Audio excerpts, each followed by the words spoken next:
Many years later, when Yi Chun could change the outcome of the war between humans and aliens by just moving his fingers, he would always think of the rainy night when he met the Dragon Emperor many years ago. Thunder roared and heavy rain fell. In a mass grave in the valley, the dark red water submerged the corpses. On the top of the pile of corpses, there was a disheveled man hanging. Son-in-law Yi Chun, you're not a good husband and violate human ethics. Now the engagement is cancelled and Yi Chun is expelled from the Jiang family. You will never be allowed to step back. Why? Qinger, why did you frame me? Yi Chun woke up at the start, and the heart-piercing pain immediately made him cry out. His bones were broken, and he couldn't move. In another half a quarter of an hour, the water in the pit would submerge him. If he didn't die of pain, he would be drowned. The chill of late autumn, mixed with the shadow of death, whipped Yi Chun's stiff and cold body. But all this could not resist the coldness in his heart. He was originally a genius in the inner sect of Xintian's sect, born with a 6th grade soul, and was highly expected by the sect and focused on training. 3 years ago, he accidentally met his junior sister, Jiang Qinger, and was blinded by love. He left the sect and married into the Jiang family. In 3 years, he went through life and death and laid a great foundation for the Jiang family. Just on the eve of his marriage to Jiang Qinger, that he was attacked and seriously injured by a mysterious person. Not only was his 6th grade soul damaged and his meridians severed, but his fiancée Jiang Qing also framed him for having an affair with a strange woman, took the opportunity to tear up the engagement and expelled him from the Jiang family. Yi Chun, like a stray dog, lived in humiliation and only thought about returning to Xintian's sect and living an ordinary life under the protection of the sect. Unexpectedly, they did not let him go and killed Yi Chun halfway. The person who killed him was actually the subordinate of his junior brother Duan Haoyan, but a series of memory scenes flashed in his mind. Yi Chun's blood could not help but surge again. What a vicious woman, what an ungrateful Jiang family. I did so much for them, but in the end, I got a ruthless betrayal. And Duan Haoyan, I trusted you as my junior brother, but you coveted my inner sect inheritance and plotted to murder me. Poof! Yi Chun was so angry that he fainted completely. The water in the mass grave rose rapidly and soon covered Yi Chun's body. He was about to drown out on the back of his left hand. A birthmark emitted a hazy light and suddenly turned into a dragon, drilling into Yi Chun's mind. Idiot! Wake up quickly! A loud roar woke Yi Chun up. A ghost shadow was suspended in front of him. It twisted and coiled like a venomous snake, as if all the evil, viciousness, and resentment in the world were condensed on this ghost shadow, which was indescribably weird. Yi Chun only took one look, and his scalp went numb. What are you? An alien? The war between humans and aliens has been going on for a long time, and the blood feud is irreconcilable. However, the ghost laughed out loud. Those dogs of the alien race are worthy of being compared with this emperor. Boy, you're about to die. Do you want to make a deal with this emperor? What deal? 2 choices. First, you can choose to die. This emperor will send you into reincarnation and reincarnate into a good family for the sake of our acquaintance. You will no longer suffer in the next life. What is the second choice? I will temporarily lend you my inheritance to help you become stronger and take revenge and kill all those who hurt you. But you only have 3 years. After 3 years, your soul and your body will belong to this emperor. I choose the second one. Yi Chun did not hesitate, that he dreamed of destroying the Jiang family and killing Jiang Qinga. That bitch. It seems you are not that stupid. Accompanied by the ghost's wild laughter, Inang, majestic dragon shadow, swept across Yi Chun's body.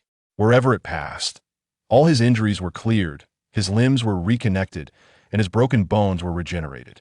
Even the broken Dantian was completely restored as before, and a majestic vitality was brewing. Yi Chun's eyes widened on the spot. Are all my injuries healed? Buzz! In Yi Chun's Dantian, a mighty dragon power swept. In the endless chaotic clouds, a 5-clawed golden dragon was entrenched in his sea of chi. It stepped on the chaotic thunder and spit out the chaotic true fire. The ferocious dragon's scales were mighty and powerful, shocking the ages. A thought emerged in his mind. 9th grade soul, chaotic thunder, and fire dragon. Yi Chun's eyes were full of horror. The soul is the unique power of human beings invented by the genius martyrs of the human race to fight against the invasion of tyrannical aliens. Whether a person can become a powerful person of a generation is closely related to the grade of his soul. Souls are divided from weak to strong, from 1 to 9 grades. And this top-level 9-grade Chaos Thunder Fire True Dragon has absolutely extraordinary potential. Chaos represents the extreme of heaven and earth. The source of all things thunder and fire represent violent, destructive power and endless attack power. And the true dragon is the legendary head of the beast, the king of all beasts. The 4 peak attributes are integrated into one, the 9th grade supreme, well-deserved. Senior, is this your inheritance? It's really powerful. Yichen couldn't help but sigh. Unexpectedly, the ghost laughed out loud. This is a fart inheritance. You are as weak as a chicken. You're not qualified to accept this emperor's inheritance. Give you a year to grow up, and then you will see. You keep that mark. When you need it, it will give you guidance. The ghost disappeared. Yichen looked at the dragon-shaped mark on the back of his left hand, and his expression gradually calmed down. Boom! A bright lightning bolt roared and tore through the sky. Yichen felt for the first time that thunder was so pleasant. Duan Haoyan, Jiang Qing'er, and the Jiang family, you all wait for me. With only 3 years of freedom left, he wanted to make all his enemies fall into ruin. Go back to Xintian sect first. With only the 6th grade soul, I can reach the peak of the inner sect. Now with the help of the supreme 9th grade soul, let alone the inner sect, it is easy to achieve the 10 great true teachings. But before that, I have to kill someone first. The back mountain of Xintian sect. With a bang, the courtyard door was kicked open. Yang Hai, an outer sect disciple, was sleeping soundly on the bed when he was suddenly grabbed into the courtyard by a big hand. When he opened his eyes, he was immediately filled with ghosts. You, aren't you dead? Yes, I am indeed dead, but I have crawled out of hell and am ready to seek revenge from you. Yang Hai was horrified. Don't kill me. Duan Haoyan ordered me to do it. With a gurgling sound, a spiritual stone fell out his arms. This is the reward Duan Haoyan gave me. He wants to kill you. Why don't you go find him? Yichen grinned, revealing a mouthful of white teeth, because my current strength is only enough to kill you for the time being. Bang! He slapped out with one palm, accurately hitting his dantian, and one move destroyed his cultivation. Yang Hai immediately screamed like a pig being slaughtered. Yichen, you dare to harm your fellow disciples. Why don't you let them go quickly? Duan Haoyan rushed in the yard and was stunned when he saw Yichen, who looked like a killing god. Brother Duan, save me. Yang Hai felt a wet heat in his crotch, and he was actually scared to pee. Duan Haoyan, Yichen you, crack. Yichen easily broke Yang Hai's neck. He threw the body at Duan Haoshan's feet, which scared the latter. He shook off the blood on his hands and said faintly, Yang Hai had ill intentions and wanted to take my spirit stone, but I killed him on the spot. Duan Haoyan, what did you want to say for this robber just now? Say it again? Duan Haoyan seemed to know Yichen for the first time, and he shuddered inexplicably. Yichen, what are you going to do? Is there any misunderstanding? Obviously, his current cultivation level is much higher than Yichen, but for some reason, Yichen's cold eyes made him feel a tremor from the soul, as if he was stared at by an extremely dangerous beast. Thump, thump, thump. Duan Haoyan couldn't help but take 3 steps back. Yichen, don't be rude. Xintian sect forbids fellow disciples from killing each other. If you have the guts, come to the sect competition in a month, and we'll see who's the better. Chapter 2. A Frantic Breakthrough. Supreme Destiny disciples from the inner sect rushed over, recognizing Yichen and immediately coldly mocking him, blocking his path. Having spent 3 years in the Jiang family without returning to the Xintian sect, Yichen's ranking within the inner sect had plummeted to the very bottom. His prestige and popularity vanished. In contrast, Duan Haoyan, who had just ascended into the inner sect and Appos, S top 10, was now more favored. Brother Duan, what has happened? A young woman appeared behind Duan Haoyan. Her skin was as white as snow, her hair flowed like a waterfall, and her beautiful eyes resembled those of a celestial maiden from the moon palace, untouched by the mundane world. The moment she appeared, she captivated nearly all the disciples' attention. Upon noticing Yichen, however, her gaze fell, her stunning face marked by indifference, as if they were strangers. Brother Duan, hurry and make him leave. His presence here is an eyesore. Make me leave. Yichen's eyes turned cold. On the back of his left hand, a dragon-shaped mark glowed as red as blood. An icy, oppressive aura radiating outward. Duan Haoyan felt a chill run down his spine and instinctively pulled Jiang Qing'er in front of him as a shield. Yichen. Don and Appos. TB reckless. If you have the ability, let us settle this at the Sect and Appos S Grand Competition in a month. If you win, I and Appos I'll return Jiang Qing'er to you. What are you doing, Duan Haoyan? Jiang Qing'er's face turned pale, feeling humiliated to be used as a shield. But even worse humiliation awaited her. Ha ha ha, Duan Haoyan. A wretch I've toyed with inside and out, and you still cherish this trash as treasure. If you like it so much, keep it for yourself. Jiang Qing'er and Appos S complexion turned ashen. Yi Chun and Appos S derision drew strange glances from all the male disciples present.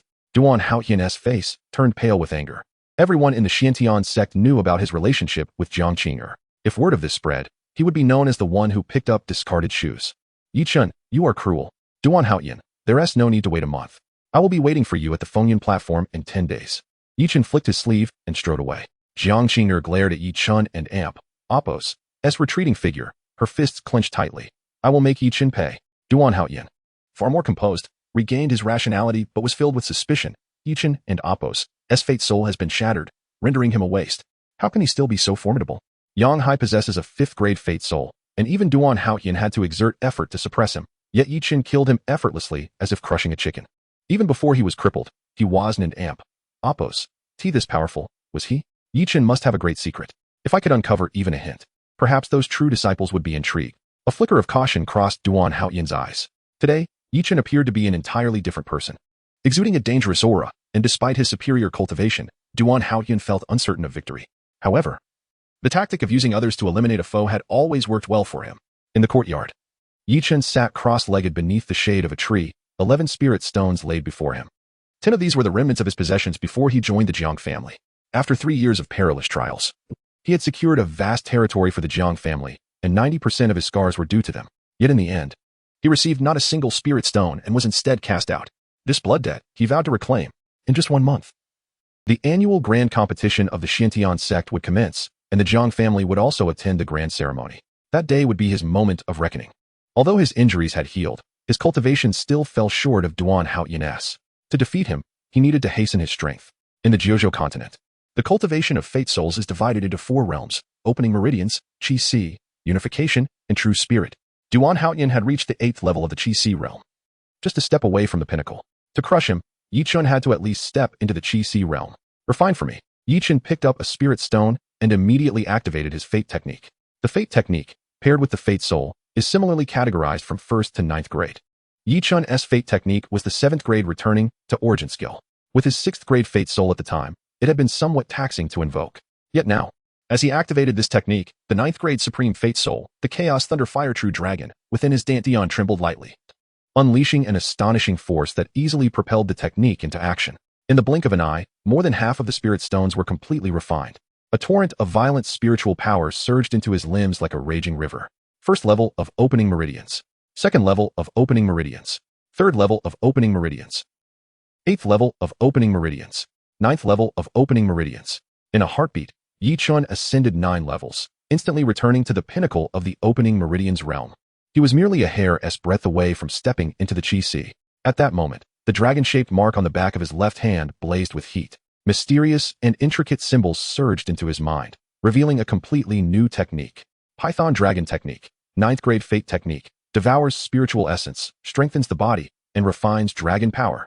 Yi Chun's eyes sparkled with excitement. As powerful as the 7th grade returning to origin skill is, it merely accelerates the absorption of spiritual essence. Yet this and Appos, Python Dragon Technique and Appos, astonishingly possesses the abilities to devour spiritual essence, enhance the body, and cultivate divine power. Truly worthy of a 9th grade fate technique. As he activated this skill, a phantom of a python dragon emerged behind him, enveloped in mysterious lights. In an instant, all the spirit stones in his hand were reduced to powder, their pure spiritual essence voraciously consumed by his body. Moreover, as the absorbed spiritual essence entered his body, it seamlessly integrated into his limbs, meridians, and bones. With a roar, the supreme fate soul, the Chaos Thunder Fire True Dragon in his Dantian, unleashed a mighty dragon aura. Yi Chun's aura surged dramatically.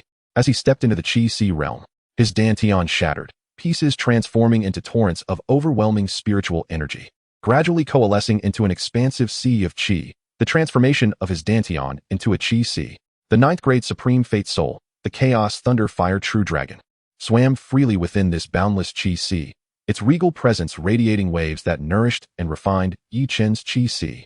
While it typically takes years for an ordinary person to reach the Qi-Si realm, I achieved it in merely half a day. Truly incredible. Yi Chun gazed at the dragon-shaped mark on his hand, the brilliance of realization flickering in his eyes. He fully comprehended the remarkable nature of this mark. And this was just the initial method provided by the mysterious shadow to strengthen his body. What heights of power did the true legacy of the mysterious shadow possess? From now on, I shall call you the Dragon Emperor mark. Yi Chun rose, his body crackling with energy and immense power eager to burst forth. With a casual wave, the artificial hill in the corner shattered into dust. With a mere strike, he unleashed a force of at least 100,000 Jin. Yi Chun's eyes widened.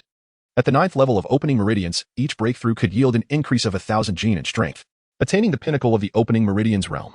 Possessing 10,000 Jin of strength would be considered miraculous, even for a genius focused on physical training, under unlimited resources. Achieving tens of thousands of Jin would be exceedingly rare. Yet Yi Chun, with just a casual gesture, effortlessly unleashed 100,000 Jin of pure power. Is this the Python Dragon power? Indeed extraordinary. The Python Dragon technique is remarkable. Yi Chun marveled. Now, he merely lacked a corresponding soul technique. His unique skill had once been the 6th grade wave stacking fist, which was quite formidable. However, as the Python Dragon power enhanced, this technique no longer sufficed to fully unleash his potential. To unleash his peak combat strength, he needed to find a matching soul technique. Yi Chun promptly made his way to the Sect and Oppos' library, the Xuanwu Pavilion. Chapter 3. The Mysterious Soul Technique. This one shall be selected in the Sect and Oppos' library building. The Xuanwu Pavilion. 2 robust disciples stood guard at the entrance. Yi Chun ascended the stairs leading to the 2nd floor. Stop. You are not qualified to go to the 2nd floor. The 2 disciples sneered as they glanced at Yi Chun and Oppos' waist token and immediately barred his way. Pointing at another disciple ascending the stairs, Yi Chun questioned, "Why do you not stop him?" He is Ouyang Jian, one of the Ouyang twins, ranked among the top 10 inner disciples. How dare a nameless nobody like you compare yourself to Senior Ouyang? They erupted into laughter. Drawing the curious gazes of several disciples, Yi Chun shook his head, realizing that one's ranking and strength truly influences their status within the sect. Undeterred, he continued his steady ascent to the 2nd floor. The 2 guarding disciples exchanged glances, their expressions darkening as they lunged at Yi Chun like wolves. "Get out of here." With a swift kick, Yi Chun sent them crashing against the wall, blood spewing from their mouths.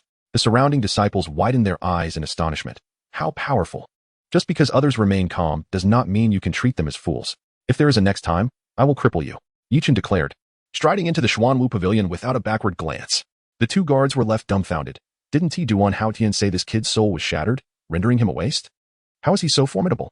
On the 2nd floor of the Xuanwu Pavilion, Yi Chun glanced down. The 1st floor had only a few wandering disciples, while those on the 2nd floor moved with a palpable urgency.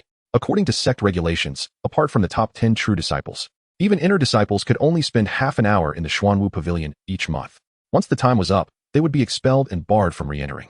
Therefore, everyone hurriedly sought out suitable martial arts.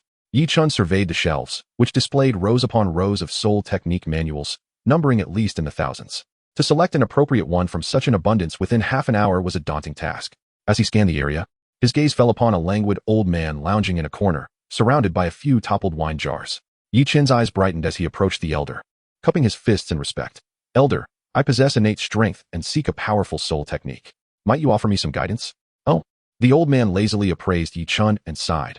"Ah, you are that infamous romantic, finally deigning to return to the sect?" Yi Chun scratched his head, a sheepish smile crossing his face, surprised that the guard still remembered him. "Try your luck over there." The elder gestured nonchalantly. Yi Chun felt as though he had struck gold. "Next time, I shall bring you fine wine." He hurried to the indicated area and began to skim through the texts. Rampaging Dragon Sword, a sword strike akin to a dragon, ferocious and rampant, with a training difficulty of 3.5 stars, requiring a formidable physique. Hurricane Fist, a punch that sweeps like a hurricane, with relentless offensive momentum. Training difficulty of 4 stars, requiring explosive power. Multiple Shadow Steps, striking swiftly to create multiple shadow clones to confuse the enemy. Training difficulty of 5 stars, requires endurance, speed, and explosive capability. After a while, Yi Chun shook his head in dismay. None of these soul techniques seemed suitable for him. Suddenly, the dragon seal mark on the back of his left hand radiated an inexplicable warmth, the crimson dragon tail gently swaying, pointing toward a particular direction. Following the dragon's tail, Yi Chun's gaze fell upon a book. He reached out and pulled it down, feeling its weight, and the dragon seal quivered with excitement. Upon opening it, he discovered that within the ordinary manual lay a small booklet, Soul Severing Slash, a strike that severs the soul, drawing the sword without regret, possessing astonishing lethality. Training difficulty of 5.5 stars, requiring reflexes, explosive power, and control, under special conditions, can merge with similar soul techniques to enhance power. Yi Chun and Apos. S eyes gleamed with excitement. What a treasure. An upgradable soul technique. This is precisely what I need. Quickly leave. Do not block the path. A cold voice jolted Yi Chun from his exhilaration. An aloof youth glared at him with disdain. You. Yi Chun recognized him as Ouyang Jian. Ouyang Jian had also recognized him. A waste of a man, hindered by a woman, dares to invoke my name? A dog should not block the way. Move aside. Having found nothing after a lengthy search, Ouyang Jian, overwhelmed with irritation, vented his frustrations on Yi Chun. The surrounding disciples were stirred, casting impatient glances in their direction. Yi Chun shrugged and stepped aside to allow Ouyang Jian passage, making his way toward the elder. A derisive laugh echoed from behind. What a spineless coward. No wonder you were chased out like a dog by the Jiang family. Elder, I have chosen my soul technique, Yi Chun declared, presenting the soul-severing slash. The elder did not even glance at it. Instead, he narrowed his eyes and asked, You do not retaliate against Ouyang and Apos' insults? There are countless barking wild dogs. I cannot respond to each one individually. It is unnecessary. I shall wait for the opportunity to teach him a lesson. Yi Chun replied calmly. The elder chuckled. You have some spirit, young man. However, consider this. This technique, while powerful, has not been successfully mastered by anyone for many years. Its true difficulty far exceeds 5.5 stars. Moreover, it consumes immense energy, rendering it impractical for prolonged battles. The elder liked Yi Chun and kindly cautioned him, disparaging the technique. Yet Yi Chun smiled nonchalantly, unfazed. Each person has their own way of practicing. Encountering it is my destiny. I shall choose it, and I am confident I will succeed. I hope you will not regret your choice. The elder traced a symbol in the air, drawing forth spiritual energy that coalesced into a rune, marking Yi Chun and Apos' waste token in the manual. This manual can only be opened with your waste token, and after 10 days, it will automatically vanish back to the Xuanwu Pavilion. You may return it early if you wish. Is there anything else? None. Thank you, elder. I will bring you fine wine next time. Yi Chun bowed sincerely and turned to leave. Wait. The elder raised a hand, sending an item flying toward Yi Chun. Yi Chun caught it. A sword technique manual? Since you have caught my eye, I lend it to you for reference. Remember, you owe me a jar of fine wine. Thank you, elder. Yi Chun exclaimed, elated as he departed. The elder nodded slightly, a glimmer of brilliance flashing in his languid eyes. At last, someone has chosen it again. I hope this young man can meet the entry criteria you set. About half a quarter of an hour later, Ouyang Jian, having reluctantly chosen a relatively suitable technique, exited the Xuanwu Pavilion. Yi Chun emerged from the corner, intercepting him. Yi Chun challenges you. Dare to duel on the Fengyan platform? To take down a dog, one must act early. Yi Chun held grudges. You waste dares to go on the Fengyan platform? Ouyang Jian laughed, drawing the attention of several passers-by. Isn't that Yi Chun? I heard his soul has shattered. Does he still dare to challenge Ouyang Jian? Ouyang Jian ranked among the top 10 inner disciples, with a 6th-grade soul of terrifying explosive power. Yi Chun stood little chance. Whispers circulated among the crowd, mostly filled with skepticism about Yi Chun's prospects. While most might feel indignant or unwilling in such circumstances, Yi Chun remained unflustered, gazing at Ouyang Jian with calm determination. Enough with the chatter. Simply answer. Do you dare to accept the challenge? Ha ha ha. Since someone seeks a fight, I shall oblige you. Lead the way. Ouyang Jian grinned savagely, his pent-up fury finding an outlet. Chapter 4. Defeated by a single blow, the Fengyan platform, situated at the entrance of the Thunder Valley behind the Shantian sect, serves as a battleground for disciples to settle personal grievances. Legend has it that the platform was once pristine white, but over the years, it has been stained black by the blood of countless challengers. Upon arriving at the Fengyan platform, Yi Chun observed a young man clad in black, sitting cross-legged at the center of the stage, his eyes slightly closed. Yi Chun cupped his hands in a gesture of respect and inquired, Esteemed brother, I seek to borrow the platform for a short while. Get lost, came the cold, dismissive utterance from the black-clad youth, his head remaining unlifted.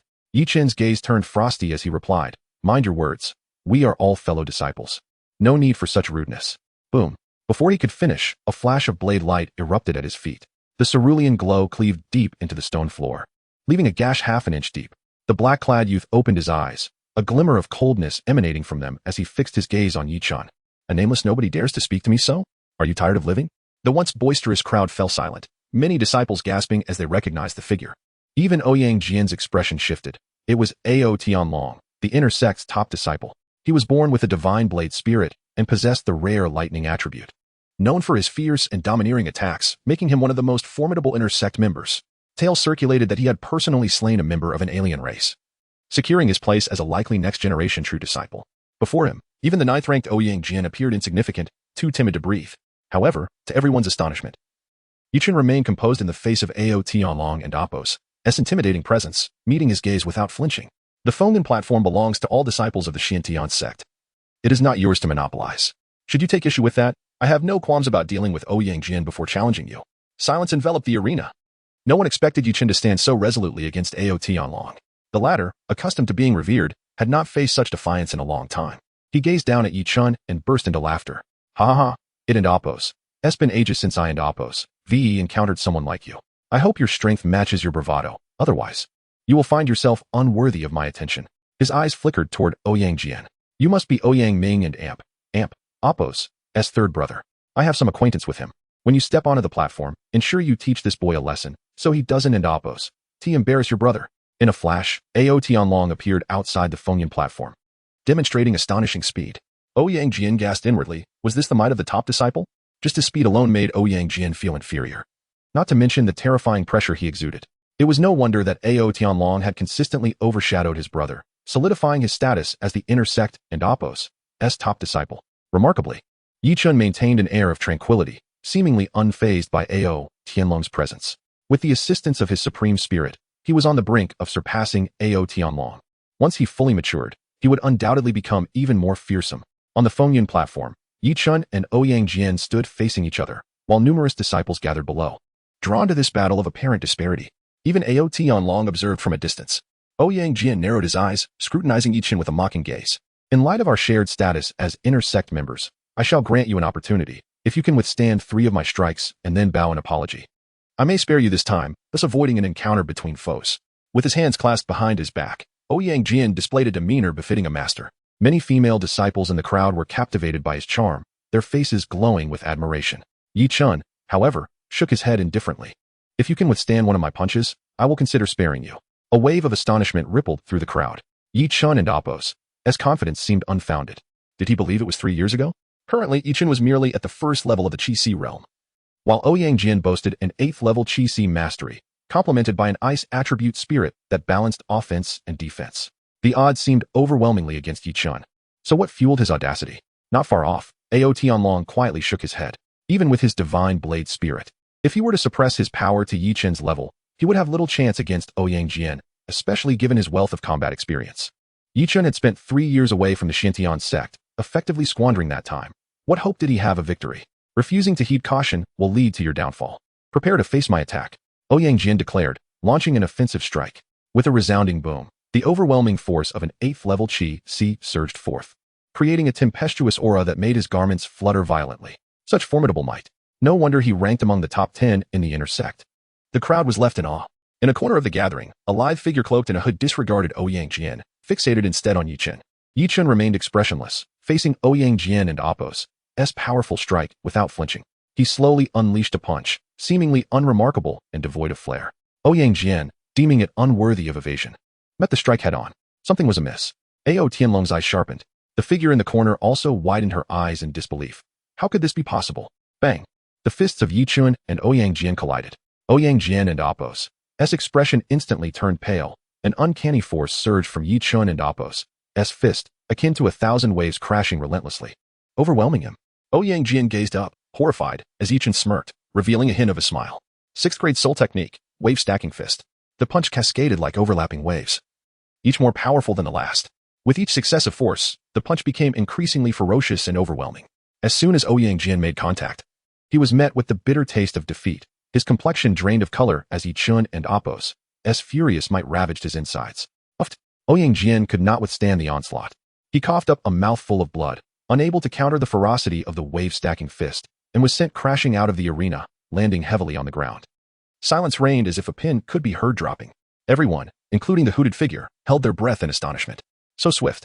The top 10 disciple, Ouyang Jian, had not even had the chance to reveal his spirit before being sent flying by Yi Chen and Oppos' single blow, blood raining down. This turn of events was utterly absurd.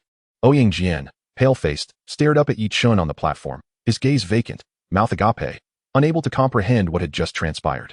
He had only managed to withstand a single punch, and yet he had already lost?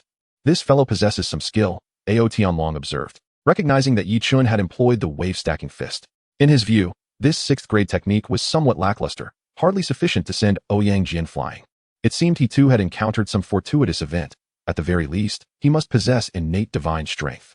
A glint of coldness flickered in Ao Tianlong and Oppos' eyes.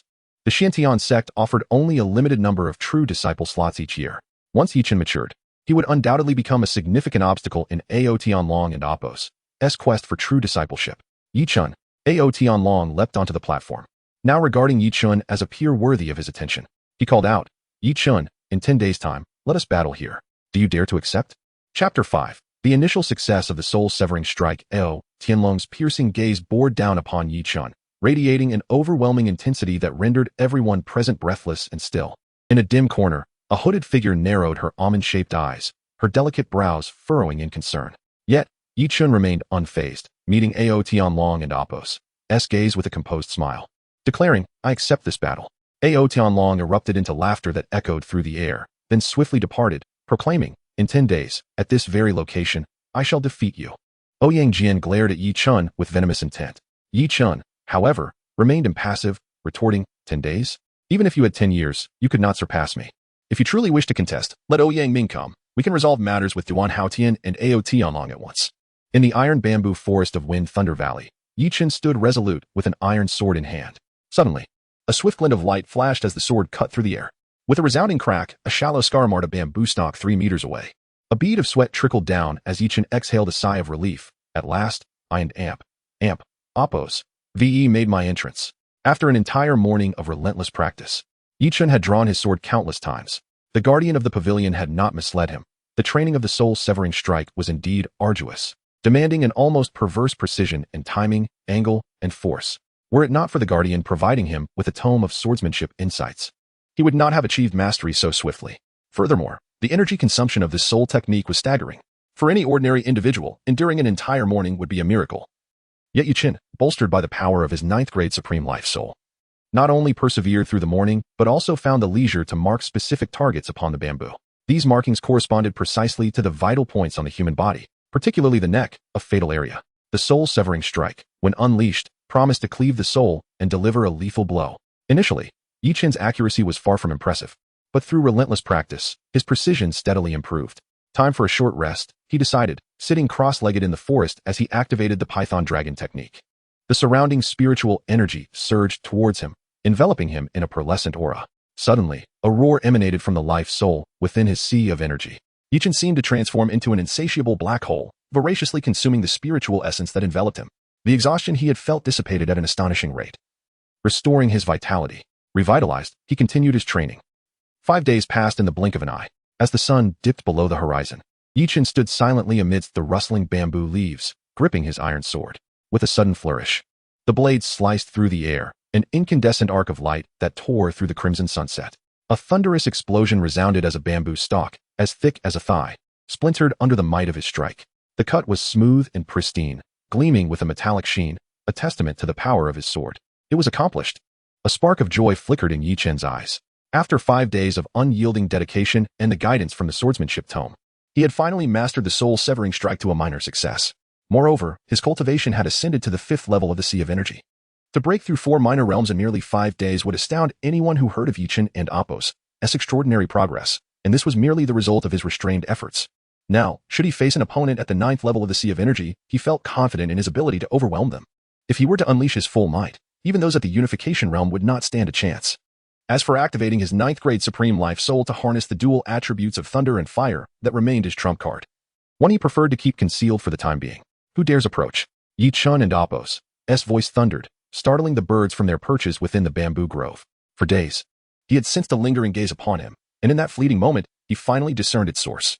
Perish, vile scoundrel, accompanied by a fierce cry. An arrow shot forth like lightning, hurtling toward Yichun. Had this occurred 5 days prior, he would have struggled to evade such an attack. However, now he effortlessly twisted his body, dodging the projectile with ease. Yet, 3 more arrows followed in rapid succession, and Yichun retaliated with a flurry of punches, sending them all soaring away. Before him stood a girl, her eyes blazing with fury, an extraordinary bow hovering above her, shimmering with ethereal light. Divine Bow Life Soul. Yichun's pupils constricted. The distance between them was less than 3 paces. Even with his lightning speed, evading her arrows multiple times would be a daunting task, especially with the girl wielding her life soul. What grudge could prompt such hostility? I do not believe we are acquainted, fair maiden. How could such accusations arise? Yichun inquired, subtly reaching for the hilt of his sword, shifting his weight. The girl regarded him with disdain, her voice laced with scorn. If you're not a scoundrel, then who is? You have sullied Qian'er's purity, leaving her too ashamed to step outside. Her words faltered as Yi Chun, like a leopard, bounded forward, closing the distance in an instant. Now the moment is ripe. Strike. Yi Chun grasped the hilt of his sword, his eyes glinting with lethal intent. The chilling aura surrounding him made the girl shudder, as if death itself had set its sights on her, an icy dread enveloping her entirely. Just as Yi Chun prepared to unleash his fatal strike, an overwhelming force descended upon him, akin to a mountain collapsing. With a crack, Yi Chun was forced to one knee, the ground beneath him fracturing and extending a full yard in all directions. Is she unharmed? Brother.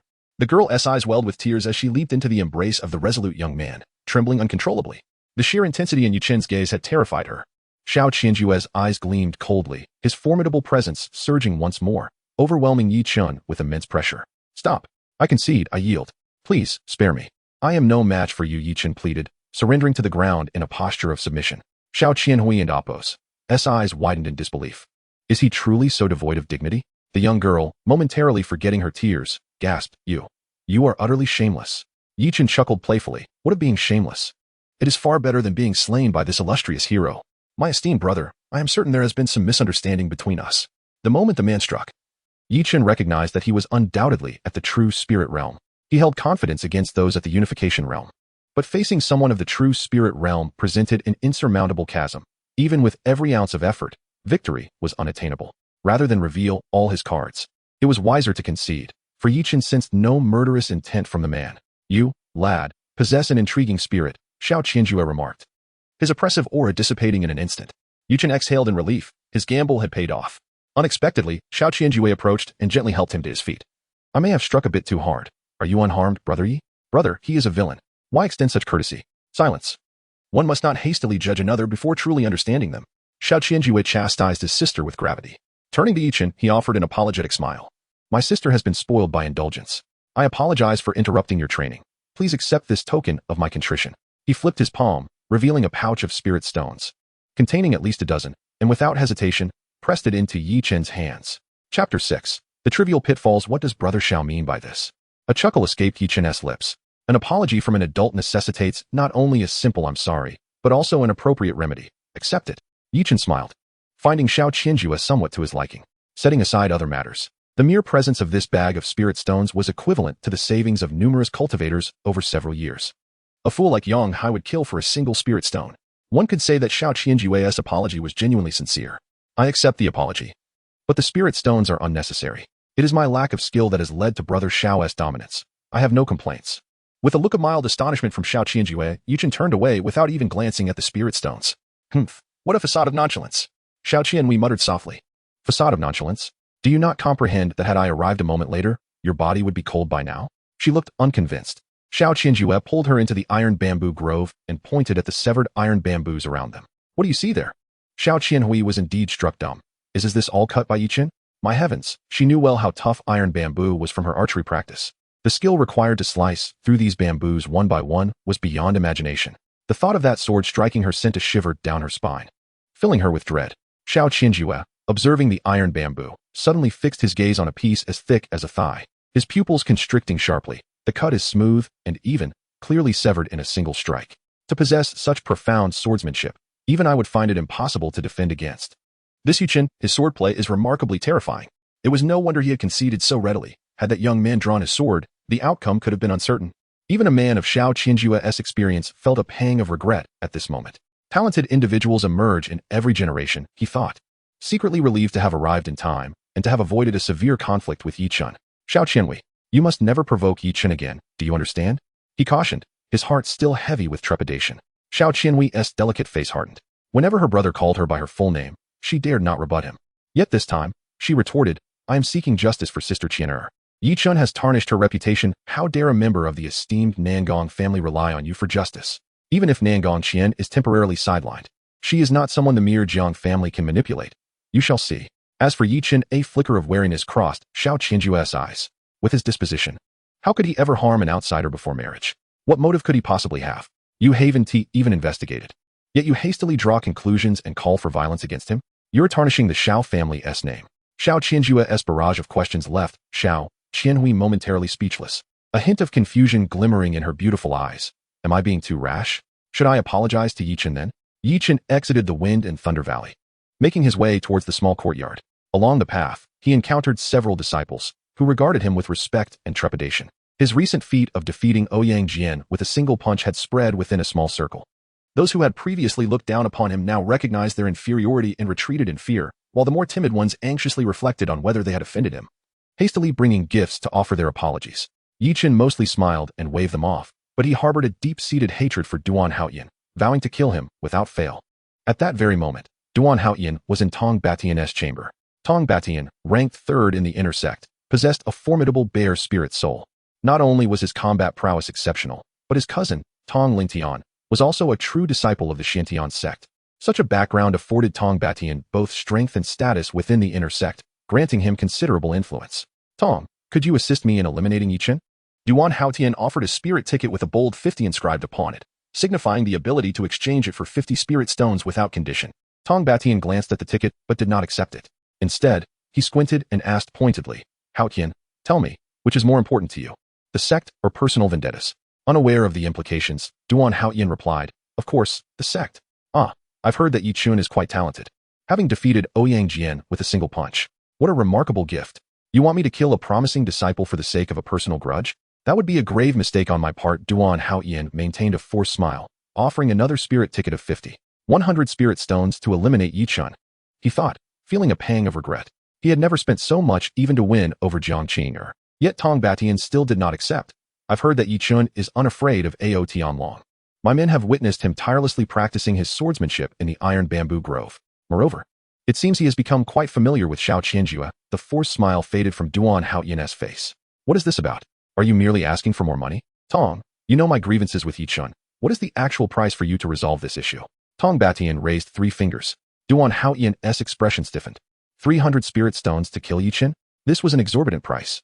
Even though his family was a local wealthy merchant, he could not produce such a sum at once. Calm down, Haotian. This price of 300 spirit stones will be reassessed after Yi Chen's duel with Ao Tianlong. If Yi Chen loses, I will deal with him. If he wins, then this conversation is null and void. Tong Batian was prudent, refusing to act blindly without understanding his opponent and Oppo's capabilities, even for money. Duan Haotian, however, was frantic. You expect me to wait until after the duel? I'll have to face Yi Chen within 5 days. I truly have no confidence in defeating him. In desperation, he turned and stormed off. The next day, he returned, slamming down 4 spirit tickets. 300 are mine. The other 100 is for Ouyang Jian. Tonight, let us eliminate Yi Chen. This time, Tong Batian accepted the spirit tickets with a smile. Go home and await news. A new grave will appear on the back mountain tomorrow. Yi senior brother. Here is a letter from home. Yi Chen opened the letter, his expression darkening. The letter detailed how their family's farmland had been seized, and his father had been injured in a dispute, urging Yi Chen to return and seek justice. After a moment of contemplation, Yi Chen strapped on his iron sword and set off on horseback that very night. As he traversed the pine forest midway, a figure emerged ahead, tall and robust, with a bear spirit soul shimmering behind him. Yi Chen could not help but laugh. I wondered who Duan Haotian had enlisted. It turns out to be you. Great foolish bear. Tong Batian's eyes narrowed slightly, surprised by Yi Chen's calm demeanor. How did you know Duan Haotian intends to kill you? Naturally, it's due to this nonsensical family letter. Yi Chen casually tossed the crumpled letter onto the ground. Upon reading its contents, he immediately recognized it as a trap. His parents, being typical simple folk, had always shielded him from worries, eager to avoid hindering his cultivation. Why would they solicit him to rush down the mountain for such a trivial dispute? Even if I knew, you cannot escape death tonight. Bear Goddess Palm. Chapter 7. A counterattack with a sword. Clang. Clang. Clang. Within the pine forest, the sounds of fists and feet colliding reverberated like thunder. In the blink of an eye, Yi Chen and Tong Batian had exchanged dozens of blows. Tong Batian staggered backward, taking 2 or 3 steps before barely managing to regain his balance. He looked at Yi Chen, who had retreated 3 steps but steadied himself with ease, and was inwardly shaken. This is impossible. How can Yi Chen be so formidable? As the third-ranked disciple of the inner sect, Tong Batian had already reached the 3rd level of the Gi realm, wielding a force of nearly 1,000,000 pounds. This was not something an ordinary Qi Si realm disciple could withstand. Moreover, he had activated the giant bear life soul, amplifying his punching power to nearly 1.5 million pounds. Even a ferocious tiger would not be able to withstand such a blow. Yet, Yi Chen had not only blocked every attack, but also appeared remarkably composed, his expression unchanged. Is he some kind of beast? How can he be so resilient? Tong Batian wondered. I misjudged him. This lad is troublesome. Shaking his numb hands, he secretly lamented and resolved to demand an additional 50 spirit stones from the Duan fellow after killing Yi Chen. Haha, why did you stop? Continue. Unlike Tong Batian, who was filled with apprehension, Yi Chun felt a surge of excitement. He had often fought for the Jiang family, and the thrill of bare-knuckle combat was still fresh in his memory. Reliving those moments, he felt as if he had returned to his spirited past, his fists moving with a vigor that generated gusts of wind. Despite never having practiced fist techniques, his momentum alone seemed more intimidating than that of Tong Batian, an experienced pugilist. Moreover, Yi Chun cultivated the 9th-grade Python Dragon art, which not only granted him immense strength and lightning-fast punches, but also enhanced his physical body to the point where it rivaled that of a mammoth. Yi Chun grew increasingly exhilarated, feeling an inexhaustible surge of power within him. His fists moved like a raging river, and he entered a state of profound enlightenment. This situation left Tong Batian in dire straits. After dozens of punches, he was forced to retreat by Yi Chun's relentless onslaught, struggling to defend himself, let alone launch a counterattack. Even when he managed to land a few blows on Yi Chun, they felt like striking solid rock. Yi Chun remained unfazed, while Tong Batian and Appos' fingerbones went numb, and he secretly gasped in pain. To make matters worse, Yi Chun and Appos' combat experience was remarkably extensive. While maintaining a tight defense, he would often deliver a fierce blow when least expected. In a matter of moments, one of Tong Batian's eyes had swollen into a bun, severely obstructing his vision. This cannot continue. Tong Batian retreated abruptly, creating distance. Yi Chun, I advise you not to push your luck. If not for yourself, then consider your parents. Yi Chun paused, halting his offensive. Tong Batian's eyes lit up. There's a chance. This kid is indeed afraid of threats. His family is his weakness. Yi Chun, I urge you to surrender obediently. Do you want your parents to die? If you dare to resist, I will have your entire family exterminated. Tong Batian threatened without restraint. Just then, he noticed Yi Chun and Appos' hand gripping the hilt of the sword at his waist. Tong Batian and Appos' heart skipped a beat. Damn it, I forgot about that. Yi Chun practiced swordsmanship in the iron bamboo forest. He wondered, could his swordsmanship be even more terrifying than his fist techniques? Tong Batian's guess was correct. Yi Chun had been using Tong Batian as a sparring partner, hesitant to unleash his sword for fear of killing him instantly. However, Yi Chun despised betrayal and threats above all else. He remained silent, his hand gripping the sword hilt, his expressionless gaze fixed on Tong Batian. For some reason, Yi Chun's demeanor filled Tong Batian with an increasing sense of dread. Even when facing his cousin, Tong Lingtian, he had not felt such immense pressure. Stop! Stop! Stop! Yi Chun, I yield. I surrender.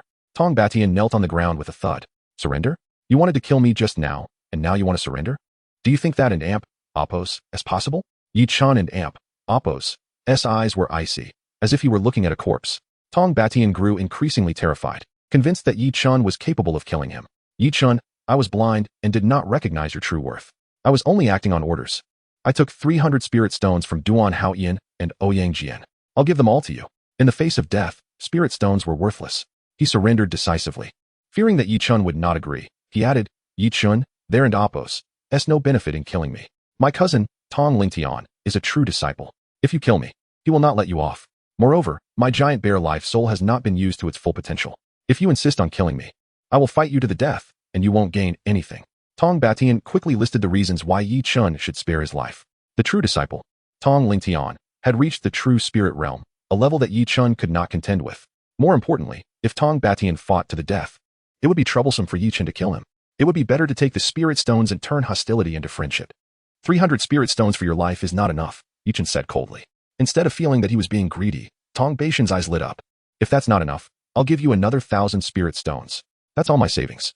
I offended you, and it was my fault. I am willing to offer all my savings as compensation. Tong Batian readily produced a stack of spirit stone notes and a scattering of more than a dozen spirit stones. Nearly 10 times more than the package of spirit stones Xiao Qianjue had offered as compensation. You're quite wealthy. I'll accept these spirit stones. Yi Chun released the sword hilt and pocketed all the spirit stone notes. He did not touch the scattered spirit stones. Keep these for yourself. Consider today as if nothing happened. Now leave. Thank you, Brother Yi, for sparing my life. Tong Batian breathed a sigh of relief, feeling as if he had survived a calamity.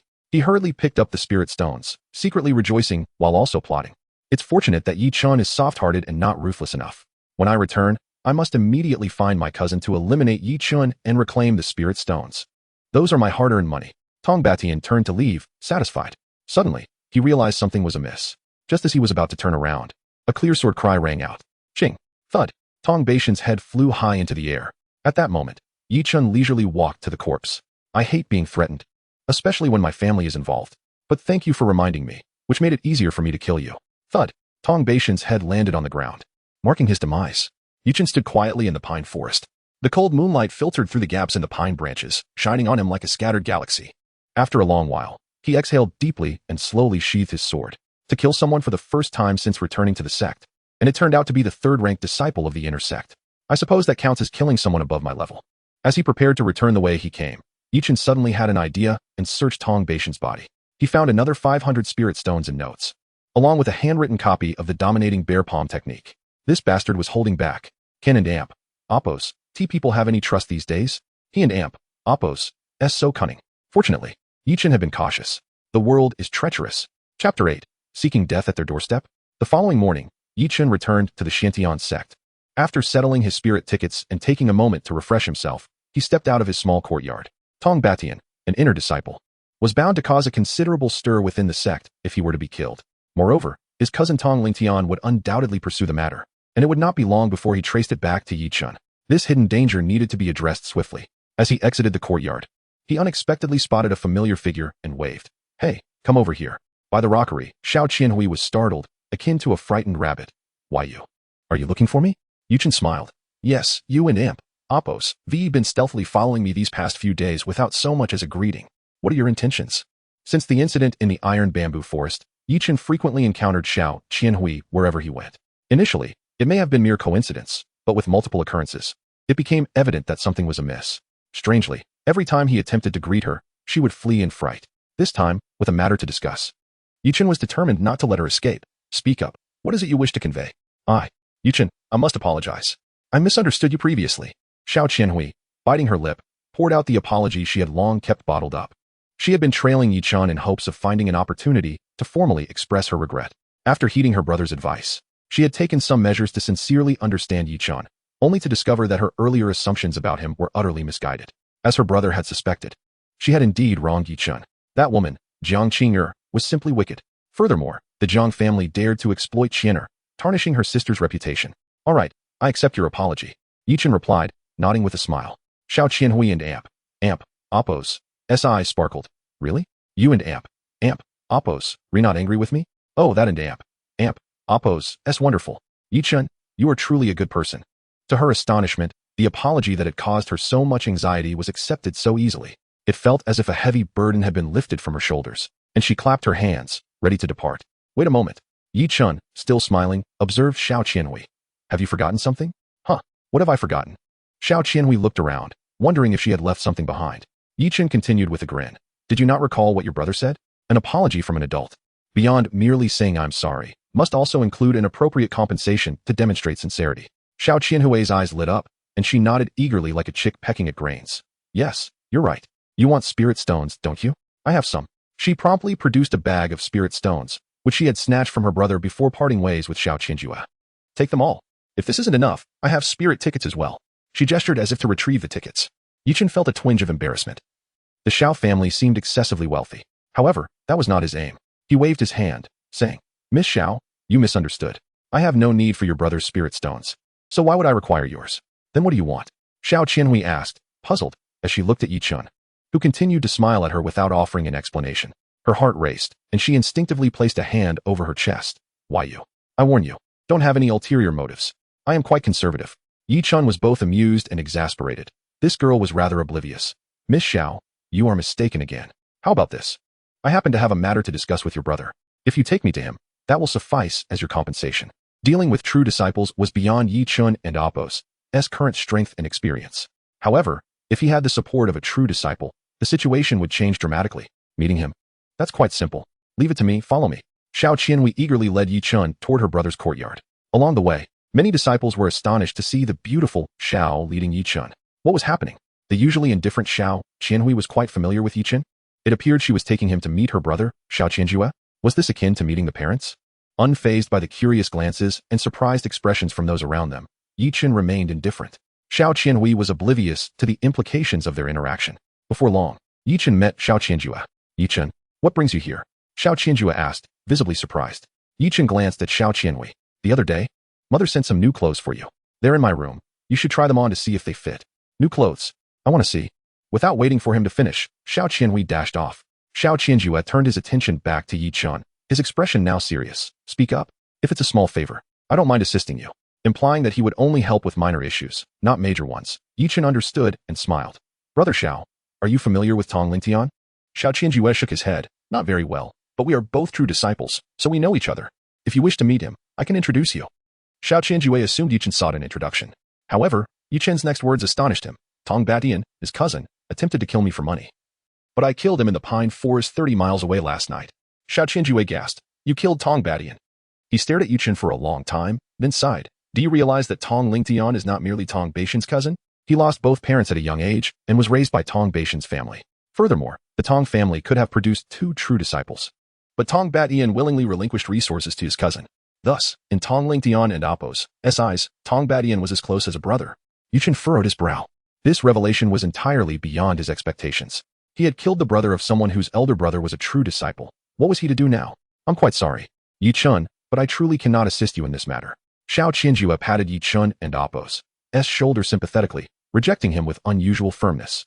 It would be foolish to offend a true disciple, second only to the elders, for the sake of a mere inner disciple. Xiao Qianjue represented not only himself but also the interests of the entire Xiao family. He had no grounds to offer assistance. Yet, Yi Chen's subsequent words once again caught him off guard. Brother Xiao, I did not intend for you to intervene. I merely wish for you to facilitate an introduction. You want to meet Tong Lingtian? Are you mad? Xiao Qianjue was astonished, realizing he could not comprehend Yi Chen at all. This young man, who appeared quite normal, possessed such bizarre thoughts. He had killed the brother of another, yet sought to present himself before that very individual? Was he planning to humble himself and seek forgiveness? Did he not fear being met with lethal consequences? Chapter 9. Confronting the true disciples. Noticing that Xiao Qianjue had no intention of making an introduction, Yi Chen could only offer a wry smile and say, Brother Xiao, just now, Miss Qianwei apologized to me, stating that she had previously misunderstood me. She even insisted on giving me a pouch of spirit stones as compensation, which I declined. Xiao Qianjue's expression slightly tightened, comprehending Yi Chen's implication of seeking recompense, his demeanor growing a touch colder. Tonight, we have a discussion meeting at Jiangxin Pavilion. After it concludes, I can introduce you. Thank you, Brother Xiao. I can't accept such kindness. I hope to avoid seeing Qianwei again. Is there anything else, Junior Brother Yi? As Yi Chen exited Xiao Qianjue's courtyard, a hint of bitterness appeared on his face. He had initially had the opportunity to cultivate a favorable relationship with a true disciple, but he had inadvertently squandered it. Following this incident, he and the Xiao siblings had completely severed ties. Given Xiao Qianjue and Appo's character, it was unlikely he would allow his sister to approach Yi Chen again. Indeed, when one is impoverished and powerless, even friendship becomes a challenge to maintain. With a bitter smile, Yi Chen soon revealed a glimmer of determination. What does it matter to befriend a true disciple? Once I resolve the matter with Tong Lingtian, I can become a true disciple myself. The most crucial task at hand was to prepare thoroughly for the evening's encounter. Time was of the essence. Soon, night fell. By the banks of Jiangxin Lake, Yi Chen observed several true disciples engaged in discourse within a small pavilion. Among them was Xiao Qianjue. After the discussion concluded, Xiao Qianjue stood within the pavilion and waved towards Yi Chen on the shore. Yi Chen furrowed his brow in concern. This is bad. He had assumed that Xiao Qianjue's introduction would facilitate a private meeting with Tong Lingtian. However, the true disciples had not yet departed from Jiangxin Pavilion. Approaching now would render action impossible. It seemed that his attempt to repay a favor had displeased Xiao Qianjue. Reflecting on the implications, Yi Chen hastened his steps towards Jiangxin Pavilion. Within the modest structure, 3 true disciples remained. Xiao Qianjue, a striking woman beside him, and a young man across from Xiao Qianjue, whose piercing gaze and imposing demeanor scrutinized Yi Chen. You must be Yi Chen? Xiao brother mentioned you wish to meet me. He rarely seeks favors. I suppose I must grant this request. Now what business do you have with me? His expression bore a courteous smile, yet it remained aloof. The news of Tong Batian and Appo's demise had evidently not yet reached Tong Lingtian, who remained unaware of the situation. Xiao Qianjue focused intently on Yi Chen, curious to see how he would respond. Yi Chen steadied himself, placing a hand on the hilt of his sword, calming his nerves. The previously tense expression transformed into one of resolute composure as he met Tong Lingtian's gaze without submission. Brother Tong, I harbor a deep grudge against Duan Haoyan for attempting to steal my beloved, and he conspired with Ouyang Jian, offering 300 spirit stones to Tong Batian to have me killed. The mention of Tong Batian struck a nerve among all present. Xiao Qianjue and the woman, Miao Hongyao, exchanged astonished glances at Yi Chen's boldness, while Tong Lingtian's eyes narrowed, a palpable pressure enveloping Yi Chen instantly.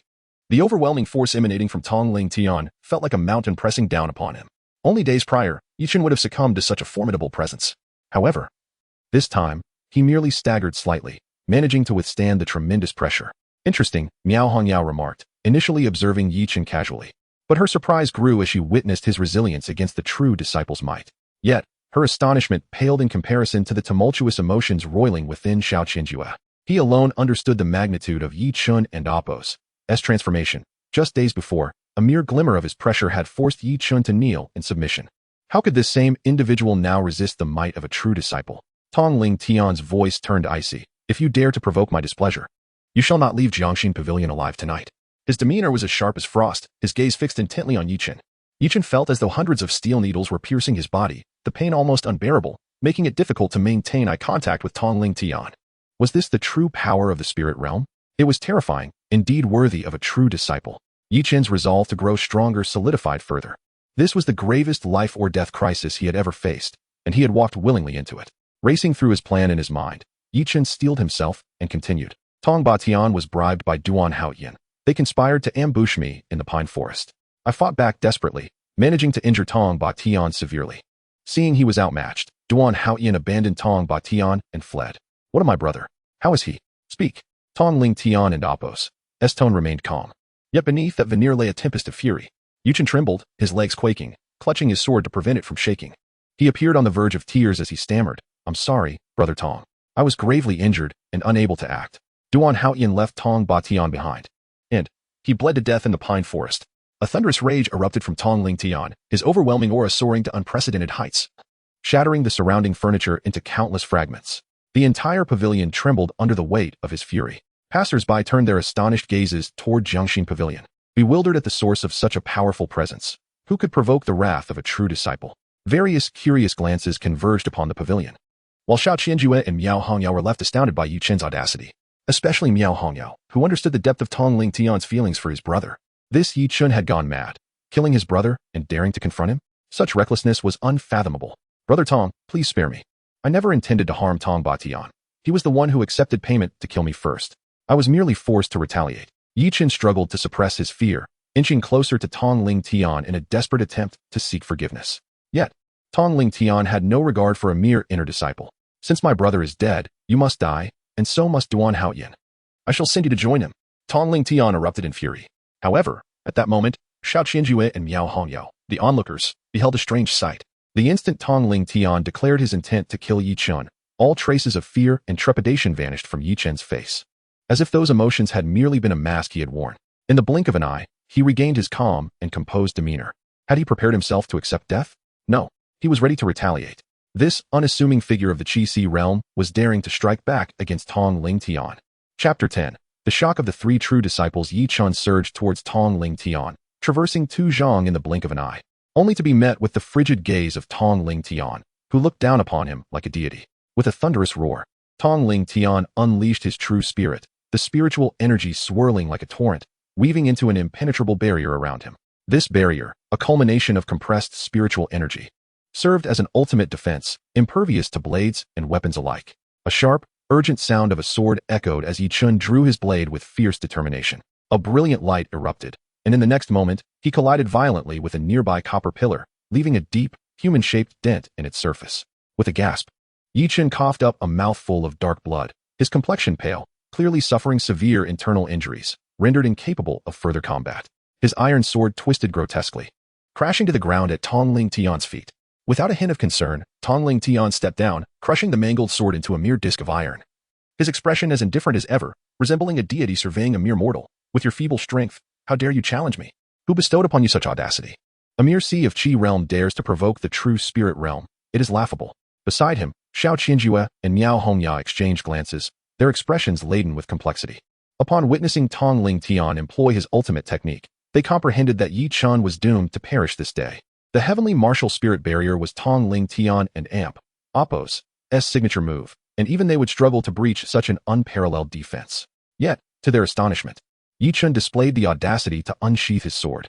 Truly, a testament to the bravery of a young calf unafraid of the tiger. Such courage was commendable. If nurtured properly, this individual could become a formidable force. Alas, he had offended Tong Ling Tian. As they gazed upon Yi Chun, they could only shake their heads in regret. However, when their eyes drifted back to Tong Ling Tian, they were met with a startling sight, a vivid streak of blood trickling from the corner of his left eye, resembling a plum blossom defiantly blooming in the chill of winter. Tong Ling Tian furrowed his brow, brushing his cheek, revealing a mottled bloodstain that stung his vision. Despite having faced numerous perilous situations, a jolt of surprise coursed through him. Yi Chun had breached his defenses. Had it not been for sheer luck, a mere deviation of that strike could have threatened his life. Gasping, Tong Ling Tian finally suppressed his disdain. Casting a more serious glance at the figure below, your swordsmanship is indeed impressive. Impressive? It was nothing short of genius. Lost in astonishment, Xiao Qianjue recalled witnessing Yi Chen's formidable sword technique, capable of cleaving through thick iron bamboo.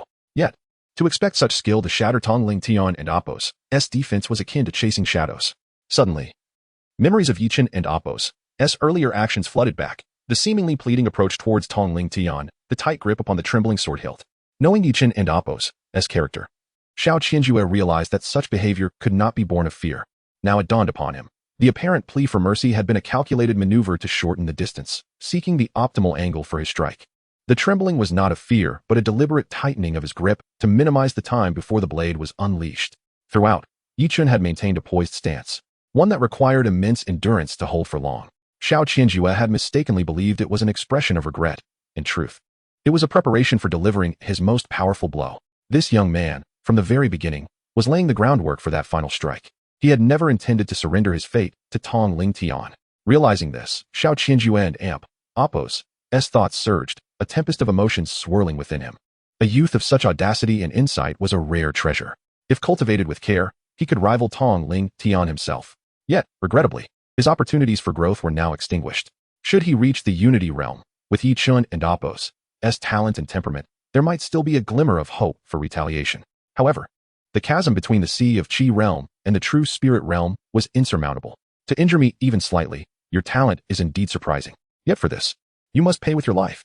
Tong Ling Tian's tone remained indifferent, but Miao Hongya, familiar with him, could sense the effort to mask his astonishment. A young tiger, though not yet fully grown, possessed the spirit of a predator. Yi Chen's threat could not be allowed to flourish. It must be extinguished in its infancy. Miao Hongya cast a pitying glance at Yi Chen. To her astonishment, however, Yi Chen's pallid visage bore a trace of a smile. The three true disciples watched as this mere Sea of Qi realm cultivator struggled to rise from the ground. His serene face adorned with a composed smile. Do you think you can extinguish me, senior brother Tong? I fear you may find it quite difficult. You, Tong Ling Tian stammered, his expression shifting dramatically as he fixed his gaze upon Yi Chun. You, poisoned. With a thud, he collapsed, his face ashen, motionless, akin to a corpse. Xiao Qianjue and Miao Hongya sprang to their feet, aghast. The sword is poisoned. Miao Hongya immediately focused on Yi Chen. Her voice laced with fury. What a despicable wretch. If you have grievances, voice them. How could you resort to poisoning a senior brother? Her chilling aura bore down upon Yi Chen like a mountain pressing upon him. Yet, even in his injured state, he stood tall, unyielding. A cold smile danced upon the pale features of the youth as he calmly uttered, if I am powerless to resist, what else could I do but poison him? I offered him a chance. He had deliberately attributed Tong Ba Tian's death to Duan Haoyin's inaction, hoping to discern whether Tong Ling Tian would recognize right from wrong. But the arrogant Tong Ling Tian had not even attempted to differentiate. My brother is dead, and you must pay the price. It was Tong Ba Tian, that wretched beast, who had sought to kill him for money. He had acted in self-defense. What wrong had he committed? What right had Tong Ling Tian to execute him? Just because he was a true disciple? Did his brother's life hold more value than his own? Yi Chen clenched his fists, his delicate face twisted with rage and indignation. You fool, Yi Chen. Even if you have temporarily preserved your life, bearing the accusation of poisoning a true disciple, how could the Xiantian sect ever let you go? Xiao Qianjue lamented, recognizing that Yi Chen had reached an impasse. The loss of a true disciple would never be forgiven by the Xiantian sect. Miao Hongya swiftly moved to block the solitary exit of Jiang Xian Pavilion, her disdainful gaze fixed upon Yi Chen. I cannot allow you to leave. You shall face a death by 1,000 cuts for the crime of poisoning a true disciple. As a true disciple, Miao Hongya held steadfast to her principles. The act of poisoning a true disciple was a direct affront to their authority. Despite harboring admiration for Yi Chen and Appo's character and talent, she had no choice but to suppress him, resolutely defending the interests of the true disciples. Ah, Sister Miao, do not be so tense, Yi Chen chuckled. Even in such dire circumstances, maintaining a calm demeanor as he waved dismissively at Xiao Qianjue. Brother Xiao, why not check if Tong Ling Tian is truly dead? The incident had occurred so abruptly and shockingly that they had yet to carefully sense Tong Ling Tian and Appo's condition. Upon closer inspection, Xiao Qianjue and Appo's face shifted dramatically. Tong Shidi and Appo's vital signs remain intact. He has merely lost consciousness. Miao Hongya stared in disbelief. Yi Chen shrugged, smiling. It is merely the effect of the corpse coagulation powder. Aside from being unable to move for 19 days, it will not harm him in the slightest. Chapter 11. The marvelous uses of corpse freezing elixir. You are using the corpse freezing elixir, not poison? Miao Hongyao and Xiao Qinjue exclaimed in astonishment. The corpse freezing elixir is not merely a poison. It is a rare life-saving elixir. This miraculous potion is primarily utilized at the brink of death to extend one's life. Should someone be afflicted by a strange toxin on the verge of death, consuming a drop of the corpse freezing elixir would immediately seal their consciousness and dramatically reduce all bodily functions and metabolism to the bare minimum. They would remain in this state for 19 days, only to awaken thereafter, regaining awareness and movement. Those 19 days represent a precious window for rescue. Xiao Qinjue and Miao Hongyao were utterly taken aback that something meant for saving lives could be employed by Yi Chun as a poison. Tong Lingtian, having succumbed to this toxin, would remain unconscious for 19 days, his limbs stiff as a corpse, utterly devoid of mobility. In 19 days, I shall ascend the heavenly execution platform to challenge Tong Lingtian, Yi Chun declared with startling audacity. Xiao Qinjue and Miao Hongyao were once again rendered speechless. As true disciples, they were well acquainted with many matters. Yet the astonishment Yi Chun brought them today surpassed all their experiences from the past month combined. It was one thing to poison a true disciple, but to utilize a precious elixir like the corpse freezing elixir as a toxin was simply unfathomable. Having succeeded in poisoning him, rather than seizing the opportunity to flee, he intended to wait for 19 days to confront a true disciple. Yi Chun, are you serious? As an inner sect disciple, to challenge a true disciple, you must first pass the Golden Man Formation Test, a perilous trial that even true disciples dare not undertake lightly. Xiao Qinjue said with a wry smile. Miao Hongyao, equally perplexed, could not fathom Yi Chun's motives. Did he risk his life to poison Tong Lingtian merely to gain 19 days of growth? In less than 20 days, even achieving a breakthrough to a new realm would be arduous. What confidence did he possess to confront a true disciple? Yi Chun shrugged, appearing entirely unconcerned. For others, aspiring to grow sufficiently to contend with a true spirit realm within 19 days would be a fool's errand. Yet for Yi Chun, it was wholly plausible. He possessed the extraordinary talent of the Supreme Life Soul, the Chaos Thunderfire True Dragon. In less than 6 days, he had already ascended to the 6th level of the Qi realm. 19 days would undoubtedly facilitate a transformative change within him. When the time came to face Tong Lingtian, he would not be without the strength to fight. The enforcement group has arrived. What has transpired? A group of black-clad disciples, adorned with skull-shaped badges, arrived with urgency. Xiao Qinjue and Appos, as heart raced. This is bad. If the enforcement group arrives, Yi Chun might not survive the night. Little Tang. There has been a misunderstanding. Everything is fine, Xiao Qinjue hastily explained while signaling Miao Hongyao. Miao Hongyao did not withhold the truth, recounting the events. And the disciples of the enforcement group shifted in color, gazing at Yi Chun in awe. Good heavens! An inner-sect disciple daring to challenge a true disciple. How impressive! How many years has it been since the Xiantian sect has seen such a fierce individual? Even more astonishing is that a true disciple fell victim to this young man's scheme, incapacitated for 19 days. In that moment, all the disciples of the enforcement group etched Yi Chun's name into their memories. The leader of the black-clad youths approached Yi Chun, his expression complex. Brother Yi, we meet again. Yi Chun smiled. Indeed, I did not expect to see you under such circumstances. Tang Wei, you are impressive, having become a true disciple. Yi Chun playfully punched him on the shoulder, and Tang Wei bashfully scratched his head with a smile. I only passed my assessment last year. According to the rules of the Xiantian sect, newly admitted true disciples must serve the enforcement group for a year. Tang Wei had joined the sect in the same year as Yi Chun, both under the guidance of the same elder. Now, Tang Wei had attained the status of a true disciple, while Yi Chun struggled in the Qi realm. Life's fortunes are indeed curious. Since you dare to challenge a true disciple, you must have found a way. I will report this to the higher-ups. You need only await notification to sign at the enforcement hall, Tang Wei said with a smile. Unlike others, he understood Brother Yi's character best. Anything Yi Chun undertook without assurance was unthinkable. Whatever he decided to do, he surely had a measure of confidence. Before Xiao Qinjue and Miao Hongyao could speak, Tang Wei waved his hand. You too, we shall take Brother Tong away. His situation is special, and I will report it to the sect immediately. Brother Yi, take care. The enforcement group members worked together to carry the lifeless Tong Lingtian. As they exited the small pavilion, Tang Wei paused slightly, not looking back. Brother, about Elder Wan. Never mind, let us go. The enforcement group departed without a backward glance. Farewell, Yi Chun said hastily, clasping his hands. He picked up the discarded sword that Tong Lingtian had crushed into an iron handle and limped away. Left behind were Xiao Qinjue and Miao Hongyao, staring at the boy's retreating figure, utterly speechless. They had not anticipated such a hasty conclusion to events. Upon reflection, it was astonishing that Yi Chun, a mere Qi realm disciple, had managed to retreat unscathed before the wrathful true disciples. Throughout the history of the Xiantian sect, such an occurrence had never happened. It was indeed a miracle. Who would have thought that our Xiantian sect would produce such an extraordinary character? Miao Hongya remarked. Xiao Qianjiwei chuckled softly. Miao Junior's sister, and Oppos, extraordinary and Oppos, is not exactly a favorable term at present. Miao Hongya replied with an impassive expression. Favorable term? Does Yichen deserve that? Xiao Qianjiwei shook his head, his expression turning serious. I know you have always had a good relationship with Tong Lingtian, but this matter exceeds our ability to intervene.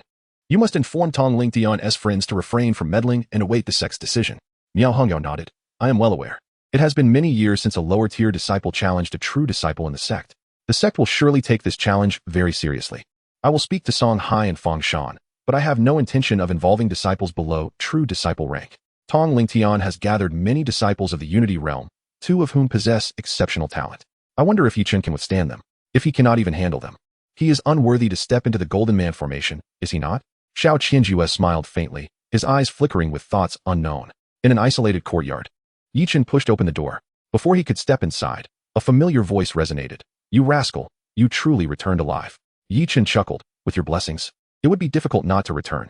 He casually placed the fine wine he had purchased for a hefty sum on the table. Before him sat an elder in a bamboo chair, none other than the guardian of the pavilion. Elder, I used only a drop of the corpse freezing elixir. The remaining portion is returned intact. Yichen carefully presented a jade vial with both hands. The guardian couldn't help but smile. You spent 1,000 spirit stones on the corpse freezing elixir and used just a drop? Wouldn't that mean you've incurred a loss? Yichen and Oppos' expression remained calm as he replied with a gentle smile. Your willingness to sell me this item is worth 900 spirit stones. Thus, spending 100 spirit stones for a drop of the elixir is not a loss, especially since it helped me regain my life. I consider it a great profit. As he concluded, Yichen couldn't help but laugh heartily, yet his body could no longer support him, swaying as he nearly toppled over. Chapter 12. The Fifth Inner Gate. Instant kill in the realm of Qi, having endured a furious strike from the true spirit realm. Yichen's ability to persevere until now is nothing short of miraculous. The keeper of the pavilion did not allow him to collapse. With a casual wave of his hand, a surge of spiritual energy enveloped him and gently placed him onto a bamboo bed within the room. Thank you, esteemed elder. If I could rest here for a night, I would be immensely grateful, Yichen said, his lips pale, yet forcing a smile. It was certain that many would come to seek him out tonight, particularly those under Tong Lingtian's command, who would not allow him a moment's peace. The keeper's abode was indeed a sanctuary for him. You clever lad. You calculated that the old man would not remain indifferent, did you? The keeper remarked, though his hands were busy channeling several streams of spiritual energy into Yichen's body. Instantly, dark purple blood beads, each the size of a pigeon's egg, were expelled from Yichen's being. With the stasis of his injuries removed, he fell into a deep slumber. Observing the unconscious Yichen, the keeper shook his head. Are you truly not going to intervene? He has indeed mastered the soul-severing strike. He is not as inept as you claim. Silence enveloped the surroundings, devoid of any response. The keeper curled his lip in disdain. Humph, a stone in a cesspit, foul and unyielding. I wonder how long you will endure before you take action. As night fell, Yichen awoke to find his entire body racked with pain. Even the slightest movement felt as though thousands of needles were piercing into him. Beads of sweat formed on his forehead as he lay in bed, too afraid to move. If you wish to be completely incapacitated, then lie still. If you wish to recover, endure the pain and rise. The more it hurts, the more you must move. Not a moment should you remain still. The keeper's voice drifted in from outside. With a jolt, Yichen sprang from the bed. Waves of excruciating pain surged through his head, nearly causing him to convulse and collapse. Ouch! It hurts terribly. What did you do to me, esteemed elder? Yichen cried out. You little rascal, lacking any fortitude. Endure the pain instead of howling like a donkey. Have you no shame? Does having shame make the pain go away? At least if I yell, I can release some frustration. Why act so pretentious? Yichen retorted, gritting his teeth as he tried to distract himself from the agony. The keeper, annoyed by the noise, turned to head towards the Xuanwu pavilion. Stay here.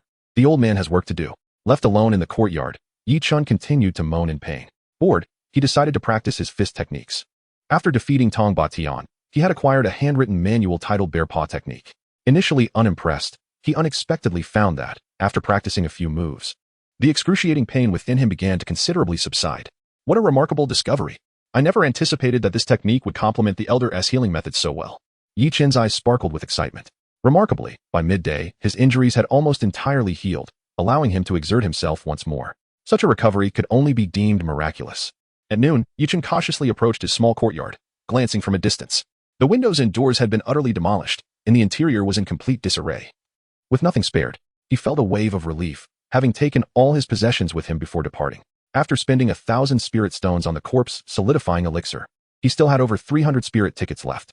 To elevate his strength to contend with Tong Lingtian, he required further resources.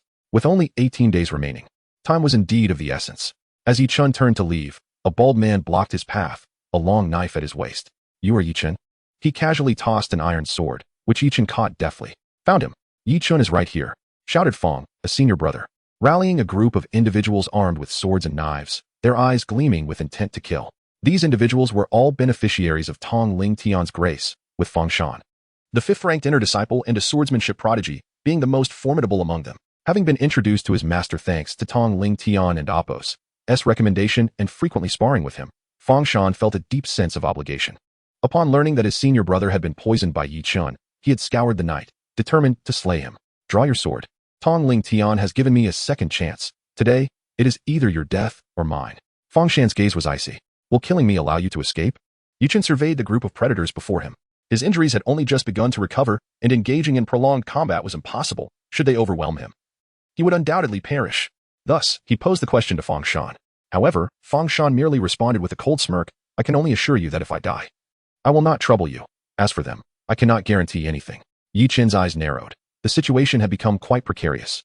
He needed to devise a strategy to break free. "Fang Shan, do you know the reason for my discord with Tong Ling Tian?"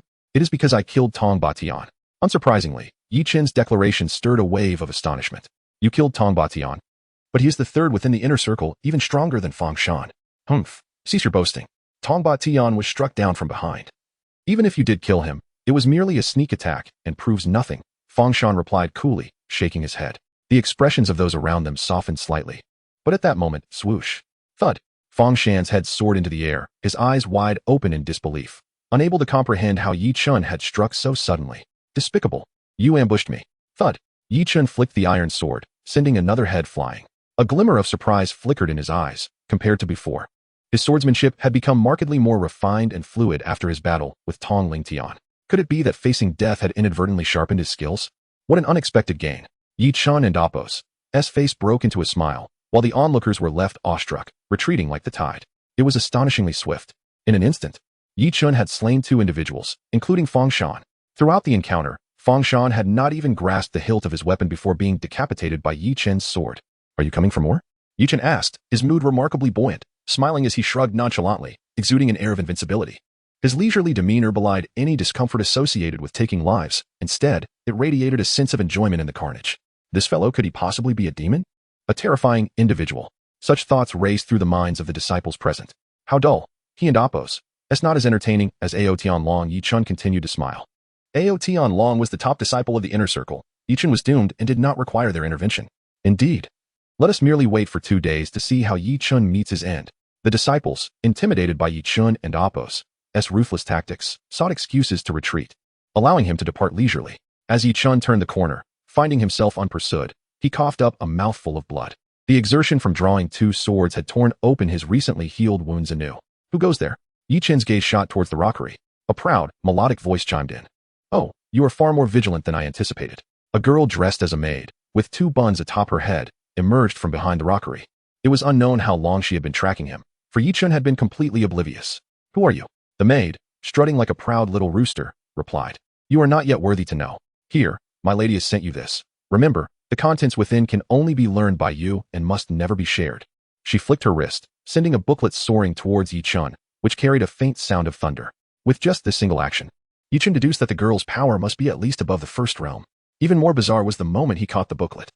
The long-dormant Dragon Emperor's mark on Yi Chun's left hand suddenly radiated a searing warmth once more. Chapter 13. The mysterious young mistress. The last occurrence of such a situation was when Yi Chun discovered the soul-severing slash. Although the cultivation of the soul-severing slash posed considerable difficulty, its power was undeniably formidable. Whether confronting the true disciple Tong Ling Tian or effortlessly vanquishing Fang Shan, it showcased astonishing practicality. Now, with the fluctuation of the Dragon Emperor and Apos' mark, could this tome be yet another exceptional treasure, rivaling the soul-severing slash? Yi Chun eagerly opened the text. Heartless slash, severing emotions with extreme perception, striking formidable foes, cultivation difficulty rated at 6 stars. Requires immense self-control. The introduction was exceedingly brief, lacking details on its power and usage. Yet, the cultivation difficulty reached an astounding 6 stars, surpassing the soul-severing slash by half a star. Instinctively, Yi Chun was drawn to the phrase extreme perception, eager to begin his training. However, upon reflection, he forcibly suppressed his desire. Fixing his gaze on the young girl, Who is your mistress? What purpose does she have in providing me with this soul technique? You are not qualified to know. Just train well with the secret technique I give you. Why concern yourself with so much? The young maid, having been beside her mistress for long, had developed keen insight and immediately perceived Yi Chun and Appo's interest in the Heartless Slash. However, she was taken aback when Yi Chun casually returned the tome to her. What do you mean? Don't you like it? The maid exclaimed, astonished. Yi Chun's expression remained indifferent. Your mistress is too enigmatic. I apologize. But I have no interest in cultivating. He was currently entangled in numerous troubles and deemed it unwise to provoke further complications. As he turned to leave, the maid was visibly stunned. It was indeed rare for someone to decline a gift from her mistress. Wait, if you truly wish to know the truth, come here at the third watch of the night. My mistress will be free and can meet with you. Very well. Then we shall meet at the third watch. I shall not forget. Yi Chun readily agreed and departed. The maid stood there for a long moment, exhaling in relief. My mistress is remarkable. She accurately predicted that Yi Chun would refuse. Thankfully, she instructed me on how to handle it. Meanwhile, in a secluded courtyard, a young man clad in white, with a handsome visage and a lock of hair cascading over his left eye, smiled coldly as he perused the intelligence in his hand. I did not expect so much to transpire during my 3-month training journey. Even Tong Shixiang has been outmaneuvered by an unknown individual. Someone, inform Ao Tianlong that I, Song Hai, shall take his place in the upcoming Fengyan platform. Returning to the Guardian's courtyard, Yi Chun shook his head in regret. The Heartless Slash, judging by its introduction, emphasized lethality as a soul technique. If he could integrate it with the soul-severing slash, it would undoubtedly elevate the latter's power to new heights. Alas, the tome's owner was shrouded in mystery, refusing to reveal herself. Moreover, the ambiguous air of superiority left Yi Chun feeling quite uncomfortable. Forget it. If I miss this opportunity, so be it. My immediate priority is to elevate my realm. Yi Chun quickly relegated the Heartless Slash to the recesses of his mind. He sat cross-legged in the courtyard, basking in the sunlight, each hand grasping a few spirit stones. As he activated the 9th grade life mantra, Python Dragon Mantra, a mysterious Python dragon apparition materialized behind him, shimmering with starlight. Suddenly, the apparition quivered, causing the spirit stones in Yi Chun's hands to disintegrate into powder. Streams of pure energy were swiftly devoured by Yi Chun's physical body, leaving no trace behind. The gentle spiritual energy seamlessly merged into his limbs, fortifying and nurturing his meridians, organs, and bones. 2 hours later, the primordial thunderfire true dragon soul within Yi Chun's sea of chi stirred gently, lazily stretching its claws. With a thunderous roar, a torrent of overwhelming energy erupted from within Yi Chun, causing his garments to billow dramatically. He had successfully reached the 7th level of the Sea of Chi realm. Under the orange-hued sunset, Yi Chun's expression illuminated with joy.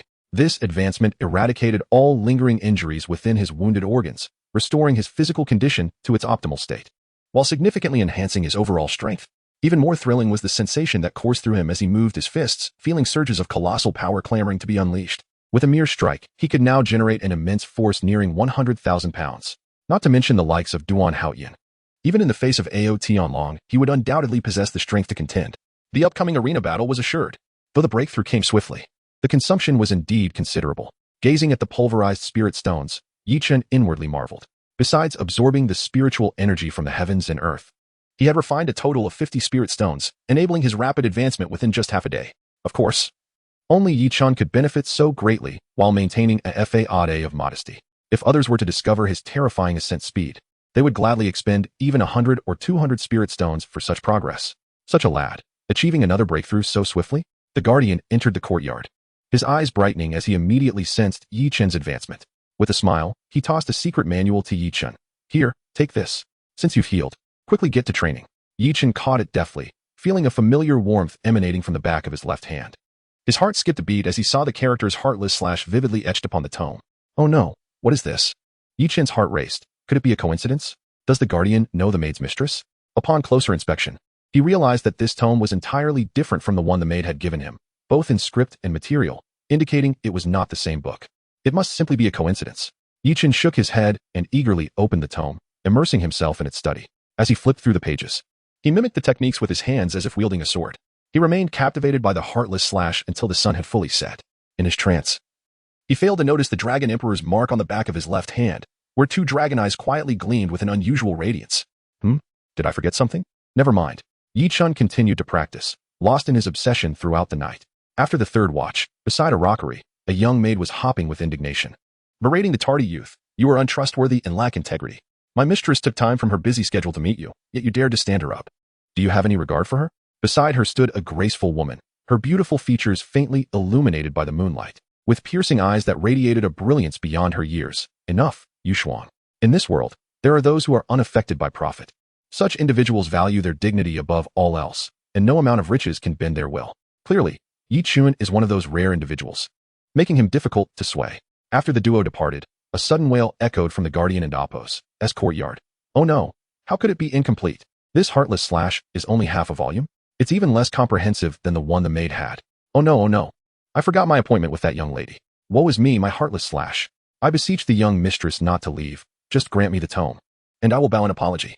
Chapter 14. Wagering my life in the early morning. Within the iron bamboo forest, a resounding clash echoed. The gleaming sword light flashed like lightning, swiftly severing two bamboo stalks, each as thick as a waist, which then crashed to the ground. The power of the soul-severing slash had intensified. Yi Chun, with a casual swing of his sword, employed barely 50% of his strength. Yet the impact surpassed that of the past. This was due in part to his advancement to the 7th level of the Qi-Si realm, which had greatly augmented his power. Moreover, the insights gained from the emotionless slash played a crucial role. After a night of contemplation, Yi Chun had begun to merge its techniques with the soul-severing slash, yielding gratifying results. He pressed on. Yi Chun drew his sword, and with a sharp whistle, the blade shot forth, aimed at a bamboo stalk. Suddenly, a figure materialized out of thin air, confronting the sword light with 2 fingers. Clang! The fierce sword light was firmly pinched between those 2 fingers. A subtle shake extinguished the radiant glow with a crisp snap. What is your intention? Yi Chun's gaze turned frosty as he regarded the unexpectedly appearing, powerfully built young man. His aura was solid and unwavering, radiating a pressure akin to that from Tong Ling Tian and Xiao Qianju, indicating he was a true disciple who had entered the true spirit realm. You are Yi Chun? Helian Qing scrutinized Yi Chun from head to toe, his gaze cold and indifferent, as if appraising a slaughter-bound beast. He was a close confidant of Tong Ling Tian and often drank and bantered with Tong Ba Tian, their bond being exceptionally strong. Upon learning that Tong Ba Tian had fallen at Yi Chun's hands, and that the latter had even plotted against Tong Ling Tian, Helian Qing yearned to slay Yi Chun on the spot. If you have no business here, I ask you to leave and not disturb my training, Yi Chun stated icily. Haha, training? What purpose does it serve? Even if given you another decade, you still wooden and amp. Apos, be worthy to compare with the true disciples. Helian Qing's eyes glinted coldly as he fixated on Yi Chun, akin to a serpent locking onto its prey. He drew a circle in the dirt with his foot. I stand here, at your mercy. If you force me outside this circle, I shall spare your life. What say you? Boom. He unleashed a menacing killing intent that pressed down upon Yi Chun. The overwhelming chill wrapped around him, almost suffocating him with its terrifying pressure. The disparity between the Qi-Si realm and the true spirit realm was indeed vast. Had it been anyone else, or even the previous Yi Chun, they would have found it impossible to withstand such an aura. However, now, having endured the confrontation with Tong Ling Tian, Yi Chun's will had remarkably strengthened. He stood firm, his expression unchanging, revealing no hint of retreat. Only his clothing vibrated under the immense pressure, threatening to tear apart. Eh? Helian Qing displayed a flicker of surprise. A mere Qi-Si realm cultivator could actually withstand his pressure? Quite extraordinary indeed. His gaze turned colder as he prepared to intensify his oppression. With a resounding crash, his imposing aura shattered abruptly. A figure appeared before Yi Chun, casually dispersing Helian Qing's oppressive force. Helian, what a spirited demeanor. Coming to the iron bamboo forest to flaunt your power so early in the morning, Xiao Qianju grinned as he stood beside Yi Chun, though his eyes betrayed a hint of astonishment. Helian Qing's previous aura was laced with genuine killing intent. Even Xiao Qianju, caught off guard, would have found himself in a precarious position. Yet Yi Chun remained steadfast, which was indeed alarming. Xiao Qianju mused that perhaps he had made the right decision in coming. Yi Chun, are you all right? Xiao Qianhui emerged from behind, her expression laced with concern as she scrutinized Yi Chun. What is your intention, Xiao Qianju? Do you plan to intervene? Helian Qing and Apos' expression darkened, his eyes locking onto Xiao Qianju. This man usually kept to himself. Why had he chosen to step in this time? You can protect the first, but not the 15th. Provoking a true disciple, Yi Chun will inevitably meet his end. Helian Qing's gaze, sharp as a serpent's, remained fixed on Yi Chun. Do I need to explain my actions to you, Helian Qing? Xiao Qianju replied with a calm demeanor. You need not explain to him, but you should at least provide me with an explanation. Wasn't it agreed that you would not intervene? A cool female voice interjected. Miao Hongyao appeared beside Helian Qing, her gaze piercing as she scrutinized Xiao Qianju. You urged others not to act, yet now you intend to shield Yi Chun? Xiao Qianju. Since you have breached our agreement, do not blame me for stepping in. Miao Hongyao and Apos' cold eye swept over Yi Chun as if appraising a corpse. Her relationship with Tong Ling Tian was complex, hovering between friendship and something more. With Tong Ling Tian being deceived by Yi Chun, regardless of her personal feelings or the interests of the true disciples, She could not simply stand by and do nothing. Helianqing, I will hold off Xiao Qianju. You go and take that boy's head. Miao Hongyu wasted no time in her lethal intent. The atmosphere among the three became charged, as if a fierce battle were imminent. Xiao Qianhui, anxious, exclaimed, Wait. Brother, you cannot face two true disciples alone. Hold on. Yi Chen coldly regarded Helianqing. Are we not to continue our wager? Xiao Qianju and Miao Hongyao and Appos. S expressions stiffened simultaneously. Xiao Qianhui blinked in curiosity. Wager? What wager? Helianqing smirked, inspecting Yi Chen with a mocking gaze. Oh, what do you propose? The wager continues, but the terms must be altered. If I force you out of that circle, you shall owe me 300 spirit stones and refrain from disturbing my training for 20 days. And if you lose? Yi Chen replied with calm conviction, Should I lose? I will give you 300 spirit stones, and you may do as you wish with my life. Others are not to be involved in this matter. Yi Chen had his principles in life and conduct. Regardless of Xiao Qianju's motivations for assisting him, he appreciated the gesture. However, he would not allow those who aided him to bear any burdens. Xiao Qianju evidently understood Yi Chen's intent, his eyes flickering slightly. This Yi Chen was becoming increasingly likable to him. Very well, let it be so. Come. Helianqing exchanged glances with Miao Hongyao. 300 spirit stones were a considerable sum for them. Moreover, it presented an opportunity to avenge their friend. This deal was quite advantageous. He regarded Yi Chen with a predatory gaze, confident in his victory. Strike me. If you can shake my resolve, perhaps you might live. But if you cannot, today shall be your last. Chapter 15. Soul-severing threefold strike. With a soft thud, Yi Chen's right hand firmly grasped the sword hilt. He stood poised, his gaze fixed on Helianqing, who remained composed within the circle. Helianqing and Appos' calm demeanor betrayed no hint of perceiving Yi Chen as a threat. Beside him, Miao Hongyao's expression was more grave. She had witnessed Yi Chen's swordplay firsthand and recognized its potential despite its limitations. Helianqing, she cautioned, Yi Chen's swordsmanship is swift and relentless. Do not underestimate him. Helianqing nodded, his seriousness amplified, though a part of him remained unconvinced. What menace could a mere Qi realm cultivator, unable to even mobilize his soul essence, possibly pose? The essence of the soul-severing strike. A relentless blade that knows no regret, and the emotionless strike, a severance of sentiment and a mastery of perception, flowed through Yi Chen's mind. He crouched, his hand gripping the hilt, adopting an unconventional stance as he targeted Helianqing. An inexplicable unease settled upon Helianqing as he met Yi Chen's detached gaze. What am I fearing? The chasm between a true disciple and a Qi cultivator is insurmountable. He cannot possibly harm me. In that moment of wavering focus, Yi Chen's eyes blazed with sudden intensity.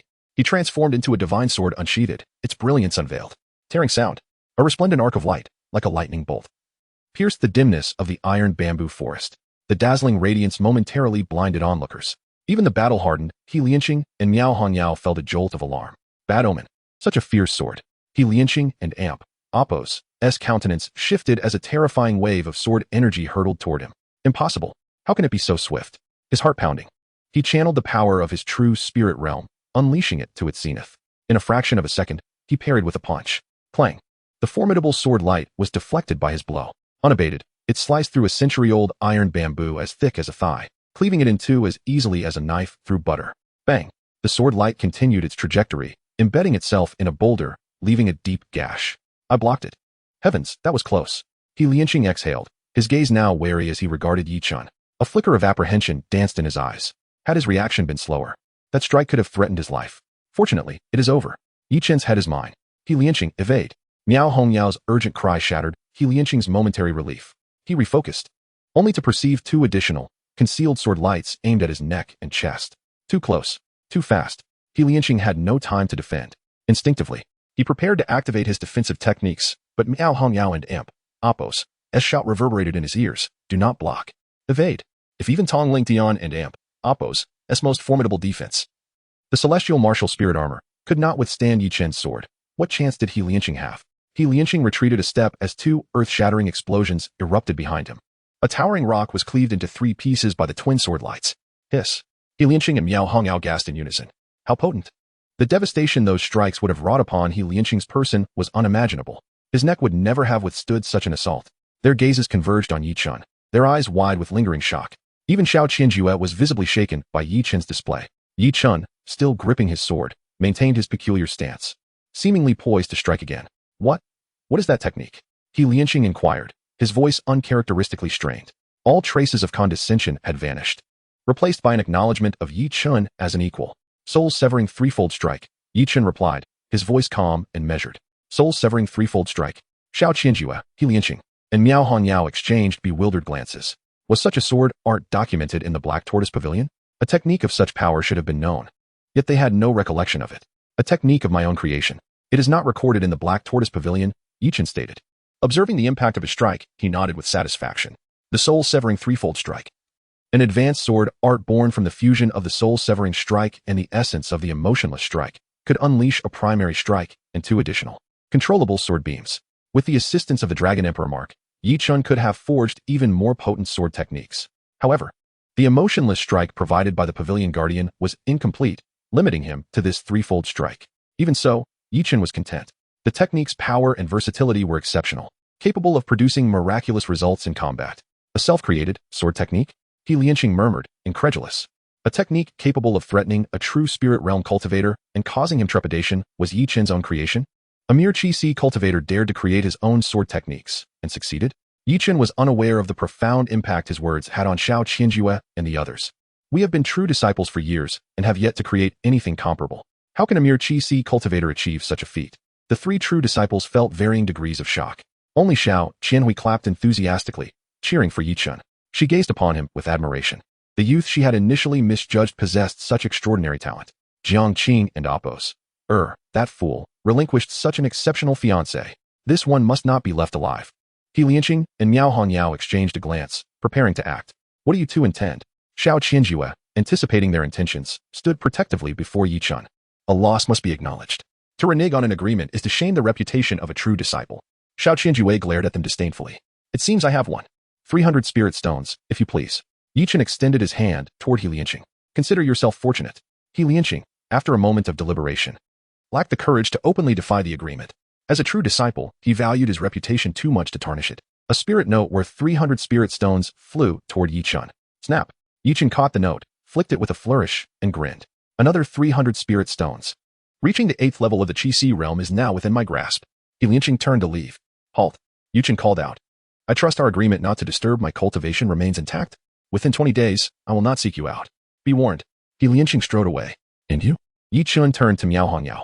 Miao Hongniao studied Yi Chen with resentment. After a long silence, a shadow passed over her eyes. I will not attack you. But I must warn you, the coagulating corpse dew is a vital treasure of the sect, heavily guarded and not to be taken lightly.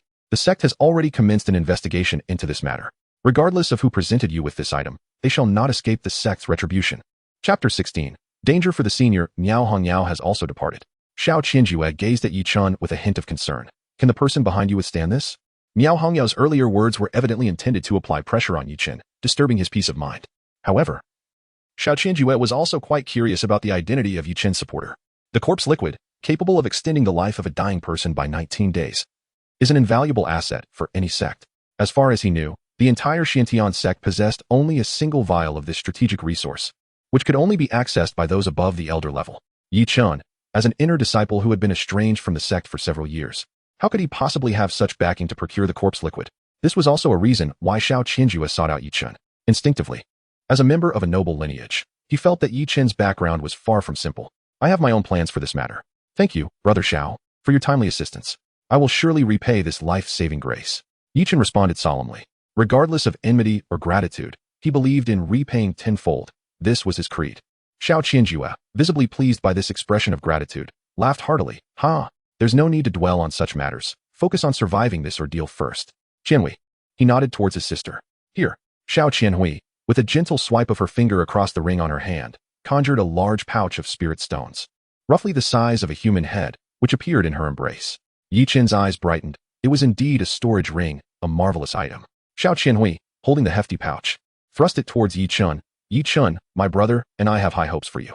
This is our support. You must strive hard. Her small fists clenched earnestly. Her face flushed with a radiant smile, reminiscent of blooming peach blossoms. Her eyes sparkled with an unmistakable admiration for Yi Chen. Xiao Qianjue felt a pang in his heart and interrupted his sister. All right, let us not distract Brother Yi from his training. We can discuss things once he has weathered this crisis. Surviving the crisis would make everything else manageable. Failing meant Yi Chen would merely be a corpse struggling in vain. Xiao Qianjue hoped his sister would not invest her feelings in a lifeless body. Yi Chen understood his implication but chose not to address it. One cannot seek perfection. The fact that they were willing to support him with several hundred spirit stones at such a crucial moment was already a kindness. One should not be greedy and seek more. Before long, the Xiao siblings departed, leaving Yi Chun alone in the iron bamboo forest. Yi Chun held the bulging pouch of spirit stones, estimating there to be at least 600 or 700.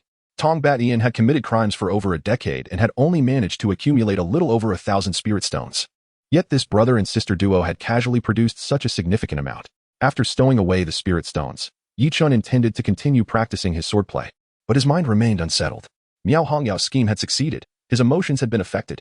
The corpse liquid was something Yi Chun had requested from the elder guarding the pavilion, although he had paid a price of 1,000 spirit stones for it. If the elder were to be implicated, Yi Chun would feel an immense sense of guilt. I must alert the elder. Yi Chun cherished those who treated him well, and thus, he abruptly ceased his training and hurried towards the Xuanwu Pavilion. At the entrance of the Xuanwu Pavilion, he encountered the same 2 disciples as before. Upon seeing Yi Chun, their expressions shifted, revealing fear. Why Yi Shixiao? They chuckled awkwardly, dreading Yi Chun's wrath. Recently, Yi Chun had stirred quite a commotion among the inner disciples, especially after he had outmaneuvered the true disciple Tong Ling Tian, which left everyone in astonishment. No one dared to provoke this formidable individual, fearing for their safety. I need to see the elder. Is it all right for me to enter? Yi Chun inquired. And no, please, do come in. The 2 disciples were exceptionally courteous as they ushered Yi Chun into the Xuanwu Pavilion. Inside, the first floor was still sparsely populated. Yi Chun made his way to the second floor, where numerous disciples were leisurely selecting martial arts techniques during the midday break. Hey, didn't you just visit the Xuanwu Pavilion this month? Why are you back? An unobservant inner disciple, recognizing Yi Chun, blocked his path and questioned him rudely. Bang! He was sent flying several paces by a single kick from Yi Chun. Without a backward glance, Yi Chun continued towards the elder. You seem in quite a hurry. What has happened? The elder was still lazily seated, his eyes half closed, exuding a sense of comfort and ease, as if nothing in the world could disturb him. Elder, I have heard that the sect intends to investigate the matter of the corpse liquid. If it implicates you, please place all the blame on me. Yi Chun stated directly, his eyes filled with concern for the elder, fearing that he might be dragged down by his actions. Upon returning to the sect, the elder had been the first to extend kindness towards him, and Yi Chun valued that highly. His worry and anxiety did not go unnoticed by the elder. Ha ha ha ha. The elder's previously bored demeanor suddenly transformed into one of immense delight. You, lad, still have the leisure to concern yourself about this old man. Worry not. Such trifles are of no consequence. Let them investigate. It has nothing to do with me. The elder mischievously winked at Yi Chun. Seeing his unpretentious expression, Yi Chun finally relaxed, letting out a quiet sigh of relief. Good, then I shall return to my sword practice. Yi Chun turned to leave. A warm feeling unexpectedly spread through the elder and Apos' heart. After days of internal conflict, he finally made a decision and casually remarked, Lad, today happens to be the day for distributing stipends. You should head to the Inner Affairs Pavilion and collect your spirit stones. Inner Affairs Pavilion? Stipend? Yi Chun was taken aback. He had completely forgotten about this. As an inner disciple, he was entitled to collect 3 spirit stones each month using his identification token. Busying himself with cultivation and having recently acquired a considerable amount of spirit stones, he had not paid much attention to the 3 spirit stones. However, since the elder had mentioned it, he felt obliged to make the trip. Here, catch.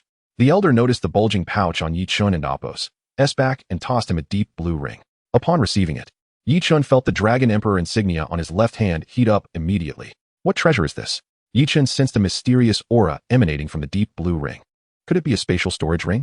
Elder this. Yi Chun's eyes lit up as he looked gratefully at the elder. The elder lazily waved his hand. This ISN and Apos, tea from me. It's a reward from someone for you. Yi Chun was taken aback. Someone? Who? Stop asking foolish questions and quickly head to the Inner Affairs Pavilion. Yes. Yi Chun turned and exited the Xuanwu Pavilion. Just outside the door, a group of disciples suddenly blocked his path. Leading them was the very disciple whom Yi Chun had kicked away. He pointed at Yi Chun, exclaiming, Ouyang Shixiao. This is the one who broke the rules and even dared to strike me. Yi Chun narrowed his eyes, fixing his gaze on Ouyang Jian, your little brother. Ouyang Jian appeared embarrassed, offering a wry smile and nodding. In recent days, he had heard every detail of Yi Chun's exploits. The memory of his earlier attempt to have Yi Chun assassinated sent chills down his spine, and he deeply regretted his actions. Yi Chun was someone who even dared to provoke true disciples. Had he lost his mind to offend such a person? For days, Ouyang Jian had been avoiding the iron bamboo forest, dreading an encounter with Yi Chun. Now, being dragged before Yi Chun by his little brother, he wished he could slap the boy for his foolishness. Chapter 17. The Protection Fee? Yi Chun, acknowledging his previous misjudgment, conceded, I accept my fault. To the astonishment of the gathered crowd, Ouyang Jian unexpectedly produced a stack of spirit notes, declaring, Here are 300 spirit notes, a token of my sincerity. If possible, let us erase our grievances. Yi Chun gazed at the notes, hesitating to accept them, his expression tinged with amusement. Was the once arrogant Ouyang Jian truly willing to back down? This revelation was indeed unexpected. The other disciples present mirrored his surprise. Their expressions a mixture of disbelief at Ouyang Jian's demeanor and awe at Yi Chen's formidable strength. What kind of power could compel a top 10 inner sect disciple like Ouyang Jian to retreat? As Yi Chen remained silent, Ouyang Jian and Apos' demeanor stiffened. After a brief pause, he bit his lip and added, "If you still refuse, I hope our conflict does not involve my brother. Ouyang Ming is on the verge of a breakthrough. I cannot afford to distract him." Before he could finish, Yi Chen snatched the spirit notes, turning away with a dismissive wave. "As you wish. Let us consider our grievances settled." Although Ouyang Jian had resorted to underhanded tactics, their conflict lacked fundamental discord. With his concession, Yi Chen found no reason to pursue the matter further. Simply put, compared to the threats posed by Tong Batian, Ouyang Jian was not worthy of his ire.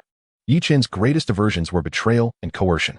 Now, with over 1,500 spirit stones amassed, he reflected on his previous breakthroughs.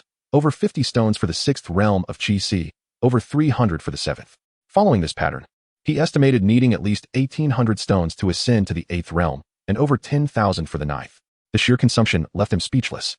While his speed of advancement was astonishing, the depletion of resources was equally alarming. Clearly, he could not rely solely on spirit stones for energy. Alternative avenues must be sought. At the Inner Affairs Pavilion, upon arriving at the Grand Hall and Apos' entrance, Yi Chen observed a bustling scene where numerous disciples collected their stipends. To his surprise, each departing inner sect disciple wore a countenance devoid of joy, instead exhibiting expressions of discontent. Soon, he discerned the cause.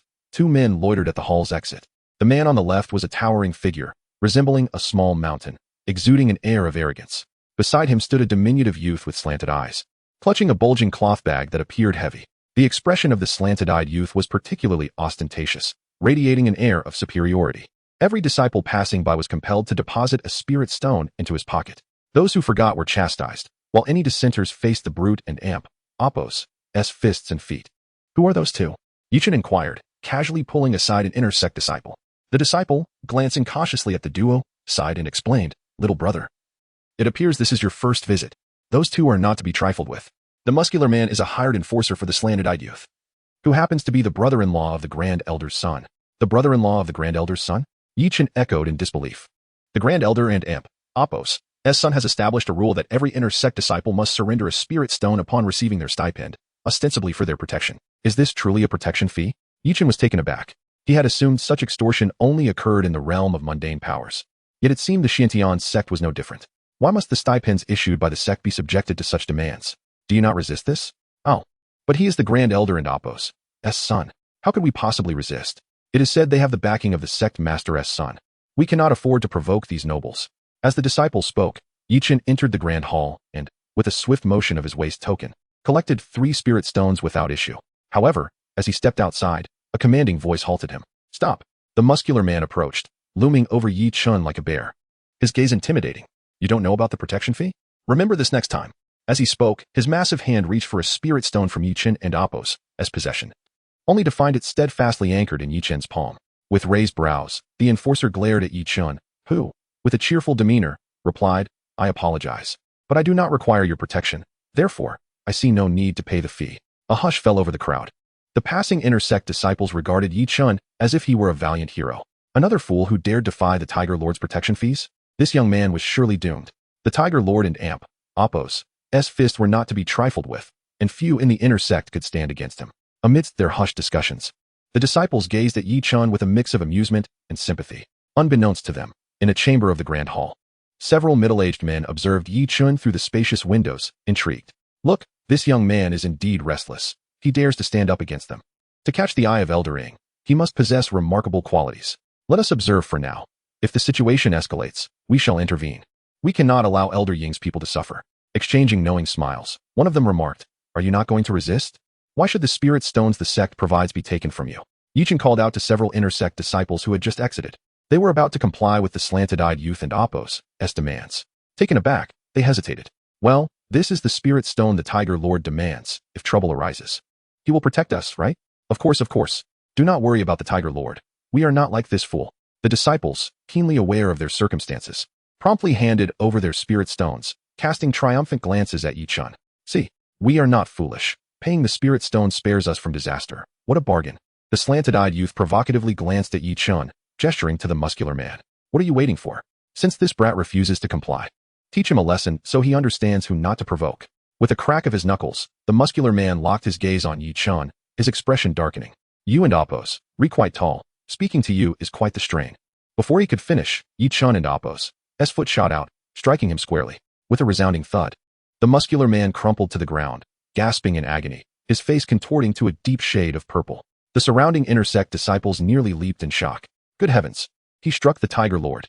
Having incapacitated the enforcer with a single blow, Yi Chen strode towards the slanted-eyed youth. The youth's face paled as he stammered. What are you doing? My brother-in-law is the Grand Elder and Appos' son. With a swift motion, Yi Chen delivered a resounding slap, sending the slanted-eyed youth sprawling. The cloth bag filled with spirit stones landed securely in Yi Chen's grasp. This is the Xintian sect. Your antics will not be tolerated. Now leave, he declared with righteous indignation. In the chamber, the three middle-aged men were utterly astonished. This young man truly dared to strike? A decisive blow, indeed. But now he has offended a noble. What shall we do? Given Elder Ng and Appos' current situation, he may not be able to shield him. Chapter 18. Redefining protection fees. At the entrance of the Grand Hall, the disciples observed with glee as the squint-eyed man and the burly figure retreated in disarray. Their eyes sparkled with excitement. Well done, brother. We no longer need to pay spirit stones. I just handed over one. You must return it to me. A throng of inner disciples rushed towards Yi Chen, reaching for the bag in his hand, eager to reclaim their contributed spirit stones. However, Yi Chen swiftly sealed the bag's opening. What does this mean? One questioned. Yi Chen smiled. I am not your brother. The spirit stones were seized from the squint-eyed man. Thus they rightfully belong to me. This is only fair, is it not? Earlier, he had attempted to rally everyone against their oppressors, yet they chose to merely spectate, preferring to watch the chaos unfold rather than assist. Their expressions of schadenfreude, which he had perceived, now morphed into greed as they sought to benefit from his success. Such naivety was laughable. Seeing Yi Chen's refusal to return the spirit stones, their expressions darkened. Are you planning to rob us of our spirit stones? On what grounds? Exactly. Those stones were submitted by us. You must return them immediately, every last one. They encircled Yi Chen, their gazes fierce, clearly ready to confront him at a moment's notice. Yet, Yi Chen, uninterested in idle chatter, waved his hands and unleashed the dominating bear palm, a technique he had learned during his leisure. With a series of thuds, the inner disciples were sent flying. Look, this lad has some skill, exclaimed one observer. Indeed, he employs his techniques with finesse. He must have practiced a martial art. In the hall, three middle-aged men exchanged glances, their eyes brightening with surprise. He has reached the Sea of Vitality realm, and yet has mastered the art of combat? This is extraordinary. They marveled at his innate talent, recognizing him as a prodigy. It was common knowledge that most disciples focused on swordsmanship and weapon mastery before entering the Unity realm, as physical combat was deemed less effective against blades. Training in martial arts consumed considerable energy and offered limited immediate combat enhancement. Only upon entering the Unity realm, where one could begin to harness their life soul, did they engage in physical training. Yet here was Yi Chen, defying the norm, achieving remarkable results with a technique he practiced out of boredom. No wonder Elder Ng had recommended him. He was indeed a raw gem. We should seize the opportunity to recruit him before the noble families realize his worth. The three men chuckled, the atmosphere in the room buoyant with anticipation. Outside, Yi Chen, having dispatched a group of inner disciples, cheerfully rummaged through their pockets, collecting all the spirit stones. Hey, that's mine. They protested. Not anymore. Consider it your protection fee. The crowd paused in disbelief. Didn't you just say we didn't need to pay protection fees? They recalled his earlier fervent condemnation of such practices. Yi Chen confidently clarified, it and Appos' different now. They deceived you before, but I am genuinely here to protect you. Protect us from what? They scoffed. From me, of course. Yi Chen replied with a grin. The inner disciples stared at him, incredulous. Wait, you're defining protection fees this way? It was a concept unheard of until now. A few disciples, having just exited the hall, contemplated slipping away. Halt. Yi Chen extended his back.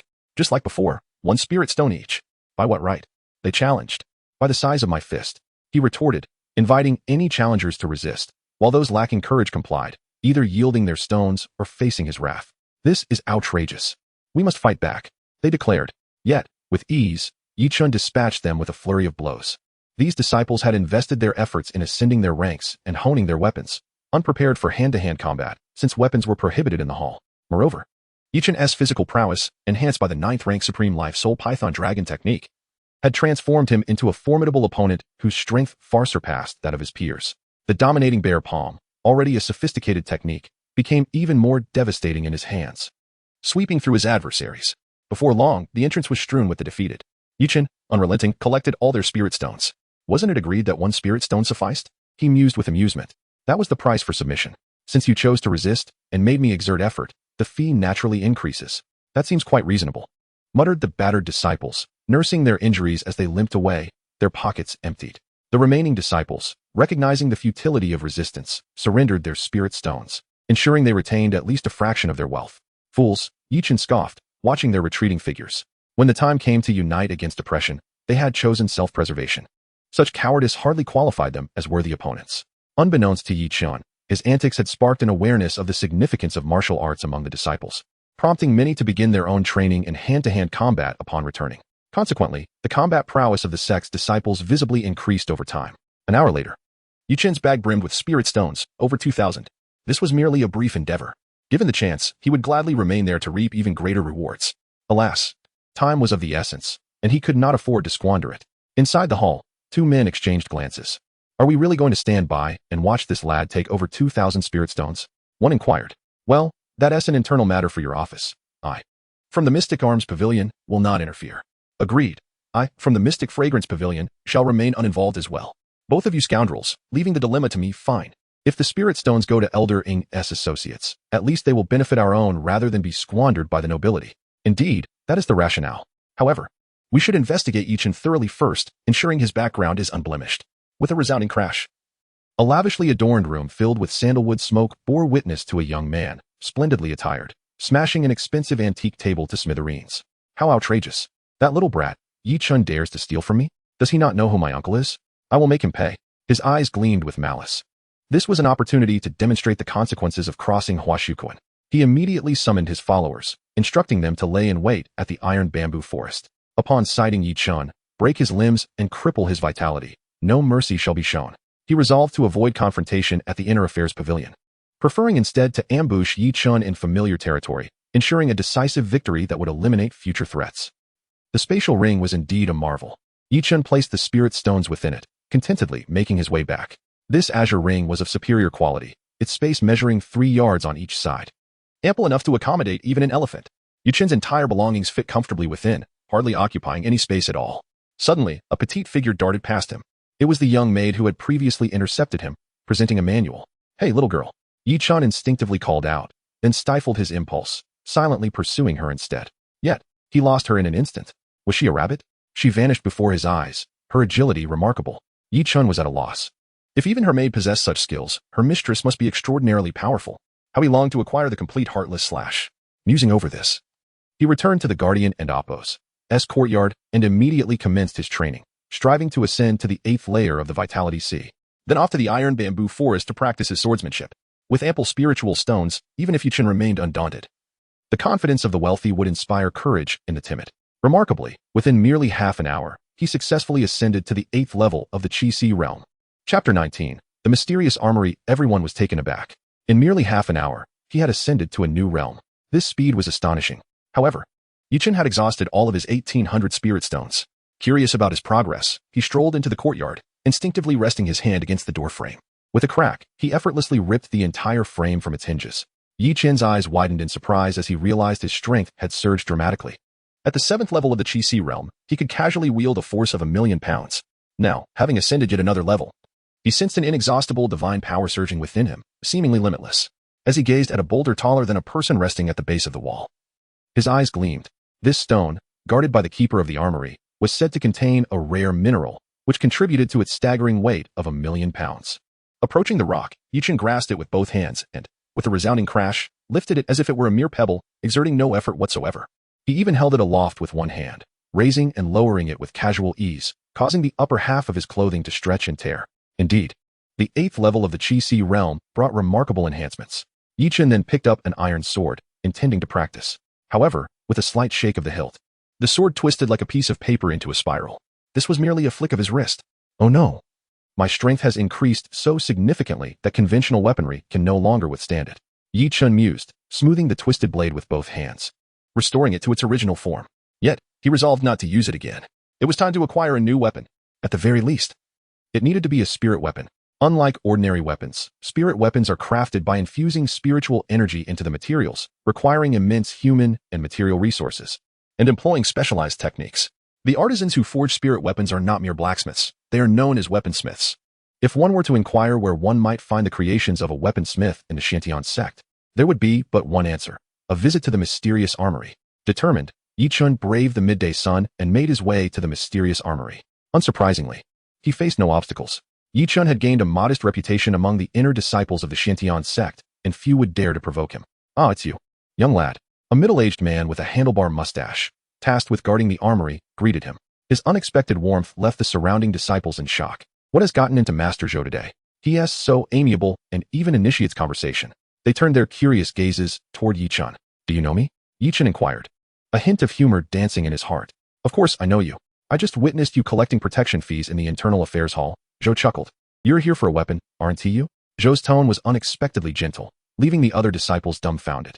After all, Zhou Zhe, the elder guarding the mysterious armory, was notorious for his fiery temper, often treating even the true disciples with disdain. To see him so amiable raised questions. Who was this young man? Wait, isn't that Yi Chun? The one who has been making waves, challenging the true disciples. Several disciples recognized him and speculated that he was seeking a powerful weapon to confront Tong Lingtian. How naive! Unless he could secure a spirit weapon. Any weapon he wielded would be ineffective. "Tell me, what type of weapon do you prefer? I'm rather bored and could provide some guidance," Zhou Zhe remarked casually, scrutinizing Yi Chun with newfound interest. However, upon closer inspection, he was nearly taken aback. "What? You've reached the 8th level of the Qi realm? How is that possible?" He rubbed his eyes in disbelief. It was indeed true. Just before lunch, this young man was still at the 7th level. Had he truly broken through in such a short span? Zhou Zhe gasped internally, astonished at the incredible speed of Yi Chun's cultivation. Wei Yi struck gold.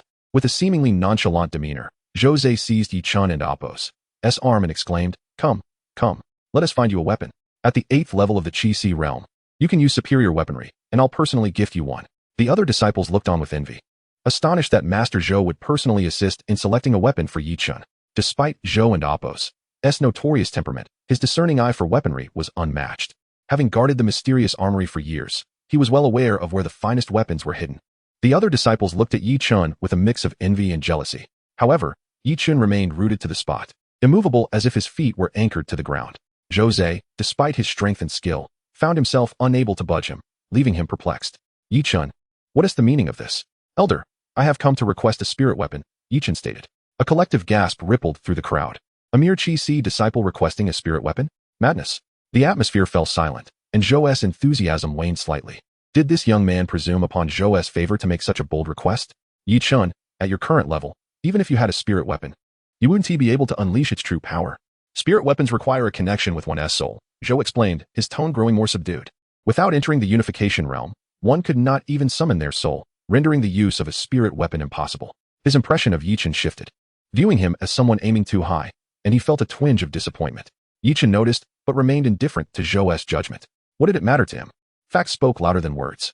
He casually picked up a long sword from a nearby rack and asked, "What do you think of this sword, sir?" Zhou glanced at it, responding calmly. The sword measures 3 feet 9 inches in length, 4 inches in width, forged from mysterious iron, weighing 137 pounds. "It is indeed a fine sword, quite suitable for you at this moment." Zhou thought highly of Yi Chun's choice, ready to let him take it. But then, Yi Chun, grasping the hilt, gave it a slight shake, and with a crack, the supposedly fine sword twisted into a spiral before their eyes. The sound of clattering echoed as many disciples dropped their weapons in shock. Zhou couldn't help but gasp, What kind of strength do you possess? My goodness. A blade forged from mysterious iron is not only heavy, but also exceptionally durable. Even Zhou himself would struggle to deform it. Yet Yi Chun had done so with a mere flick of his wrist. In disbelief, Zhou grabbed a heavier iron-long knife, offering it to Yi Chun. With a casual motion, Yi Chun took it and shook it, and once again, it contorted into a spiral. "You see, my desire for a spirit weapon isn't based on its power, but rather because ordinary weapons cannot withstand my strength," Yi Chun explained with a wry smile, revealing his predicament. He had come to the mysterious armory seeking a durable sword, ideally one that would complement his newfound strength. Chapter 20. The Spirit Weapon Chamber. Harvesting the Qilin. Yi Chun, come and try this Fong Tianhua halberd. It weighs over 1,000 pounds. Yi Chun shook his head, stating, "I practice swordsmanship and have no intention of changing my weapon at the moment." Despite his words, he complied with Zhou Zhe's request and casually picked up the halberd. It was indeed heavy, but compared to Yi Chun's extraordinary strength, it was trivial. With a single hand, he lifted it effortlessly and gave it a casual shake. A thunderous sound erupted from the halberd, followed by a crack as the blade broke off and fell to the ground. The surrounding disciples gasped in astonishment, marveling at his incredible might. "All right, no need to test further. Let's head to the spirit weapon chamber." Zhou Zhe's eyes sparkled. With such immense strength, Yi Chun would be well suited for a spirit weapon. Moreover, Jose estimated that Yi Chun possessed at least hundreds of thousands of pounds of strength in one arm. Unless he wielded a spirit weapon, he would be unable to fully utilize his formidable power. As Jose led Yi Chun through the long corridor toward the spirit weapon chamber, the disciples they encountered expressed their amazement. Who is this young man? He commands such respect that Master Zhou personally guides him. Even the occasionally passing true disciples gazed at Yi Chun with surprise, wondering if he had recently become a true disciple. Yet, true disciples were only assessed at the end of the year. Thus, whether out of curiosity or intrigue, many followed closely behind, eager to witness which spirit sword Yi Chun would select. At the entrance to the spirit weapon chamber stood two massive stone doors, intricately carved with complex array patterns, resembling a formidable barrier. Jose pressed his waist token against the door, and countless symbols sprang to life, transforming into ethereal figures that strained to push the doors open. With a thunderous roar, the spirit weapon chamber's doors swung wide. Instantly, a rich wave of spiritual energy enveloped the disciples, making them feel as if they had entered another realm. The density of the spiritual energy was astounding. Training here would undoubtedly yield far greater results than outside. Yi Chun's eyes gleamed. Do not entertain any improper thoughts. The gathering array inscribed within the spirit weapon chamber is designed to nurture spirit weapons. If you wish to use the gathering array, strive to elevate yourself to a true disciple and, in due course, train in the gathering tower. It will surely be a delightful experience. Jose, perceiving Yi Chun's thoughts, declared, "Follow me inside. The rest of you may observe, but must not touch or disturb anything." Upon hearing this, the disciples erupted in excitement. Wait, we are allowed in? We are fortunate to accompany Yi Chun into the spirit weapon chamber and broaden our horizons. Everyone cast grateful glances at Yi Chun. Jose, known for his fiery temper, typically forbade disciples below the unity realm from entering the spirit weapon chamber. However, due to Yi Chun, Jose was in an unusually good mood and made a special exception for them to witness the spectacle. In contrast, Yi Chun remained calm amidst the envious gazes, sensing that Jose's attentiveness towards him was somewhat excessive. Inside the spirit weapon chamber, rows of weapon racks crafted from special materials lined the walls. Each rack displayed blades, spears, swords, and halberds, all enveloped in spiritual light. Every weapon was bound with chains inscribed with runes, and without Jose and Apos' waist token, no one could unlock them, let alone steal them. The disciples were awestruck, their eyes wide with wonder. Yet, Yi Chun noticed a flicker of heat emanating from the Dragon Emperor mark on his left hand, seemingly reacting to the spirit weapons and growing agitated. Yi Chun focused on a spirit sword forged from celestial gold, weighing 1,000 pounds. Jose pressed his waist token against the rune chains, and with a series of clinks, the bindings dissolved. He handed the celestial sword to Yi Chun. Upon grasping it, Yi Chun found the sword surprisingly light, wishing to test it yet fearful of damaging it. Senior, may I give it a try? Jose chuckled heartily. Ha! Silly boy, feel free to test it. This is a spirit weapon. If you manage to break it, boom. A resounding explosion echoed. The celestial sword in Yi Chun and Apos' hand erupted in wisps of white smoke as the runes inscribed on the blade shattered completely. Yi Chun merely shook it slightly, gasped. All the disciples collectively inhaled sharply. What just happened? Did he just obliterate a spirit weapon? Even the most formidable beings among the alien races could not possess such strength. Jose and Apos' eyes widened, and he exclaimed, Yi Chun, be honest with me. How much strength do you have in one arm? Now it was Yi Chun and Apos' turn to feel embarrassed. I believe it must be at least 100,000 pounds. No, perhaps 200,000, or maybe. A profound silence fell over the room. Everyone stared at Yi Chun as if he were a ghost, their first reaction being disbelief. Surely, even experts in the true spirit realm could not possess such terrifying strength. Only Jose, with a glimmer of insight in his eyes, considered Yi Chun and Apos' words. From his past experience, he knew that to instantly destroy a spirit sword required at least several 100,000 pounds of force. Ordinary spirit weapons simply could not withstand Yi Chun's divine might. Suddenly, inspiration struck Jose, and he urged Yi Chun deeper into the spirit weapon chamber. The deeper they ventured, the stronger the heat emanating from the Dragon Emperor mark became, suggesting that the quality of the spirit weapons improved. Eventually, Jose halted before a pitch-black longsword. Try this sword. He swiftly released its bindings. Yi Chun effortlessly lifted the sword with one hand, treating it as if it were merely a twig. As he swung it, the black sword produced a thunderous roar. Jose watched in trepidation. My little ancestor, this is the highest quality spirit sword of the Xantian Gong. Please do not break it. Fortunately, after swinging the sword twice, nothing happened. The material of the sword felt exceptionally solid, instilling confidence in Yi Chun that it would withstand any exertion.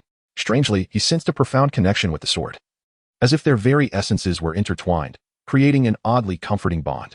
Yi Chun, what do you think? Does it suit you? If you express your desire, this Qilin spirit weapon will be yours to use free of charge. Boom. The crowd erupted in excitement. Free to use. Surely, this individual must be Jose's own son. According to the rules, applying for a spirit weapon from the sect required a fee of spiritual stones annually, not to mention the upkeep costs. Yet Jose was giving it away to Yi Chun without charge? Such blatant favoritism was beyond comprehension. Little did they know. This Qilin black sword had languished in the spirit weapon chamber for decades, untouched. Though valuable, it had one significant flaw. It was simply too heavy. The true disciples of Xuantiangong had initially shunned it, and by the time they could wield it with ease, they had lost interest in spirit weapons altogether. Now that Yi Chun was willing to use it, Jose was eager to let it go. Thank you, Senior Zhou. I shall take this sword. Qilin, what a splendid name. Amidst the envious and jealous gazes of the crowd, Yi Chun left the spirit weapon pavilion, content with the Qilin black sword in hand, and cheerfully made his way to the iron bamboo forest. Suddenly, several formidable figures surrounded him. The two leading men, one a bald giant at the 9th layer of Qi Si and the other a slender figure at the 8th layer, were flanked by lackeys at the 2nd and 3rd layers of Qi Si. My master has instructed us to break your arms and legs and cripple your Qi Si. Do not blame us. You brought this upon yourself by taking what does not belong to you. Chapter 21. Just out of the wolf's den. Encountering a fierce tiger, the ominous voice of the bald man caused Yi Chun to furrow his brow. Took something you shouldn't have? Was it that spiritual weapon, the Qilin sword, or something else? Who is your young master? Humph. Brace yourself for a shock when I tell you my young master is none other than the brother-in-law of the great elder's son, Hua Shukuan. Oh, Yi Chun responded with indifference, nodding slightly. It seemed he had been ambushed for snatching spiritual stones at the entrance of the Internal Affairs Pavilion. Oh, upon hearing my young master's name, not only do you refuse to kneel and surrender, but you even go, oh? The thin monkey sneered. A smile crept onto Yi Chun's face as he produced a package. I apologize, it was my lack of judgment that led to this offense. This is my compensation. I am willing to offer it all. The thin monkey raised his chin in delight, ready to step forward to accept it. However, he was abruptly halted by the bald man. Don't be fooled. According to our intelligence, this kid is not one to back down easily. Be cautious of a trick. Yi Chun felt a wave of disappointment wash over him and shook his head helplessly. These ruffians, surprisingly, had a bit of wit. Seeing his demeanor, the thin monkey realized he had nearly been deceived, and fury surged within him. Damn little bastard. How do you scheme against us? I reckon your whole family is tired of living. The thin monkey cursed vehemently. Suddenly, he felt a chill run down his spine. The calm-faced youth opposite him had an expression that shifted dramatically, his once placid eyes now radiating an icy menace. The frigid aura of death made the thin monkey's heart tremble as if he were locked in the sights of the Grim Reaper. Don't give him a chance. Strike together, the bald man commanded decisively. However, before he could finish, a thunderous explosion resonated as Yi Chun suddenly stomped the ground and charged forward. With an impassive expression, he swung the Qilin sword downwards. Threatening my family? Prepare to die? The thin monkey, in naive bravado, attempted to block with his blade. With a sickening sound, the long knife shattered. The thin monkey was cleaved in half, from head to toe, on the spot. A hush fell over the crowd. The thin monkey, at the 8th level of the Qi Si realm, was dispatched in an instant. This was astonishingly powerful. The faces of the other lackeys paled in shock. Seeing this, the bald man let out a furious roar. Follow me to kill him. We will have a chance together. He led the charge, recklessly attacking Yi Chun with a wide-bladed ghostly knife, the wind roaring around it. Inspired by their leader's bravery, the others surged forward in a frenzied attack. Yi Chun and Appo's cold gaze flickered. It was the perfect opportunity to test the sharpness of his Qilin sword. With a mighty swing of the Qilin sword, he unleashed a relentless assault. For an ordinary practitioner at the 8th level of the Qi Si realm, even if they exerted their utmost strength, it would be challenging to make significant waves against overwhelming numbers. But was Yi Chun an ordinary individual? His body, tempered by the Python Dragon art, was as solid as rock, boasting an extraordinary strength exceeding millions of pounds. More importantly, let us not forget that the Qilin sword he wielded was so heavy that even true disciples were reluctant to use it. Within the entire Xuantiangong, only Yi Chun could wield it to unleash its true power. At this moment, the Qilin sword in his grasp was like a whirlwind of death wherever he passed. Opponents were either severed in half or left maimed, blood spilling everywhere. Even more unfortunate were those who were obliterated by the might of Yi Chun's Qilin sword. In mere moments, the bald man was horrified to realize that his remaining subordinates were dwindling to just a few. Those left were pale, trembling, gazing at Yi Chun with the terror reserved for demons. The morale plummeted. They had underestimated Yi Chun. This kid was at least twice as formidable as their intelligence had suggested. Damn it, they had all been deceived. As the bald man cursed inwardly, he felt a surge of rage towards Yi Chun's cunningness. Hey, you! The bald man was about to command his remaining lackeys to retreat when suddenly a resounding sword chant interrupted him. 3 absolute cuts. With a series of sickening thuds, 3 of the bald man's subordinates had their heads severed, blood spraying onto him. Quick, return and inform the young master. The situation is dire.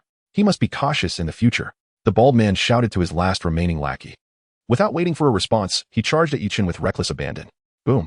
An astonishing aura erupted from him as he leaped from the 9th level of the Qi-Si realm to the 3rd level of the Unification realm.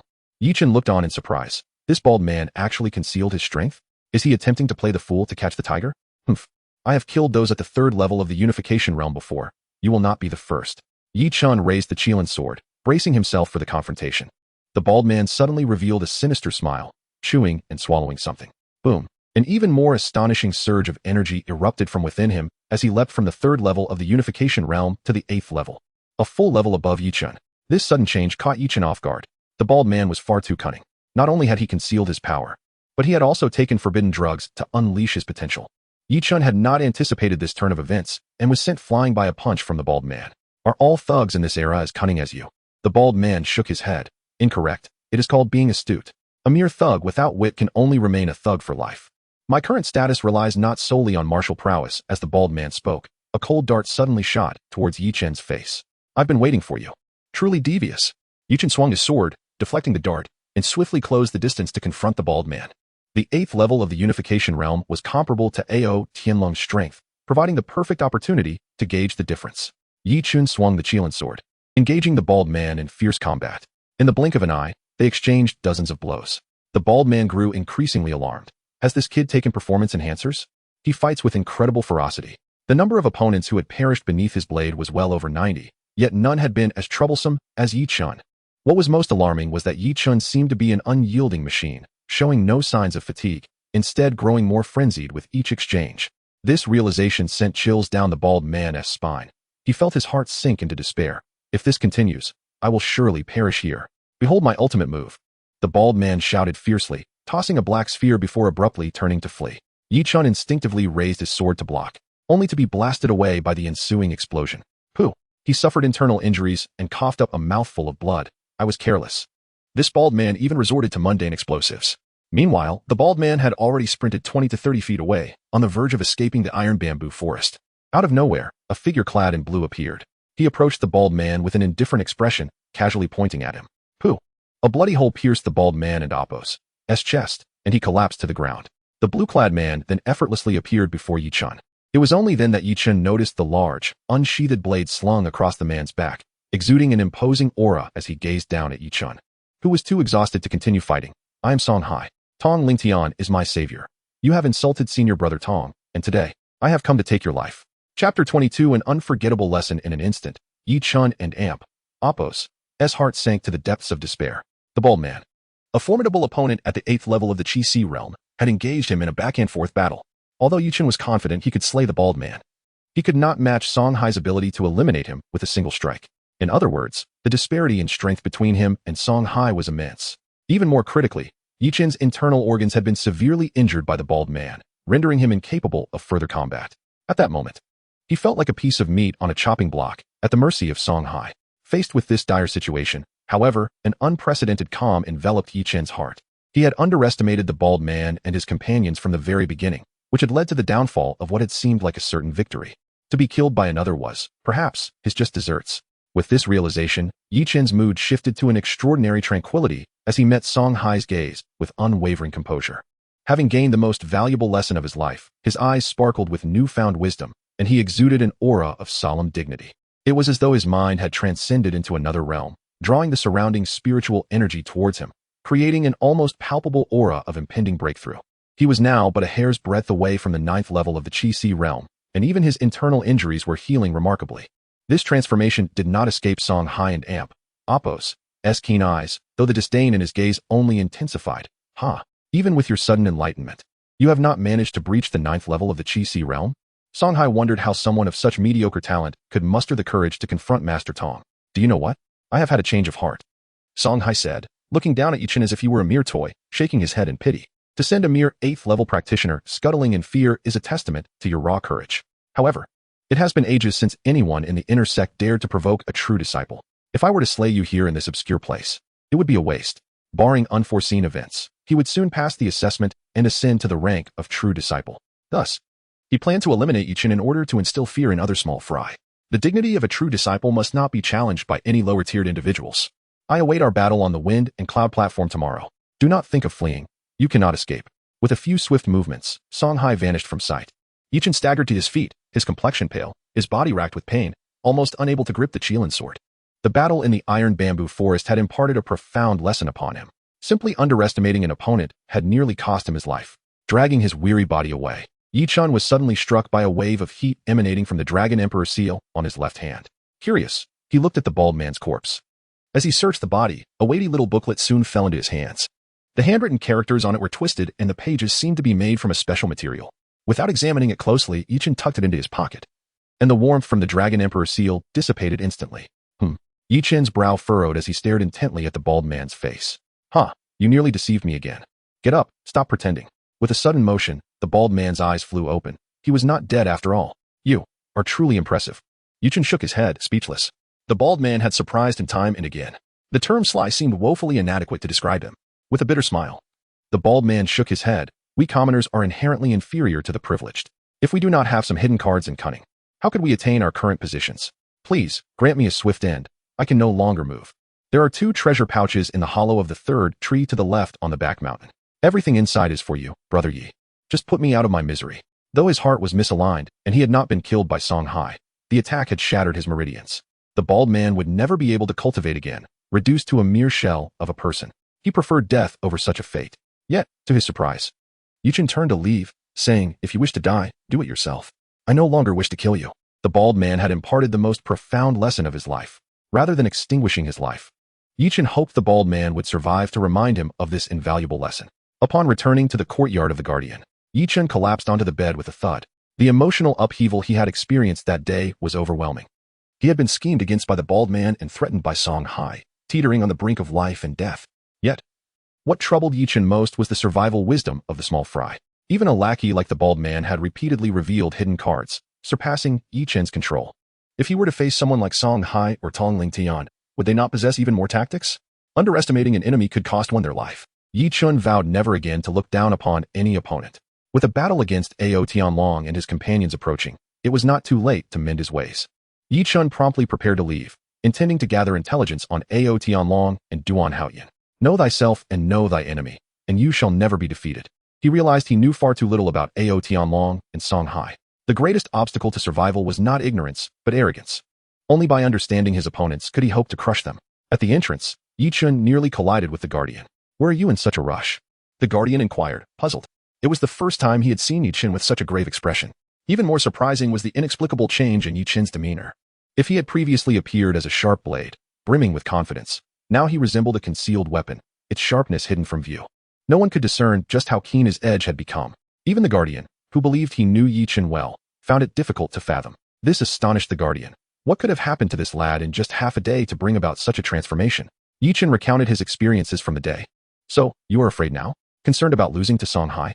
The Guardian's brow furrowed slightly. No, Elder. I am not afraid. I am taking this seriously. Yi Chen replied. I have heard that some within the sect possess valuable information and sell the details of disciples. I intend to purchase it while there's still time before nightfall. Yi Chen laid bare his true thoughts. The Guardian relaxed and burst into laughter. You clever boy. I did not expect you to recognize this issue on your own. A good attitude. I was planning to remind you myself. As for buying intelligence, that may not be necessary. Everyone in the Xuantiangong knows you are set to face Ao Tianlong in a life and death battle. If you go to buy information now, you are practically offering yourself up for slaughter. The Guardian explained to Yi Chen that gathering intelligence was not a task accomplished overnight, but rather a gradual process. True disciples like Tongling Tian and Shao Qinjue even had dedicated advisors to collect information, discern its authenticity, and assess its effectiveness. If you wish to go further, not only must you value intelligence, but you must also learn to specialize and establish your own advisory team as soon as possible. As he spoke, the Guardian handed Yi Chen a stack of papers filled with detailed information on Song Hai, Ao Tianlong, and others, including analyses of their unique skills and their respective powers. Why didn't you give me this sooner? Yi Chen exclaimed in delight. The Guardian rolled his eyes. It is not mine to give. Someone entrusted it to me for you. Had you shown fear of Song Hai and his companions, I would not have given it to you. It is better to maintain your edge than to drown in despair by knowing too much.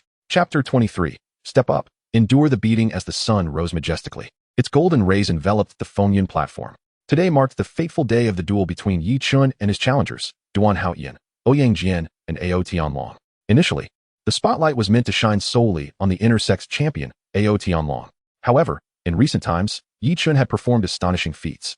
causing his name to be frequently mentioned among the inner disciples and even the true heirs, thus gaining him a measure of fame. By dawn, numerous disciples had gathered to witness the spectacle surrounding Yi Chun. They occupied the viewing seats around the Fengyun platform, a considerable portion being those who had previously paid in protection fees at the gate of the Inner Affairs Pavilion. Whether driven by curiosity or a desire for retribution, they were eager to witness the outcome of Yi Chun's consecutive battles. Amidst the crowd's anticipation, Yi Chun ascended the Fengyun platform, awaiting his opponents in silence. The morning was to feature two matches, one against Duan Haoyan and the other against Ouyang Jian. While Ouyang Jian had already conceded defeat, Duan Haoyan was a different story. Yi Chun harbored no intentions of showing mercy. For a traitor, his approach was unyielding, death without reprieve. However, as the referee waited, Duan Haoyan failed to appear, causing his brow to furrow in concern. According to sect regulations, if Duan Haoyan did not arrive within half a stick of incense, he would forfeit the match and concede victory by default. The spectators exchanged puzzled glances, questioning the implications of his absence. Was he truly frightened? After all, Duan Haoyan ranked 10th within the inner sect. How could he succumb to fear before Yi Chun? As the time elapsed, with not even a shadow of Duan Haoyan in sight, expressions of disbelief spread across the crowd. Their gazes turned towards Yi Chun, now tinged with an inexplicable wariness. To instill such fear in a top 10 inner disciple spoke volumes of Yi Chun and Apos' formidable prowess. It was no wonder his reputation had soared in recent days. With Duan Haoyan's forfeiture, Yi Chun was declared the victor of the first match. The referee maintained a stoic expression, muttering under his breath about the premature announcement of the forfeit, lamenting that he might have remained in bed a little longer had he known. On the platform, Yi Chun's eyes glinted with coldness. Was Duan Haoyan merely hiding like a coward, or was he secretly plotting against him? Yi Chun's hatred for traitors ran deep. There was no escape from death for Duan Haoyan. The second match commenced with Ouyang Jian stepping onto the platform. Anticipation filled the air. Surely the ninth-ranked disciple could exchange a few blows with Yi Chun? Yet, to everyone's astonishment, Ouyang Jian declared, "I am not Yi Chun's opponent. I concede." A hush fell over the crowd. Yi Chun and Apos' expression shifted to one of incredulity. "You too?" I rose early, full of fighting spirit, only to find that I won and Apos' engage in a single match all morning? If my strength is so inferior to yours, why then humiliate yourself? Conceding is indeed the wisest choice. Ouyang Jian, with unwavering seriousness, had made this decision after much contemplation. Initially, he had relied on his superior cultivation level, thinking he might still have a fighting chance. However, in just a few days, Yi Chun's cultivation had skyrocketed, and he had now reached the 8th level of the Qi realm. To make matters worse, Ouyang Jian realized he could no longer discern Yi Chun's true capabilities. What is the point of refusing to concede? Better to prepare for the battle this afternoon against Ao Tianlong, who specializes in blade techniques and possesses far greater strength than my brother, Ouyang Jian remarked, only to suddenly stiffen as he spotted two figures approaching. "You, without a fight, have let me down profoundly," exclaimed a man, accompanied by a woman. Ouyang Jian's face contorted with rage. "Is this your doing? Have you frightened my brother to the point where he cannot eat or sleep?" The man remained expressionless, his icy gaze fixed on Yi Chun. With a stern demeanor, Ouyang Jian addressed his brother. "I told you not to interfere with my matters with Yi Chun. Why did you not heed my warning?" Ouyang Ming retorted with a cold smile. "I train relentlessly to protect my family. Now that my younger brother is being threatened, what use is my training if I do not act? Besides, I am not doing this solely for you." He gestured towards the woman beside him with a grin. "Xiao Jian, have you not yet met your sister-in-law?" Jiang Qing'er stood before Ouyang Jian, her chin raised defiantly, her eyes gleaming with unmasked delight. Since the last time she had been humiliated by Yi Chun, she had discarded Duan Haoyan, determined to align herself with someone capable of eliminating him. After much deliberation, she had chosen Ouyang Jian, who ranked higher than Duan Haoyan and had previous conflicts with Yi Chun. Most importantly, he had a formidable older brother, Ouyang Ming, who held the second rank within the inner sect. Unexpectedly, just days later, Ouyang Jian had transformed. The mention of Yi Chun sent him scurrying like a mouse from a cat. Particularly after learning of Jiang Qing'er's grievances with Yi Chun, he severed ties with her, leaving her taken aback. Fortunately, she soon encountered Ouyang Ming, who was far bolder than his cautious brother. After a few gentle persuading words, he vowed to teach Yi Chun a lesson and avenge Jiang Qing and Apos. Xiao Jian, do not you dare call her sister-in-law. I know you two share a past, but what I have with Qing and Apos is true love. As family, there and Apos, as no need to concern ourselves with the past, Ouyang Ming stated coldly, directing his gaze towards Yi Chun.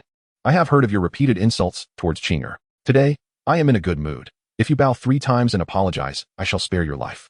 Jiang Qing'er stood beside Ouyang Ming with a smug expression, boldly staring down Yi Chun. Yi Chun couldn't help but smirk at the absurdity only moments ago. You swore to avenge your brother, yet now you expect me to apologize to this woman? How absurd.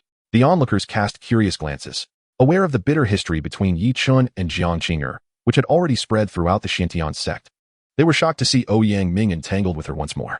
Ouyang Ming faltered, his composure slipping, anger flaring within him at Yi Chen's taunts. Sharp-tongued fool. You seek death. Suddenly, he unleashed his formidable aura, a vast pressure bearing down on Yi Chen. 6th level of the Unity Realm. The crowd gasped, recognizing the overwhelming force. Yet, Yi Chen stood firm, unyielding as a boulder, unaffected by Ouyang Ming and Appo's onslaught. His expression remained unchanged, revealing nothing of his thoughts. This realization weighed heavily on Ouyang Ming. He understood that Yi Chen was a formidable adversary.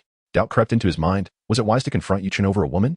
After all, this was a madman who dared to challenge even the true heirs. Brother Ming, be cautious. I have heard that Yi Chen is exceptionally strong. Even GND has been injured by him. Perhaps you should refrain from engaging. Jiang Qing'er, who was well versed in the art of persuasion, interjected at the opportune moment.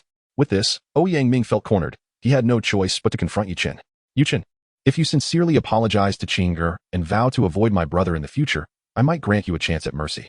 The crowd was left in stunned silence, particularly Ouyang Jian, whose jaw dropped in disbelief. Brother, what kind of logic is that? You wish to spare Yi Chen? What gives you such confidence? Yi Chen regarded Ouyang Ming as if he were a fool, too disinterested to even respond. He stepped onto the platform and beckoned with a finger. What are you waiting for? Step up. It's merely a battle. A ripple of excitement coursed through the crowd. Those who had intended to leave now pausing to witness the impending clash. Was the second-ranked disciple of the inner sect about to engage in battle? Was Yi Chen truly intending to first confront the second-ranked disciple before taking on the first? Chapter 24, A Familiar Tactic.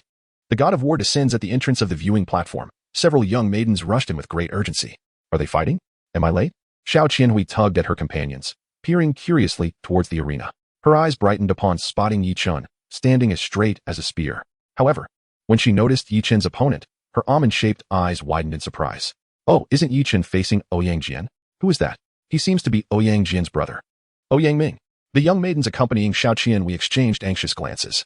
Xiao Hui, Ouyang Ming is far more formidable than Ouyang Jian. Will Yi Chen be able to win? Without a moment's hesitation, Xiao Qianhui shook her head resolutely. Yi Chen will definitely not lose. Her friends stared at her in astonishment, having never seen Xiao Qianhui display such conviction. Just as they were about to speak, a sudden chill enveloped them, and they noticed a figure with a long knife at their side. The cold and fierce aura emanating from him sent shivers down their spines. Ao Tianlong, your next opponent has arrived. Xiao Qianhui's eyes flickered upon seeing Ao Tianlong. He nodded in acknowledgement, but his gaze remained fixated on the arena. Yi Chen is likely to face trouble this time. Ouyang Ming's abilities can completely counter Yi Chen's swordsmanship. Counter? Xiao Qianhui's heart sank. Does that mean Yi Chen is in trouble? Her mouth agape. She anxiously focused on the arena. In the arena, Yi Chen stood with his hands clasped behind his back, his expression calm and unperturbed. Across from him, Ouyang Ming appeared relaxed and composed, yet the seriousness in his eyes betrayed his respect for the impending battle. Yi Chen, I and Appo's VE heard of your exploits. You are audacious enough to challenge even the true disciples. I do not admire you. Rather, I find you quite ignorant. Ouyang Ming's words were followed by a careful observation of Yi Chen's reaction. Yet, Yi Chen seemed unfazed, maintaining his serene demeanor. This incited a flicker of irritation within Ouyang Ming. Oh, so you choose silence and wish to play the expert? You shall soon realize the vast gulf that separates us. With a low hum, Ouyang Ming unleashed his momentum once more, the aura of a 6th-level practitioner in the Unity Realm erupting. In the stands, Ao Tianlong's gaze darkened slightly. Ouyang Ming's strength has improved since their last encounter. What do you mean by completely counter? Xiao Qianhui inquired, her concern evident. Ao Tianlong raised his chin. You will see for yourself shortly. As Ouyang Ming's aura surged, a bronze flower slowly floated above his head, seemingly forged from molten bronze. It hovered above him, radiating beams of copper light. In an instant, Ouyang Ming was enveloped in a shimmering copper glow, his skin taking on a metallic hue as if he were a statue of bronze. Yi Chen, do you see?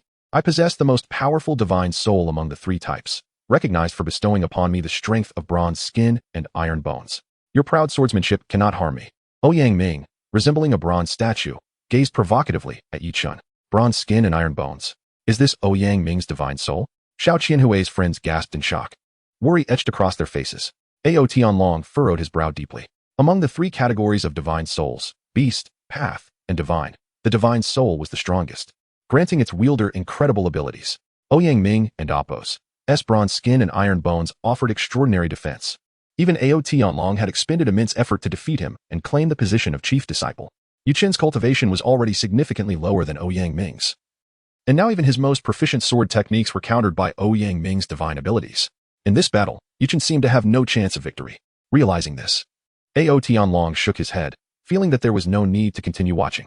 Enough chatter. Your divine soul is of no concern to me. Show me your moves. Yi Chen's voice was calm and composed, prompting Ouyang Ming to seethe with anger. You are truly overestimating yourself. At that moment, Jiang Qing'er's gentle voice reached Ouyang Ming's ears. Brother Ming, be careful. Yi Chen is quite cunning. Ouyang Ming felt a surge of confidence. His fighting spirit ignited. Qing'er, just wait and see how I crush him. With a boom, Ouyang Ming, encased in his bronze-like aura, charged at Yi Chen with the weight of a bronze giant. He was incredibly fast, akin to a bronze war chariot barreling towards Yi Chen. In the blink of an eye, his fist was poised to strike Yi Chen's face. Let us see how you wield that sword. From the stands, Xiao Qianhui cried out. Yi Chen, draw your sword. Show them the might of your swordsmanship. Her excitement surpassed that of anyone present, having witnessed Yi Chen's prowess in the iron bamboo forest, where he could cut through iron like mud. Her brother had given Yi Chen and Apos' sword techniques a high appraisal. Did they really believe that bronze skin and iron bones could withstand Yi Chen's sword? It was a foolish dream. The little girl's eyes widened in anticipation of Yi Chen and Apos' magnificent display. Yet, to her surprise, Yi Chen showed no intention of drawing his sword in the face of Ouyang Ming's fierce punch. His hand didn't even touch the hilt. Instead, he calmly met Ouyang Ming's glimmering bronze fist with a slow, unadorned punch of his own. This move, Ao Tianlong's pupils constricted. Below, Ouyang Jian's eyes widened in shock. Is that the layered wave punch? It's the same move. On that day in the arena, Yi Chen had used the seemingly mundane punch to send Ouyang Jian flying. The memory of that overwhelming destructive force lingered painfully in Ouyang Jian's mind. Brother, be careful. Ouyang Jian shouted almost instinctively. Boom. Yi Chen and Apos' unremarkable punch collided with Ouyang Ming and Apos' bronze fist. The arena fell silent. Most spectators shared a singular thought. Yi Chen had lost. It was absurd for a mortal to contend against Ouyang Ming's divine soul. It would be a miracle if he weren't grievously injured. Everyone awaited the sight of Yi Chen being sent flying from the arena by a single punch. Only Ao Tianlong and Xiao Qianhui stood with their eyes wide open. With a thunderous roar, Ouyang Ming's formidable 6th-level cultivation in the Unity Realm, augmented by his divine soul, unleashed a torrent of bronze energy that illuminated the entire arena. Jiang Qing and Apos' fierce expression and Ouyang Jian and Apos' worried face were cast in metallic hues. Ouyang Ming soon sensed a force unlike anything mortal. A terrifying punch akin to a raging river crashing toward him, unleashing an overwhelming force upon his fragile, bronze-encased fist. Boom. The bronze erupted in a spray of crimson. Like fireworks, Ouyang Ming's fist burst into a cloud of blood mist. An irresistible and terrifying force, reminiscent of an ancient beast savage charge, sent Ouyang Ming hurtling into the air, tracing a powerless arc before crashing down onto the arena floor. In the arena, Yi Chen remained unfazed as he leisurely withdrew his fist. The midday sun cascaded down upon him, casting a dazzling golden light. To Ouyang Ming, it felt as though the god of war had descended. Chapter 25. This battle, allow me to take the stage. The entire audience fell into a profound silence. Those who anticipated witnessing Yi Chen being thrown off the stage resembled ducks caught by the throat, their mouths agape in shock, yet unable to utter a single word. Almost everyone held their breath, incredulously gazing at the unfolding scene. Brother. It was only when Ouyang Jian let out a pained cry and rushed forward that the spectators began to recover from their stupor. Boom. The audience erupted in an instant. The victor was, in fact, Yi Chen. He had sent Ouyang Ming flying with a single punch. How could this be possible? Yi Chen had not even unleashed his soul essence. Even Ao Tianlong, whose resolve was unwavering, could not help but gasp slightly. Once again, the overlapping waves fist. The last time, Yi Chen had utilized this mere 6th-tier soul technique to send Ouyang Jian flying. Remarkably, he had employed the same tactic once more. What truly instilled fear in Ao Tianlong was that this so-called 6th-tier soul technique, wielded by Yi Chen, possessed a power comparable to that of 7th or even 8th-tier soul techniques. The power was so immense that it created an illusion for Ao Tianlong. The current overlapping waves fist seemed at least 10 times stronger than the last. It was absurd, considering that only a few days had passed since their last duel. How could this be? Yi Chen had merely advanced a few minor realms, and even then, he was still at the rudimentary stage of Qi Si. How could he suddenly become this formidable? Ao Tianlong furrowed his brow. He questioned himself, knowing that even if he faced Ouyang Ming with all his might, he could not defeat him in a single blow. I knew Yi Chen would win. He and Apos' just too powerful. Xiao Qianhui bounced with joy, as if she were the one who had emerged victorious. Her female companions wore expressions of delight, sharing in their friend and Apos' happiness. Below the platform, Ouyang Ming and Apos' eyes were vacant, his spirit crushed. Ouyang Jian hurriedly fed him healing medicine, frantically tending to his wounds. Meanwhile, Jiang Qing and Apos' wore a sullen expression, turning away without a backward glance. The crowd felt a chill at her heartlessness, shaking their heads in disapproval. Stop! Jiang Qing and Apos' trembled, her footsteps frozen, too afraid to move. Yi Chen's icy voice drifted into her ears. This is the second time. Should there be a next, I shall ensure your demise in the most excruciating manner. Leave. Jiang Qing and Appos felt as if a great weight had been lifted, and she fled without a second thought. From behind, her back was drenched in cold sweat, clinging to her skin. Yi Chen scoffed in disdain, sensing a shift in the atmosphere. He raised his gaze and locked eyes with Out Hianlong in the stands. Brother Ao, shall we duel? Though his punch had sent Ouyang Ming flying and astonished the audience, to Yi Chen, it was merely a casual gesture. He had not even exerted the full might of his physical strength, which weighed millions of pounds, to bring Ouyang Ming down. For Yi Chen, this was hardly even a warm-up. Yi Chen's voice resonated clearly across the silent training ground. The spectators followed his gaze toward Out Hianlong on the observation platform. Out Hianlong's eyes narrowed slightly as he maintained a stoic expression while locking stares with Yi Chen. In contrast, Xiao Qianhui bounced around like a little rabbit, energetically waving her hand at Yi Chen to draw attention to herself. A smile crept across Yi Chen and Appos' lips. A rare display of amusement. With a sudden surge of unmatched aura, he radiated an overwhelming presence akin to a sharp, divine sword. His indomitable fighting spirit soaring to the heavens. Boom. Out Hianlong on the platform also exuded an intense fighting spirit. A terrifying aura swept through the crowd with the force of a landslide. 8th layer of the Unification Realm. Everyone was struck by this astonishing power. The intersex champion was about to make his move.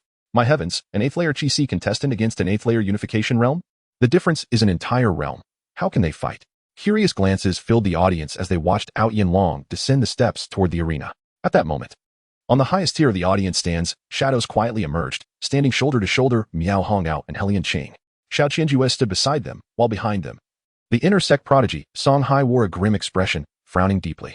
I wanted Out Hianlong to yield this battle to me, but I couldn't find him and thought he would be absent today, Song Hai muttered discontentedly. Helian Qing chuckled knowingly without a word, while Miao Hongao gazed intently at the arena, her words hinting, we didn't find him yesterday. It's still not too late to have him withdraw from this battle. Song Hai's eyes flickered momentarily. Brother, you all have come. Yi Chen is about to fight Out Hianlong. What do you think are Yi Chen's chances? Xiao Qianhui inquired brightly. Seeking answers from Xiao Qianjue, Miao Hongyao and Helian Qing exchanged knowing smiles, while Song Hai coldly laughed. Sister Qianhui, you need not ponder further. Yi Chen cannot contend with Out Hianlong. Before his words faded, he leapt into the air, arms outstretched, soaring like a great rock, effortlessly covering dozens of feet to glide toward the descending Out Hianlong swish. He swiftly positioned himself in front of Out Hianlong. Stand aside. Out Hianlong's gaze sharpened. Song Hai remained unmoved, grinning widely. Brother Ao, Yi Chen has offended Brother Tong. I can hardly wait to dismantle this brat. Would you allow me this battle? Though his words were courteous, his demeanor exuded an air that brooked no refusal. For an ordinary individual, the overwhelming strength of Song Hai, the fourth in the intersect, might have intimidated them into compliance. But Out Hianlong was no ordinary individual. He was the intersect champion, renowned as the foremost combatant among true disciples, having once slain a fierce foe from another race. How could anyone dare to obstruct his path? Out Hianlong chuckled in disbelief. Song Hai, as the fifth in the intersect, why don't you remain quietly in the audience instead of demanding such audacity from me? The previously raucous crowd fell into stunned silence. No one had anticipated that before the challenge even began, complications would arise. Yi Chen on the arena also shook his head in exasperation. Is it not possible for anyone to engage in a proper duel anymore? If you question my capabilities, I shall provide my answer. Song Hai's gaze turned icy as he pointed a finger toward Out Hianlong's feet, casually drawing a line. Clang. A terrifying slash erupted beneath Out Hianlong, creating a deep gash that exploded with a thunderous roar. Stumble. Caught off guard, Out Hianlong staggered back 2 large steps, staring in shock at the blade mark, his expression changing dramatically. Blade Qi detached from the body. This is impossible. As a fellow sword cultivator, even Out Hianlong, the intersect champion, could not unleash Blade Qi without a weapon. Yet Song Hai had achieved what he deemed unattainable with merely a finger. This was enough to demonstrate that Song Hai and Appos' mastery of sword techniques surpassed his own. What had transpired over the past 3 months to yield such astonishing progress? Brother Ao, grant me this favor. I shall ensure Yi Chen is dealt with appropriately. Song Hai appeared to smile, yet his eyes gleamed like blades, fixated on Out Hianlong. Do not underestimate Yi Chen, or you may find yourself regretting it. Out Hianlong shifted aside, taking a seat among the audience. Chapter 26, A Dangerous Gamble. Is Yi Chen destined to lose? Ao Tianlong surprisingly concedes. The crowd is taken aback. The intersect's top disciple has been forced to retreat by the third-ranked disciple. This is utterly unreasonable. On the arena, Yi Chen's gaze sharpened slightly. Just how formidable is Song Hai that Ao Tianlong refrains from making a move and chooses to concede? It appears this new adversary is even more challenging than Ao Tianlong. Yi Chen's expression shifts from calm to serious as he contemplates the situation. Meanwhile, Song Hai stands in the spectator area, a wicked smile spreading across his face as he looks at Yi Chun from a distance of several dozen yards. With a sudden leap, Song Hai propels himself upwards, swiftly gliding over the heads of the audience towards the Fengyan stage. Just as he prepares to land, a pair of enormous, translucent wings materializes behind him. With a powerful flap, these ethereal wings lift Song Hai 2 meters into the air, accelerating his descent towards the stage. He lands firmly on the ground. Yi Chun is doomed. Indeed, he has no chance of victory. Experienced cultivators have already reached a consensus. At the highest point of the viewing platform, Helian Qing smirks, 10 spirit stones. I wager that within 10 moves, Yi Chun will be utterly dismantled. Miao Hongyao shakes her head, her voice resolute. It won't take 10 moves. I bet 3 moves, and he will be slain by Song Hai. If it exceeds 3 moves, I will owe you 10. Hey, why are you all so cruel, wishing for someone else and Apos' demise? I bet 1,000 spirit stones. Yi Chun will definitely win. Xiao Qianhui exclaims in a fit of anger, slapping down a stack of spirit tickets. Beside her, Xiao Qianjue's jaw drops, too late to intervene. Helian Qing and Miao Hongyao are amused by the girl's audacity. Oh, the eldest daughter of the Xiao family is willing to gift us spirit stones? 1,000 spirit stones? We accept your wager. Everyone knows that the Xiao family is affluent, rich in spirit stones. With money handed to them, why not profit? We'll wager 1,000 spirit stones as well, betting on Yi Chun's loss. Xiao Qianhui pouts and suddenly turns to her brother. Hey, what about you? If you dare bet on Yi Chun losing, I will never speak to you again. Xiao Qianjue's face contorts into a wry smile. Can I abstain from betting? It's clear he will lose. Isn't that just throwing money away? How could Yi Chun possibly win? Bet. Yi Chun is sure to win. Xiao Qianhui flashes her brother a toothy grin, revealing her pristine little canines. What else could he do? Xiao Qianjue reluctantly concedes. Fine, I and Amp. Apos. LL wager 1,000 spirit stones. But on Yi Chun winning. Before he could finish, a brash voice interjects. Oh, the young master of the Xiao family is only betting 1,000 spirit stones? That's rather pitiful, isn't it? I bet 100,000 spirit stones. I'm betting on Yi Chun's loss. A richly dressed young man, Hua Shukuan, approaches the viewing platform with a mocking smile. Xiao Qianjue, Helian Qing, and Miao Hongyao's expressions change immediately. Hua Shukuan, what are you doing here? Hua Shukuan dismisses them, provocatively staring at Xiao Qianhui. What do you say, little girl? Dare you to wager 100,000 spirit stones? Ladies and gentlemen, I believe this spoiled girl won to accept. His 2 companions burst into laughter behind him. Xiao Qianhui's eyes redden with anger, tears welling in her eyes. Yet she holds her tongue. A few thousand spirit stones are within her reach, but 100,000 spirit stones is beyond her means. No matter how wealthy the Xiao family is, they cannot compare to the noble families like Hua Shukuan's. I'll cover it. 100,000 spirit stones. I'll bet with you. Xiao Qianjue cannot ignore his sister being bullied. He immediately pulls out a thick stack of spirit tickets, offering them to her without a glance. Oh, young Master Xiao is so gallant in protecting his sister. Even knowing he is destined to lose, still spends money. Impressive, impressive. However, I believe you've misunderstood. The 100,000 spirit stones I mentioned is not just from me. Each of us is betting 100,000. As Hua Shukuan speaks, the 2 equally opulent youths beside him produce their own stacks of spirit tickets. 300,000 spirit stones. We bet on that little brat, Yi Chun losing. How dare he rob me of my spirit stones? I will ensure his demise. Hua Shukuan and Apos' eyes glint coldly, a menacing aura radiating from him. Xiao Qianjue and his sister fall into an uncomfortable silence. With the month-end competition approaching, they have depleted their resources to become stronger. 10,000 spirit stones could be managed with some difficulty, but 300,000 is simply unattainable even if they emptied their pockets. Brother Xiao, I'll put forth 10,000 to wager against him. Miao Hongyao promptly offers a significant portion of her savings, her resolve unwavering. I only have 80,000 left. I'll contribute that too, Helian Qing adds, equally determined. In the absence of outsiders, they typically maintain their independence from Xiao Qianjue. However, when faced with noble families like Hua Shukuan's, they stand united as underprivileged disciples. This scenario illustrates the long-standing rivalry between the 2 factions, the noble offspring of the sect's leaders and elders versus the commoners who have risen from the bottom. Without hesitation, Helian Qing and Miao Hongyao choose to support Xiao Qianjue.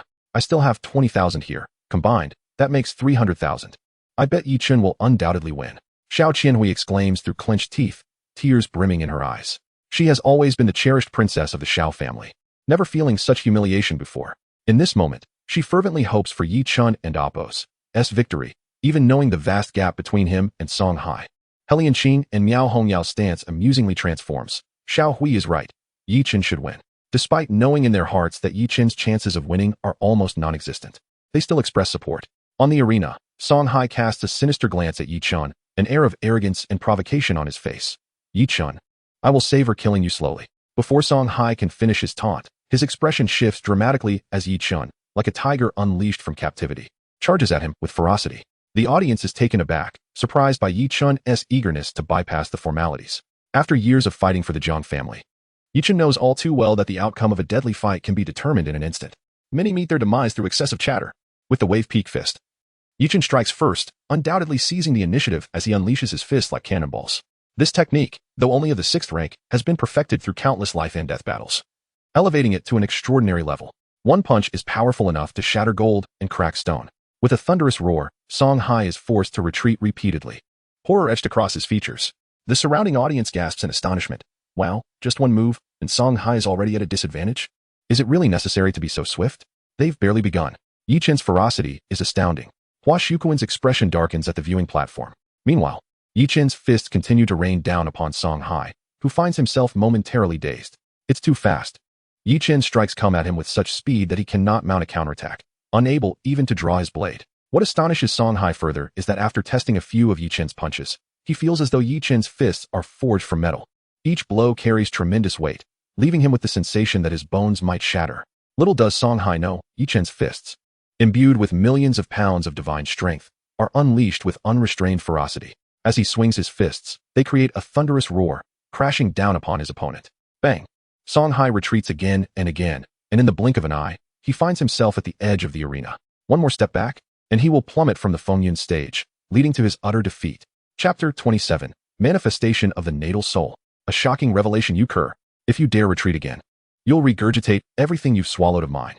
From the stands, Hua Shuquan, his face contorted with malice, could no longer restrain himself, bellowing the declaration with a ferocious countenance. Boom. Upon the wind cloud arena, Song Hai's tempestuous aura erupted with sudden vehemence. Yi Chun, driven back by Song Hai's assault, furrowed his brow. That aura, the true spirit realm. Has Song Hai truly ascended to the true spirit realm? Impossible. He Lianqing and Miao Hongyao exclaimed in unison. Realizing the implications, their gazes darted toward Hua Shuquan. Hua Shuquan smirked with satisfaction. Realization dawns. Indeed, Song Hai received my spiritual stone endowment.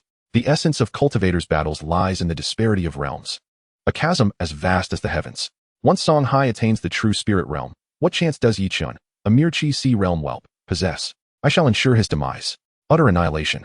Hua Shuquan and his cohorts erupted in raucous laughter. None who dared pilfer from their noble faction had ever met a favorable end. The countenances of Shao Qianjue, He Lianqing, and Miao Hongyao darkened considerably. Song Hai, originally aligned with the commoner faction, had defected to Hua Shuquan, a blatant act of treachery. In that instant, the trio fervently hoped that Yi Chun could conjure a miracle and utterly vanquish Song Hai, the turncoat. Yet, was such a feat conceivable? Can you sense it, Yi Chun? This is the true spirit realm, where spiritual energy flows like viscous nectar, and soul force operates at will, the epitome of true power. Upon the arena, azure streams of energy course between Song Hai's hands, encircling their master like a vibrant serpentine sash. The audience was utterly astounded by Song Hai and Appo's ascendance. Even Ao Tianlong could only offer a wry smile, having been decisively surpassed by Song Hai. The mantle of inner sect chief was now beyond his reach. Yi Chun, you. Before Song Hai could complete his pronouncement, his expression shifted once more. While he was monologuing, Yi Chun had once again seized the initiative, dominating bear palm technique. With a thunderous roar, Yi Chun unleashed a barrage of palms, each blow echoing like a tempest. In an instant, a multitude of palm shadows enveloped Song Hai, akin to a peacock unfurling its resplendent plumage. Song Hai's face betrayed a hint of unpreparedness. From the stands, Hua Shuquan erupted in a tirade. Song Hai, you craven fool. In a life-or-death struggle, what need is there for idle chatter? Rip Yi Chun apart, you beast. Before his invective could subside, bang, bang, bang, bang, bang. Song Hai staggered backward, reeling from 5 direct hits, and spewed forth a torrent of blood. He was aghast, hastily summoning the power of the true spirit realm to momentarily repel Yi Chun. The surrounding stands fell into an eerie hush. Having witnessed Song Hai's attainment of the true spirit realm, the spectators had anticipated an assured victory. Yet, he was still being pummeled by Yi Chun. They cast incredulous glances toward Yi Chun, murmuring, is this truly happening? A Qi Si realm cultivator dominating a true spirit realm opponent? How utterly ludicrous. Shao Qianjue, from the stands, wore an expression of disbelief. Initially, his intent had merely been to defend his sister and assert their pride. Now it seemed, Yi Chun might yet have a chance to triumph. An illusion, merely a temporary advantage. Miao Hongyao, ever the voice of reason, cautioned, shaking her head. Song Hai's greatest assets lie not only in his realm advantage, but also in his saber techniques. And beyond the saber, there is his natal soul. He Lianqing sighed in agreement. Indeed, Even if Yi Chun could withstand Song Hai's saber, the instant his natal soul emerges, Yi Chun is doomed. Dominating saber strike. Upon the arena, Song Hai, having narrowly repelled Yi Chun, abandoned all pretense. With a resounding clang, he drew his saber. A gargantuan saber aura materialized, spanning the length of the arena and hurtling toward Yi Chun. Ao Tianlong, from the audience, tensed, his eyes wide with apprehension. That technique. He has truly mastered it. It was this very technique that had nearly led Song Hai to victory against Ao Tianlong, only to be thwarted by its incompleteness.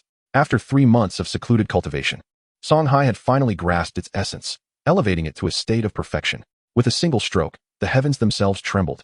Threefold severance. Faced with the unparalleled saber light, Yi Chun's expression remained unperturbed. With measured composure, he unleashed a series of strikes from his Qilin sword. Clang, clang, clang. 3 successive sword strikes, as swift as lightning, intercepted the dominating saber strike. A young girl in the audience gasped, her eyes widening. Is that heartless severance? Impossible. The power of the dominating saber strike was significantly diminished by Yi Chun's threefold counter. Yet, a fraction of its force still reached Yi Chun, leaving him unable to evade completely. Sizzle, sizzle. A bloody gash appeared on Yi Chun and Apos' left shoulder. A similar wound marred his right cheek, drawing blood. He offered a wry smile. It seemed he needed to acquire a suitable defensive technique. Xiao Qianjue shook his head slightly at his sister, signaling that all hope was lost. At that moment, Miao Hongyao and Amp, Apos' grave voice cut through the air. He and Amp, Apos' making his move. Song Hai is about to end the battle. Once his natal soul emerges, Yi Chun will be utterly annihilated, without a single chance. Upon the arena, Song Hai had ascended into the air. Behind him, a flying avian natal soul materialized. Spiritual energy surged, channeling into the avian natal soul above. In an instant, the avian form swelled to immense proportions, its wings spanning over a dozen yards, engulfing the entire wind cloud arena. It has appeared. The winged avian natal soul, a rare specimen among the beast-type natal souls. The audience erupted in exclamations. Natal souls, classified by their abilities and attributes, fell into 3 categories: beast, Tao, and divine. Beast-type natal souls, as the name suggested, were animalistic in nature, such as Tong Baishan's giant bear natal soul and Song Hai's flying avian natal soul. Strictly speaking, Yi Chun's Chaos Lightning Fire True Dragon also belonged to this category. However, beast-type natal souls were generally considered the weakest of the 3, often limited to enhancing physical strength and resilience. A far cry from the profound abilities of Tao and divine types. Only the rare winged avian natal souls, capable of granting cultivators the ability to fly, were considered the most practical among the beast type. Song Hai's natal soul was clearly of this variety. The avian natal soul hovered above him, its wings beating, and Song Hai ascended into the air. He channeled nearly all of his energy into the natal soul, its immense spiritual wings supporting him in midair. Dozens of yards above the ground, he gazed down upon Yi Chun, as if a deity delivering judgment. Yi Chun, submit and beg for mercy, and I shall grant you a swift death. Before he could finish, Hua Shuquan's venomous voice interrupted him. No. I want that little beast to suffer the most agonizing death imaginable. Tear him limb from limb. The malice in Hua Shuquan's eyes was almost palpable. Those commoners dared to challenge their noble faction. He would make an example of them, demonstrating the dire consequences of crossing the nobility. Something in Amp, Apos, SMS. Look at Yi Chun, Miao Hongyao exclaimed. Upon the arena, Yi Chun gazed up at Song Hai, his composure unwavering, yet a hint of emotion flickered across his countenance. Unexpectedly, he smiled. Did you know? I have been waiting for you to unleash your natal soul, for it may be my only chance to triumph. Song Hai's expression shifted. A radiant smile played upon Yi Chun's lips as he placed his hand upon the black hilt of his sword. Emerge, true dragon natal soul. Buzz. Above Yi Chun, a natal soul materialized. A majestic dragon's roar, charged with thunder and lightning, reverberated throughout the arena. Everyone's expression underwent a dramatic transformation. Chapter 28. A sword to the heart. The madman Hua Shuquan with a resonant roar, a translucent dragon-shaped apparition emerged, hovering behind Yi Chun. The dragon and Apos' cry echoed like thunder, sweeping through the air. Everyone, unable to contain their astonishment, leapt to their feet, their faces etched with disbelief as they fixed their gaze upon Yi Chun's head. Was that truly the legendary dragon? Yi Chun possessed a true dragon soul. My heavens, I am witnessing a genuine dragon soul with my own eyes. In that instant, both Ao Tianlong and Ouyang Jian, along with Ouyang Ming and others, stood agape in astonishment. Even the esteemed disciples like Xiao Qianjue and Miao Hongyao were left dumbfounded, their expressions betraying sheer terror. The true dragon soul, undoubtedly the supreme sovereign among beast-type souls. The dragon, king of all beasts, supreme among celestial creatures. Despite its classification as a beast-type soul, it transcended ordinary beasts, standing at the pinnacle of beast-type souls, capable of rivaling the divine and the ethereal. Though beast-type souls are generally the weakest among the 3 categories, The potential of a true dragon soul is certainly on par with the other two. It is even rumored that a true dragon soul can undergo further extraordinary transformations once the practitioner enters the realm of true spirit. Who would have imagined that after enduring the tragedy of being discarded, Yi Chun would rise like a phoenix, awakening an even stronger soul? This young man must have encountered something extraordinary. Such thoughts surged simultaneously in the minds of all the esteemed disciples. As the true dragon's soul manifested, an inexplicable aura of authority radiated from the arena.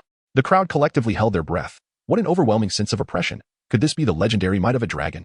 The dragon's might swept through, a tremendous pressure that was indescribable. Song Hai bore the brunt of it, instantly subdued by the dragon's aura. No matter how powerful his winged bird soul might be, it ultimately remained a mere beast. In the presence of a true dragon, it had no courage to resist. Crushed entirely under the dragon's might. Yet, Song Hai, overly confident, had poured all his energy into his avian soul, leaving him incapable of even a feeble counterattack. He remained frozen in midair, as if pinned by an invisible nail, reduced to a living target. Yi Chun, however, showed no mercy. He had awaited this moment. With a resounding whoosh, the brilliant sword light cleaved the heavens. The soul-severing slash. A single strike to sever the soul, a sword that spelled doom. With a sickening thud, Song Hai and Apos' heads soared into the air. In the audience, a young girl gasped in shock. He has even fused the heartless slash with other sword techniques. This rogue, I must inform the young miss. Accompanied by a spray of blood, a dull thump resonated as Song Hai's head landed beneath the arena, his headless corpse collapsing to the ground. The handsome youth stood tall like a javelin, methodically sheathing his sword. The afternoon sun illuminated Yi Chun's striking visage, his calm demeanor contrasting with the true dragon soul above him, creating an aura of mystery and allure. Countless young maidens in the audience were deeply captivated by Yi Chun's profound gaze at this moment. Brother, my heart races. Am I unwell? Xiao Qianhui's large almond eyes fixated on Yi Chun on the stage, believing he radiated light. Not just her, even Xiao Qianhua stared foolishly at Yi Chun. In his true dragon soul, noticing his sister and Apos' change, Xiao Qianhua felt as if a bucket of cold water had been poured over him, snapping him back to reality. The infatuated expression on his sister and Apos' face darkened his own. This girl has truly developed feelings for Yi Chun. This simply cannot stand. Wait? Xiao Qianhua and Apos' expression shifted suddenly. Upon reflection, if Yi Chun were to become his brother-in-law, it might not be such a bad idea. After all, he possessed a true dragon soul, the supreme among celestial beasts, an absolute king of all beasts. Moreover, Yi Chun and Apos' character and temperament were quite admirable to Xiao Qianhua. Even the antiquated elders of their family would likely struggle to provide a valid reason for refusal. With this thought, Xiao Qianhua narrowed his eyes, intently observing Yi Chun on the stage, lost in contemplation. Meanwhile, He Lianqing and Miao Hongao experienced even more complex emotions. On one hand, they wished for Song Hai to teach Yi Chun a lesson on behalf of Tong Ling Tian, preserving the dignity of their esteemed disciples. On the other hand, they hoped Yi Chun would decisively punish Song Hai, the traitor who had betrayed them. As fate would have it, Yi Chun struck down Song Hai with a single sword, demonstrating an overwhelming power that rendered the latter completely unable to resist. Yi Chun's potential had far surpassed their expectations. Even the revered Tong Ling Tian, at Yi Chun's age, could not compare.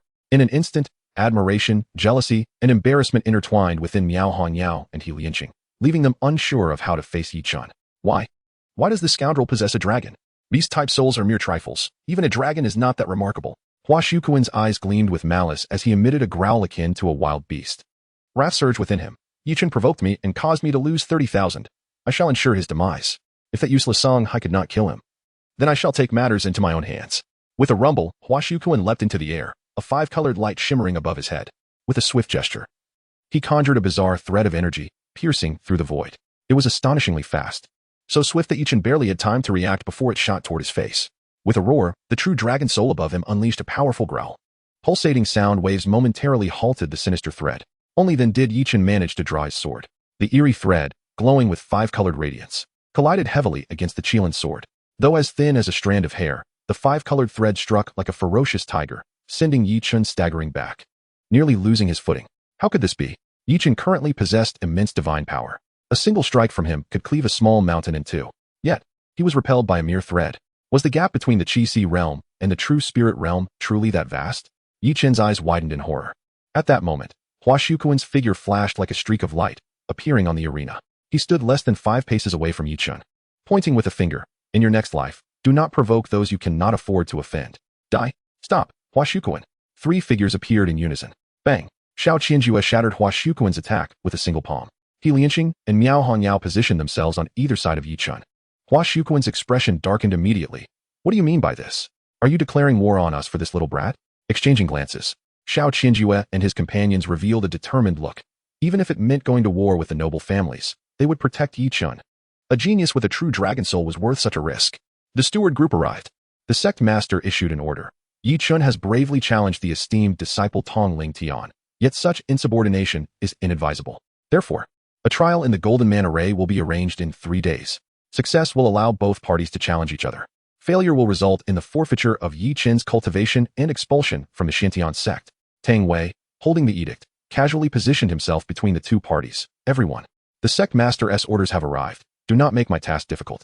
His narrow eyes glinted with a cold light as he warily regarded Hua Shuquan. The Golden Man Array trial? Even the esteemed disciples find it challenging to pass. What chance does Yi Chun have? It seems I need not lift a finger. He is doomed. Hua Shuquan fixed his gaze on Yi Chun, letting out a chilling laugh before departing. Chapter 29. The Storm Settles. The test of the Golden Man Array. Yi Chun. Be cautious of that madman Hua Shuquan. Helian Qing and Miao Hanyao solemnly advised him. Brother Yi.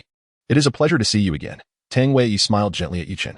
However, a flicker of surprise and admiration danced in her eyes as she passed by him. Brother Yi, you truly live up to your reputation. Although we have all entered the true spirit realm, you remain the most radiant among us. The true dragon soul. This is not an ordinary talent that one merely possesses. Helian Qing and Miao Hanyao exchanged glances of astonishment. Yi Chun is surprisingly acquainted with the ruthless members of the elder group. In contrast, Xiao Qianjue appeared to understand. He had already discerned the complex relationship between Tang Wei, the leader of the elder group, and Yi Chun. It seemed that they were allies rather than adversaries. Do your best in the Golden Man Array trial 3 days from now. Tang Wei attempted to encourage Yi Chun. Ultimately, however, she shook her head and left with a sense of helplessness. The Golden Man Array trial is renowned as one of the most formidable formations within the Xintian sect. Even the most elite disciples have rarely succeeded in overcoming it. Yi Chun, being at the Sea of Talent realm, had almost no hope of success. This seemed to foreshadow that Yi Chun would inevitably face the fate of having his cultivation ruined and being expelled from the sect. Xiao Qianjue, Helian Qing, and others evidently understood this as well and cast sympathetic glances at Yi Chun. Unexpectedly, Yi Chun paid no heed to their concerns. His gaze swiftly swept across the crowd in the spectators section. During the previous battle, he had caught a glimpse of a little girl in the audience. Now, in his search for her, he found himself at a loss. Is this little girl a rabbit? How can she run so fast? Yi Chun sighed in resignation. Well, perhaps another time. He shook his head, but his eyes flickered slightly as they passed over the decapitated body of Song Hai. On Song Hai's left hand, a jade ring adorned his finger, suspended with several intricate patterns reminiscent of Yi Chun's spatial storage ring. Yi Chun extended his finger, and with a swift motion, the ring flew into his palm. Seeing this, Xiao Qianjue, Helian Qing, and Miao Hanyao displayed expressions of astonishment. Is he so eager to loot a corpse in front of us? Yi Chun remained composed and unperturbed. I won. So it is only natural to claim some spoils of war. Indeed, of course, it is only right. Thanks to you, we managed to take down that traitor Song Hai and reclaim our honor. Helian Qing and Miao Hanyao exchanged knowing glances and promptly handed Yi Chun a sizable stack of spirit tickets. Xiao Qianjue also chuckled as he placed a thick bundle of spirit tickets into Yi Chun and Appo's hands. What does this mean? Yi Chun glanced at the stack, realizing it must amount to several 100,000 spirit stones. This is 300,000 spirit stones, a wager lost to us by that foolish Hua Shuquan, Xiao Qianjue explained. You have avenged us and restored our dignity, so all the spirit stones are yours. As they elaborated on the events that transpired, Yi Chun couldn't help but chuckle. Winning a fight not only yielded victory, but also unexpected rewards. This delighted him. Even more heartwarming was the fact that Xiao Qianjue and the others were willing to give him all the spoils without asking for anything in return. Clearly, they recognized Yi Chun's lower realm and his impending challenge of the Golden Man Array and sought to support him. I will split 100,000 with Qianwei. The remaining 200,000 are spoils you earned yourselves. Consider it a loan from me, Yi Chun said, acknowledging that he was in dire need of spirit stones at this moment. This battle, regardless of facing Song Hai or Hua Shuquan, had made him acutely aware of the immense pressure stemming from the disparity in their realms. If he stood at the true spirit realm, defeating these two foes would be straightforward. With 300,000 spirit stones, Yi Chun would gain substantial assistance. It was even possible for him to ascend to the true spirit realm. Therefore, he accepted the spirit tickets without hesitation. His straightforwardness garnered admiration from Xiao Qianjue and the others. Yi Chun, you are truly impressive. Xiao Qianhui blushed as she approached, her hands clasped over her heart, uttering a rather inconsequential remark. Her companions behind her were equally flustered, their faces flushed as they gathered around. Too shy to meet Yi Chun's gaze. Noticing this, Xiao Qianjue subtly separated his sister from Yi Chun. Yichen, the Golden Manta Ray trial is no trivial matter. Only the top experts of the Xiantian sect are permitted to participate. You must prepare thoroughly. Xiao Qianjue cautioned. Helianqing shook his head, smiling. However, since Yi Chun has awakened the true dragon soul, his potential is extraordinary. Once the sect learns of this, they will surely reconsider and lower the difficulty of the Golden Manta Ray. To achieve a second awakening of the true dragon soul is an astonishing talent. Any sect would cultivate such a gifted individual rather than stifle them. Nevertheless, Yichen must remain vigilant against Hua Shukuan and Amp, Oppos, as underhanded tactics. As far as I know, one of the individuals within the Golden Manta Ray is a relative of Hua Shukuan, and if he resorts to treachery, Miao Hongyao warned gravely. Yichen furrowed his brow but then smiled nonchalantly. Haha, since I cannot avoid it, I shall confront it head-on. Rest assured, I have confidence. Hua Shukuan was mistaken. Battles among cultivators are not merely contests of realms. Had he not received detailed information about Song Hai from the Guardian, Yichen would not have been able to devise a strategy to counter his bird soul with the true dragon soul. Information. It is the second great power beyond mere realm suppression. Sometimes, it can even surpass the impact of merely raising one's realm. Xiao Qianhui, reluctant to leave, was pulled away by her brother. Yichen couldn't help but chuckle as he watched Xiao Qianjue and Helianqing depart. The competition at the Storm Cloud platform had officially concluded. Following this battle, the way others regarded Yi Chun had transformed entirely. The unabashed warmth and admiration in their gazes seemed almost capable of melting him. Ouyang Ming, wrapped in bandages, attempted several times to approach Yi Chun and apologize. However, after much hesitation, he ultimately lacked the courage. He felt foolish for being deceived by that vile woman, Jiang Qing. Would Yi Chun hold a grudge against him for this? Brother, mere verbal apologies are insufficient. What Yi Chun needs most now is resources. Find an opportunity to present him with a gift. Apologies must be sincere. The onlooker, Ouyang Jian, clearly possessed a more discerning perspective than his brother. Brother Yi, greetings. Brother Yi, today's battle has left us in awe. As he walked from the Wind and Thunder Valley towards the courtyard, every disciple he encountered took the initiative to greet Yi Chun. Their gazes were filled not only with admiration but also with profound envy and yearning. The true dragon soul. It is said that among 1,000,000 cultivators, one may scarcely emerge, not to mention the humble Xiantian sect. Even among the 3 strongest sects in Qingzhou Prefecture, not a single true dragon soul has appeared. Yi Chun. As he turned a corner, Ao Tianlong emerged from the shadows. Compared to his previous audacious demeanor, he now appeared considerably more restrained in Yi Chun's presence. This was the formidable figure who had beheaded Song Hai. He lacked even the courage to face Song Hai in battle. I concede. Here are your spoils of war. But remember, once you pass the Golden Manta Ray, I will soon challenge you. He tossed an ancient jade slip to Yi Chun before turning to leave. This Ao Tianlong was rather endearing. Yi Chun mused with a smile. Stop. What are you doing? Let go of me. A sudden shrill shout came from behind, causing Yi Chun's expression to darken. Chapter 30. The first step in assembling a team. The mysterious black book. As he turned a corner, Yi Chun suddenly beheld 2 burly men mercilessly beating a young lad beside an artificial hill. The boy was strikingly familiar. He was the same one who had desperately tried to protect the bald man during their escape from the iron bamboo forest. Although Yi Chun had seen through the bald man's feigned death, he had spared his life as a reminder to himself. He couldn't help but wonder how things had turned out for him now. Hey, stop it. Yi Chun spoke calmly. Yi Shixiang. The 2 big men, recognizing him, exchanged wary glances. Although their master, Hua Shukuan, dared to provoke Yi Chun, they knew better than to do so themselves. Humph. Since Yi Shixiang has spoken, we shall let you off this time. But if you dare to steal again, we and Oppos, LL break your legs. They strode away, leaving the young lad frantically gathering the scattered herbs. Yi Chun crouched down to assist him and casually inquired, what happened to that bald man? Tears streamed down the boy's face like pearls falling from a broken string. And suddenly, as if struck by a thought, he knelt before Yi Chun. Yi Gongzi, please save my brother. If you bring him back to life, I will serve you like a beast. I will devote myself to you. I will do anything. He bowed repeatedly, his desperation palpable. Yi Chun, observing this young lad, fell into a brief contemplation. No wonder the bald man had fought so hard to let his brother escape. They were siblings. Recalling the bald man's impressive maneuvers from that day, Yi Chun was struck by an idea. Take me to see him. The young lad's spirit soared, and he led Yi Chun through a winding path to a thatched hut at the foot of a hill. Yi Chun frowned. The living conditions were deplorable. Given the bald man and Oppos, as previous status, he Shuden and Oppos, TB in such dire straits. It and Oppos, as Hua Shukuan. They saw my brother incapacitated and deemed him useless, so they cast us out. The boy wiped away his tears and lifted the curtain of the door. You must persuade him. He refuses to take medicine because he fears being a burden. He wishes for death. Inside the hut, on a bed of hay, the bald man lay pale as paper, his breath faint. Upon seeing Yi Chun, he managed a weak smile. I knew you would come, soft-hearted as you are. You've come to persuade me, but it's futile. Reduced to a cripple, he felt he could only burden his family. His will to live had diminished. and he was resolute in his decision. However, Yichen paid him no mind. He plopped down beside the bed, inadvertently brushing against the bald man and Apos' wound, eliciting a wince of pain from him. This rundown shack is unfit for even a dog. Yichen shook his head disdainfully and called the young lad back inside. Little girl, you said you would devote yourself to me. At least allow me to see your beauty first. Go wash your face. As expected, the bald man's eyes widened in shock.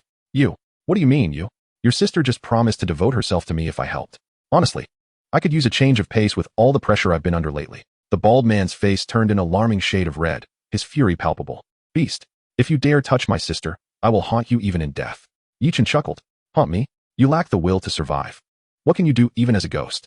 This insight came from his experience with Xiao Qianjue. No brother would tolerate the humiliation of his sister. The bald man's forehead bulged with veins, his eyes nearly bursting with rage. Bang! Yichen placed a potion he had prepared beside the bald man. You want to fight me? Then drink the medicine first. Only with strength can you protect your sister. Otherwise, when you die, do you think they will spare her, given your past misdeeds? A quarter of an hour later, Yichen emerged from the thatched hut. Outside, the young lad had indeed washed her face. Her once dirted complexion now radiant, though she dared not meet Yichen's gaze. My apologies, little sister. My previous words were inappropriate, meant only to provoke your brother. Yichen said, recognizing she had overheard everything. It and Apos, as fine. It and Apos, as fine. Yigongzi only wishes to save my brother, she insisted, waving her hands. Well, I have helped him regulate his meridians. After one more day of medicine, he should be able to stand. At that time, let him come to me. Having grasped the significance of intelligence, Yichen realized he must cultivate a few capable individuals. Although the bald man was not yet a strategist, his cunning nature could prove useful. More importantly, after today's events, it seemed only Yichen was willing to lend them a hand. Upon returning to the Guardian's courtyard, the Guardian was already waiting for him. You rascal, you awakened the true dragon soul, and didn't he inform the old man? You kept it under wraps quite well.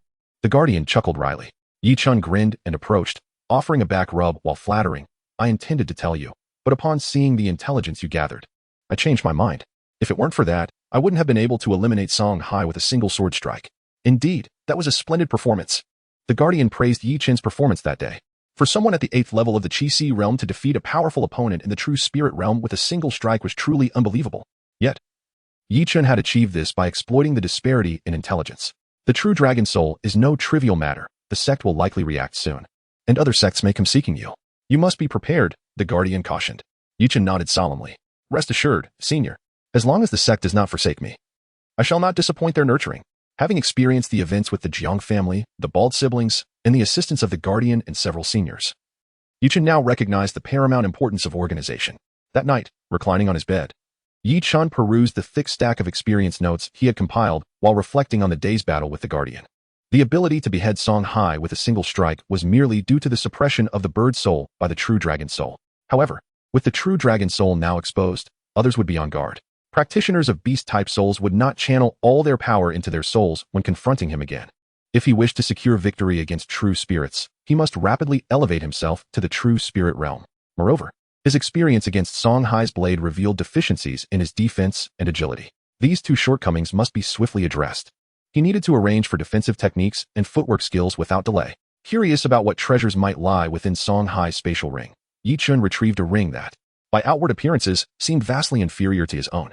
Upon opening it, he discovered a significantly smaller space, barely measuring a square yard. Yet, in one corner, he found a thick stack of spirit tickets, at least 70 to 80,000, which caused his heart to leap. This must be the resources Hua Shuquan had used to buy off Song Hai. Additionally, in another corner, lay a completely black tome emanating a peculiar glow. The moment Yichen cast his eyes upon it, he felt a mysterious force drawing his full attention, rendering him unable to look away. Chapter 31. The Anomaly of the Mark. The aftermath of the dragon and Apos' might. Just as Yichen and Apos' mind was about to be completely engulfed, a searing pain surged through the back of his left hand, jolting him back to reality. Thud. The ebony tome crashed onto the floor with a dull thud. Yichen's eyes widened in astonishment. What is this book? So heavy it feels like stone. Picking it up, he realized it weighed at least several dozen pounds. Its dark surface absorbed light, revealing faint, chain-like runes entwined around the entire volume. Yichen attempted to open it, only to find the cover and pages utterly immovable. This mysterious tome was sealed tight. The fact that Song Hai had so solemnly placed it in his spatial ring alongside numerous spirit tickets suggested it held significant value. But how could it be opened? After struggling for a while, the tome remained unyielding. Yichen reluctantly decided that opening it would require special conditions. Just as he was about to set the enigmatic book aside, he felt a gentle tremor from the Dragon Emperor mark on his left hand. A golden thread extended from the mark, winding along Yi Chen's hand and fingers, ultimately reaching the mysterious tome. In an instant, the tome became ensnared by the golden thread, wrapping around it in spirals. A chain-like rune was suddenly undone with a crisp snap. How exhausting! In just a few breaths. Only 2 of the tome's chain runes had been released, yet an overwhelming fatigue washed over Yi Chen like a tidal wave. Thud! He collapsed onto the bed, unconscious. Time passed, though he could not tell how long. Bang! Bang! Bang! Someone knocked on the door. The voice of the guardian echoed from outside. You little rascal. Yi Chen. Wake up quickly, someone is here to see you. Yi Chen glanced around. The sky was completely dark, and he had unwittingly slept for over 2 hours. Struggling to rise. He felt utterly drained, as if all his strength had been sapped away. Looking again at the mysterious tome, he noticed that most of the chain runes had been undone, leaving only a small portion still sealed. The Dragon Emperor mark had returned to its original state, as if nothing had occurred. The Dragon Emperor mark absorbed my energy to help me unseal this mysterious tome. Yi Chen realized this in an instant. He couldn't help but chuckle bitterly. Even if it absorbed energy, couldn't his elder brother leave him with a little? Now, he felt so drained that even a child could easily defeat him. Wait a moment. Senior. Yi Chen retrieved a spirit stone, hastily channeling energy to restore himself. Before long, the door swung open, and a wave of rich spiritual energy surged outward. The guardian was unfazed, but Ouyang Ming and Ouyang Jian, both visibly anxious, immediately sensed the spiritual energy fluctuation and exchanged solemn glances. Today, Yi Chen's name has spread far and wide. Even a master like Song Hai was slain by a single strike. Such formidable strength. Yet Yi Chen continues to train tirelessly through the night. What unwavering determination. In that moment, the brothers silently rejoiced, realizing they had made the right decision to come tonight. Due to Jiang Qing'er's incitement, Ouyang Ming had offended Yi Chen, even though Yi Chen had crippled one of his hands. Witnessing Yi Chen's astonishing prowess and that incredible dragon soul left Ouyang Ming filled with trepidation. Offending a genius with such immense potential, especially one so diligent and hardworking, could spell disaster for them in the future.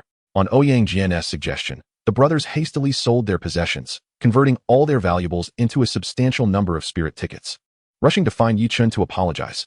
At this moment, the brothers, appearing haggard and sweating profusely, had clearly hurried over without pause. Haha, you all have much to discuss. Yi Chen, you are likely to be quite busy from today onward. The guardian chuckled as he departed. Ouyang Ming and Ouyang Jian were taken aback, completely shocked to discover Yi Chen's close relationship with the guardian, who controlled all the resources of the Xuanwu Pavilion. Yi Chen, here are 30,000 spirit tickets, the entirety of my brother and Amp, Appos, and my savings. I, Ouyang Ming, have been blind, offending you. I sincerely apologize and vow never to offend you again. Ouyang Ming and Amp, Appos, words were stiff, clearly the first time he had ever come to apologize in such a manner. Yet he expressed his sincerity. If you feel this amount is insufficient, name your price, and we shall procure it for you. Ouyang Ming touched the bandage on his severed hand, stained with fresh blood, looking particularly pitiful. Yi Chen remained silent, observing the 2 brothers. Ouyang Jian and Amp, Appos, heart sank. This was bad. Yi Chen was still angry. His elder brother had already lost a hand. They could not afford any further harm, or how would they survive? Yi Chen, it was my ignorance that caused offense. I offer my head in apology, begging you to spare my brother. Ouyang Jian bent his knee. Prepared to kneel in disgrace. Yi Chen would not allow him to kneel. With a flick of his hand, an invisible force lifted Ouyang Jian, rendering him unable to kneel despite his efforts. All right, I accept your apology. 30,000 spirit stones are not excessive, but it is better than nothing, Yi Chen said leisurely, dismissing any further discussion. However, the brothers could not help but feel a twinge of dismay. 30,000 spirit stones are not excessive? This has taken years of our savings. Moreover, they had sold many family possessions just to gather this amount. Yet from Yi Chen and Appos, tone, it seemed he regarded it as trivial. Little did they know that in just a brief moment today, he had acquired 300,000 spirit stones. Coupled with the 70 to 80,000 from Song Hai, he had suddenly become immensely wealthy. 30,000 spirit stones were indeed insignificant to Yi Chen. Ye brothers, rest well, we take our leave. The brothers expressed endless gratitude, exiting the courtyard as if granted a pardon, their backs drenched in cold sweat. Looking back at the courtyard, they were struck by a fleeting thought. From this day forth, Yi Chen had leaped from fish to dragon. They would forever inhabit different worlds, making future encounters nearly impossible. Inside the room, Yi Chen intended to rest, but once again, he heard a knock at the door. Yi Chen, open up. Upon opening the door, Helian Qing stood there with a beaming smile, completely abandoning her previous cold, venomous demeanor. What fortune! I never expected to have a chance to profit from you. Yi Chen. Yi Chen furrowed his brow. What do you mean? Haha, naturally, someone has given me money to ask for your assistance in connecting with you. News of your possession of the true dragon soul has spread within elite circles. Numerous sects and families have caught wind of it and wish to make contact with you. 3 families and 2 sects have approached me with funds to act as intermediaries. Here, take this. He Lianqing handed over a thick stack of spirit tickets, totaling over 100,000 spirit stones. I collected a total of 180,000 spirit stones. I'm in a bit of a financial bind. So take 30,000, and the remaining 150,000 is yours. Yichen raised an eyebrow. They asked you to do a job and gave you spirit stones. Why are you giving me anything? Business is business. I will share the spirit stones with you, but I will not interfere with your grievances with Tong Lingtian. Just as He Lianqing departed, another knock echoed at the door. At last, Yichen understood what the guardian had meant when he said he would be very busy. Chapter 32. Duan Haotian and Amp, Oppos. S. Lethal move. The one seeking out Yichen was Mao Hongyao, with intentions akin to He Lianqing and Amp, Oppos. S. Staring at the 18,000 spirit tickets she left on the table, Yichen found it hard to believe. Just a few days prior, he had been troubled over a mere 1,000 spirit stones. Now, spirit tickets worth tens of thousands were being presented to him. Is it truly so effortless for talented and powerful individuals to amass wealth? Before long, Xiao Qianjue arrived, delivering another 200,000 spirit stones. However, unlike He Lianqing and Miao Hongyao, this one came from the Xiao family. As Xiao Qianjue put it, this is the Xiao family's gesture of friendship towards Yichen. Numerous factions sought to win Yichen over, but they were largely insignificant players, unworthy of note. The more formidable sects remained silent, fully aware that Yichen was about to challenge a true spirit realm practitioner. To any observer, Yichen appeared to have no hope of victory. His demise seemed almost certain. Who would wish to invest in a corpse? Even the Xiantian sect itself chose to remain taciturn. The prodigy at the Qi-Si realm, compared to the true core disciples of the true spirit realm, left the sect with no choice but to support the latter. Yichen, I believe you hold the potential to triumph. Thus, the Xiao family wishes to forge a bond before you shine in your brilliance. Indeed, Xiao Qianjue harbored a sincere admiration for Yichen. At such a young age, he had never encountered anyone who could maintain composure in the face of hundreds of thousands of spirit stones. Yet, Yichen accomplished this with remarkable ease. Such a person, in every aspect, deserved the Xiao family's earnest regard. In the early morning, within the iron bamboo forest, Yichen concluded his sword practice. After his life-and-death battle with Song Hai, Yichen experienced a significant enhancement in his techniques, soul-severing slash and heartless slash. Notably, the jade slip given to him by Ao Tianlong contained a wealth of insights on swordsmanship. Most of this knowledge was inherent to the jade slip, with only a fraction added by Ao Tianlong himself. The quality was exceptional, surpassing even the sword technique compendium of the sect and Oppos, S. Guardian. The offensive nature of the sword techniques complemented Yichen's deadly sword arts impeccably, elevating his combat prowess to new heights. Presently, the only aspect Yichen lacked was to address his deficiencies in defense and agility. Yichen halt. As Yichen prepared to depart, 2 figures obstructed his path. Duan Haotian eyed Yichen with trepidation. In just a few days of absence, Yichen's power had become even more unfathomable. Duan Haotian, you dare to confront me? Yichen fixed his gaze on Duan Haotian, his eyes briefly flitting to the dark-clad youth beside him. The youth's aura was elusive. But having encountered numerous formidable opponents in recent days, Yichen was quick to ascertain that the dark-clad figure was indeed a true spirit realm expert. Duan Haotian swallowed hard, his voice dry. Yichen, can we put our grievances aside? I am willing to offer you some compensation.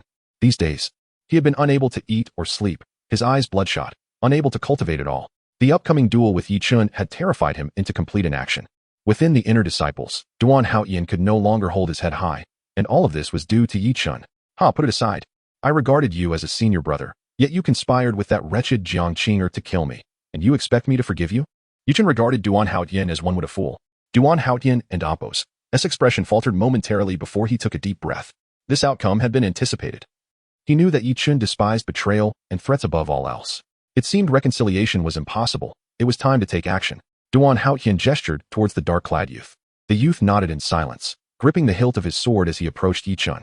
Yichen's heart raced. Faced with an unfamiliar adversary, he possessed the courage to strike first, but lacked the certainty of victory, especially after witnessing Song Hai's prowess. Yichen had come to fully understand the power of the true spirit realm. The newly ascended Song Hai nearly overwhelmed him. The dark-clad youth before him was undoubtedly a seasoned true spirit realm expert, far superior to Song Hai's caliber. There was a real risk that Yichen could perish here. Wait. Before the youth could make his move, Yichen cautiously inquired, "This esteemed senior brother, I have not had the pleasure of meeting you. You must not be from the Xiantian sect, correct? Have you considered how you would leave after killing me?" The dark-clad youth remained silent, but Duan Haotian could not help but interject. "Humph, I can pretend he is my cousin.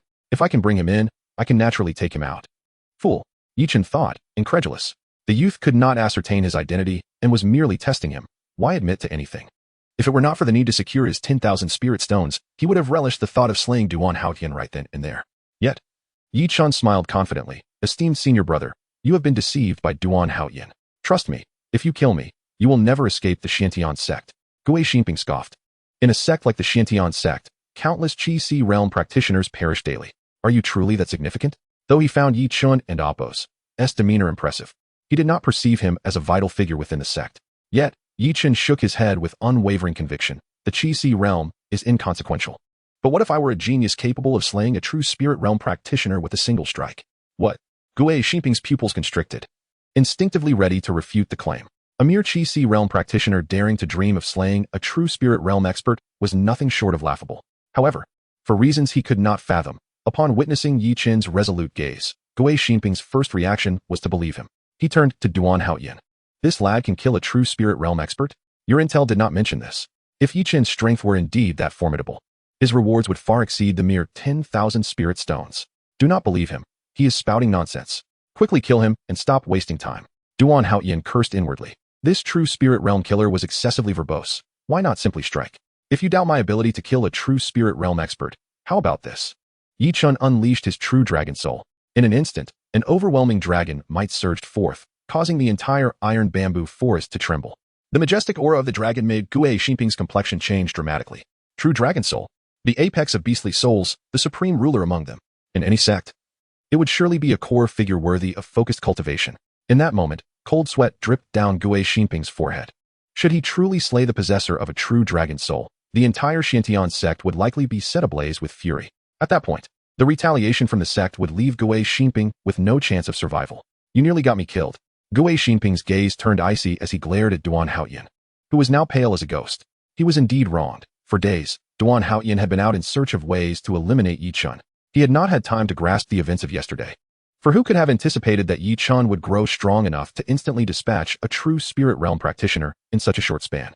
Gui Duan Haotian began to speak, but before he could utter more than 4 words, a cold flash pierced through the air. His eyes widened in disbelief, his neck slumped, and with a dull thud, his head fell to the ground, blood gushing forth from the decapitated body. Gui Xinping's heart raced as he stared at Yi Chun in horror. With his level of swordsmanship, he had not even seen how Yi Chun had drawn his sword. This implied that Yi Chun's swordsmanship posed a genuine threat to him. Chapter 33. Yi Chun's fatal flaw boom.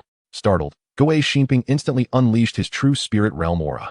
The surge of power swept through the surrounding iron bamboo forest, causing it to rustle and crackle like an impending storm. Yi Chun and Apos' hair danced wildly, and his clothes billowed in the wind. Gui Xinping had intended to use his aura to intimidate Yi Chun, but to his surprise, Yi Chun's expression remained serene and undisturbed.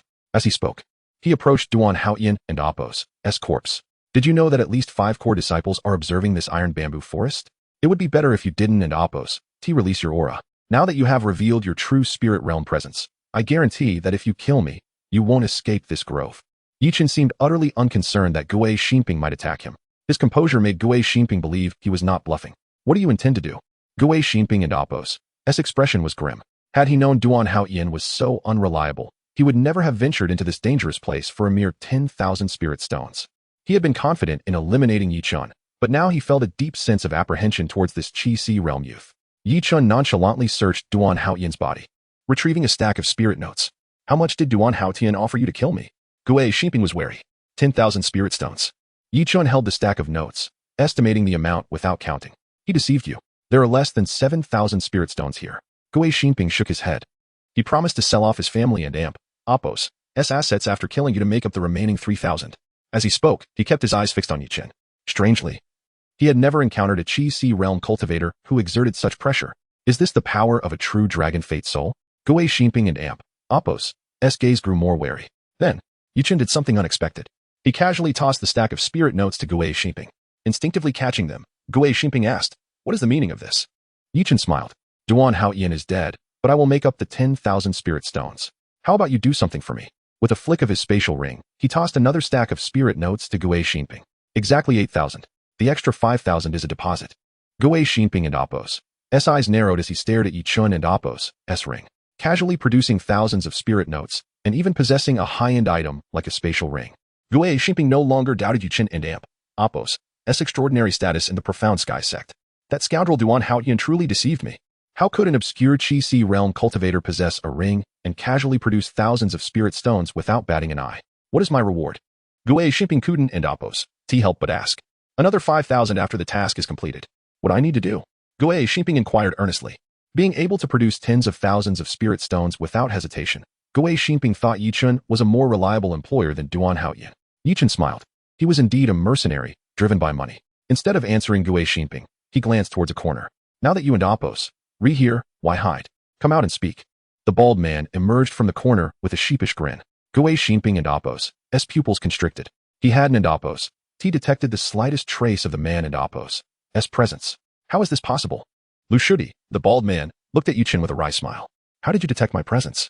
He possessed a special aura concealment technique that even true spirit realm cultivators found difficult to detect. He had escaped perilous situations several times thanks to this technique. How had Yichun detected him? Yichun also didn't answer his question. Instead, he asked pointedly, have you thought it through? Do you want to join me? Lu Shui smiled bitterly again. Do I have a choice? His cultivation had been completely crippled, and he was now a despised cripple. No one in the Profound Sky sect was willing to pay him any attention except for Yichun. Joining me ISN and AMP, Apos, T that simple. First, you must pass my test. Yichun said. Lu Shui was taken aback. A test? As a cripple, he could barely kill a chicken. What test could he possibly pass? Gui Shimping also curiously studied Lu Shui. Although he had lost his cultivation, he was strangely unafraid of his true spirit realm aura. He seemed to ignore him completely. But he revealed a hint of apprehension towards Yichun, which made Gui Shimping even more curious about Yichun. The Golden Man Array assessment is in 3 days. Within those 3 days, I want to hear news of the Duan family and Apos' extermination. This true spirit realm expert will assist you. As long as they are Duan Haotian and Apos' relatives. I want them all dead. Can you do it? Yichun and Apos' gaze was sharp as a sword as he stared at Lu Shui. If the bald man hesitated even slightly, he would abandon him immediately. No problem. Dirty work is my specialty. As far as I know, the Duan family has no other experts besides Duan Haotian. Lu Shui secretly breathed a sigh of relief. He had spent so many years doing shady things for Hua Shuquan. He was not good at anything else, but he was most skilled in this area. Moreover, Yichun had miraculously sent a true spirit realm expert to help him. Senior, I think you have no reason to refuse this deal, right? Yichun looked at Gui Shimping with a smile. I accept. I guarantee completion within 3 days. Gui Shimping knew the Duan family well, as the bald man had said. The only expert in the Duan family had already been killed by Yichun and Apos' sword. However, Gui Shimping was secretly wary of Yichun's ruthless methods. Lu Shui will send you out of the Profound Sky sect later. Without his guidance, Yuan and Apos, to be able to leave, Yichun instructed the bald man before leaving. The young man Yu and Apos, following is ruthless enough. He not only killed his opponent, but also wants to exterminate his entire family. Gui Shimping Kuden and Amp, Apos, T help but exclaim. Lu Shui shook his head. Yudon and Amp, Apos, T understand. Yichun is currently in a precarious situation and can't afford to be disturbed by any small fry. Exterminating the Duan family is to severely deter those with malicious intentions. There was another reason Lu Shui didn't and Amp, Apos, T mention, but he guessed it had something to do with that woman, Jiangqing and Amp, Apos, inside a luxurious room. Hua Shuquan and a distinguished elder were drinking tea. Uncle Su, I'm counting on you for that kid. Hua Shuquan said as he pushed a stack of spirit notes towards the elder. The elder glanced at them and said coolly, I heard you casually lost 10,000 in a bet, and now you and Amp, Apos, only giving me 200,000 to eliminate a true Dragon Fate Soul Prodigy? That and Apos, a bit stingy. Hua Shuquan cursed the old geezer for being greedy but said with a forced smile, Uncle Su, you misunderstand. These 200,000 are just a token of my respect. After it's done, I'll give you another 500,000 spirit stones. That's more like it. The elder pocketed the spirit notes and got down to business. I and Apos am not the only one responsible for the Golden Man Array assessment. To ensure a decisive blow, we need to gather more information about Yichun. The more detailed the better. That's simple. Hua Shuquan clapped his hands with a smile. And a beautiful woman walked into the room gracefully. Gentlemen, I dare say that no one in the entire Profound Sky sect knows Yichun better than I do. Jiang Qinger's beautiful face was twisted with resentment. However, the thought of Yichun's imminent death caused her to tremble with excitement. First of all, this boy is greedy for offense and weak in defense. Defense is his biggest weakness. Secondly, his cultivation was once crippled. And he is now stuck in the Qi realm, making it difficult to break through in a short time. Chapter 34, Divine Skill. Demonic Force Field. The sun was at its zenith. Inside the chamber, Yichun was drenched in perspiration. As if he had just emerged from a pool. His countenance was pallid, and he wearily clung to the bedside, collapsing onto the mattress with a thud. Upon the back of his left hand, the Dragon Emperor and Apos' mark blazed with brilliance. Beside him, the enigmatic black tome lay open, devoid of any inscription, a veritable blank slate. Within Yi Chen's mind, four characters, crafted with twisted and eerie strokes, materialized. Demonic force field. A series of arcane and intricate patterns cascaded across his mind, synchronized with the pulsations of the Dragon Emperor's mark.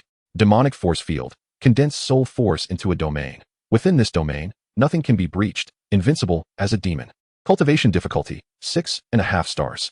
Requirements, at least Unity Realm. Proficiency in both strength and soul force. Adeptness in both perception and control. Yi Chen was dumbfounded. A demonic force field indeed. To transmute soul force into a domain, rendering one invincible within its confines. This was a supreme defensive art. However, upon beholding the three glaring cultivation prerequisites, Yi Chen inwardly clicked his tongue. What was even more preposterous was that the cultivation difficulty of this defensive art reached a staggering 6.5 stars. Even the incomplete severing of sentiment / was only rated at 6 stars. Fortunately, he fulfilled 2 of the 3 conditions, except for the Unity Realm requirement. Even more fortuitously, Yi Chen was but a hair's breadth away from breaking through to the Unity Realm. Once he achieved this breakthrough, he could immediately commence cultivating this supreme defensive art. Henceforth, his most glaring deficiency, his lack of defense, would be completely rectified. I wonder if I can cultivate it now. No matter. Since the conditions stipulate the Unity Realm, I should prioritize breaking through first. Time was of the essence, and Yi Chen could not afford to trifle. Any unforeseen circumstances could disrupt his entire plan. Forthwith, Yi Chen retrieved spirit stones, activated the Python Dragon Sutra, and began to devour them voraciously. As evening approached, a tremendous surge of energy emanated from Yi Chen's chamber. With a resounding crash, the doors and windows were flung open by an invisible force. Yi Chen's eyes were now brimming with restrained energy, his aura harmonious and serene. Within his sea of qi, torrents of spiritual energy converged at an astonishing rate, swirling and compressing into a nascent core. The impurities within his spiritual energy were instantly pulverized upon contact with this core, transforming into vapor and expelled. Is this the Unity Realm? Yi Chen's gaze was now introspective, no longer exhibiting the sharp edges of before. He now possessed a sense of returning to simplicity. Yet, the sensation of inexhaustible power coursing through his limbs and bones filled him with exhilaration. Upon entering the Unity Realm, spiritual energy was compressed and refined, coalescing into a single entity, a spiritual core. In this state, cultivators could tentatively manipulate their soul essence, not only extending the duration of its manifestation, but also controlling it to participate in combat. I'll try the demonic force field first. Without delay, Yi Chen eagerly commenced cultivating this defensive art. The instant he activated the demonic force field, his spiritual core within his sea of qi was instantly depleted. A vast force emanated from his body, forming black arcs around him, creating a hemispherical force field with a diameter of about 10 feet. Phew!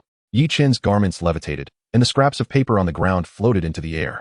With a mere glance, the invisible force field descended, pressing his clothes tightly against his body, while the scraps of paper plummeted to the ground as if they were iron. Yi Chen attempted to approach the table.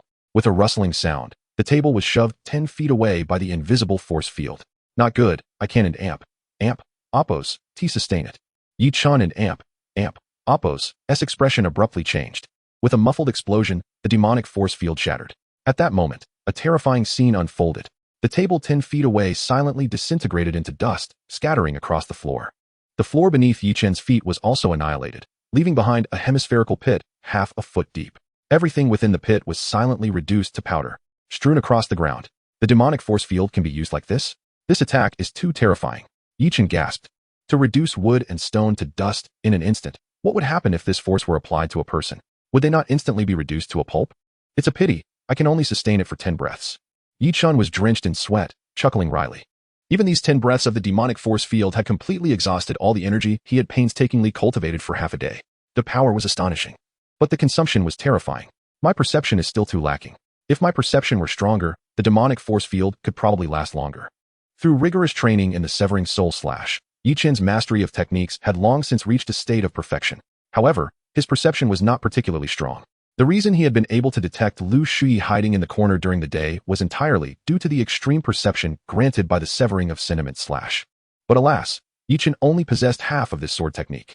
If he could obtain the complete Severing of Sentiment Slash, his extreme perception would undoubtedly be further enhanced. At that time, his control over the demonic force field would presumably be even more flawless.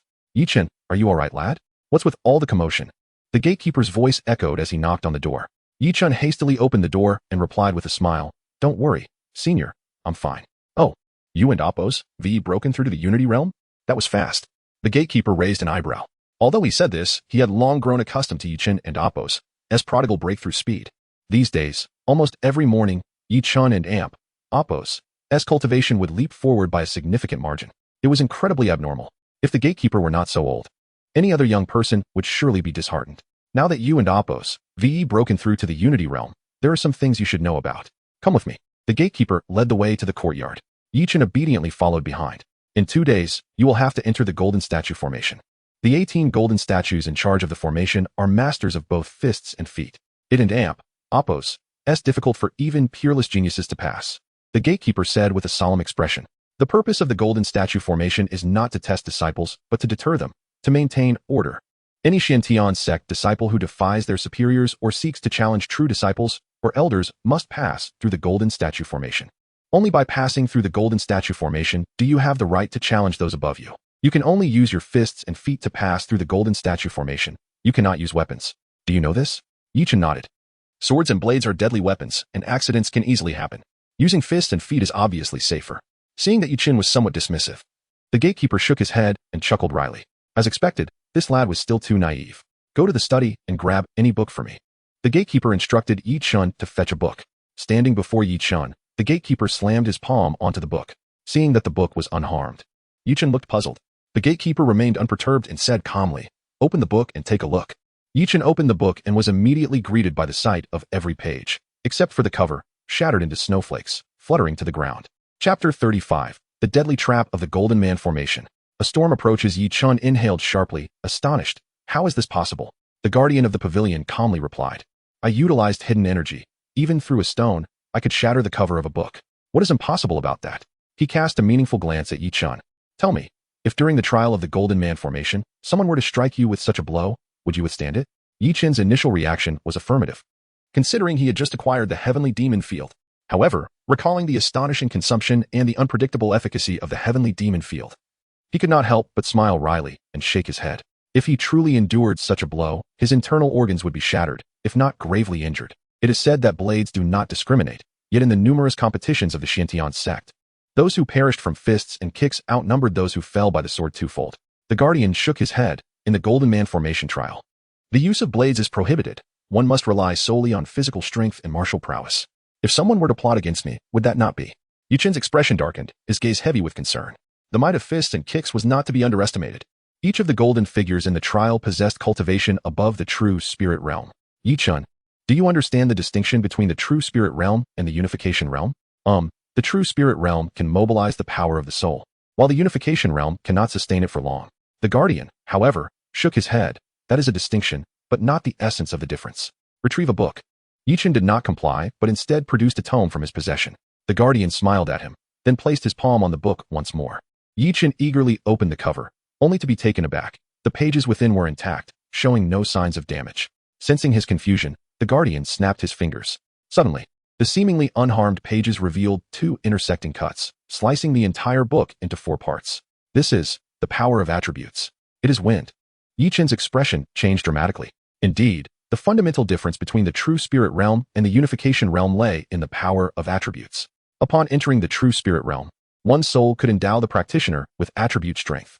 Except for a few unique practitioners, the 7 attributes, wind, thunder, metal, wood, water, fire, and earth, are the most common manifestations of attribute power. Yi Chun nodded in understanding. Senior, you possess the power of wind attributes, which is why that strike effortlessly cleaved the book. The guardian solemnly nodded. They had finally broached the topic he feared most. In the Golden Man Formation trial, the lethality of fists and kicks was secondary. The greatest threat to Yi Chun lay in the attribute powers they wielded. The 7 attribute powers were virtually impossible to defend against, and coupled with the 18 golden figures, all seasoned true spirit realm experts, many challengers had fallen before them. If they harbored ill intentions toward Yi Chun, it could spell disaster for him. At that moment, Yi Chun suddenly pondered a question. What attribute should his 9th grade Supreme Soul, the Chaotic Thunderfire True Dragon, be classified as? Chaos? Thunder? Fire? Or perhaps it possessed a blend of all 3 attributes? Observing Yi Chun's contemplative demeanor, the guardian assumed he was frightened and reassured him. You are currently only at the unification realm. The true nature of your dragon soul's attributes has yet to be confirmed. However, I will teach you a set of boxing techniques that will prove invaluable for your trial. With a flourish, he tossed a booklet to Yi Chun. Opening it, Yi Chun's eyes sparkled with excitement. Water boxing? I am familiar with this. He had previously delved into the power of water to comprehend the layered wave fist. Over the years, he had gained considerable insight into the power of water. Water boxing is a branch of the five elements boxing. It is likely that due to your proficiency in the layered wave fist, this technique was selected for you. The Guardian smiled. Yuchen raised an eyebrow. Beyond that reason, water boxing possesses a unique characteristic. It balances rigidity and softness, compensating for some of your defensive shortcomings. Moreover, if you succeed in the Golden Man formation trial, he will provide you with a matching technique, wave treading step, which will also address your shortcomings in agility. The Guardian affectionately patted Yi Chen's shoulder, his eyes filled with anticipation. Many are waiting for you to shine brightly. Approach this trial with confidence. Indeed, rest assured, seniors, I shall not disappoint you. Yi Chen thought he had begun to discern the identity of the mysterious benefactor who had repeatedly gifted him items. A flicker of gratitude crossed his gaze. It turned out that the elderly gentleman had not given up on him. Filled with determination, Yi Chen resolved to practice the water boxing. Suddenly, he glanced towards the courtyard and Appo's entrance. The Guardian also looked up simultaneously, astonished as he regarded Yi Chen. You two have sensed someone's arrival? His mastery of wind elemental energy allowed him to perceive fluctuations in aura exceptionally well. It was a source of pride for him. Little did he expect that Yi Chen, at such a tender age, could possess such keen awareness. As you know, there is an extreme perception technique in Heartless Slash that works quite well, Yi Chen replied with a smile. Someone is looking for you outside. You should hurry along. The Guardian waved his hand, signaling Yi Chen to depart. Yet, a lingering doubt clouded his mind. He had also practiced the extreme perception technique within Heartless Slash, and it seemed its efficacy was not as remarkable. He truly wondered what extraordinary constitution this young man possessed. As Yi Chen exited the courtyard, he spotted a young girl with two bun-like hairdos standing nearby, waving her hand from a small pavilion. Hey, over here. As Yi Chen approached and was about to speak, her figure suddenly darted forward, and whack. The girl delivered a playful smack to the top of his head. This is for making my young lady wait. It is my punishment for you, humph. Unbeknownst to her, Yi Chen's gaze sharpened, astonished at the girl's swift movements. With his current perception and reflexes, he had completely failed to evade her. This left him in disbelief. The last time I missed our appointment was due to overtraining, and I lost track of time.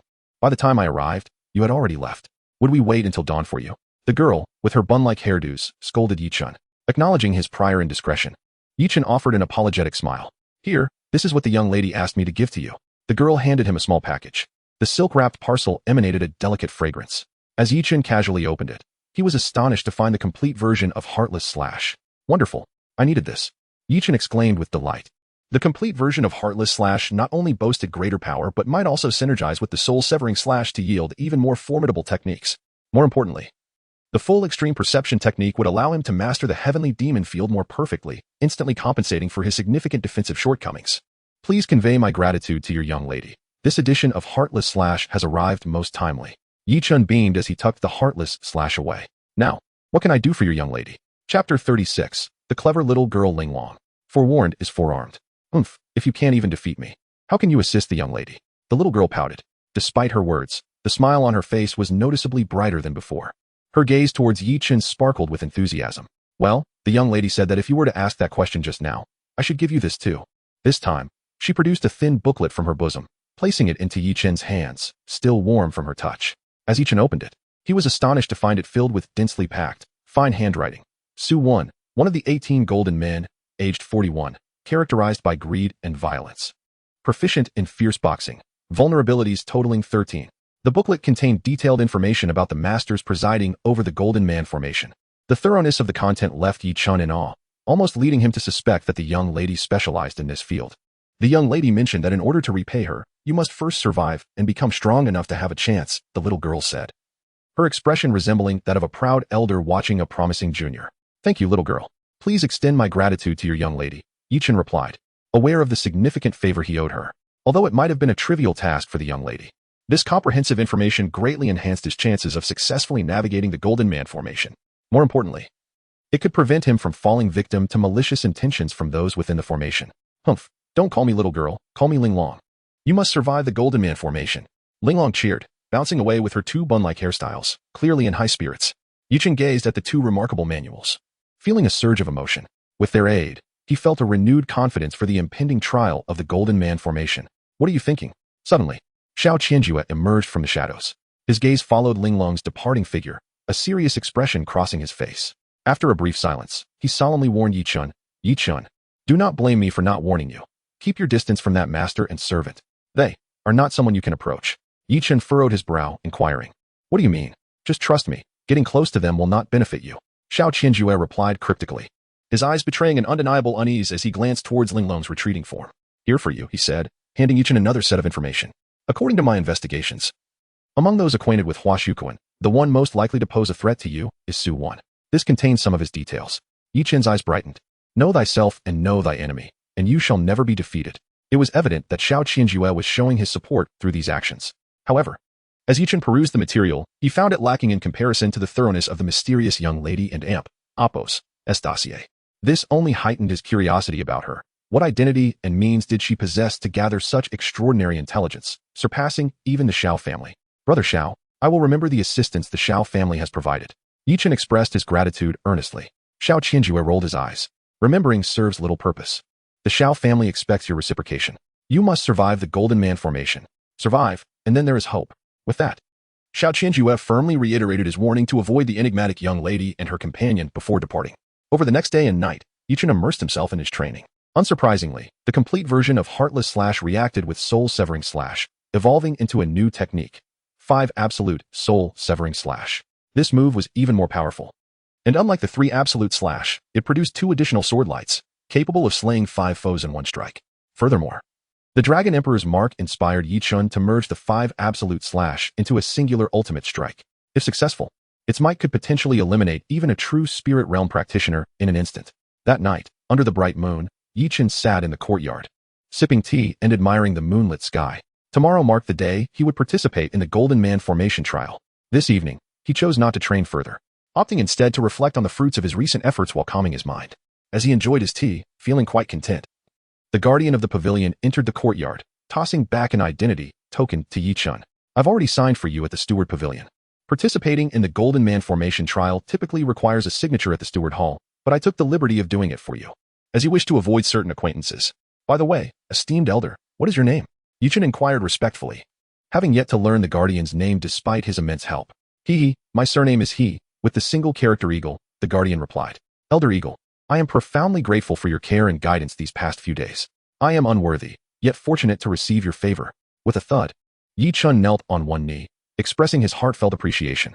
Elder Eagle has treated me with sincerity. Should I fail to emerge alive from tomorrow's trial, consider this my final homage. He bowed 3 times, each thud echoing with sincerity. Even the guardian, who had witnessed countless human intrigues, could not overlook the authenticity in Yichen's demeanor.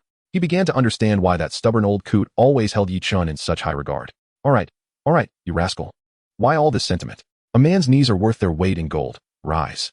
The guardian quickly pulled Yichen up, handing him several sheets of paper. As before, this contains information on your opponents for tomorrow. Pay particular attention to Su Wan and Cheng Yanfei. All right, take your time reviewing it. This old man is tired and will retire for the night. The guardian seemed anxious that Yichen might discover something, turning abruptly to leave. Yet, Yichen noticed a glimmer of moisture in the guardian's eyes. Elder Eagle is quite the sentimental fellow. Yichen mused as he examined the information. It was nearly as thorough as that provided by the mysterious young lady, but it included one additional name, Cheng Yanfei. Just as he was about to delve deeper, a shadowy figure appeared at the courtyard entrance. Fangyin, do you need something? Yichen called out to the disguised girl at the door. Lu Fangyin, still in her boyish attire, entered with flushed cheeks, somewhat shyly handing Yichen an old cloth bundle. Upon opening it, Yichen discovered 3 items, several densely written pages filled with notes regarding the personnel of the Golden Man formation for tomorrow, including Su Wan, Cheng Yanfei, and various others. A handwritten booklet, similar in material to the one he had previously obtained from the bald man, but with coherent content, and surprisingly, a bone-chilling dagger. Big Brother Yi, my brother asked me to tell you that he has staked everything on you. Though the information is scant, every detail has been personally verified by him, so you can use it with confidence. The breath-holding technique is called God and Ghost Sealing. It grows more potent with higher realms. The dagger is a family heirloom, revealing itself in cold and concealing itself in warmth. If you keep it close, it will leave no trace for anyone to discover. Chapter 37. Anticipation and Disqualification. In the early morning, at Wind Thunder Valley, the blood-soaked passageway stretched for thousands of zhang, dominated by an enormous labyrinth. This labyrinth housed the trial of the 18 Golden Men formation. Above the maze, on the precipice, several independent viewing platforms extended outward. When the Golden Men formation was open for observation, disciples of the Xiantian sect could watch the challengers navigate the trials below. Early in the day, most of the platforms were occupied by the sect's disciples. News of Yichen's participation in the Golden Men trial had long spread throughout the sect, attracting many eager spectators. However, today, he was not the only one competing in the trial. At the altar at the entrance of the maze, 3 figures sat cross-legged. Haha, the fat one is back.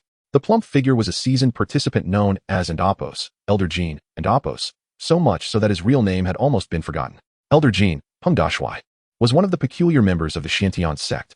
Although he was in the inner sect, he preferred to immerse himself in the challenges of the Golden Men formation rather than engage in other training. Among the 3, he undoubtedly had the most experience with the trials. Beside him sat a handsome man with a face like jade, drawing infatuated glances from many female disciples. Cheng Yinfei is here too. This man was a romantic. It was said he had challenged a true disciple after one of his beloved women was insulted by them and had come today specifically to take on the trials. When the spectators caught sight of the stern-looking man in black beside Cheng Yinfei, they murmured, "Who is this fierce-looking man? I and Amp, Apos, V never seen him before." His name was Li Feiyu, a wanderer who had returned this time, reportedly to compete for a certain qualification. What qualification could possibly require participation in the Golden Men trial to prove oneself? The crowd was puzzled. Where is Yi Chun? Why hasn't he arrived yet? Everyone waited anxiously, wondering if he was perhaps scared. Just as the discussions intensified, a formidable and overwhelming pressure swept over the platforms, akin to a tangible weight bearing down upon them. Every disciple felt as if an immense mountain was pressing upon them, causing their hearts to race and their breath to catch. Heavens! So many true disciples have arrived. Xiao Qianjue, He Lianqing, and Miao Hongyao had all come. They must be here to witness Yi Chen's demise after he dared to challenge the true disciples and severely offended their dignity. Whispers of speculation naturally reached the ears of Xiao Qianjue and the others, who merely exchanged knowing smiles, choosing not to respond. However, Xiao Qianhui was furious. How dare they wish for Yi Chun and Apos? As death? He will surely succeed. Before her words had fully left her lips, a chilling voice drifted from the side. "Oh, Miss Xiao, you have such confidence in that you fellow? How about we place another bet?" Hua Shukuan slithered toward them like a venomous snake, his smile devious. He glanced at Xiao Qianjue, He Lianqing, and Miao Hongyao, smirking. "You all won 30,000 last time. Surely, you can give me a chance to win it back this time? How about betting another 30,000? Xiao Qianjue frowned slightly. He Lianqing and Miao Hongyao remained silent. It wasn't Ndapos that they were afraid to bet, but the resources they had won last time had all been given to Yi Chun, even if they wished to wager. They lacked the necessary spirit stones. A bunch of paupers, Hua Shukuan and Apos, as companions sneered, which caused Xiao Qianjue and his friends and Apos expressions to darken. I and Apos, LL bet 30,000 spirit stones. A stack of betting slips was pushed towards Hua Shukuan. Tang Wei, with an indifferent demeanor, stated, "I bet Yi Chun will succeed." Hua Shukuan's expression soured immediately. "I bet Yi Chun will undoubtedly perish." Xiao Qianjue, He Lianqing, and Miao Hongyao were taken aback. They had long suspected that Tang Wei had an unusual relationship with Yi Chun, but to wager 30,000 spirit stones outright was astonishing. Even they weren't certain Yi Chun would succeed. Why did Tang Wei have such unwavering confidence in him? Hua Xuanzi will surely win. Yi Chun is destined to die. Jiang Qing'er's venomous voice cut through the crowd from behind. In recent days, she had endured a torturous existence, seeking out those who could help her eliminate Yi Chun. Only with his demise could her suffering be alleviated. Silence. You have no right to speak here. Before Hua Shukuan could respond, one of his friends scolded Jiang Qing and Amp, Apos, or like a dog. She felt her face flush with humiliation, her hatred for Yi Chun intensifying. If it weren't and Amp, Apos, tea for him, she would not have fallen to such depths. Oh, how lively it is here. Suddenly, the crowd fell silent. Hua Shukuan and Xiao Qianjue focused intently. Senior Zhou, Senior Ying. They saw Zhou Zhe, the head of the Xianbing Pavilion, and Ying Bo, the guardian of the Xuanwu Pavilion, approaching together. Both wore disinterested expressions, casually waving their hands. You all carry on. We have no time to waste, just came to take a look. No one believed they were merely here to spectate. What was their true purpose? On another platform, brothers Ouyang Jian and Ouyang Ming were shaken upon seeing the Guardians. The Guardians are here to support Yi Chun. One felt a premonition that today would be Yi Chun and Apos' day of fame. In another corner, a little girl named Ling Long muttered, "This Yi Chun is truly accustomed to being tardy. He is even late for the Golden Men trial."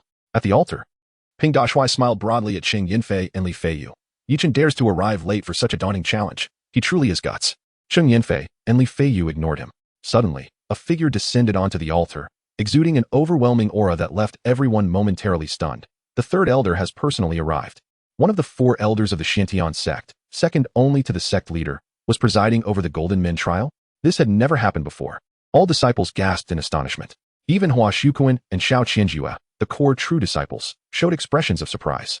The third elder surveyed the crowd, his gaze landing on Peng Dashuai and the others, before booming. The Golden Men trial is about to commence. Senior, Yi Chun is late. I believe his qualification to compete should be revoked. Cheng Yinfei interjected coldly. Peng Dashuai and Li Feiyu exchanged surprised glances. The crowd fell silent. Haha. Yi Chen isn't truly afraid and has backed down, is he? Nonsense. Yi Chen will undoubtedly show up. Xiao Qianhui retorted fiercely. Many disciples have perished in the Golden Men formation. If Yi Chen doesn't come, he might just save his own life, Hua Shuquan remarked coldly. Xiao Qianhui was as anxious as a cat on a hot tin roof. Just at that moment, a figure finally appeared, somewhat belatedly, at the altar. The crowd erupted in a frenzy. He has finally arrived. Amir Qisi's stage cultivator dares to come and seek death. Chapter 38. The Elder's Arrival. Can it be played this way? On the altar, Yi Chen sheepishly scratched the back of his head, apologizing profusely. I'm sorry, I overslept. The crowd was left in disbelief. How could one oversleep for such a significant event as the Golden Manta Ray trial? It was utterly heartless. The third elder cast a cold glance at Yi Chen, a flicker of displeasure evident in his eyes. Let us begin once you are ready. Peng Dashi and the others were completely disregarded by Yi Chen. The Golden Manta Ray trial allowed a maximum of 4 participants, yet only one could emerge victorious. Peng Dashi, Li Feiyu, and Cheng Yinfei were fated to be his rivals. Yi Chen, merely at the 9th level of Qi Si, dared to be so arrogant. Cheng Yinfei and Apos' expression soured. He had some renown within the Zuaniangong, yet being ignored by Yi Chen left him quite irked. Li Feiyu remained inscrutable, his thoughts hidden behind a stoic facade. Meanwhile, Peng Dashi grinned foolishly, casting a lingering gaze at Yi Chen. Yi Chen, Peng Dashi, Cheng Yinfei, and Li Feiyu.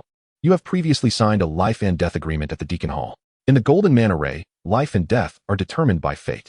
Let us commence. The third elder's gaze was sharp as a blade, sweeping over the three. In the Golden Manta Ray, the use of weapons is strictly prohibited. Surrender your weapons and storage rings. The trial commenced.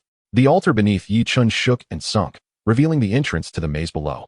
A melodious cry of a crane echoed as a phantom white crane materialized behind the third elder, lifting him effortlessly into the air. In an instant, he appeared on the viewing platform alongside Ingbo and Jose. Any findings? The third elder inquired. Jose and Ingbo exchanged amused glances. We identified a few spies, likely from other sections. They can be dealt with later. The true dragon soul had not only drawn the attention of the Zuaniangong, but also piqued the interest of other sects, all monitoring Yi Chen's every move. Ingbo, with the heavenly eagle's soul, possessed keen eyesight, effortlessly discerning the slightest expressions of those on the platform. Which individual do you favor, junior brother Zhou? The third elder asked. Xiao Qianjue and the others immediately perked up their ears. Jose answered without hesitation, Yi Chen. Yi Chen had left a profound impression on him during their encounter at the Zuantiangong.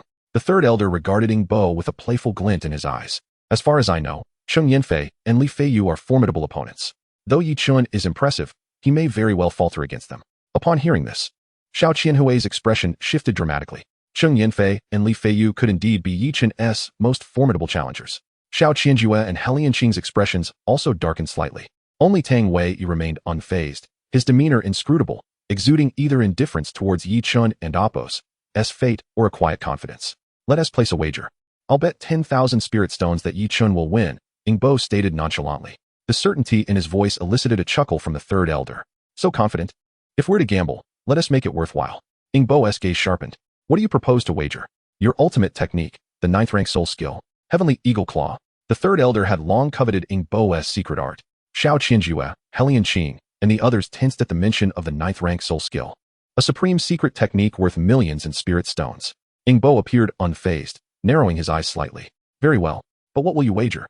The third elder raised an eyebrow. Surprised. Are you truly willing to risk your ultimate technique for a mere Yi Chen? Ingbo shook his head dismissively. Enough with the pleasantries.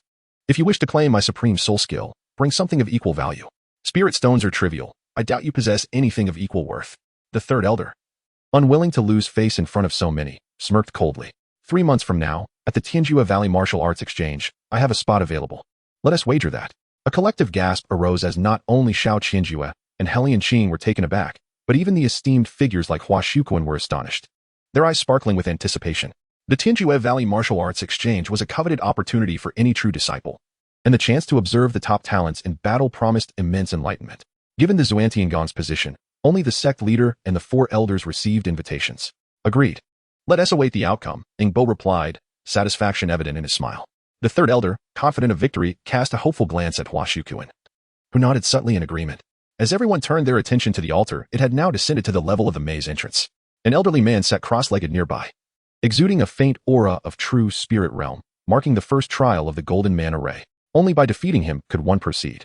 Many participants often failed to overcome this initial challenge. Yi Chen and the others stepped off the altar. Stop. I believe I should go first, Cheng Yinfei declared proudly, his gaze dismissively resting on Yi Chen. focusing instead on Peng Dashi and Li Feiyu, deeming them worthy competitors. Why should you go first? Peng Dashi's expression darkened.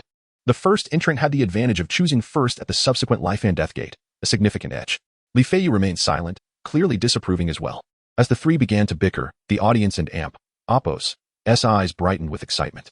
Are they about to engage in their first battle already? Before even confronting the Golden Men? 3 at the 9th level of Unity Realm, and 1 at the 9th level of Chi Si, who would enter first? Anticipation surged among the spectators. Cheng Yanfei sneered. If that's the case, then the 3 of us, however, he abruptly halted, his expression frozen in shock. Peng Dashi and Li Feiyu were equally astonished as Yi Chun surged forward, dashing towards the entrance in the blink of an eye. Wait, it can be played this way? The audience erupted in exclamations. While Cheng Yanfei and the others were caught up in their dispute, Yi Chun had silently activated his speed, darting towards the entrance with a swiftness that left the guarding elder unprepared. Hold! The elder hadn't anticipated Yi Chun's disregard for the others, rushing headlong towards him. He swung a hasty punch, expecting Yi Chun to counter. Yet, Yi Chun flashed a grin and said, "Forgive me, senior." Having studied the elder's combat habits beforehand, he deftly evaded the attack and slipped through the opening like a wisp of smoke. Gone. The elder was left speechless. The audience was equally dumbfounded. Has he just passed the first trial? Xiao Qianjua looked utterly speechless. Helian Qing and Miao Hongya were equally incredulous. Yi Chun's method of passing the trial was indeed unconventional. Haha, this crafty one knows when to be clever. Ingbo chuckled, a grin spreading across his face. Chapter 39, Surpassing 3 Trials. Facing imminent death humph, merely a matter of exploiting opportunities. The third elder's expression darkened. Hua Shukuan observed the labyrinth below, coldly remarking. Not daring to face it head-on reveals his weakness, insufficient defense. Yi Chun will undoubtedly perish due to this shortcoming. Both Hua Shukuan and Jiang Qing and Appo's exchanged glances imbued with a chilling intensity. Below, Yi Chun was the first to charge through the entrance, confronted by a straight passage. Upon traversing it, he arrived at an open space. Before him loomed 4 gates, each inscribed with the words Life and Death Gate, marking the second trial of the Golden Man array.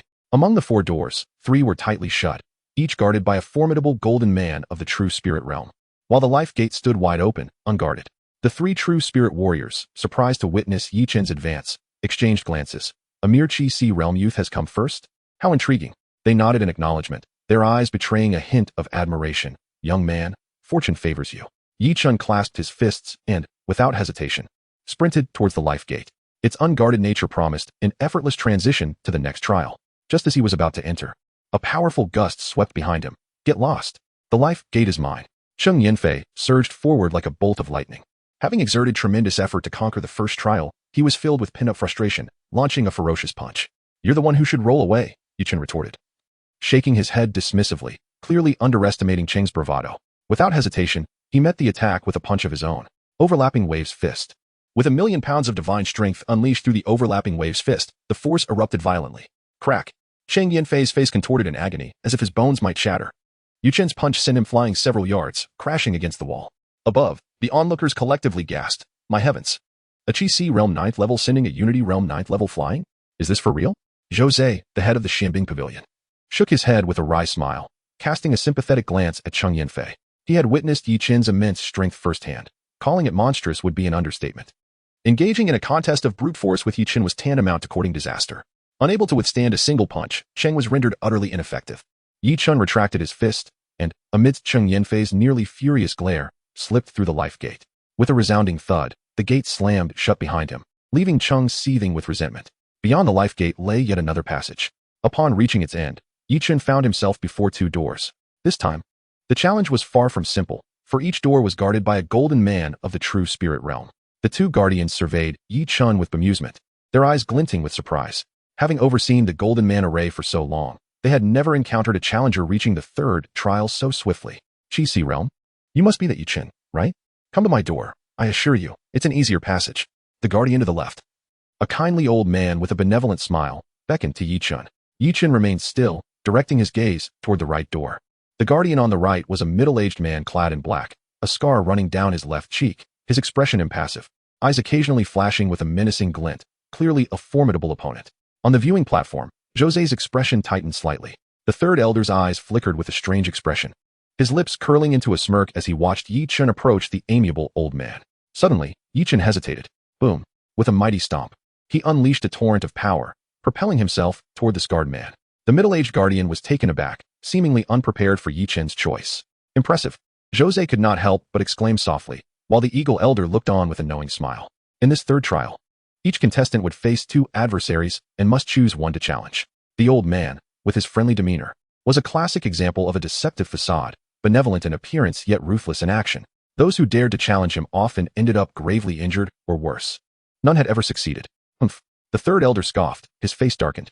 Hua Shuquan furrowed his brow slightly. Was Yi Chen's choice of the scarred man a mere coincidence? Or did he possess prior knowledge of the old man and Appo's treacherous nature? Even with cleverness, it would be futile. The man Yi Chen selected had spent years slaying foreign entities along the border, making him a formidable opponent for Yi Chen. Overlapping waves fist, mountain-crushing fist, sword fist. In the labyrinth, Yi Chen unleashed his attacks, each strike a fierce and overwhelming display of power, akin to thunder's roar. Every punch was delivered with utmost intensity. However, the spectators could only perceive the spectacle, oblivious to the sensations experienced by his opponent. The scarred man was filled with astonishment. Damn it. This Yi Chen possesses an overwhelming strength. Each punch resonated with the ferocity of a wild beast. Were it not for his familiarity with the foreign entities, he might have suspected Yi Chen possessed their bloodline. Even more astonishing was Yi Chen's seemingly boundless energy. Each punch came faster and hit harder, displaying no signs of fatigue. Even the middle-aged guardian, with his true spirit realm prowess, found himself compelled to take the situation seriously. Upon doing so, he immediately recognized Yi Chen's steadfast fighting spirit. Reminiscent of iron and stone, that familiar unwavering gaze stirred something within him, prompting an unexpected response. You, young man, possess considerable strength. You are a fine prospect. He abruptly ceased his attacks, stepping aside next to the door. Your name is Yi Chen, correct? I shall remember you. You may pass. The middle-aged man lazily waved his hand, his eyes half closed as if the recent encounter had drained all his enthusiasm. Swish. Without uttering a word, Yi Chen dashed through the door, almost as if fearing the guardian might change his mind. The audience stared in bewilderment, their eyes wide with confusion. Just when it was getting exciting, why did the fight stop? Why did the guardian allow Yi Chen to pass? The third elder's eyes reflected contemplation. It seemed he had developed an appreciation for talent at this moment, quite impressive. Hua Shuquan, however, seethed with anger, wishing to curse loudly. Damn it, did Yi Chen step in dog excrement? How could he be so fortunate? Jiang Qing'er stepped forward, a hint of worry in her voice. My lord, could there be unforeseen consequences? Will Yi Chen truly perish? Before she could finish, a resounding slap from Hua Shuquan silenced her. Get lost. Don't bother me. He gritted his teeth. In the next trial, I shall ensure Yi Chen meets his demise. In the labyrinth, Yi Chen surged forward, silently reflecting on the valuable insights provided by the mysterious young lady in the Eagle Elder. Indeed, their understanding of the personalities of the middle-aged man and the old man had granted him a rare opportunity to advance smoothly. However, would the next trial be equally simple? Ahead, a light emerged, revealing a figure. Yi Chen's heart sank. It's him, Suwen. On the viewing platform, Hua Shuquan could not contain his laughter. His face twisted with malice. Ha ha, now let's see if Yi Chen survives. This was bad. Yi Chen had truly encountered him. Would he be in danger? Even Xiao Qianhui was aware that Su Wen and Hua Shuquan were in cahoots. Xiao Qianjue, Helian Qing, and Jose fell into a contemplative silence. The Eagle Elder frowned, remaining silent. The third elder cast a smile toward him. It seems I must graciously accept this Tunnying Claw. Chapter 40, A Perilous Predicament. Has Yi Chen capitulated? Within the labyrinth, Su Wen, a man with a resolute, square face and an aura of uprightness, exuded an extraordinary demeanor. Oh, it seems you've managed to traverse the trials first? Quite unexpected. Despite his words, Su Wen's countenance betrayed no surprise. Instead, he scrutinized Yi Chen from head to toe. He was about to utter further remarks when, with a thunderous roar, Yi Chen lunged at him like a tiger descending from the mountains, ferociously attacking Su Wen. Since reconciliation was unattainable, he would exert his utmost. Let's give him hell. Indeed, Yi Chen must now summon his full strength. A Qi Si realm cultivator against a true spirit realm expert? There's no chance. Yi Chen is doomed. From the stands, the vast majority of disciples held little hope for Yi Chen's success. After all, Su Wen was a seasoned true spirit realm powerhouse, and unlike Tong Lingtian, he would not underestimate Yi Chen. Facing Yi Chen and Appo's fierce assault, he offered a faint smile, his lips curled with coldness. As he met the attack with the amusement of a cat toying with a mouse. Bang! With a single strike, Yi Chen was sent flying, crashing heavily against the wall. The arena fell into utter silence. Unable to withstand even one of Su Wen's blows, the disparity between the Qi Si realm and the true spirit realm was starkly evident. It seems Yi Chen will not be able to pass the trial. Many cast sympathetic glances toward Yi Chen. Meanwhile, Xiao Qianjue, Xiao Qianhui, and a few others familiar with him furrowed their brows, their hearts filled with apprehension. Could Yi Chen perish here? Struck again, Yi Chen spat out blood, his internal organs severely damaged. Su Wen gazed down upon him condescendingly, shaking his head in disappointment. Young man, Your physique is inadequate. How can you endure if you and Appos Re so easily defeated? Yi Chun and Appos S expression darkened, and he shook his head. I am no match for you. I surrender. I will not fight. The arena fell silent once more. The crowd wore expressions of astonishment. What? Surrender? Is Yi Chun giving up? Is he afraid? The audience was greatly disappointed. Xiao Qinjue and his companions were equally surprised. Zhou Zhe and the third elder, however, nodded slightly. Discretion is the better part of valor. It and Appos S wise to surrender early. There will be other opportunities. After all, with a true dragon fate soul, Yi Chun's future prospects were undoubtedly promising. Only Eagle Uncle remained silent. His gaze fixed intently on Yi Chun, as if anticipating something. Before Yi Chun, Su Wen's eyes flashed with astonishment upon hearing his surrender. But he quickly regained composure and chuckled. Are you giving up after such a minor setback? Once you enter the Golden Man formation, you either pass or crawl out. Which do you choose? Though his face bore a smile, the coldness and contempt in his eyes threatened to spill over. I choose to crawl out. After all, a green mountain remains, and there's no need to fear the lack of firewood. Yi Chun made his choice without hesitation, promptly feigning to prostrate himself. This outcome greatly exceeded Su Wen's expectations and caused Hua Shukuan's face on the stands to change drastically. Good one, Yi Chun. How shameless. Facing a formidable foe, you not only refuse to fight to the death, but even contemplate retreating? Between death and dignity, you should, of course, choose the latter. Hua Shukuan was both disappointed and infuriated, wishing he could stop Yi Chun from surrendering and allow Su Wen to kill him with a single strike. Su Wen clearly hadn't anticipated this. He had already humiliated and provoked Yi Chun, yet the boy still restrained himself from retaliating. What could he do? He had accepted Hua Shukuan and Appos S money, promising to torment Yi Chun to death. Su Wen and Appos S expression froze, and just as Yi Chun was about to prostrate himself, he suddenly moved. A ferocious power gathered in his legs, and with a forceful kick, he charged towards Su Wen like an agile panther. He hasn't given up. He plans to launch a surprise attack on Su Wen. From the stands, the disciples cried out in unison. It turned out that everything had been Yi Chun and Appos S strategy, feigning surrender to create an opportunity for attack. However, the third elder and Hua Shukuan immediately burst into laughter, as if witnessing the greatest joke. Haha, does this kid think the true spirit realm is foolish? Playing the sneak attack game? He has no idea how powerful the true spirit realm truly is. As expected, just as Yi Chun launched his surprise attack on Su Wen and reached the halfway point, Su Wen, whose cultivation base had reached the true spirit realm, quickly reacted. Suppressing the elation in his heart, he struck at Yi Chun with a palm. Well done. I'll send you on your way. Buzz. As the palm neared its target, his expression suddenly changed. He sensed that a strange power had emerged from Yi Chun, deflecting a portion of his palm and amp, Appos S force. Bang! Yi Chun was sent flying like a ball.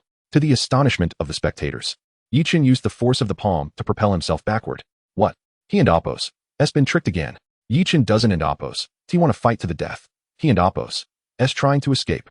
This is probably his last shred of dignity, giving up on the trial but refusing to crawl out. The crowd's expressions grew complex. At that moment, an even more unexpected situation unfolded. Su Wen was pursuing Yi Chun. What's going on?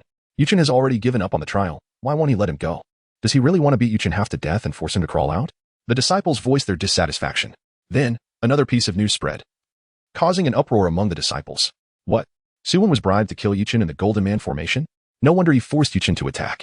Now that Yi Chun has escaped, he and Appos S still desperately chasing after him. That and Appos S too much. It and Appos S bullying the weak, shameless. The crowd despised those who used their strength to oppress others, and they erupted in anger. Zhou Zhe and Eagle Uncle cast dissatisfied glances at the third elder. You're responsible for this trial. Are you not going to intervene? The third elder remained expressionless. I have no authority to interfere with what happens within the trial formation. If you want and Appos T intervene, I will. Eagle Uncle was about to take action. The third elder and Appos S gaze darkened. Ying, Don and Appos T forget your position. Yi Chun signed a life and death agreement. If he has the ability, he can fight back. If he doesn't, he must abide by the rules of the Profound Sky Sect. This is his own choice. Ha, he's doomed. Yi Chun is definitely going to die this time. Hua Shukuan laughed uproariously. Jiang Qing'er wore a gleeful expression. Xiao Qianwei clenched her fists tightly, her almond-shaped eyes wide. If her brother hadn't restrained her, she would have rushed into the labyrinth. Only Tang Wei remained silent, her gaze fixed on Yi Chun, as if anticipating something. Boy, blame yourself for offending someone you shouldn't have. Be more honest in your next life. Su Wen's movements were swift, and he quickly caught up to Yi Chun, mocking him in a low voice. As he gazed at Yi Chun, who was within arm's reach, he thought that with just one palm strike, he could kill Yi Chun. At that moment, Yi Chun suddenly turned around, a strange smile on his lips. Su Wen instinctively sensed that something was amiss. He was about to speak, when shit, a flash of cold light burst forth. The speed was so great that Su Wen barely had time to dodge. Not good. He mustered all his strength to evade, but with a poof, a bloody gash appeared on his right arm. Ding! A peculiar dagger struck the wall. From the stands, a girl dressed like a tomboy stood up excitedly. It and Appos. The hidden dagger. Brother Yi really brought the hidden dagger with him, and it came in handy. Too bad. Ha ha ha, why did it only pierce a wound? What a pity. Yi Chun, you failed to kill me with one strike. Gazing at the wound on his arm, Su Wen was filled with joy after narrowly escaping death. He even forgot to feign composure, shamelessly reveling in his escape. You failed to kill me, so now it's my turn to kill you. A menace like you is too cunning. In your next life, you. Thud. Su Wen suddenly collapsed, motionless. Yi Chun remained silent, expressionlessly picking up the hidden dagger and walking towards Su Wen. Chapter 41. The True Spirit Realm? Killing on the viewing platform, everyone was bewildered. What had transpired? Hadn't Yi Chun fled? How had Su Wen, who was pursuing him, suddenly collapsed? Suddenly, Xiao Qianjue, Helian Qing, and Miao Hongyao rose in shock. Realizing in unison, it was the corpse condensing dew. Yi Chun had employed the same technique against Su Wen as he had used against Tong Lingtian. However, due to Su Wen and Appos' superior cultivation, he managed to suppress the poison at a critical moment. He had merely lost his ability to act, retaining his consciousness. Well played. What a clever tactic. Zhou Zhe from the Xianbing Pavilion couldn't help but exclaim in admiration. Yi Chun had first feigned surrender, then pretended to be enraged and launched a frenzied attack, using the opportunity to escape. When Su Wen, fully convinced that Yi Chun intended to flee, pursued him, Yi Chun had suddenly turned back to strike. Given Su Wen's speed and the element of surprise, Yi Chun's attack was nearly guaranteed to hit. It seemed that this time, my chances of victory were significantly higher. Eagle Grandfather smiled at the third elder. The third elder's expression darkened like water, and he snorted coldly. It's not over yet. At that moment, Hua Shuquan's face twisted with rage. His ghastly visage bore bulging veins on his forehead. Useless. All of you are useless.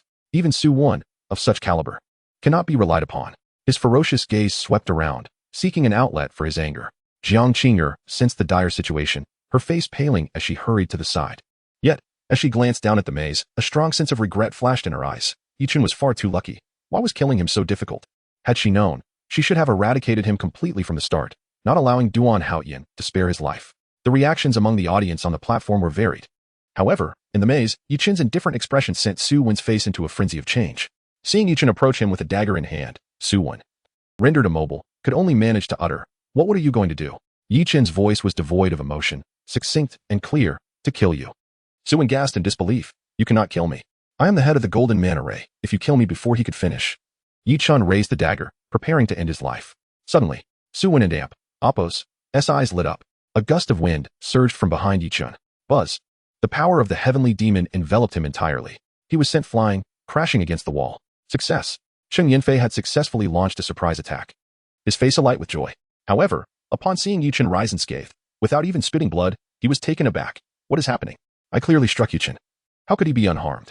Yi Chun, what do you intend to do? Do you dare to kill here? Cheng Yanfei shouted first, demanding answers. Su Wen rejoiced. Cheng Yanfei, quickly stop this rebellious scoundrel.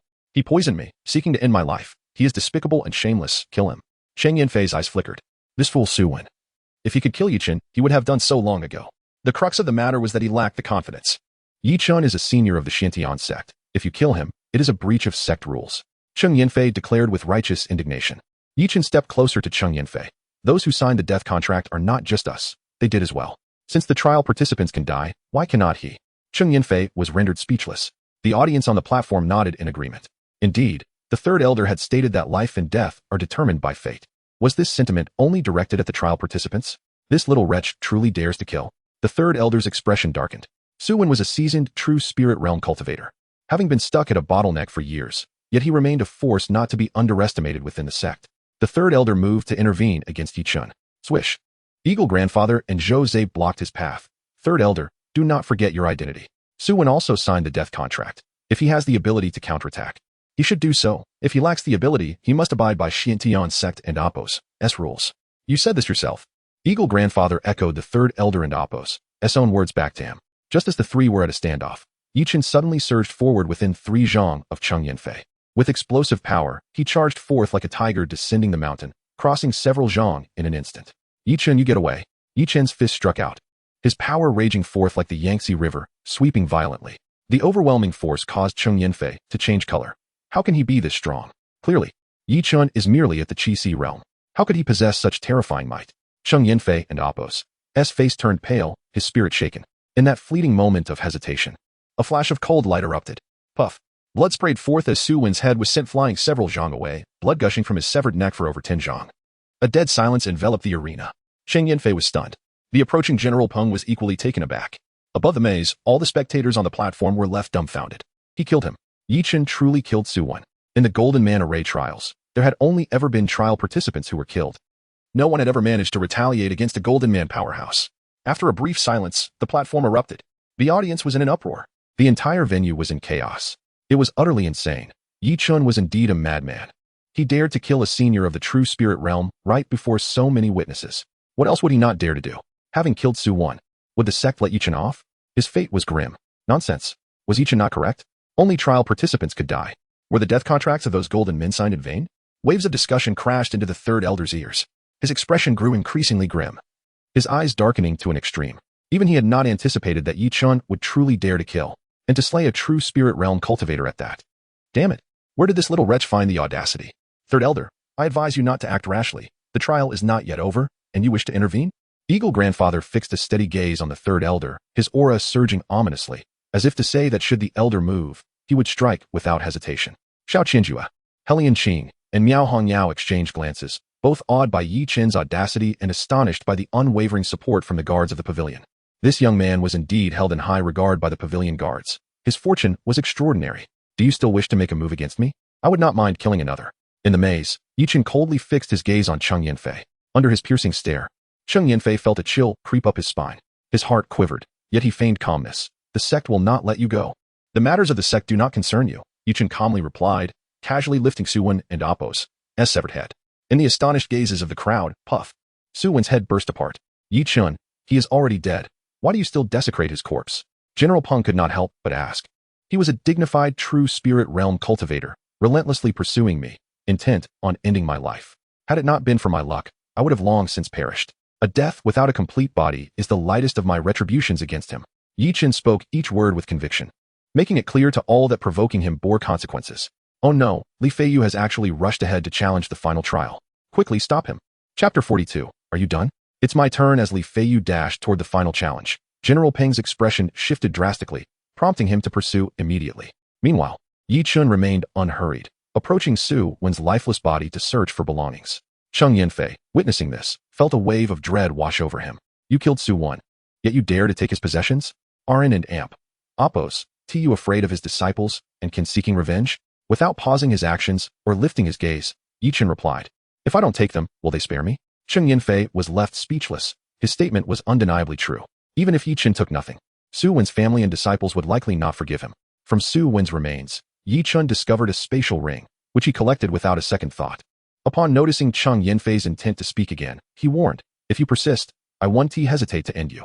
Cheng Yanfei froze in fear, only to regain his senses as Yi Chen sprinted toward the final challenge. This guy is utterly insane. Cheng Yanfei sighed in relief, while the onlookers shared similar sentiments. Yi Chen's audacity was beyond comprehension. Even the true spirit realm could not intimidate him. Such a reckless individual should never be provoked. In no time, many regarded Yi Chen with heightened apprehension. Even some true spirit realm disciples deemed it wise to avoid confrontation with him. It must be said, Yi Chen and Appos' slaying of Su Wen had produced evident results. Boom. Ahead, Yi Chen sensed a violent surge of spiritual energy. He observed as Li Feiyu reached the last gate, only to be repelled by a powerful force emanating from it. Emerging from beyond the door were two figures, both true spirit realm experts. Heavens, how do we proceed now? The spectators gaped in astonishment. Ordinary cultivators struggled against a single true spirit realm warrior. Even an anomaly like Yi Chen had expended tremendous effort to defeat Su Wen. With two true spirit realm guardians blocking the way, what chance did they have? Everyone, I propose we join forces to subdue one of the true spirit realm warriors, forcing him out, leaving us to handle the other, General Peng suggested. Having traversed the Golden Man Array multiple times, he had never encountered such a situation. The difficulty of this trial was exponentially greater than any he had faced before. General Peng Kuden and Appos helped but cast a suspicious glance at Yi Chen, pondering if his presence was the reason for the increased challenge. Realizing there was no other option, collaboration was the only way forward. Cheng Yanfei, observing the two true spirit realm warriors, felt a pang of despair. Neither Yi Chen nor Li Feiyu spoke. Just as General Peng was about to seek Yi Chen's agreement, a sharp clang echoed. A chilling gleam flashed. A terrifying blade aura, resembling a pale ribbon, cleaved toward Yi Chen. Li Feiyu's ambush. The strike was fierce and violent, imbued with unmatched killing intent. The icy aura sent shivers down the spines of both Cheng Yanfei and General Peng. The onlookers were equally transfixed. At that moment, A blade-shaped soul manifested above Li Feiyu, his divine weapon soul. He had awakened the divine blade soul. Gasps erupted from the spectators. Possessors of blade-type souls were born attackers, destined to excel on the path of blade and sword cultivation. Despite being only at the 9th level of the harmonization realm, Li Feiyu and Amp, Appos, S-Strike, powered by his hand as a blade, approached the ferocity of a true spirit realm warrior. There was no escape. Yi Chun was doomed. Both General Peng and Cheng Yanfei simultaneously thought this. The crowd and Appos' eyes widened, fixated on Yi Chun, who was under assault. I knew you were up to no good. Yi Chun's heightened sensory perception had been active since entering the maze. The moment Li Feiyu targeted his back, he sensed the danger. Demon magic force field. Yi Chun activated this defensive technique that had saved him numerous times. An extraordinary force field enveloped a radius of 10 feet. As the blade aura approached, it was abruptly halted by an invisible barrier. In that brief moment of suspension, Yi Chun seized the opportunity. Raging wave fist. He unleashed his full strength, charging at the blade aura. Crack. The impenetrable blade mark was deflected by Yi Chun's explosive fist, resonating as it struck the ground, leaving behind a terrifying gash. Li Feiyu, why do you wish to kill me? Yi Chun and Appos' gaze was sharp as he confronted his assailant. For vengeance on my brother, Li Feiyu replied tersely, swinging his arms as the unyielding blade aura surged toward Yi Chun once more. Who is your brother? I don't recall killing anyone related to you. Yi Chun furrowed his brow. Li Feiyu maintained his stoic demeanor. My brother was merely a nameless pawn, killed at your whim, but regardless of his shortcomings. He was my flesh and blood. He must die? Above him, the divine blade soul shimmered incessantly, releasing waves of overwhelming spiritual power. Li Feiyu's blade aura grew increasingly ferocious. At the exit, the two guardian golden figures crossed their arms, intrigued. Interesting, this Li Feiyu shows promise as a blade practitioner. With proper guidance, he could become a prodigy of the Xiantian sect. They nurtured a fondness for talent. Meanwhile, the battle took a dramatic turn. Yi Chun, who had been focused on defense, suddenly left himself wide open. He charged directly at Li Feiyu's descending strike, not flinching or evading. What is he doing? The crowd gasped. Is he seeking death? Hua Shuquan gritted his teeth, wishing fervently for Yi Chun to be cleaved in half. However, those familiar with Yi Chun, such as Xiao Qianjue and Tang Wei, exchanged glances filled with anticipation. Yi Chun is counterattacking. Demon magic force field. Yi Chun activated his defensive technique once more, deflecting several attacks while swiftly closing the distance to Li Feiyu. Having slain his brother, a mortal enmity had been established, leaving no room for reconciliation. Hence, the only option was to ensure the other's demise. In an instant, Yi Chun stood before Li Feiyu. Surprised, Li Feiyu's expression shifted, yet his composure remained intact. Years of travel and countless life-or-death encounters had forged his resilient spirit. His sole purpose in participating in the Golden Manta Ray trial was to slay Yi Chun. However, he had to admit that Yi Chun was the most formidable opponent he had encountered in years, despite only being at the Qi Si realm. Yi Chun continuously revealed unexpected trump cards and bizarre techniques, making it challenging for Li Feiyu to find an opening. Until this final trial, he could no longer restrain himself. Yet, even with a sneak attack, he had failed to inflict any damage on Yi Chun. Is this fellow truly at the Qi Si realm? Could he be concealing his true strength? Li Feiyu felt a surge of frustration, his hands trembling slightly. Having wielded his hands as blades for too long, he was beginning to falter. The divine blade soul above him was also wavering, on the verge of collapse. Are you faltering? Then it is my turn. Yi Chun's gaze turned icy, as clusters of azure spiritual energy rapidly coalesced around his fists, resembling two orbs of water, enveloping his hands. Water fist. He charged forth like a raging dragon, unleashing the full might of his fists, which bore the force of millions of pounds, ready to be released with unrestrained ferocity. Chapter 43. Offending another true spirit realm bang. With an immense force, Yi Chun and Appos' fist struck heavily against Li Feiyu. Puff. Li Feiyu immediately spat out a mouthful of blood. With a tearing sound, his garments were shattered by Yi Chun's blow, revealing a gleaming suit of protective armor beneath. Had it not been for this armor, that punch from Yi Chun could have easily claimed Li Feiyu's life. Li Feiyu's expression changed drastically as he attempted to distance himself from Yi Chun. However, Yi Chun and Appos' fist technique was too peculiar. His fists seemed to possess an invisible attraction, and the azure spiritual energy flowed around Li Feiyu like a stream, making it exceedingly difficult for him to escape. Boom, boom, boom. Yi Chun's frenzied punches, imbued with the terrifying force of millions of pounds, fell upon Li Feiyu like a torrential downpour. Bang! The golden silk armor on Li Feiyu and Appos' body, adorned with flashing runes, could not withstand Yi Chun's astonishing destructive power and exploded into pieces. In the stands, many spectators could not help but exclaim in astonishment. Those knowledgeable in the realm shook their heads in disbelief, lamenting, Yi Chun and Appos' power is simply monstrous. That golden silk armor, if I am not mistaken, is at least a third-tier protective treasure capable of withstanding a peak strike from the true spirit realm. Yet it was obliterated by just a few punches from Yi Chun. It is unimaginable how terrifying Yi Chun and Apos' strength truly is. Li Feiyu had dared to launch a sneak attack against him. He had truly kicked a steel plate. Bang! Li Feiyu was sent flying by Yi Chun's punch, crashing heavily to the ground. Without hesitation, Yi Chun lunged forward like a tiger, aiming a kick directly at Li Feiyu's head. This strike was meant to take his life. Such murderous intent. Cease this at once, thundered an elder dressed in black from the Guardian Golden Men. Cheng Yanfei and General Peng felt as if their eardrums would burst from the force of the shout. Yet, Yi Chun remained unaffected, coldly bringing his foot down toward Li Feiyu's head. You little beast possess great murderous intent. Get away from me. A flash of black light erupted. The elder in black waved his sleeve, sending Yi Chun crashing away, slamming against the wall. Yi Chun landed steadily, unfazed, and coldly regarded the elder. You intend to protect him? The elder stood protectively beside Li Feiyu, his gaze icy. He has fallen into a disadvantage. He is not your opponent. Why must you pursue him to the death? Yi Chun looked at him as if he were a fool. Are you an idiot? He just attempted to take my life with that sneak attack. Why should I not pursue him to the death? If you cannot comprehend this even at your age, you might as well have lived your life as a dog. Hiss. General Peng and Cheng Yanfei both inhaled sharply. The spectators in the stands exhibited expressions of astonishment. Good heavens. Yi Chun is extraordinarily audacious, openly berating the Guardian Golden Man. Is he not afraid of the consequences? That is a true spirit realm powerhouse. Everyone was astounded by Yi Chun's audacity. The elder in black seemed equally unprepared for Yi Chun's blatant disrespect. His face flushed with anger, and his chest heaved. You. Boom. With a surge of power beneath his feet, Yi Chun propelled himself like an arrow toward the elder, or more precisely, toward Li Feiyu. What nonsense. I shall kill him first. Is he truly not giving up? Does he still wish to kill Li Feiyu? This is impossible. A seasoned true spirit realm powerhouse would crush Yi Chun effortlessly. If he intended to protect Li Feiyu, Yi Chun would stand no chance. In the stands, Helian Qing, Miao Hongao, and other core disciples could only shake their heads helplessly. Eagle Uncle and Jose furrowed their brows. They understood Yi Chun's relentless desire to eliminate Li Feiyu.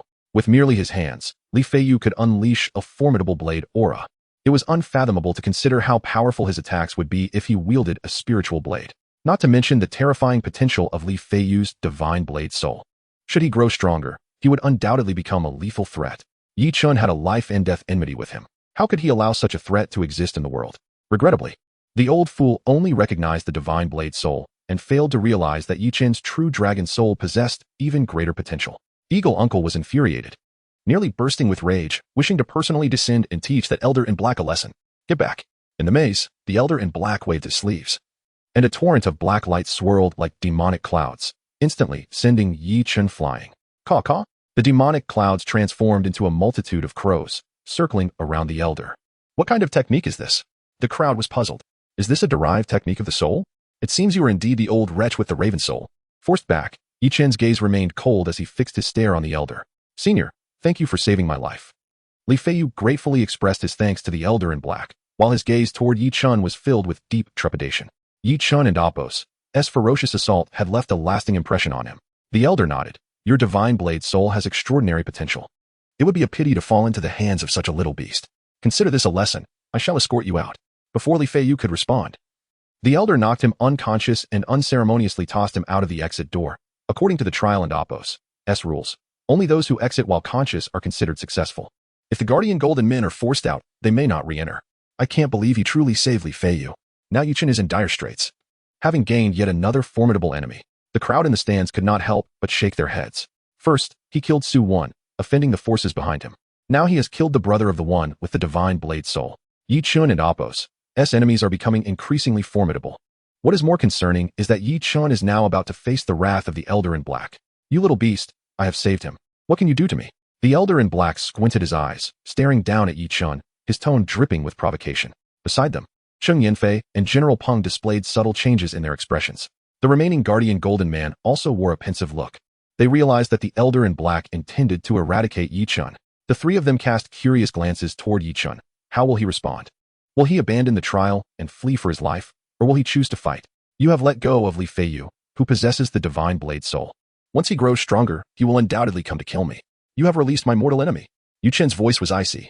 The elder and Apos' expression remained indifferent as he surveyed Yi Chun. And what of it? Yi Chun fell silent, suddenly launching himself forward, charging toward the elder. What is there to discuss? Allowing my mortal enemy to escape means he remains my foe. and foes must be dealt with.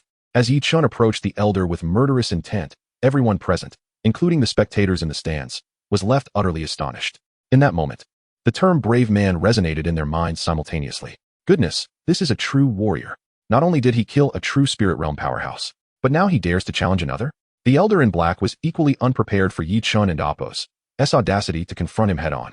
However, since the opportunity had presented itself, he was more than willing to seize it. This little beast is overflowing with murderous intent. Leaving you alive would only be a threat. I shall rid the Xiantian sect of you, this malignant tumor. The elder's body trembled as his true spirit realm aura erupted forth. Unexpectedly, Yi Chun waved his fists, enveloping the elder in a thick fog. The accompanying effect of the water-style fist obscured the vision. Chapter 44. The price of offending Yi Chun. The elder in black narrowed his eyes, attempting to dispel the encroaching darkness with a wave of his sleeve. Yet, his efforts proved utterly futile. Yi Chun, eschewing a direct assault, circled him warily, incessantly unleashing the aquaform fist, generating a dense fog to obscure his adversary and Apos' vision. The elder scoffed, such paltry tricks are beneath contempt. Do you imagine this fog can buy you time? I shall enlighten you as to the true essence of the true spirit realm. Ka. A raven of deepest night materialized above the elder's head, circling in the air. Its piercing gaze, from its lofty vantage, penetrated the fog, instantly pinpointing Yi Chun's position. Little whelp, I've found you, the elder sneered, poised to unleash a fatal blow. But then, the fog dissipated abruptly. Old dog, you and Apos' been deceived. Yi Chun and Apos' composed and serene countenance was now starkly revealed before the elder and Apos' very eyes. The fog had vanished without a trace, leaving only a vortex of soul force coalescing above Yi Chun, transforming into a majestic dragon soul. Roar! The dragon's might surged forth, its overwhelming authority permeating the entire space. Cheng Yanfei, Commander Peng, and even the observing Golden Guardians were shaken to their very cores. Those who had not invoked their souls managed to maintain a semblance of composure. But the elder in black suffered the most. His raven soul was a true Beastral manifestation. Before the dragon soul, the apex of the Beastral hierarchy, the raven faltered, trembling uncontrollably and defying his commands. Not this again! Xiao Qianjue, Helian Qing. And Miao Hongyao's eyes gleamed with anticipation. It was against Song Hai, a neophyte of the true spirit realm, that Yi Chun had last employed the dragon soul.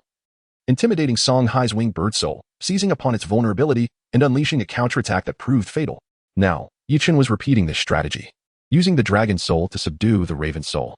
The elder in black's power faltered for a fleeting moment. Shing! A flash of cold light erupted. The elder's pupils contracted violently. He felt every hair on his body stand on end, a sense of mortal peril seizing his very being. No good. Thwack! Blood splattered. The elder's arm was severed, flying through the air. His face contorted in agony as he clutched at the stump, his complexion ashen. Had he not evaded by a hair and Apos' breath, Yi Chun and Apos' strike would have claimed his head. Even so, to sever the arm of a 9th-level true spirit realm cultivator while only at the 9th level of the Qi Si was an astounding feat. He failed to kill him? A pity. A seasoned true spirit realm expert is not to be compared to a fledgling like Song Hai. Moreover, this old man and Apos' combat experience is considerable. He did not pour all his soul force into his soul. Xiao Qianjue and the others shook their heads in regret. Otherwise, Yi Chun might have once again performed the miracle of instantly vanquishing a true spirit realm cultivator. Little beast, is this your trump card? A dragon soul, truly. Your talent is exceptional, but you have offended me, and I cannot allow you to live. The elder in black was drenched in sweat, increasingly apprehensive. A dragon soul possessed potential far exceeding a divine blade soul. If this whelp were allowed to mature, would he have any chance of survival? Die thud. The elder's eyes widened, and he collapsed to the ground. His eyes were wide with disbelief. What have you done? His body had suddenly become unresponsive. Yi Chun approached the elder with an impassive expression, his eyes gleaming with murderous intent. Whoosh! A figure flashed before him. The guardian, who had been observing from the sidelines, stood between Yi Chun and his quarry. Dressed in coarse blue cloth, he offered a wry smile. Yi Chun, I apologize, but my duty prevents me from allowing you to proceed. If he were killed, I would be unable to answer to the sect. The guardian's demeanor toward Yi Chun was not condescending, but rather remarkably deferential. I understand that this puts you in a difficult position. Please accept this as recompense for my transgression. I have no desire to offend the possessor of a dragon soul. He sighed, producing a suit of golden armor, similar to the one that was shattered by Yi Chun, which Li Feiyu had worn. However, the runes on this armor were denser, and its radiance was more profound. Clearly, its quality was far superior. Wow, at least a 4th-grade protective armor. This fellow's attitude is truly impeccable. He obstructs Yi Chun, so he offers a gift as an apology? The audience was incredulous. When had they ever witnessed a true spirit realm cultivator behave with such humility? Are you aware that if I spare this old dog, he will undoubtedly bite me in the future? Yi Chun did not even glance at the armor, fixing his gaze on the guardian. Yi Chen's calm indifference to the treasure only intensified the guardian's amazement. Even he would feel a pang of regret at parting with such armor. Yet, Yi Chen remained unmoved.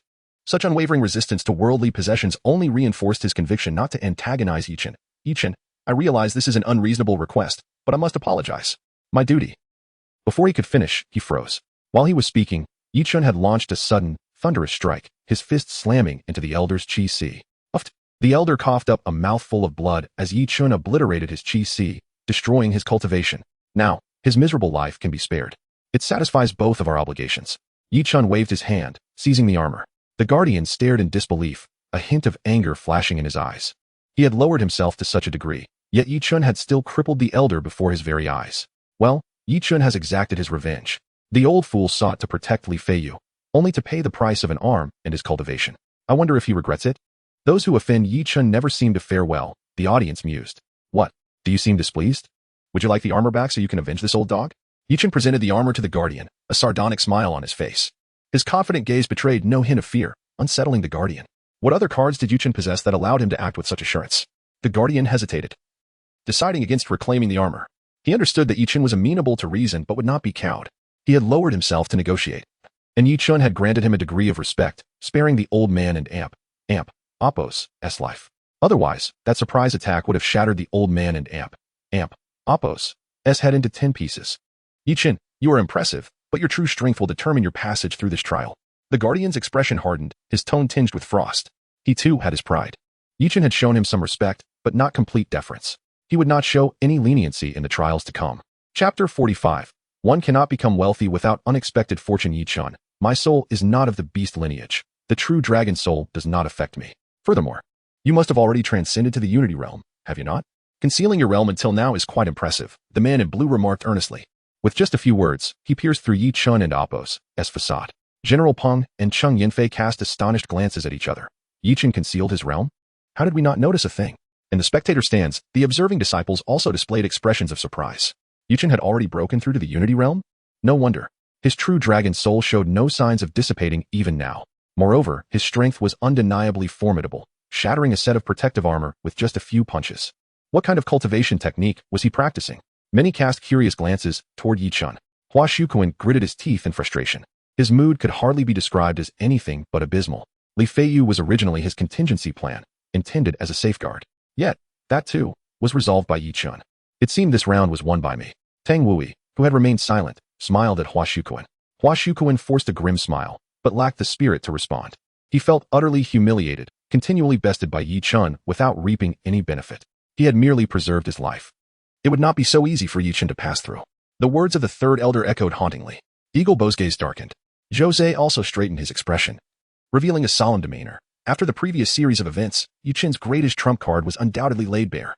When facing the Guardian, he had no backup, relying solely on raw strength. Yet, even if Yi Chen had reached the Unity realm, how could he possibly contend with a serious true spirit realm opponent? The situation was rather precarious. Yi Chen, what if we were to collaborate? General Peng inquired cautiously.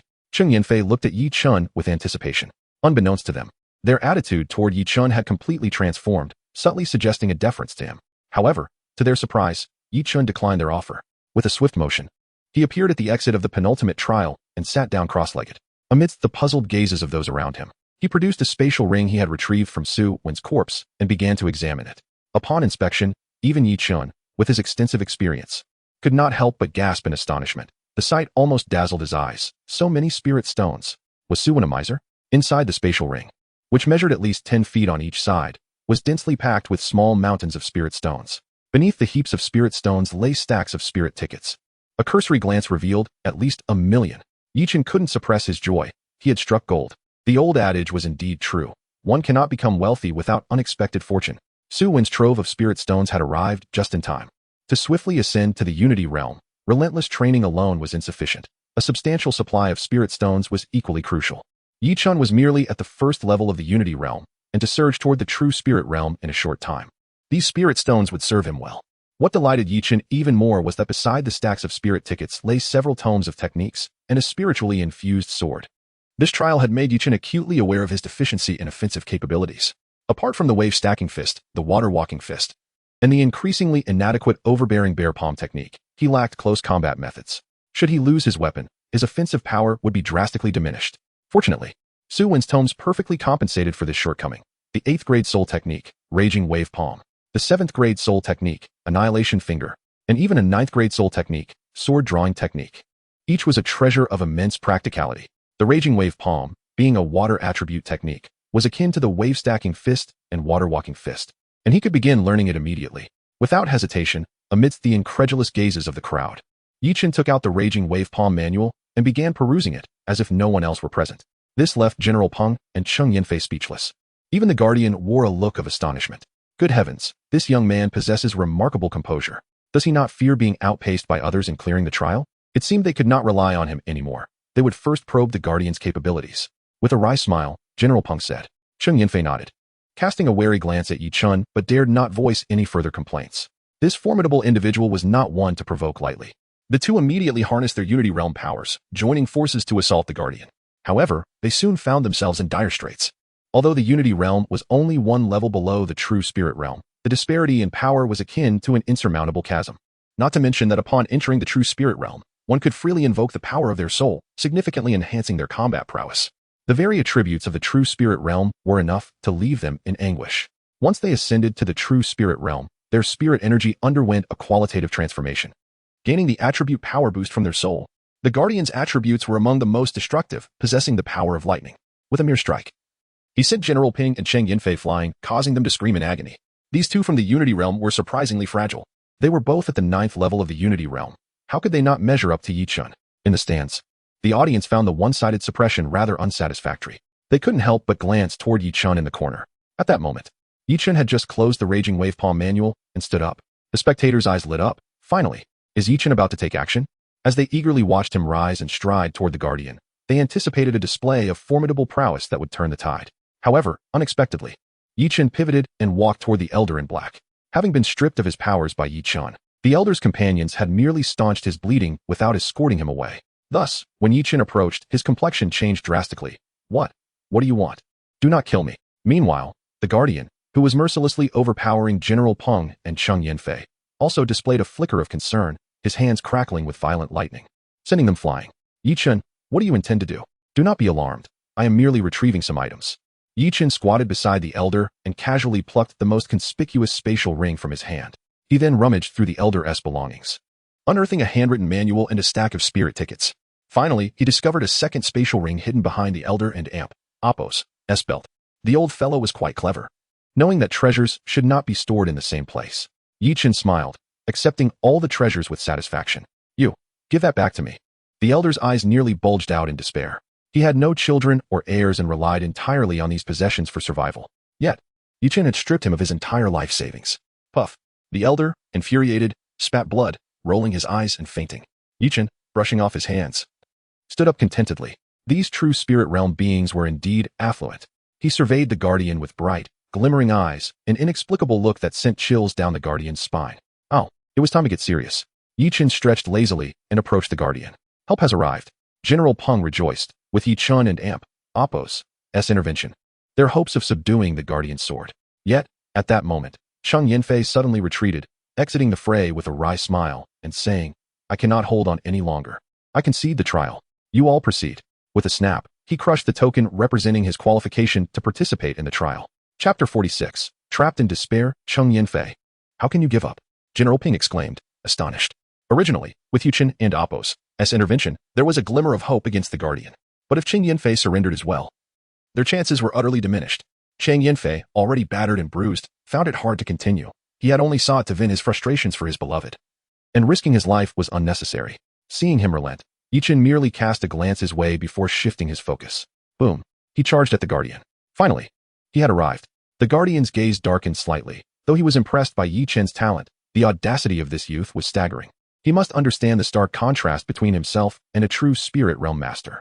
The Guardian's aura intensified, and brilliant lightning enveloped his fists.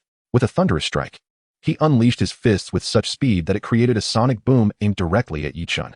What astonished him even more was that Yi Chen did not evade, but instead met the attack head-on with his own fists.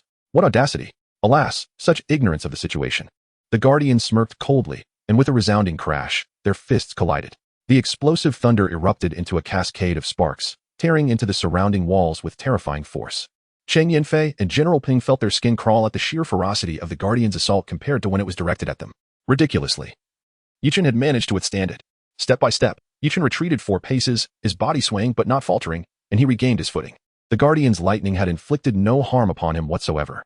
How could this be? Cheng Yanfei and General Peng stared wide-eyed. In the stands, the disciples were equally filled with disbelief. How had Yi Chen withstood the destructive force of the lightning? It was well known that among the 7 elemental attributes, gold, wood, water, fire, earth, wind, and lightning possessed the most violent destructive power. Even a true spirit realm master of the same level would find it challenging to resist a guardian's lightning strike. How had Yi Chen emerged unscathed? That young man must possess some peculiar defensive technique, remarkably effective. It seemed to have played a crucial role. Hawk Elder and Appos, eyes brightened, nodding in appreciation. A defensive divine skill? Xiao Qianjue, Helian Qing, and Miao Hongyao gazed on with envy. They had long noted Yi Chen and Appos' frighteningly robust defenses. They had assumed this was his greatest weakness, yet it had turned out to be his most dazzling strength. The third elder's eyes glimmered with a cold light. Yi Chen's accumulation was indeed terrifyingly profound. To withstand the techniques of a true spirit realm master was a feat even the Xuanwu Pavilion could not replicate. Where had this young man acquired such abilities? Slap. A resounding slap struck Jiang Qing'er's cheek. She wore a look of grievance but dared not cast a glance of resentment at Hua Xiuquan. Defensive capabilities as a weakness? He could withstand the lightning strikes of a true spirit realm master, and yet you insist his defenses are lacking? Hua Xiuquan seethed with rage. Wishing to dismember Jiang Qing'er, in the labyrinth, the Guardian, witnessing Yi Chen withstand his dual strikes, was equally astonished. Was he surprised? Just wait. Something even more astonishing awaits. Yi Chen smiled faintly, though a slight frown betrayed his thoughts. He had attempted to envelop his fist with the celestial demon power field. And indeed, it had proven effective. However, the furious strike from the true spirit realm was absurdly powerful. Were it not for Yi Chen's cultivation of the Python Dragon technique, endowing him with remarkable divine strength, he would never have been able to withstand this blow. Even so, his arms trembled slightly, and should the Guardian unleash the same attack again, he would undoubtedly falter. The disparity in realms brought about an overwhelming force. If only he could reach the 5th or even 4th stage of the Unity realm, his power would surpass that of the Guardian. A hint of regret flickered in Yi Chen's eyes. Yi Chen, let us join forces. General Peng, refusing to abandon hope, stood alongside Yi Chen. It was the most rational choice to first deal with the Guardian before determining who would pass the trial. This time, Yi Chen did not reject General Peng's proposal. His strength was formidable, and they could not hope to overpower him. Trapping him was impossible. Yi Chen calmly analyzed the situation. Thus far, the Guardian had only activated his elemental powers. His soul had yet to be unleashed. Once it was, their chances would plummet. Be wary of his soul. You hold him off while I find a way to drive him out through that door, Yi Chen declared decisively. According to the trial rules, once the Guardian was forced out through the exit, he could not return. Then hurry. I cannot hold on for long. General Peng grimaced. Haoyan Treasure Pagoda, arise. A magnificent pagoda of soul energy manifested above General Peng and Appos' head, instantly radiating golden light. His chubby form transformed into a golden hue, resembling a colossal golden Buddha charging toward the Guardian. Not far away, Cheng Yanfei shook his head repeatedly. It's futile. Divine souls consume energy at an alarming rate. Before the Guardian, you won't last 10 breaths. To expect Yi Chen to find a means to suppress the Guardian in a single breath was a delusion. Boom. Thunder roared. The Guardian's fists crackled with electricity as they clashed against the golden giant that was General Peng. Meanwhile, Yi Chen continually swung his fists, moving around the Guardian. In an instant, thick fog enveloped the area. In the stands, the spectators looked on in confusion. Was Yi Chen employing the same trick? Using fog to obscure vision? It was futile. Once the Guardian unleashed his soul, such trivial tactics would quickly become a jest. Indeed, upon seeing the fog, the Guardian unleashed a bolt of lightning-like energy from above. This was his soul energy, thunder. With a crack, the Guardian transformed into lightning, and in the blink of an eye, pierced through General Peng's shoulder. The Guardian burst forth from the mist, hurtling toward Yi Chen. Your little tricks are useless. Raging wave palm. As the Guardian lunged at Yi Chen, he swiftly thrust his palm forward. Instantly, the rolling fog surged forth, morphing into a gigantic liquid palm that thundered toward the Guardian. Raging wave palm? Was that a signature technique of Suwen? My heavens, had Yi Chen learned it from the manual he had just perused? In such a short time, he had mastered it? The onlookers gasped in surprise. Futile. The raging wave palm is a water-based technique, sharing its roots with Yi Chen and Appos' overlapping waves fist and water walking fist, likely explaining his quick understanding. However, due to this very connection, it would have no effect on the Guardian. The true disciples, including Xiao Qianjue, shook their heads. Water can extinguish fire, but against lightning, it not only fails to block, but also conducts electricity. Yi Chen's use of it is akin to inviting disaster upon himself. No, look. The Guardian is being forced back. Someone suddenly exclaimed, "Step, step, step." The guardian retreated 3 large steps, wary as he evaded the raging wave palm. The water-based giant palm collided with the wall, shattering it. And a sharp clattering sound rang out. A dagger fell from the water, hitting the ground. It was the poisoned dagger that Yi Chun had intended to use as a covert strike against the guardian, but it had been seen through. The crowd understood immediately, shaking their heads in regret. Alas, the dagger, which had proven effective against 2 true spirit realm masters, had now failed. At that moment, General Peng suddenly shouted, "Yi Chun, I will hold him off. You hurry and pass through." Chapter 47, The Mightiest Sword. In a perilous move, Yi Chun shook his head, asserting, "I have yet to cultivate the habit of relying on others for my trials." The gatekeeper snorted, "Without that dagger, your last trump card is gone. Yi Chun, how many punches can you withstand from me?" He discerned that Yi Chun and Apos' strength was nearing its limit, with the true dragon soul above his head almost dissipating. "Give up. If you were at the 9th level of the unification realm, perhaps you would have hope. As it stands, there is no possibility for you to pass. If you wish to avoid severe injury, relinquish your trial." The gatekeeper presented a choice, simultaneously issuing a warning. Should Yi Chun fail to surrender, he would strike with full force, injuring him gravely. In the stands, everyone realized that despite Yi Chun and Apos' frequent display of clever tactics, the immense gap in realms rendered him unable to secure a victory. Many believed that surrendering was indeed the wisest option for Yi Chun, far better than being battered by the gatekeeper. Yet, Yi Chun exhibited no intention of yielding. In his hands, a torrent of water surged, compressed by an unseen force, gradually forming into the shape of a sword. Was this mastery over the water element? No. It was merely an initial grasp of the water flow through the surge palm. The hallmark of mastering the surge palm is the ability to shape water flow. And Yi Chun had fashioned a sword of water. Disciples practicing the surge palm were astounded, their disbelief palpable. Let us not forget, Yi Chun had scarcely spent a quarter of an hour studying the surge palm's manual. To achieve such mastery so swiftly was simply extraordinary.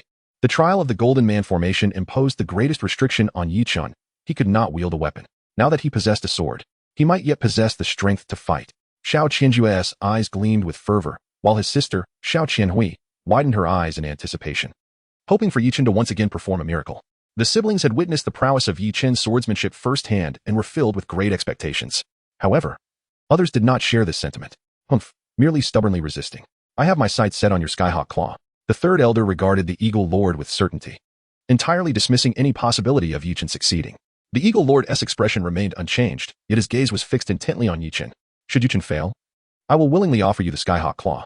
However, as the presiding judge of this trial, you must ensure that Yi Chun's life is not endangered.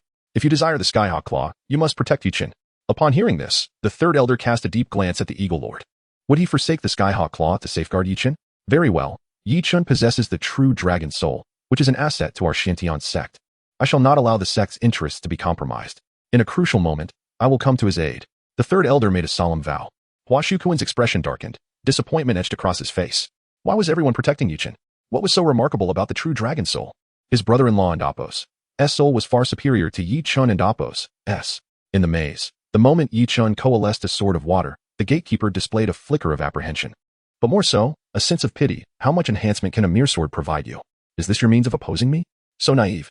With a casual gesture, he directed a bolt of lightning, the thickness of a finger, from his overhead lightning soul towards Yi Chun. "Yi Chun, be cautious." Before General Peng could finish his warning, the sword light struck the bolt of lightning with precision, resulting in a thunderous explosion. The gatekeeper's pupils constricted in sudden surprise. He actually managed to block it? The spectators in the stands were equally astonished. It was only then they noticed that with the acquisition of the spiritual sword, Yi Chun's entire demeanor seemed to undergo a transformative change. He stood resolutely before the gatekeeper, his expression calm and assured. The water sword in his hand appeared to be held lightly, yet it emanated an aura of tranquility. Just as the gatekeeper prepared for his second strike, Yi Chun made his move. With a resounding cry, the water sword emitted a triumphant song, vibrating with astonishing speed. It seemed ready to break free from Yi Chun's grasp and ascend into the air. Yet, Yi Chun and Apos' grip remained firm. No matter how much the sword quivered, it could not escape. A sensation akin to flowing clouds and water coursed through Yi Chun and Apos' mind, extending to his hand upon the sword. In the stands, Liuli, with her hair styled in 2 buns, leapt to her feet in excitement. Is this the perfect state of the heartless slash? How is this possible? The young lady clearly stated that this technique is profound and ever-changing, impossible for an initiate in the unification realm to grasp its essence. Yet Yi Chun, at the unification realm, has unleashed the true power of the heartless slash. With a fierce determination, Yi Chun executed the water sword, its resonant song reaching a crescendo. And at the most opportune moment, he struck with a flawless angle reminiscent of a gazelle's horns. This strike was utterly breathtaking. Its speed was so swift that it was nearly imperceptible. In the instant the dazzling sword light cleaved through the air, it seemed to vanish, rendering it invisible to all. This move was the complete version of the Heartless Slash, fused with the Soul Sever Slash, a new technique designed not for mass assault, but specifically to enhance lethality. Perfect for single-target elimination. Yichen named this technique the Decapitating Slash.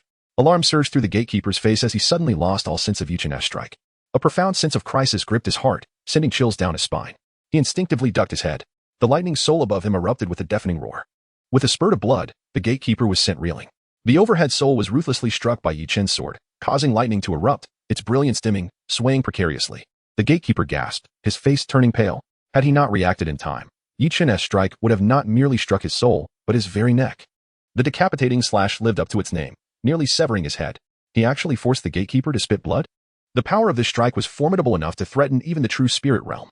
The crowd could not help but change countenance. Xiao Qianjue and the other true spirit realm practitioners all bore expressions of shock.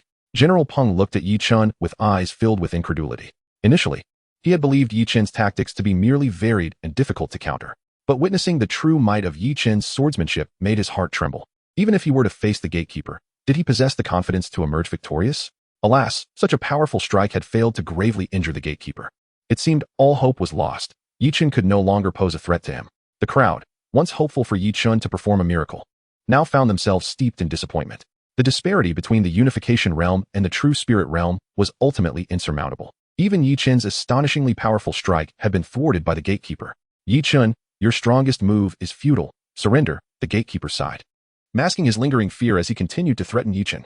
To his surprise, Yichen appeared almost frenzied, continually swinging his sword. Each strike came from a different angle, relentlessly attacking. The gatekeeper looked puzzled. These strikes posed no real threat to him. No, this clever little fox's intention was not to slay the gatekeeper, but to obstruct his advance. Chapter 48, The Passage. Reactions from all sides. The third elder's pupils constricted sharply as he discerned Yichen's scheme. After launching an attack, Yichen suddenly surged towards the exit. Trying to escape?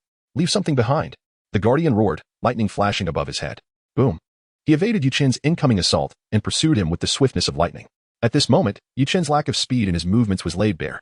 He silently vowed to rectify this deficiency after passing through the trial. As the guardian closed in on him, the exit was tantalizingly close. He only needed 3 breaths of time. Buzz. A golden light emanated as the Haotian pagoda descended from the heavens, enveloping the guardian.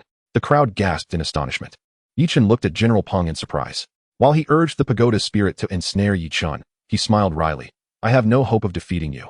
It is better to assist you and have you owe me a favor. Uft. He spat out a mouthful of blood.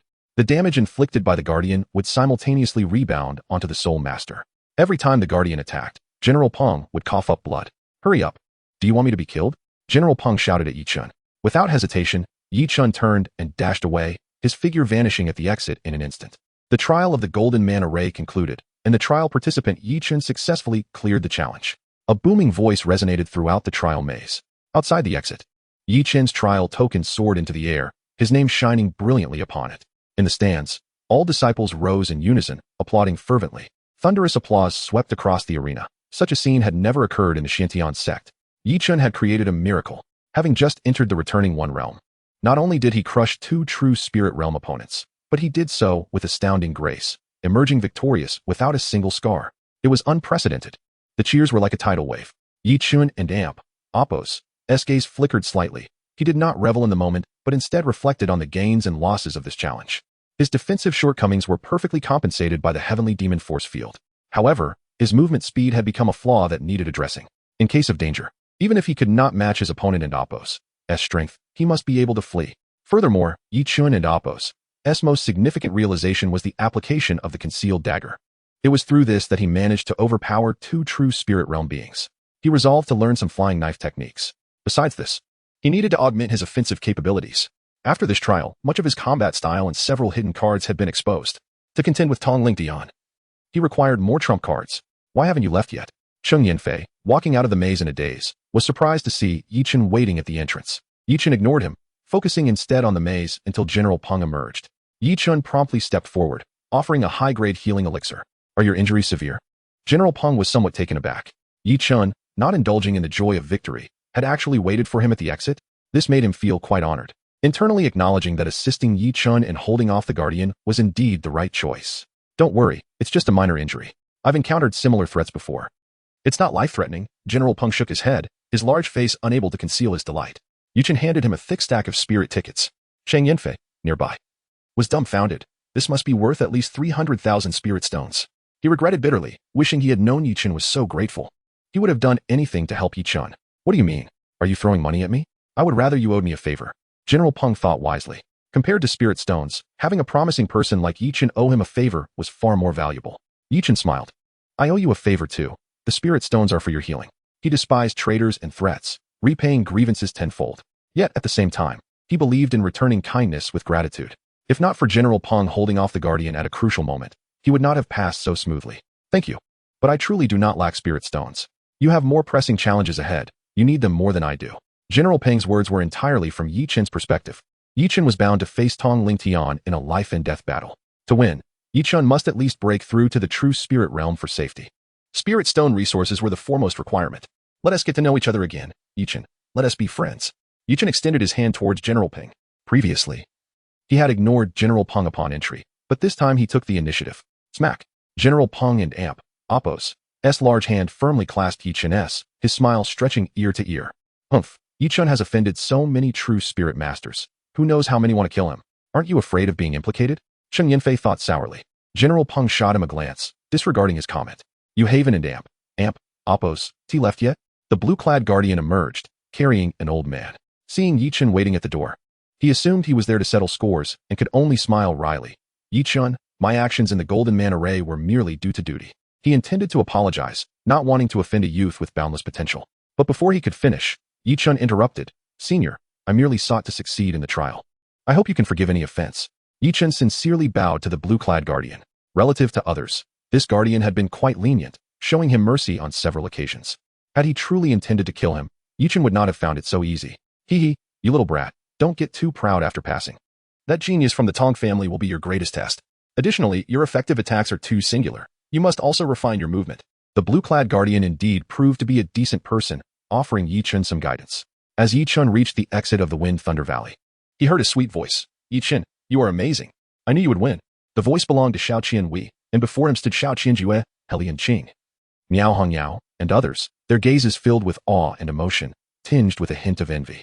Thank you for your support, Yi Chun replied with a slight bow. Upon spotting Tang Wei, his gaze paused momentarily. You came too? Tang Wei smiled slightly. Yes, they're all busy, so I came as a representative to see you. Then, a thick stack of spirit tickets flew towards Yi Chun. Tang Wei winked. This is support from Hua Shukuan for your breakthrough to the true spirit realm. To which Yi Chun, without uttering a word of rejection, directly accepted the spirit tickets into his spatial ring. In a few days, I will come to visit you all. Yi Chun nearly promised Tang Wei. However, Tang Wei declined. Stop it. They have just begun to forget you. Focus on surviving Tong Lingtian first before visiting them. Moreover, forget it. Prepare well for the life and death battle. With that, Tang Wei turned and left. You little rascal, you certainly did not disappoint me. Eagle Uncle and Appo's eyes squinted in delight. He held a golden invitation card that sparkled brilliantly. Upon seeing it, Xiao Qianjue, Helian Qing, and Miao Hongyao could not conceal their envy. The invitation to the Tianjue Valley, as they looked on with envy and jealousy. Eagle Uncle casually tossed the invitation to Yi Chun. Hold on to this. Strive to step into the true spirit realm soon. Only then will you have the qualifications to see the world. Yi Chun nodded, stowing away the invitation. At that moment, he caught sight of a petite figure with a bun hairstyle walking past the crowd, his eyes lighting up. Hey, wait. Everyone turned to see the girl with the bun hairstyle, their expressions shifting dramatically. Chapter 49, Forbidden Master and Servant. 5 days to break through the true spirit realm unexpectedly. This young man has truly succeeded. Not far away, the third elder, gazing upon Yi Chun, was filled with emotion. He harbored no resentment. Though he had lost the invitation, he was gladdened to witness the rise of a true dragon soul and rejoiced for the sect. But in the next instant, his countenance darkened. That boy is courting death. At that moment, Yi Chun called out to the young girl, Yoli. The instant she was seen, everyone present, Eagle, Jose, Xiao Qianjue, Helian Qing, was aghast. Yoli, too, seemed surprised that Yi Chun would greet her so publicly, and she stared blankly as he approached. The complete version of the emotion-severing slash was of great help to me. Please convey my gratitude to your young mistress, Yi Chun said with a smile. Liuli eyed him strangely, then glanced at the solemn faces behind him. You came before me in public just to say that? Is there anything else? Nothing more. Yi Chun replied, his expression serene. Very well, I'll be off then. Oh, by the way, Liu Li lowered her voice mysteriously. Your execution of the emotion-severing slash is quite impressive. The mistress will surely be pleased. She winked playfully at Yichen and skipped away. As Yichen turned back, he was met with the grave faces of Eagle and the others, their brows deeply furrowed. Yichen, were you not cautioned to avoid contact with that girl? Xiao Qianjue's expression was grim. Helian Qing and Miao Hongao also seemed hesitant to speak. Yichen was puzzled. Even Eagle looked remorseful. I never imagined that the girl who sought you out a few days ago was one of that pair. It was my oversight. He shook his head and, before Yichen could respond, warned, Yichen, regardless of how you met that young girl, you must never associate with them again. Otherwise, a calamity will befall you. Eagle did not finish his sentence, but it had a profound effect on Yichen. He was curious about the origins of this master-servant duo. Feared by all like a plague, what could be the source of such dread? In another corner, Jiang Qingyu, pale and disheveled, rushed towards Hua Shuquan. She had just received earth-shattering news. Overnight, the Duan family, from the oldest to the youngest, had been slaughtered, leaving no one alive. Upon inquiry, she learned that Duan Haotian had long been slain by Yichen. It must be Yichen's vengeance. So ruthless, he annihilated the entire Duan family. Jiang Qingyu trembled in fear, shaking like a leaf. Young master, I beg you, save Qingyu, save the Jiang family. Only you in the entire profound sky sect can save me. Jiang Qing and Amp, oppose, pleaded with Hua Shuquan, terrified that her lifeline would be severed. Hua Shuquan, however, had turned his gaze away from Yichen. Ha ha ha, Yichen is truly courting death. A sinister glee flashed across Hua Shuquan's face. Daring to associate with that master-servant pair? Those beautiful women are certain people's Achilles heel. Yichen is doomed, and no deity can save him this time. Senior, please take your medicine. Elsewhere, Li Feiyu, bearing a black-sheathed saber, carefully supported the elder crippled by Yichen, feeding him a healing elixir. Cough, cough, cough. The elder coughed blood, his face ashen, his eyes filled with venom as he glared at Yichen. Li Feiyu's gaze turned cold. Rest assured, Senior, I will surely slay Yichen to avenge you and my brother. In the maze, without a weapon, he was no match for Yichen. But outside, with the aid of a spiritual weapon, his divine saber soul would surge in power. Yichen would surely fall by his blade. There are 7 days until Tong Lingtian awakens, but with his cultivation at the 5th level of the true spirit realm, he may awaken sooner. Conservatively, I have about 5 days. Yichen's eyes gleamed. What? You intend to break through to the true spirit realm in 5 days? Preposterous. Reaching the 9th level of the integration realm in 5 days would be a stroke of genius, let alone ascending to the true spirit realm. Helian Qing and Miao Hongao thought Yichen had lost his mind. Xiao Qianjue pondered deeply. Eagle spoke first. Yichen, breaking through to the true spirit realm in 5 days is impossible for anyone else. But for you, there may be a sliver of hope. However, extraordinary times call for extraordinary measures. You must risk your life. Eagle explained that the only way to rapidly advance to the true spirit realm, given sufficient resources, was through battles of life and death.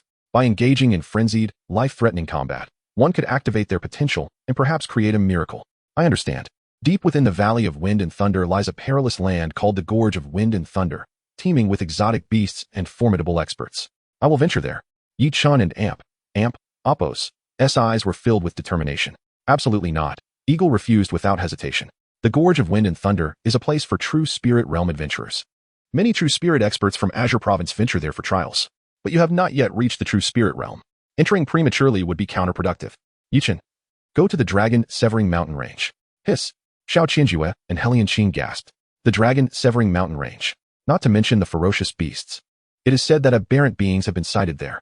Aberrant beings were known for their savage nature and bloodlust, yet they possessed powerful bloodlines, born as murderous fiends. A single Sea of Qi realm aberrant being often required the combined efforts of several integration realm cultivators to subdue. If Yichen were to encounter one, he would surely perish. The Dragon Severing Mountain Range is perilous, but it also presents an opportunity for you. Do you dare to go? Eagle and Oppos' gaze was intense as he stared at Yichen. Yichen smiled. Death comes sooner or later. Why not take a chance? The Dragon Severing Mountain Range it is. A hush fell over the crowd. Xiao Qianhui and Oppos' mouth hung open as she gazed at Yichen as if he were a hero. Xiao Qianjue, Helian Qing, and the others also looked at Yichen with admiration. Yichen was currently enjoying immense popularity, with the true dragon soul at his command. It was a time to bask in the glory and attention. Yet, he was willing to abandon it all and venture into a deadly land.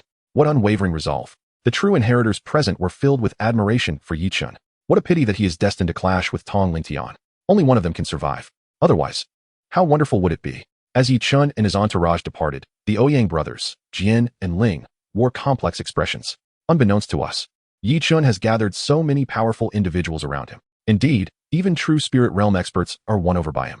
Yi Chun has truly become a dragon. Their eyes reflected a mix of respect, admiration, and envy. That night, Yi Chun did not sleep.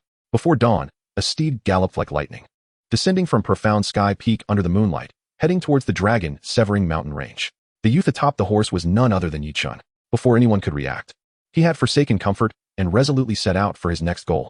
As he passed through a forest, a sharp blade of light exploded before him, severing a massive tree at its trunk. Under the cold moonlight, Li Feiyu emerged, wielding a spiritual saber. Yi Chun, tonight marks your demise. Before he could finish, Yi Chun and Apos' sword had already arrived. Chapter 50. The first encounter at the Broken Dragon Mountain Range. Who robs whom? The sword gleamed like lightning, swiftly striking before Li Feiyu. His countenance shifted dramatically as he hurriedly swung his blade to block. The clang of the sword's terrifying force nearly caused him to lose his grip. Before he could mount a counterattack, Yi Chun's second strike had already arrived. The fierce sword light resembled divine lightning from the heavens, crashing against Li Feiyu's long knife. This time, Li Feiyu could no longer maintain his hold on the weapon. With a clang, the long knife fell to the ground. His palm tore, blood gushing forth, dripping onto the hilt at his feet. Li Feiyu's expression was devoid of emotion, his face a mask of disbelief. How could this be? He could not even withstand 3 moves from Yi Chun. Not far away, Yi Chun sat atop his steed, not dismounting. With his black sword sheathed, he looked down at Li Feiyu. In the Golden Man formation, you believed that without your weapon, your swordsmanship could not match mine. Little did you know, even outside the formation, your blade is still no match for my black sword. Yi Chun's tone was imbued with arrogance and profound confidence. Li Feiyu trembled, power gathering at the crown of his head. The spirit of the divine blade manifested, radiating a brilliant light. With a clang, the fallen long knife soared into the air, returning to Li Feiyu's grasp. You dare to draw your blade?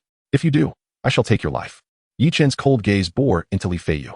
He gripped the sword hilt, the aura of head-severing slash beginning to coalesce with a chilling, domineering presence. Li Feiyu stared intently at Yi Chun, his face contorted with shock and tension, veins bulging on his forehead. The torn grip of his hand splattered blood onto the hilt. Faced with Yi Chun's piercing sword prowess, he struggled to draw his blade. But ultimately, with a crack, the long knife fell once more. The spirit of the divine blade above him suddenly dissipated. It seems your will is not as formidable as you imagined. I await your blade, Yi Chun declared, riding off into the distance. His figure quickly vanished from Li Feiyu and Apos' sight. Li Feiyu stood in stunned silence, having narrowly escaped death. His expression was a tapestry of complex emotions. Had the gap in combat power between him and Yi Chun been so vast? Morning broke with the sun rising in the east. The golden rays illuminated the lone inn at the foot of the Broken Dragon Mountain Range. Early in the day, numerous cultivators were already dining within. Suddenly, the door swung open, and a youth with an expression as calm as still water entered. An unfamiliar face? The patrons, hunters, adventurers, and mercenaries alike cast curious glances at Yi Chun. Those who made a living in the Broken Dragon Mountain Range were few and far between. The sight of this stranger surprised them all. I wish to enter the mountains and seek a team for collaboration, Yi Chun stated plainly.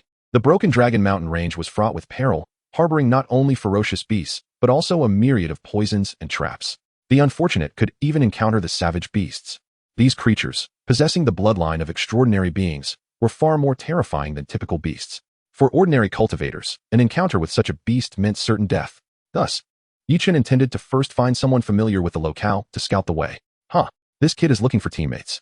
Just reached the second level of the Return to One realm, but his strength is decent. The crowd scrutinized Yi Chun from head to toe as if appraising merchandise. In a corner, a strikingly beautiful woman with a voluptuous figure regarded Yi Chun with brightening eyes. I like this little brother. Why not recruit him into our team? Her suggestion was immediately met with opposition from her companions, Dawn and Apos. Be reckless. We need an absolute expert to find that thing. This kid won and Apos. Do. Indeed. He appeared somewhat weak, suitable only for scouting. In the lingo of adventurers, a scout was akin to a reconnaissance role. Several adventuring teams cast glances at Yi Chun, revealing hints of interest. At that moment, one-eyed and wearing a patch, a man with a crooked smile approached Yi Chun, revealing a mouthful of yellowed teeth. Hey, little brother, you must be new here. We just happen to need a teammate. How about entering the mountains together? His companions also forced smiles in an effort to appear friendly. As they spoke, the attention of all other cultivators in the inn shifted away, falling silent. All right. That sounds good. It's my first time here. I'll follow your lead, Yi Chun replied with a smile, accepting their invitation without hesitation. Come. Little brother hasn't had breakfast yet. Let us eat together. The one-eyed man and his comrades warmly invited Yi Chun to join them for a meal. After breakfast, they promptly led Yi Chun toward the depths of the Broken Dragon Mountain Range. As they departed, the patrons shook their heads. Alas, yet another lamb to the slaughter. This naive little sheep clearly hails from a sect with little experience in the world. Old Hu and his crew will surely profit again. On the path, Yi Chun followed the one-eyed man and his companions, who initially engaged him in jovial conversation. Yi Chun smiled and responded to their chit-chat. As they approached a thicket, once Yi Chun stepped in, the group abruptly fell silent. Alas, Yi Chun sighed, shaking his head at the one-eyed man. It seems you intend to make your move here. The one-eyed man and his crew exchanged glances, surprise evident on their faces. Had they been exposed? This little fellow is quite astute, but alas, too late. Enough of the chatter. I have limited time. Hand over everything valuable you possess, and I may consider sparing your lives. Yi Chun spoke with a serene smile, entirely unfazed by the impending danger.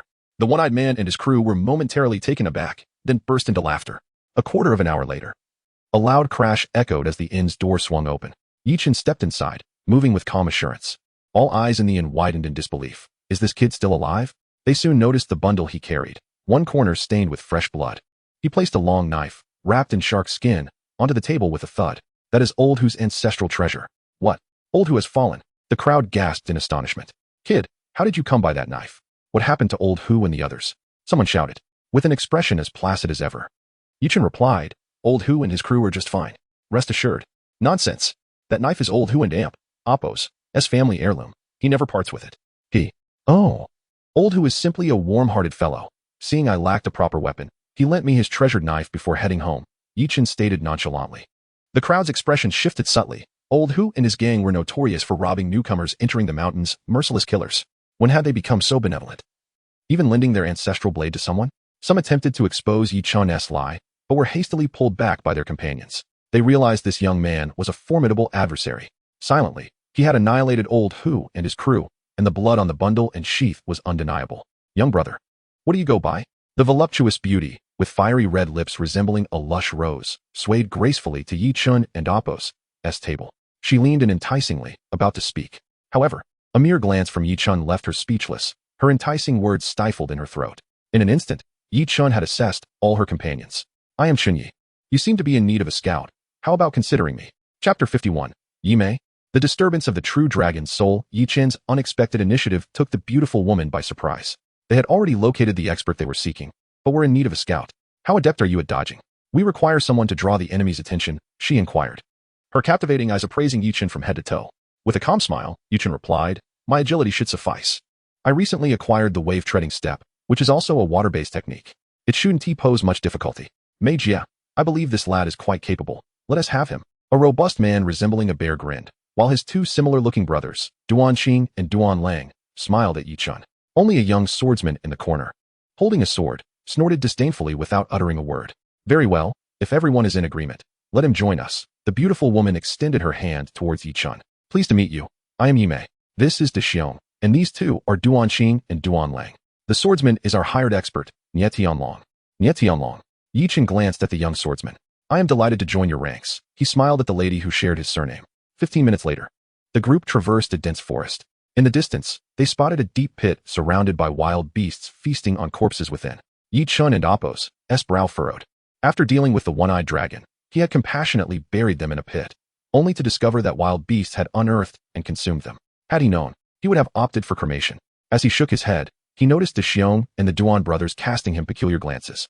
They couldn't help but exclaim, Brother Chun, your methods are quite ruthless. You wiped out all of Old Hu's crew within less than half a quarter of an hour.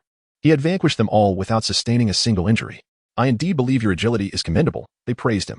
Only Nie Tianlong let out a cold snort, deriding. Killing a few foolish thieves is nothing to boast about.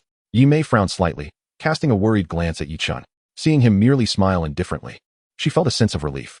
This expedition to seek such treasures required the team's united effort.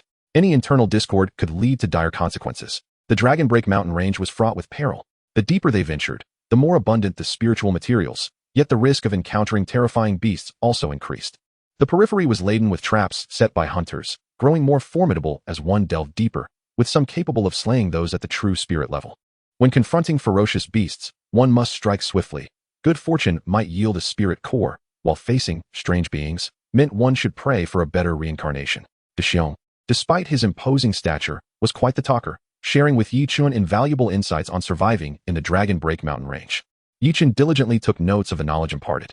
After 5 days of navigating the treacherous terrain, a sudden noise caught their attention. Brother Chun, it's your turn, De Xiong announced, and everyone turned their gaze toward Yi Chun. Before Yi Mei could encourage him, Yi Chun had already flashed several feet away. What remarkable agility! What technique is this? It feels like he is growing faster. Dexiong and the others marveled in astonishment. Yi Chun and Appos, S and Appos, wave-treading step and Appos, excelled in speed. With each activation, he could leap several feet, and upon a second activation, he could cover dozens of feet. If he had the energy for a third, he could potentially leap over 20 feet. It was akin to ripples expanding outward, each circle covering greater distances. However, the wave-treading step consumed a significant amount of spiritual energy. Until Yi Chun reached the true spirit level, he refrained from using this extraordinary technique recklessly. In mere moments, Yi Chun returned, "It's a white tiger, prepare yourselves. I've drawn it here." Before he could finish, a gust of wind swept past them. A massive white tiger, larger than a horse, charged forth. Its gleaming white body bore a pair of snow-white wings, transforming it into a beast of unparalleled might. The white tiger dashed forward, knocking down a tree as thick as 5 or 6 men could encircle with their arms. Even Yi Chun, well-versed in the ways of beasts, could not help but be awed. The white tiger radiated a fierce aura equivalent to the 9th level of the Qi realm. Yet, its power was not beyond Yi Chun and Appos' own. Nevertheless, being a fierce beast, it was ultimately still a beast. Under the coordinated assault of Dexiong, Duanqing, and Duanlang, the white tiger let out a pained roar before collapsing to the ground. "What luck! We've obtained a 1-star spirit core," Duanlang exclaimed, deftly extracting a fist-sized core from the beast's body. This core, dark and slick with blood, surprisingly emitted a fragrant aroma. The secret lay in the star-shaped imprint upon the core. This star-like substance, called source, was far more precious than spirit stones and had broader applications. Seeing Yi Chun's curiosity, Yi Mei smiled and explained. Yi Chun furrowed his brow. "Source? Something more precious than spirit stones?" At that moment, as he inhaled the core's essence, an unprecedented transformation occurred within him. The dormant chaos, Thunderfire True Dragon in his Qi suddenly stirred with an insatiable desire to devour the core. The 9-grade Supreme Soul, the Chaos Thunderfire True Dragon, yearned to consume this beast core. Could it be due to the source? A beast core containing source is referred to as an inner core. Depending on the amount of source it contains, it is classified from 1 star to 9 stars. This 1-star inner core is roughly equivalent to the value of tens of thousands of spirit stones, Dexiong remarked, his spirits lifted. Just as he was about to pocket it, Nyat Tianlong interjected. "Wait, I am at a crucial point in my breakthrough and require an inner core. May I take this one?" Dexiong's brow furrowed slightly. Duanqing and Duanlang wished to protest, but were stopped by Yi Mei, who smiled at Nyat Tianlong. "Why not? If Brother Nya wishes for it, take it. After all, the stronger you are, the safer we will be. We genuinely hope for your strength to increase." Reluctantly, Dexiong tossed the inner core to Nyat Tianlong, who caught it deftly, sneering and ignoring the others as he began to refine the core. Yi Chun felt disheartened. He had hoped to examine the inner core more closely. Yet, observing Nyat Tianlong's cautious approach to refining it, Yi Chun couldn't help but wonder why he felt that simply swallowing the inner core would grant him immense power. Refining an inner core was arduous. The essence within was incredibly potent, and a careless mistake could lead to disastrous results. Dexiong, Duanqing, Duanlang, let us form a protective circle for Brother Nya. Little Yi, scout the surrounding area and ensure no other beasts approach. Yi Mei, taking the lead, quickly organized their efforts. As she stated, the stronger Nyat Tianlong became, the better they would be protected in times of peril. However, before her words could settle, a shrill roar resembling that of a dragon or serpent, accompanied by a foul stench, surged towards them. Yi Mei's countenance paled. "Oh no, it's a monstrous beast." Chapter 52 Betrayal. The emerald-scaled python. The expressions of those present immediately turned grave. When faced with ferocious beasts, they could muster all their strength to confront them. However, encountering a strange beast rendered casualties inevitable. Even the weakest of these creatures possessed battle prowess equivalent to that of a true spirit realm entity. In the face of such adversaries, they could only count themselves unfortunate, with the options of either fighting to the death or fleeing. The aura of the inner Dan must have attracted this strange beast. It was all Nya Tianlin's fault for rashly refining the inner Dan. "Shut your mouth, Big Bear," Yi Mei snapped sharply. Typically, the aura of an inner Dan is stored directly in a spatial ring to avoid attracting ferocious beasts. Nya Tianlin's impatience in refining the inner Dan led to its prolonged exposure, thus inviting the strange beast. Yet, Yi Mei still hoped for Nya Tianlin's protection for everyone, making it impossible to blame him. "Tianlin, please lend us your strength. We must confront this strange beast together." Before Yi Mei could finish her plea, Nya Tianlin erupted in a tirade. "Confront it? Are you a fool? We should be running for our lives." He turned and fled. Yi Mei was momentarily taken aback, then immediately urged everyone to follow Nya Tianlin. Yi Chun furrowed his brow. His keen senses detected a chilling presence rapidly closing in on them. It has caught up. Yi Chun activated the wave-treading step, swiftly overtaking Nya Tianlin and the others. Yi Mei's brow furrowed in concern as she implored Nie Tianlin, "Brother Nie, that strange beast seems intent on hunting us down. If we keep running, we will run out of spirit power. We might as well stop and fight." Nie Tianlin halted abruptly, his eyes flickering. "Fine, then let us fight." He grasped the hilt of his sword, forming a battle formation alongside Yi Mei and the others. The youngest among them, Duanlang, quickly beckoned Yi Chun, "Get to the back." Yi Chun approached unhurriedly, just about to move back when Nie Tianlin interjected with a cold smirk. "No, you go to the front. Arin and Amp, Apos, you capable of slaying the one-eyed dragon? Now is your time to shine." Yi Mei, Big Bear, and the others exchanged worried glances. "Brother Nie, he might not be able to," Yi Mei whispered, believing that Yi Chun and Amp, Apos' victory over Lao Hu and the others was due to their underestimation and a sudden ambush. At least based on Yi Chun and Amp, Apos' displayed agility.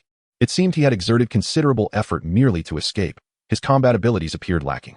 Nie Tianlin sneered, determined to send Yi Chun to the front as a sacrificial pawn. Just as he was about to continue his mockery, Yi Chun suddenly hissed, "Be quiet. Hold your breath. Something is off." A profound silence enveloped them. In Yi Chun and Amp, Apos' perception, the presence of the strange beast had completely vanished. Had it retreated? Suddenly, a colossal shadow descended from the heavens. A massive maw lunged toward Big Bear. A foul stench assaulting their senses. Big Bear suppressed the urge to vomit and swung his knife. To his astonishment, that maw abruptly changed direction. "Ah, brother!" Duanlang screamed, caught within that bloody maw. Gulp. The maw swallowed Duanlang whole, revealing the emerald-scaled python, a creature stretching dozens of yards long. As thick as a well, it hung from a towering tree, its lantern-like green eyes fixated on the group, its enormous head the size of a door. The emerald-scaled python. A level 3 strange beast. Nie Tianlin gasped in shock. A level 3 beast was at least equivalent to the pinnacle of the true spirit realm's third layer. He was barely at the 9th layer of the Unity realm. How could they contend with it?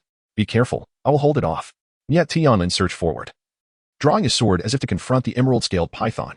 Yet, unexpectedly, he pivoted mid-stride, darting into the thicket, fleeing without a backward glance. Yi Mei and Apos' complexion turned pale.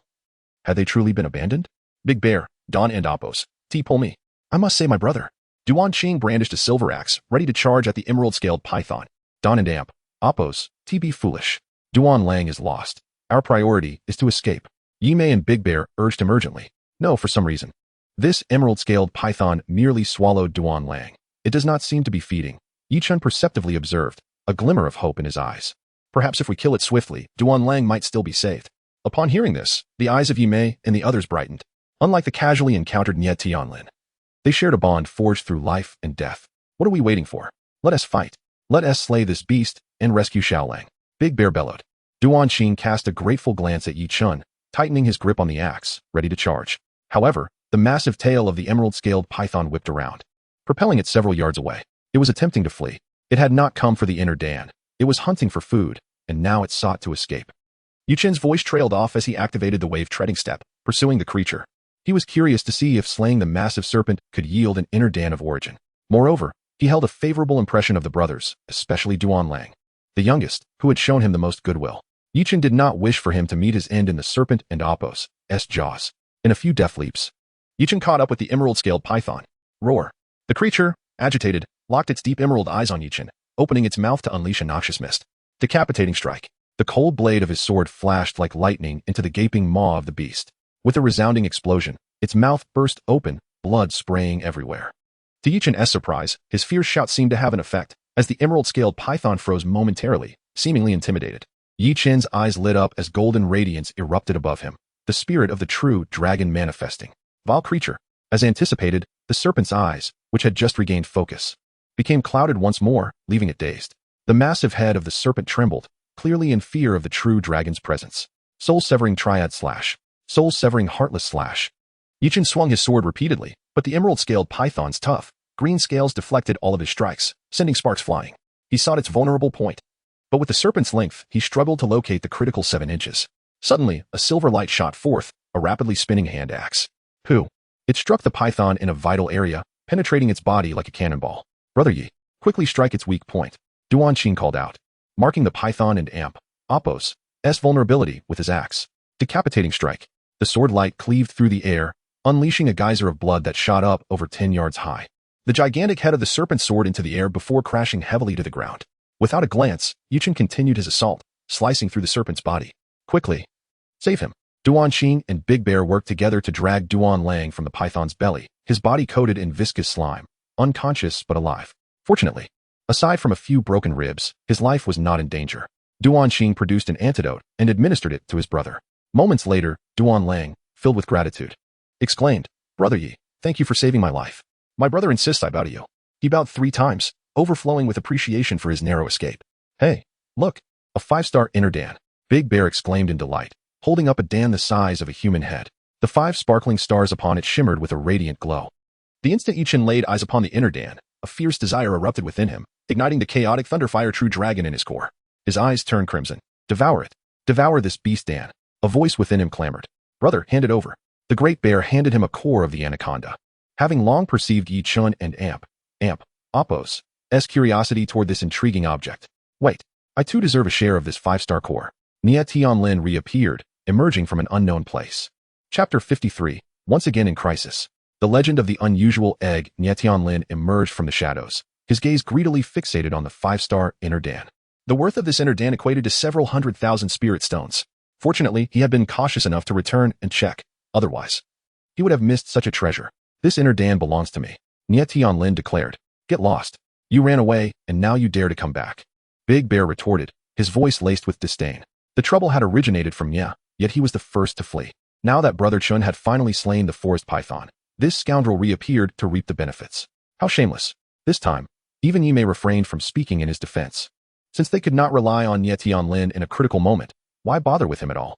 "Leave immediately, or do not blame me for being impolite," Yi Mei warned, her voice brimming with menace. Previously, she had unexpectedly learned of a peculiar, unusual egg lurking within the Broken Dragon Mountains. Someone was willing to pay a high price for this egg. Yi Mei, having a companion severely injured and in dire need of funds for treatment, aimed to venture into the mountains in search of fortune. However, encountering a fool like Nia Tianlin was not part of her plan. "Impolite? Huh, what can you trash do to me?" Killing the forest python was merely a stroke of luck, akin to a blind cat stumbling upon a dead rat, Nia Tianlin scoffed.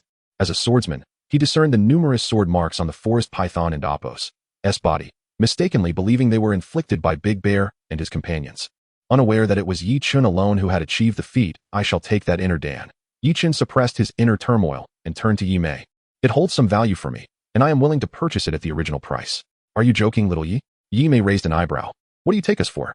Not to mention that you were the one who defeated the forest python. You also saved little Lang. Thus, this inner Dan rightfully belongs to you. How can we ask for your money? That would be shameless." Big Bear, Duan Qing, and Duan Lang all concurred. "This inner Dan rightfully belongs to you. The forest python was slain by this kid?"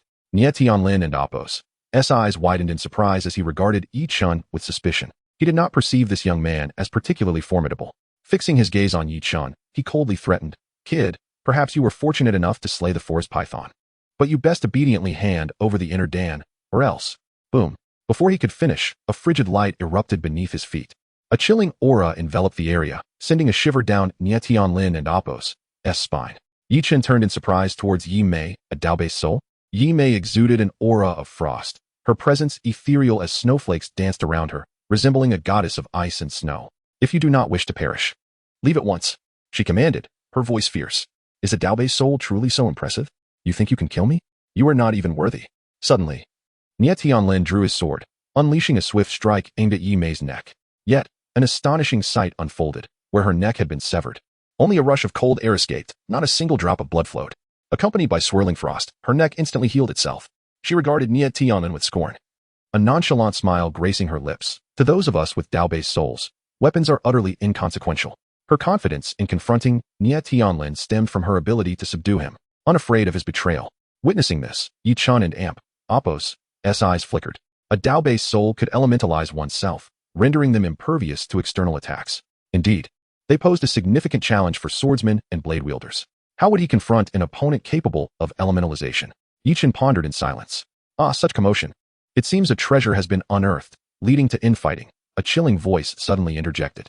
Swish, swish, swish. Dozens of figures swiftly surrounded the area.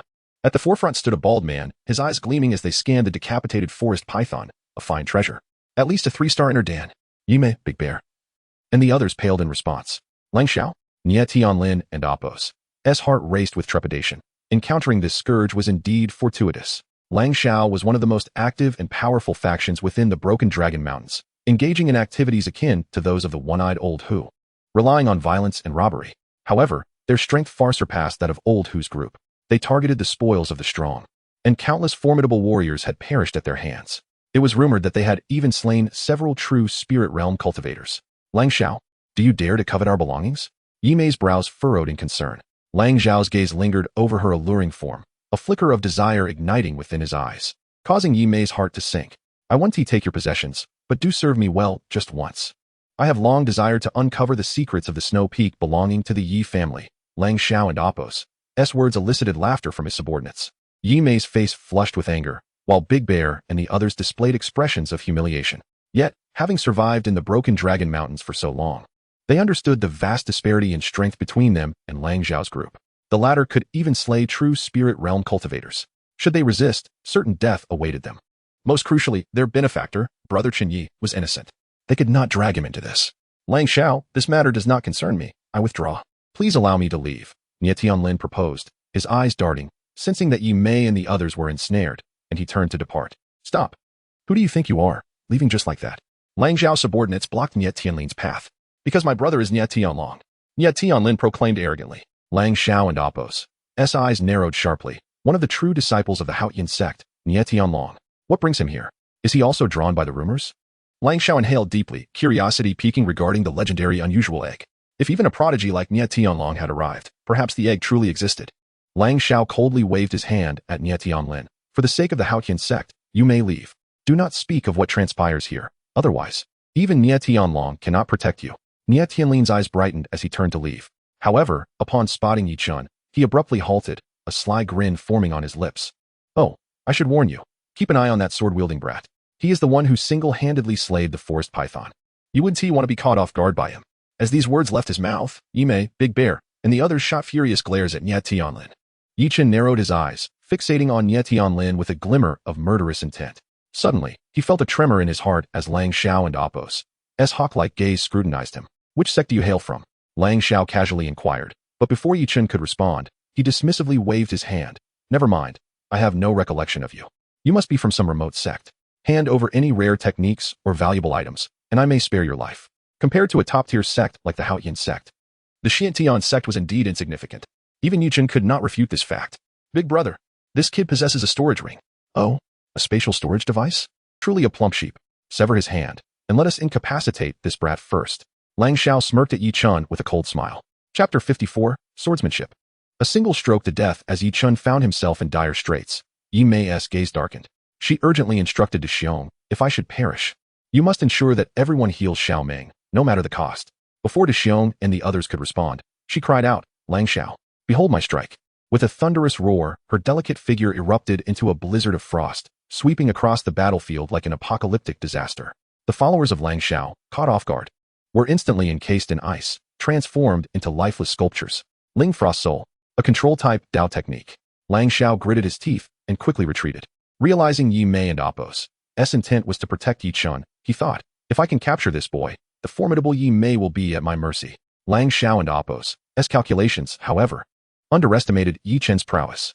As he charged toward Yi Chun, he suddenly noticed the latter shaking his head, an expression of what seemed like sympathy flickering in his eyes. Lang Xiao was momentarily taken aback. What sympathy could this boy possibly have for him?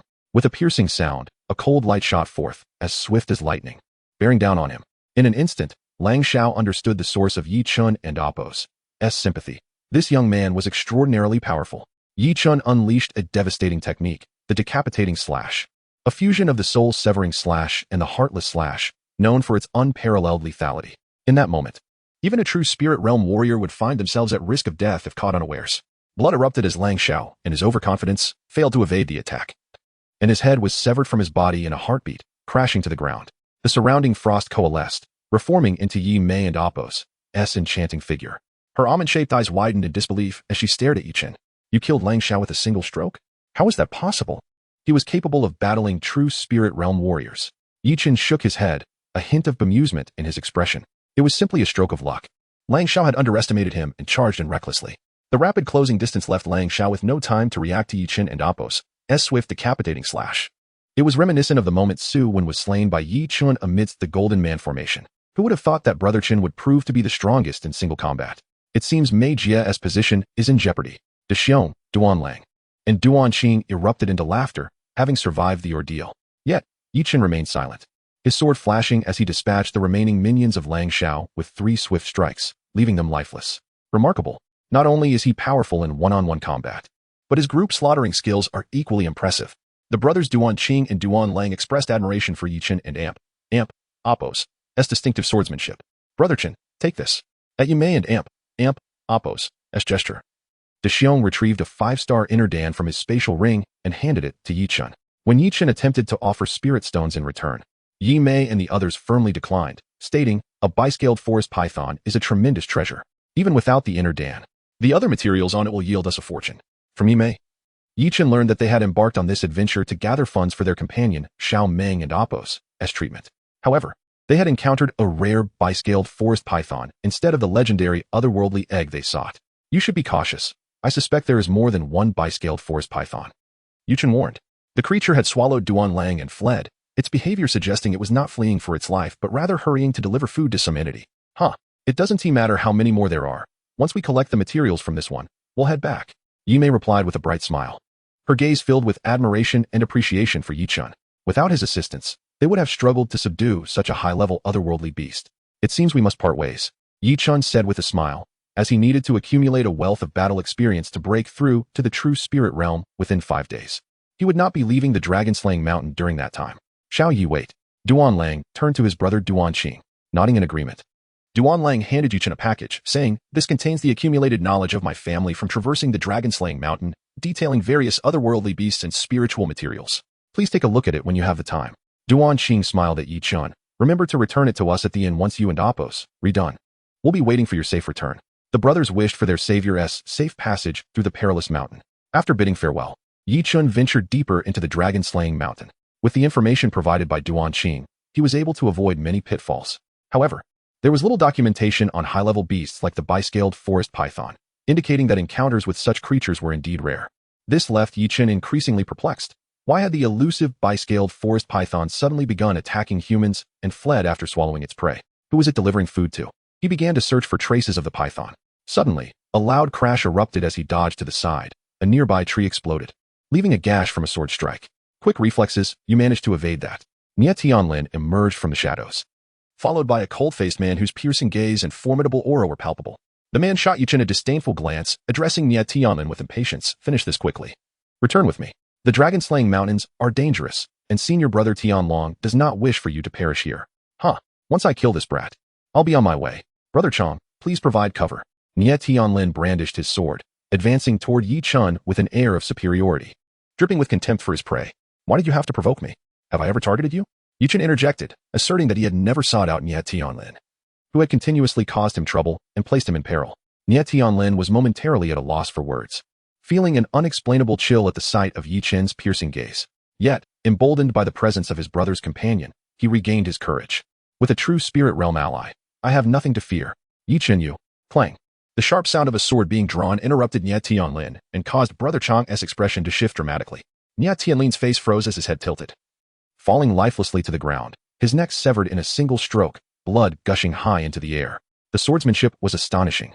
The true spirit realm disciple gasped, his face pale with shock.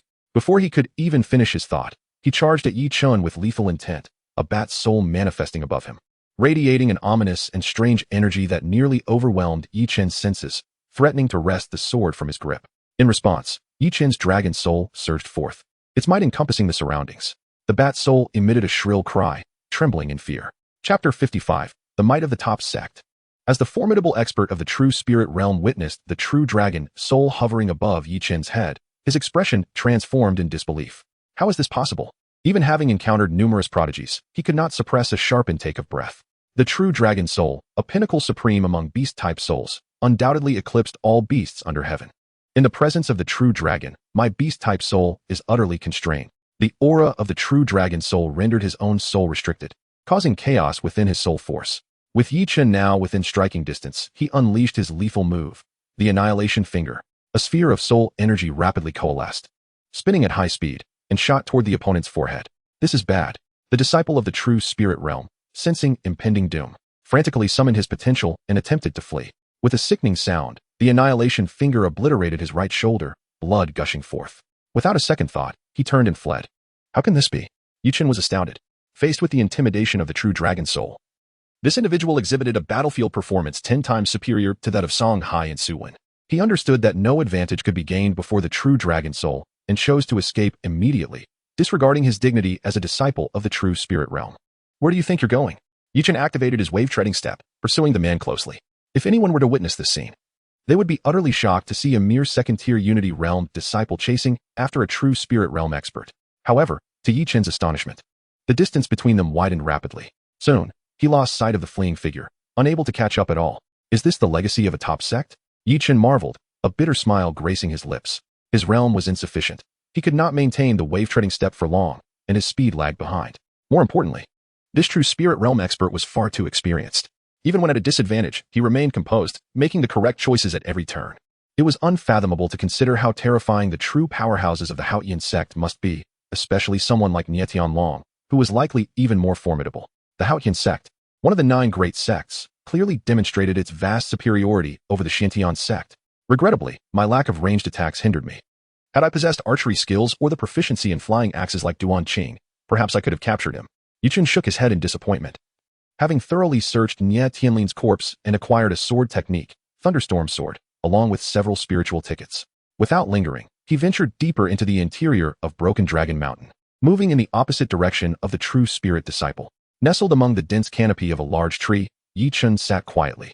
This was the optimal hiding spot he had discovered through the family heirloom of Duan Lang. The tome also suggested using the dung of ferocious beasts and certain wild fruits to mask one's aura. However, Yi Chen found this unnecessary. His Go Seal was an extraordinarily miraculous technique for concealing presence. Unlike ordinary concealment techniques that compressed one and Appo's power into the Dantian to achieve a suppressed aura, the Go Seal transformed internal spiritual energy into snowflake-like sealing runes, hidden within the meridians. This provided 2 significant advantages. It allowed for easier aura suppression without risk of failure or leakage, and in times of crisis, these sealing runes could instantly transform into power within the meridians, enabling a swift response. This second function was akin to a masterful tactic of feigning weakness. Many who attempted to act deceptively found themselves unable to recover their realm in time during a confrontation, ultimately being slain by their opponents. The Ghost Seal would ensure that Yi Chen would never face such an embarrassing predicament. Nonetheless, out of an abundance of caution, Yi Chen decided to follow the advice in the booklet, gathering numerous wild fruits to mask his aura, applying their juice around his surroundings. I must break through my realm, Yi Chen thought urgently. After his recent battle with the formidable opponent, he felt acutely aware of his insufficient realm, which severely constrained his combat abilities. Had it not been for his inadequate power, he would have easily caught up to the fleeing adversary with the abnormal speed of the wave-treading step. Consequently, Yi Chen retrieved the 5-star inner core of the Emerald Forest Python. This inner core emanated a fragrant aroma, containing 5 small stars that shimmered with spiritual brilliance. Suddenly, a roar erupted from the supreme soul of the chaotic Thunderfire True Dragon within his Dantian. With a mighty growl, the dragon's head materialized, extending its mouth and engulfing the inner core of the python. Flames surged from its maw, wrapping around the inner core and spinning rapidly. The inner core trembled violently as clusters of radiant energy flowed into the dragon's mouth. This was the essence contained within the core. Yi Chen marveled at the phenomenon. To this day, he remained uncertain about what this essence truly was, yet he recognized its formidable nature. After several breaths, the dragon's soul, satisfied, retreated back into Yi Chen's Dantian. The inner core of the python returned to his hand, now dull and devoid of luster, with the 5 stars completely vanished. The essence had been wholly devoured by the chaotic Thunderfire True Dragon. Is that it? Yi Chen pondered, feeling no increase in strength. This thought had barely crossed his mind when a resonant vibration coursed through his entire meridian system. The chaotic Thunderfire True Dragon roared once more. A strand of golden energy erupted from its mouth, transforming into streams of golden air that rapidly coursed through Yi Chen's body. Had Yi Chen been able to peer within, he would have discovered that every corner of his meridians was now enveloped in a layer of faint golden light. This golden glow rapidly nurtured and strengthened his meridians, causing their resilience to multiply several-fold in an instant. Moreover, this golden energy also enveloped his organs in a thin membrane. Should he face a powerful impact, this membrane could absorb a significant portion of the force, safeguarding his internal organs. But that was not the end. Just as Yi Chen was reveling in the protective golden membrane, the true dragon's soul unleashed a second roar. With a light pop, Yi Chen ascended to the 3rd tier of the Unity Realm. With another pop, he reached the 4th tier. With a 3rd pop, he was on the verge of breaking through to the 5th tier, with only a hair's breadth remaining. The exhaustion incurred from his earlier confrontation with the true spirit expert was instantly restored. Yi Chen's eyes widened in astonishment. In just one day, I've nearly ascended 3 tiers? This 5-star inner core provided such a tremendous boost? He was utterly astounded. Prior to this, he had spent an entire night merely to progress from the first to the second tier of the Unity Realm, consuming nearly 100,000 spiritual stones through the Python Dragon technique. He estimated that advancing from the 2nd to the 9th tier would require at least 1,000,000 spiritual stones. Yet, with just one 5-star inner core, he effortlessly advanced 2 realms, reaching the pinnacle of the 4th tier in the blink of an eye. Is this the power of a supreme soul? Truly monstrous. A surge of intense excitement flashed in Yi Chen and Apos' eyes. Even Nie Tianlin, hailing from a prestigious sect, had to tread cautiously while refining the essence within an inner core. Yet, his true dragon soul absorbed the essence with ease, reaping substantial benefits. If I could obtain a few more inner cores, might I not easily step into the true spirit realm? Suddenly, a thunderous roar erupted ahead, shaking the very heavens. The birds took flight in alarm, and Yi Chen stood up in shock. What kind of ferocious beast emits such a terrifying sound? Chapter 56, Clash of Titans. The wrath of the forest python king Yi Chen gazed ahead in astonishment as a cacophony of feral roars resonated, accompanied by earth-shattering rumbles. He descended from the towering tree, activating the divine ghost seal, and stealthily advanced. Before long, he arrived at a vast clearing where 2 emerald-scaled forest pythons entwined a luminous orb, exhaling green toxic mist. Upon closer inspection, Yi Chen discovered that the orb contained a formidable mammoth, towering at 6 to 7 zhang high and over 10 zhang long. Its massive form reminiscent of a small mountain. The creature bore a pair of tusks, each a foot long, glistening ominously as if they were divine weapons. Even more astonishingly, its entire body was enveloped in a swirling copper glow, red-tinted and seemingly forged from bronze and iron. Yi Chen marveled at the sight. A mammoth at the peak of the Qi realm? The mammoth was indeed powerful, yet its adversaries were no less formidable. Each of the 2 emerald-scaled pythons stretched 100 zhang in length, significantly larger than the one Yi Chen had previously slain. With a flick of their tails, they shattered trees as thick as a person's embrace like mere blades of grass. Could the forest python I defeated have been merely a source of sustenance for these 2? Yi Chen pondered as he concealed himself, observing the battle unfold. If the mammoth and the 2 pythons were to inflict mutual destruction upon one another, perhaps he could seize the opportunity. If he could acquire 2 inner cores from the pythons, it would be a tremendous boon. With eager anticipation, Yi Chen watched as the 2 pythons coiled around the mammoth, yet they struggled to breach its defenses. Initially, he believed the mammoth stood invulnerable. However, to his astonishment, the pythons suddenly released their grip. Thud! The mammoth staggered back, its steps faltering. Yi Chen then noticed deep, bone-revealing bite marks on the mammoth's rear. Had it sustained those injuries before his arrival? The wounds were poisoned, and the pythons had been awaiting the toxin and Apos' onset. Understanding dawned on Yi Chen. Indeed, as the mammoth succumbed to the poison, its movements became erratic, and the vibrant copper glow surrounding it began to dissipate. The 2 emerald pythons seized the moment to retaliate. After a few exchanges, the mammoth was left battered and on the verge of collapse. The pythons, emboldened, slithered around the wounded giant, hissing triumphantly. Yi Chen, initially hoping to exploit the situation, realized that his chance had slipped away. The mammoth was doomed. Just as he shook his head in resignation, believing all hope was lost, a thunderous roar erupted from the mammoth. Suddenly, a flurry of intricate runes appeared upon its tusks, which shimmered as if transformed into true divine weapons. With a deafening crash, the tusks struck the pythons, leaving behind gruesome wounds that exposed bone. Now both sides were gravely injured. The mammoth, despite its deteriorating condition, pressed on relentlessly, attacking the pythons with fervor, even as they tore away pieces of its flesh in retaliation. The sight was haunting, yet Yi Chen felt a flicker of an inexplicable emotion. In the face of overwhelming odds, the mammoth persisted, fighting back against the pythons. He could not help but draw parallels to his own precarious situations, where surrender would lead to certain defeat. Time seemed to blur, and soon the moon hung high in the sky. With a resounding crash, the 2 pythons collapsed, their breaths extinguished. The mammoth remained upright, battered and drenched in its own blood. Then, with a cataclysmic roar, it too succumbed to the ground. Yi Chen's heart raced, and he rushed towards the cloud of dust. Please, mighty one, do not fall. As he reached the swirling haze, he noticed the runes on the mammoth's tusks fading. Its eyes slowly blinked, reflecting a calm resignation to the encroaching death. Do not give up, great one. I am here to save you. I possess the antidote. The emerald-scaled pythons were indeed toxic, but their inner cores were esteemed antidotes. Yi Chen swiftly retrieved one of the inner cores he had previously obtained, shattering it into powder, and combined it with water using the storm palm technique to administer it to the mammoth. Fearing the remedy might be insufficient, he decided to take another python and Apos' inner core, extracting it without absorbing the source, and crushed it anew to aid the mammoth. With each passing moment, the mammoth's once dull gaze began to regain its vigor, and its feeble heartbeat resumed a strong rhythm. See, you have survived. Yi Chun excitedly sprinkled healing salves across the mammoth's wounds, which responded by gently brushing against him with its trunk, as if expressing gratitude. Suddenly, Yi Chun's attention was drawn to a distant cave that glimmered faintly in the darkness. A sight he had missed by day. Intrigued, he declared, "Stay here and recuperate. I shall investigate within." Yet, just as he took a step forward, he felt an unexpected weight pulling him back. The mammoth and Appo's trunk had ensnared his leg, preventing him from moving. "You do not wish for me to enter?" The mammoth and Appo's trunk shifted affirmatively. "Is there danger within?" It moved again. Yi Chun and Appo's heart sank. In his eagerness, he had neglected the perilous nature of the Dragon Break mountain range. If even the mammoth feared what lay within the cave, entering would surely lead to his demise. With this realization, he suppressed his curiosity and extracted the inner core from the other python. Luck was on his side, for this core also contained a source. Rated at 6 stars, Yi Chun employed his previous techniques, channeling the chaotic Thunderfire True Dragon to refine the source completely. In mere moments, he ascended 2 levels, effortlessly breaking through to the 6th tier of the Unification Realm. The speed of his advancement astonished the mammoth, whose eyes widened in disbelief. At that moment, a deafening roar echoed from the cave, accompanied by a surge of bloodlust that erupted forth. A blinding white light burst forth, crashing toward Yi Chun with immense velocity. It was too swift. Yi Chun barely had time to dodge, especially as 2 eerie green lanterns emerged from within the white light, emanating an unsettling aura. Frozen in place, Yi Chun could only watch as the white light bore down upon him. Just as he was about to be obliterated, the injured mammoth let out a fierce roar, rising from the ground like a moving mountain of steel.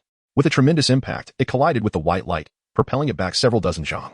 The mammoth stood protectively beside Yi Chun, stopping the ground like a war drum. Yi Chun regained his senses and, to his horror, saw a snow-white forest python. Its head swollen, glaring at him with venomous green eyes, its hatred palpable. With a deafening roar, the white python unleashed a torrent of toxic mist, transformed into arrows aimed directly at Yi Chun. It seemed utterly bent on his destruction. Chapter 57. A Transcendental State of Mind. The mysterious white egg. Lo and behold, the forest python has sprouted horns. It is on the verge of transforming into a dragon. This must be the king of the forest pythons. Yi Chun gasped in astonishment. In the instant the poisoned arrow was shot, he activated the wave-treading steps, dodging frantically. Unexpectedly, a flash of white light struck him like a thunderbolt, and he was brutally hit by the tail of the king of the forest pythons. A surge of agony coursed through his body, and he spat out a mouthful of blood, feeling as though his heart might burst forth. His upper garments were shredded into dust, and the protective armor gifted by the gatekeeper was annihilated in an instant. His internal organs, wrapped in a faint golden membrane, silently shattered at this moment, transforming into streams of spiritual light that nourished his innards. Had it not been for this golden veil, Yi Chun's organs would have been reduced to a pulp. The might of the king of the forest pythons was truly terrifying. Yi Chun felt he could not even muster the strength to activate the celestial demon force field. The power of the king of the forest pythons undoubtedly surpassed the true spirit realm. If I do not escape immediately, I fear I shall perish here. Yi Chun's eyes darted as he sought a means of escape. To his dismay, the mammoth elephant, emboldened, charged towards the king of the forest pythons. The massive serpent, stretching over 200 feet, was indeed the sovereign of the Dragon Break mountain range. With a mighty sweep of its snow-white tail, ancient trees came crashing down. It casually coiled the towering trees, wielding them like swords against the mammoth beast. Decapitating strike. Yi Chun abruptly drew his sword, a flash of cold light severing the ancient trees. "Do not hold back. Flee for your life. We are no match for it," Yi Chun urged. For reasons unknown, he did not wish to see the mammoth elephant fall here.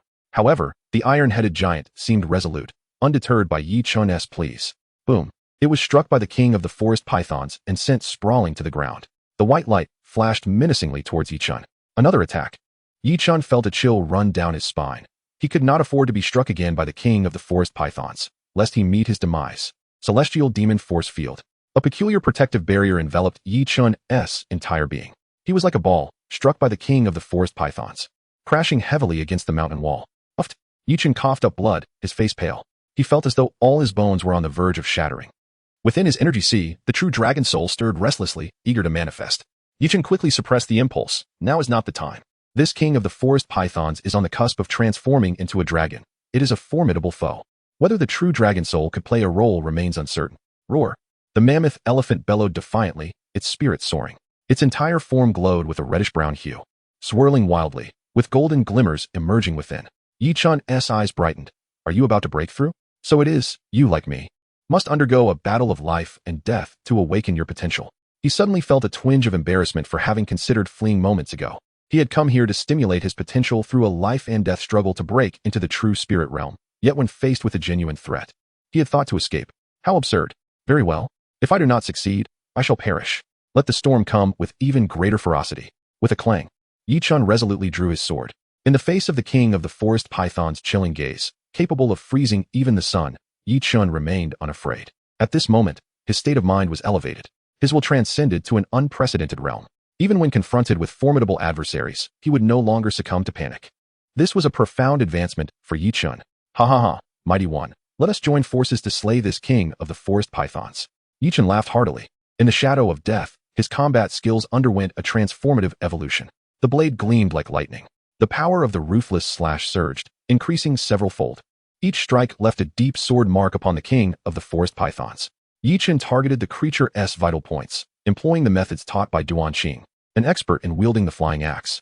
Yi Chun stood firm, and the mammoth elephant grew even more invigorated. Together, they fought in close coordination. The fierce battle raged on through the night. Finally, at dawn, the invincible king of the forest pythons fell. Every scale on its body was nearly torn asunder, revealing horrific wounds that exposed bone beneath.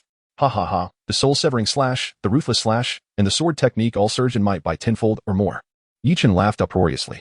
The mammoth elephant also trumpeted triumphantly, its form enveloped in a golden radiance. Its protective bronze glow had finally evolved into a golden shield.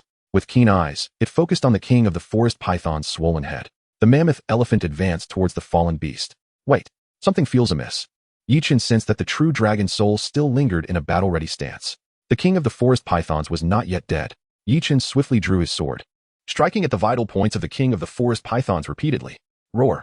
The seemingly lifeless king of the forest pythons abruptly raised its head, its gaping maw lunging viciously at Yi Chun. Boom. Boom.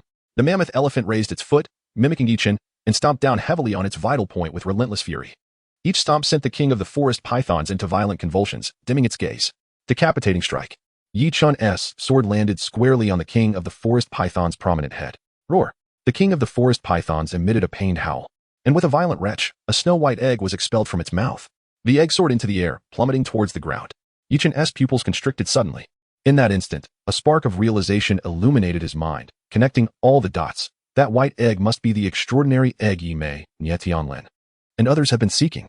This king of the forest pythons is on the verge of transcending into a dragon. Perhaps it sought to hatch the white egg, which is why it had remained hidden in its lair. The two forest pythons at the entrance were its gatekeepers. The smallest python that devoured Duan Lang was likely the mate of the king of the forest pythons, tasked with foraging for food. Yi Chun had slain the smaller python and refined its inner pill, which had incited the king of the forest python's wrath against him. Everything became clear. The white egg is a treasure that must not be allowed to shatter. Yi Chun dashed forth, waving his hand. The surging wave's palm. A colossal wave-like hand materialized from thin air, catching the white egg just before it struck the ground. Behind him, a thunderous crash echoed as the king of the forest pythons collapsed, dust swirling, its breath extinguished. This time, it was utterly and irrevocably dead. Yi Chun cautiously examined the white egg, silently praying that it would not break. Crack! The white egg emitted a crisp sound. Oh no! Yi Chun's heart sank, his eyes widening in disbelief. Such a coveted treasure, sought after even by the true inheritors of Haotian sect, had shattered? Cracks appeared on the surface of the white egg, radiant and sacred light seeping through. Before Yi Chun could approach, the egg erupted with a bang, a thumb-sized orb of white light hurtling toward him. Chapter 58. Astounding Gains. A peculiar boulder, by Jove, that was swift. Yi Chun exclaimed, taken aback. The beam of light was incredibly rapid, instantaneously targeting his brow, threatening to pierce his skull. In a flash of gold, the trunk of the mammoth extended with incredible speed, attempting to intercept the light. However, the beam danced around Yi Chun, completing a swift revolution before darting away, leaving a luminous trail in its wake. Yi Chun, unnerved, felt beads of perspiration form on his forehead. Too fast, he muttered. My consciousness barely registered it, and my body couldn't and amp, oppose, keep pace. Even with the intention to retaliate, his body was too slow to respond. But why did it depart? He wondered. Turning to the mammoth, he inquired, Big fellow, is that an extension of your trunk? Is this a newfound ability? The mammoth nodded. The trunk's extension was evidently a new ability awakened after evolving its golden chi. With a flick of its trunk, a golden ray shot forth, cleanly severing the protuberance atop the king cobra and Apos' head. Instantly, an intense fragrance permeated the air as the growth was revealed to contain a pristine white horn. The horn, tender and embryonic, was adorned with swirling runes and exuded a sweet aroma. This is the king cobra's horn of transformation, Yi Chun mused. Had we not intervened, it would have successfully metamorphosed into a dragon. He chuckled, adding, "Alas, the serpent sought to slay me, and its demise is well-deserved." Gazing at the fragrant horn, Yichen and Amp, Apos, S mouth watered. Within his chi, the chaos lightning fire true dragon was ravenous, eager to consume it. With a snap, the mammoth plucked the horn, bisecting it and tossing a larger portion to Yichen. With a surge, the true dragon soul within Yichen's chi unleashed flames, enveloping the severed horn. In mere moments, it was entirely refined, the radiant runes completely absorbed, leaving behind a pile of worthless dust. The mammoth's eyes widened once more, fixed on the enigmatic human youth. Such astonishing refinement. It marveled. Even with its exceptional talent, careful refinement was required to avoid being overwhelmed by the demonic aura within. Yet, this human had accomplished it in the blink of an eye. These flames are potent, Yichen thought, observing the flames emanating from the true dragon soul. They could prove useful in combat. Subsequently, his gaze fell upon the King Cobra and Amp, Apos, S lair. As the King Cobra and Amp, Apos, S abode, it must contain treasures, he surmised. Let an Amp, Apos, S investigate. With a gleam in his eye, Yichen dashed into the cave. Unexpectedly, the King Cobra's lair was devoid of any foul odor, instead filled with a sense of freshness. To Yichen and Apos' astonishment, it was permeated with a dense spiritual energy, almost to the point of condensation. How can there be so much spiritual energy? He exclaimed, taken aback. This defies reason. There must be a treasure. He was about to quicken his pace, but swiftly regained his composure. Patience, he reminded himself. The more critical the moment, the more necessary it is to remain calm and collected. He activated his ultimate perception, vigilant for any concealed peril. This restraint proved to be a lifesaver. As he navigated the winding tunnels towards the depths of the cave, a beam of white light shot out from the side, laced with murderous intent and spewing venomous mist. However, Yichen was prepared and dodged the attack. With a flash of his sword, the beam was severed in two. It was a small white snake, barely a few feet long. Yichen was about to strike when he reconsidered, summoning the true dragon soul. True dragon flame. A burst of flame erupted from Yichen's palm, engulfing the remnants of the white snake. In an instant, it was reduced to ashes. I can indeed wield the true dragon flame, Yichen exclaimed, a sense of delight washing over him. Activating his ultimate perception, he meticulously scanned the cave floor. Soon, his attention was drawn to a peculiar pool. The pool, approximately 10 feet in size, was filled with a milky white liquid that emitted a rich fragrance. Streams of spiritual energy emanated from it. In the center of the pool grew an extraordinary flower, bearing a fruit the size of a fist that shimmered with spiritual light. Dragon saliva fruit. Yichen exclaimed. This is an exquisite spiritual treasure mentioned in the records. Dragon saliva fruit, it was said, could only grow in areas of concentrated spiritual energy, absorbing the essence of heaven and earth for a century. Its uses were boundless, renowned as the bane of all poisons. Never would he have imagined that the King Cobra and Amp, Apos, S lair would harbor such a treasure. Yichen produced a jade box, a parting gift from the guardian of the pavilion. Eldering. At the time, its purpose was unknown, but now its value was apparent. The jade box was inscribed with special runes that could isolate any flow of spiritual energy. Placing the dragon saliva fruit within would significantly impede the loss of its spiritual essence. The liquid within this pool is also a treasure, Yichen realized. It must be dragon saliva liquid. Each drop is worth the energy of 10 spirit stones. From his storage ring, Yichen retrieved several empty wine jars. Fortunately, his penchant for a drink had provided a useful purpose for the empty containers. The dragon saliva liquid from the entire pool filled 3 large jars to the brim. If he could refine it all, it might propel him to the true spirit realm. What an Apos, is that? Yichen noticed a faint glimmer in the corner. Upon closer inspection, he discovered a pile of scales resting on a strange, head-sized rock. The King Cobra's reverse scales. Yichen exclaimed with delight. What a find.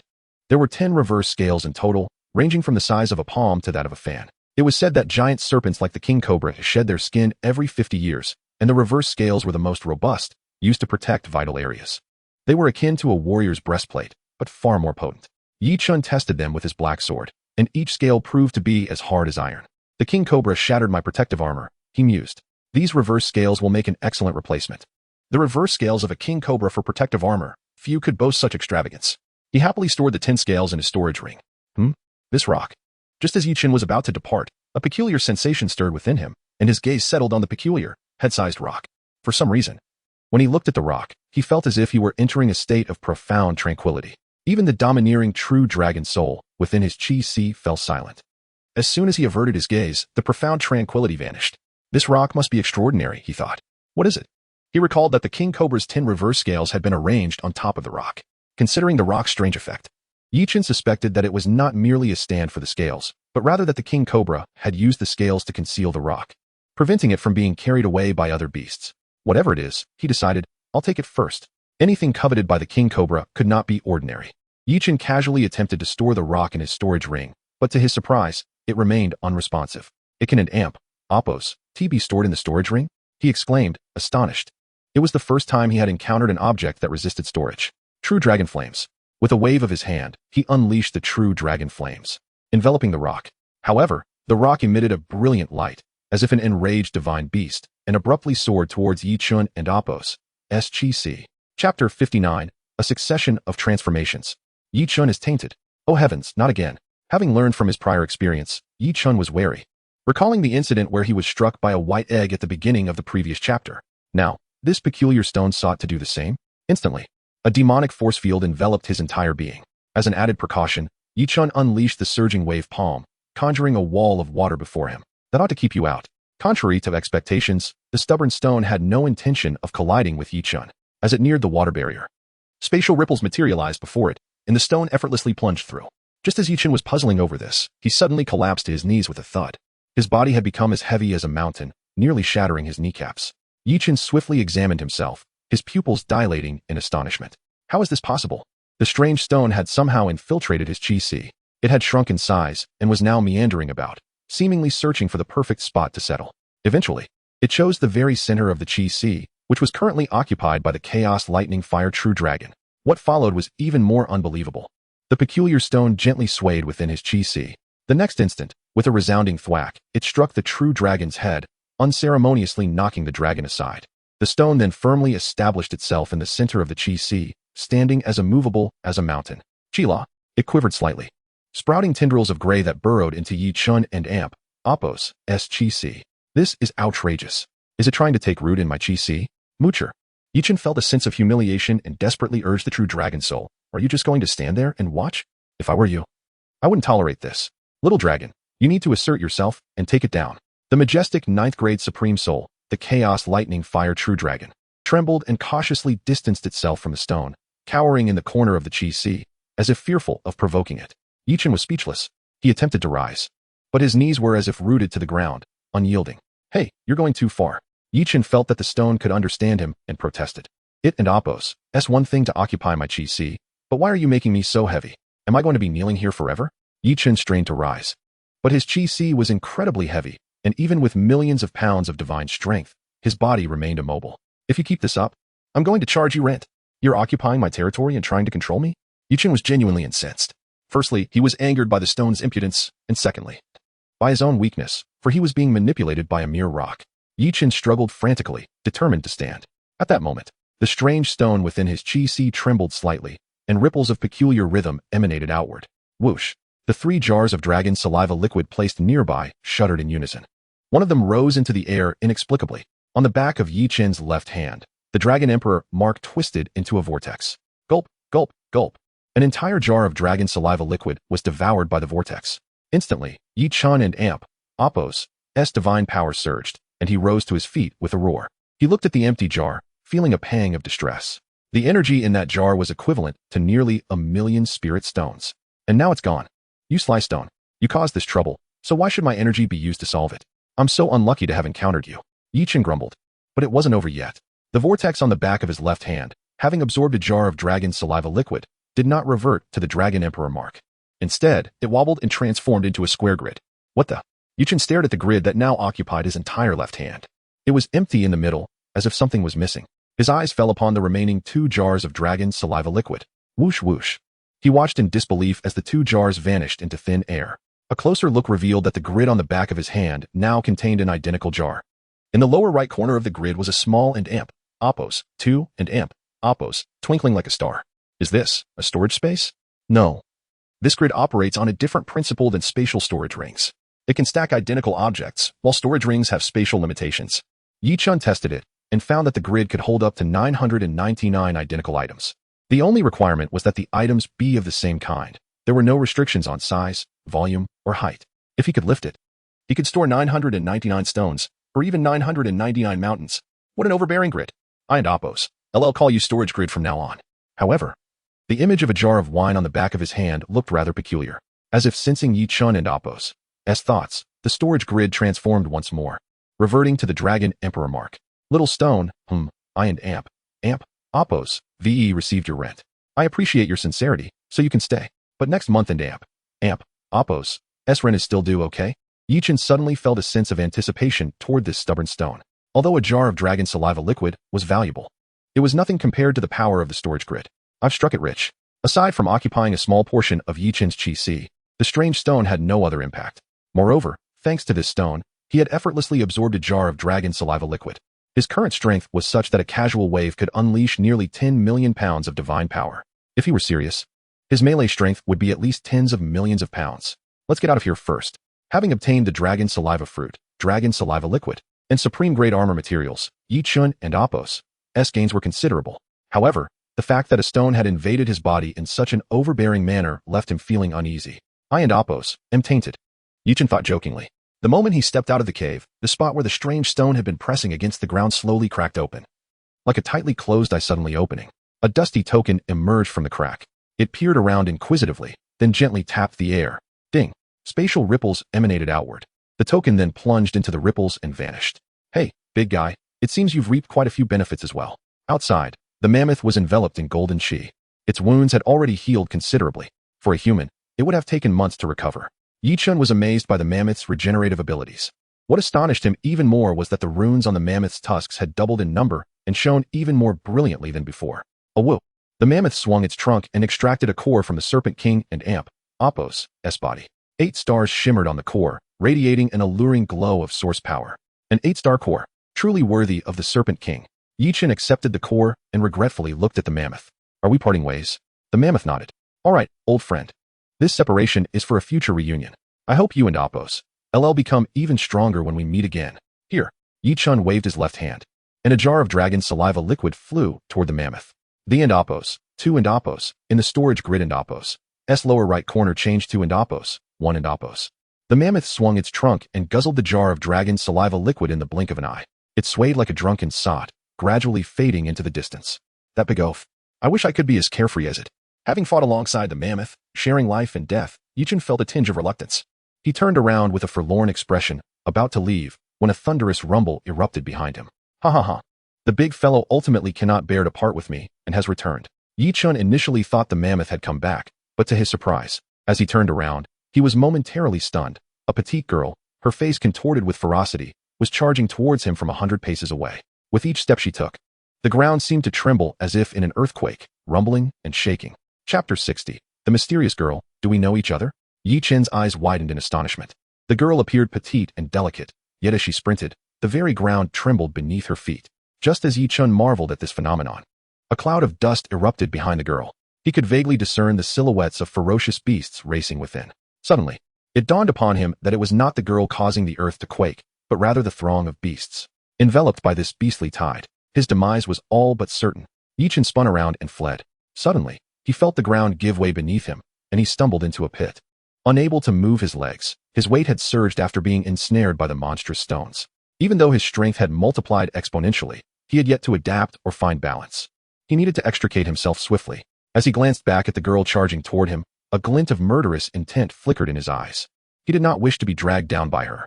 However, with a distance of several dozen paces separating them, even if he wished to strike, it would be impossible. Frustration surged within him. If only he were skilled in archery, he could easily eliminate her from that distance and resolve his predicament. Hey, run. It's dangerous. The girl, seeing Yichun remain stationary, shouted warnings in rapid succession. Noticing his reluctance to leave, she immediately changed direction, luring the horde of beasts away. As the beasts were drawn away, Yichun's cold expression softened slightly. He thought he was saved. Ouch! What the hell? A sudden scream erupted from the girl as she tripped over something, falling into the dirt. Amidst the relentless pursuit of the beasts, explosions erupted in succession. A dozen creatures were obliterated, their remains showering down like confetti. The remaining beasts, frightened, turned and fled, vanishing in the blink of an eye. Wait, the thing that tripped me was a broken bough? Nangong Qing exclaimed in astonishment, pulling a battered bough from the dust. The bough was rusty and caked in mud. Utterly unsightly. This wretched bough nearly cost me my life. Nangong Qing disdainfully tossed it to the ground. Hey, thank you for your timely intervention. However, my status is rather special, so I won't be offering my body in gratitude. Yichun furrowed his brow. The girl had clearly misunderstood. He had not intervened. The sudden explosions of the beasts had nothing to do with him. Yet, you don't want that bough? Then give it to me. Yichun had realized the significance of ranged attacks several times now. He was determined to fill this gap, and practicing with this bow would be a good start. Nangong Qing, for reasons unknown, gazed at him intently for a while. After a moment, her eyes twinkled mischievously. All right, if you want it, take it. She cast a sly glance at the iron bow. Without further ado, Yichen reached out, grasped the bow, and lifted it effortlessly, raising his eyebrows in surprise. How could this be? What did you do? Are you naturally gifted with strength? Nangong Qing and Appos' eyes widened in disbelief. Despite its rust and grime, the bow was exceedingly heavy.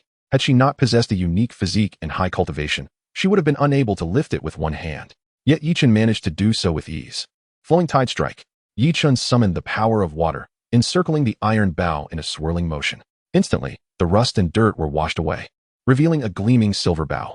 The bow was riddled with cracks, as if it could shatter into countless pieces at any moment. Nangong Qing observed and cautioned. That bow is unusable. Be careful, you might end up blinding yourself instead of striking your enemy. Clang. Before she could finish her warning, Yichen directed his cold black sword towards her neck. Who are you? How do you know my name?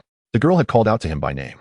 Clearly aware of his identity, Nangong Qing's eyes widened in shock, staring at Yichen, unblinking. Look closely at my face. Don't you recognize me? Yichen shook his head.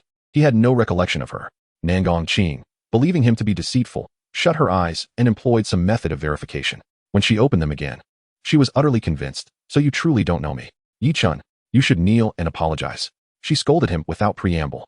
Yichen's gaze remained cold. On what grounds? Because I am Nangong Qian. Do you know how gravely you have wronged me?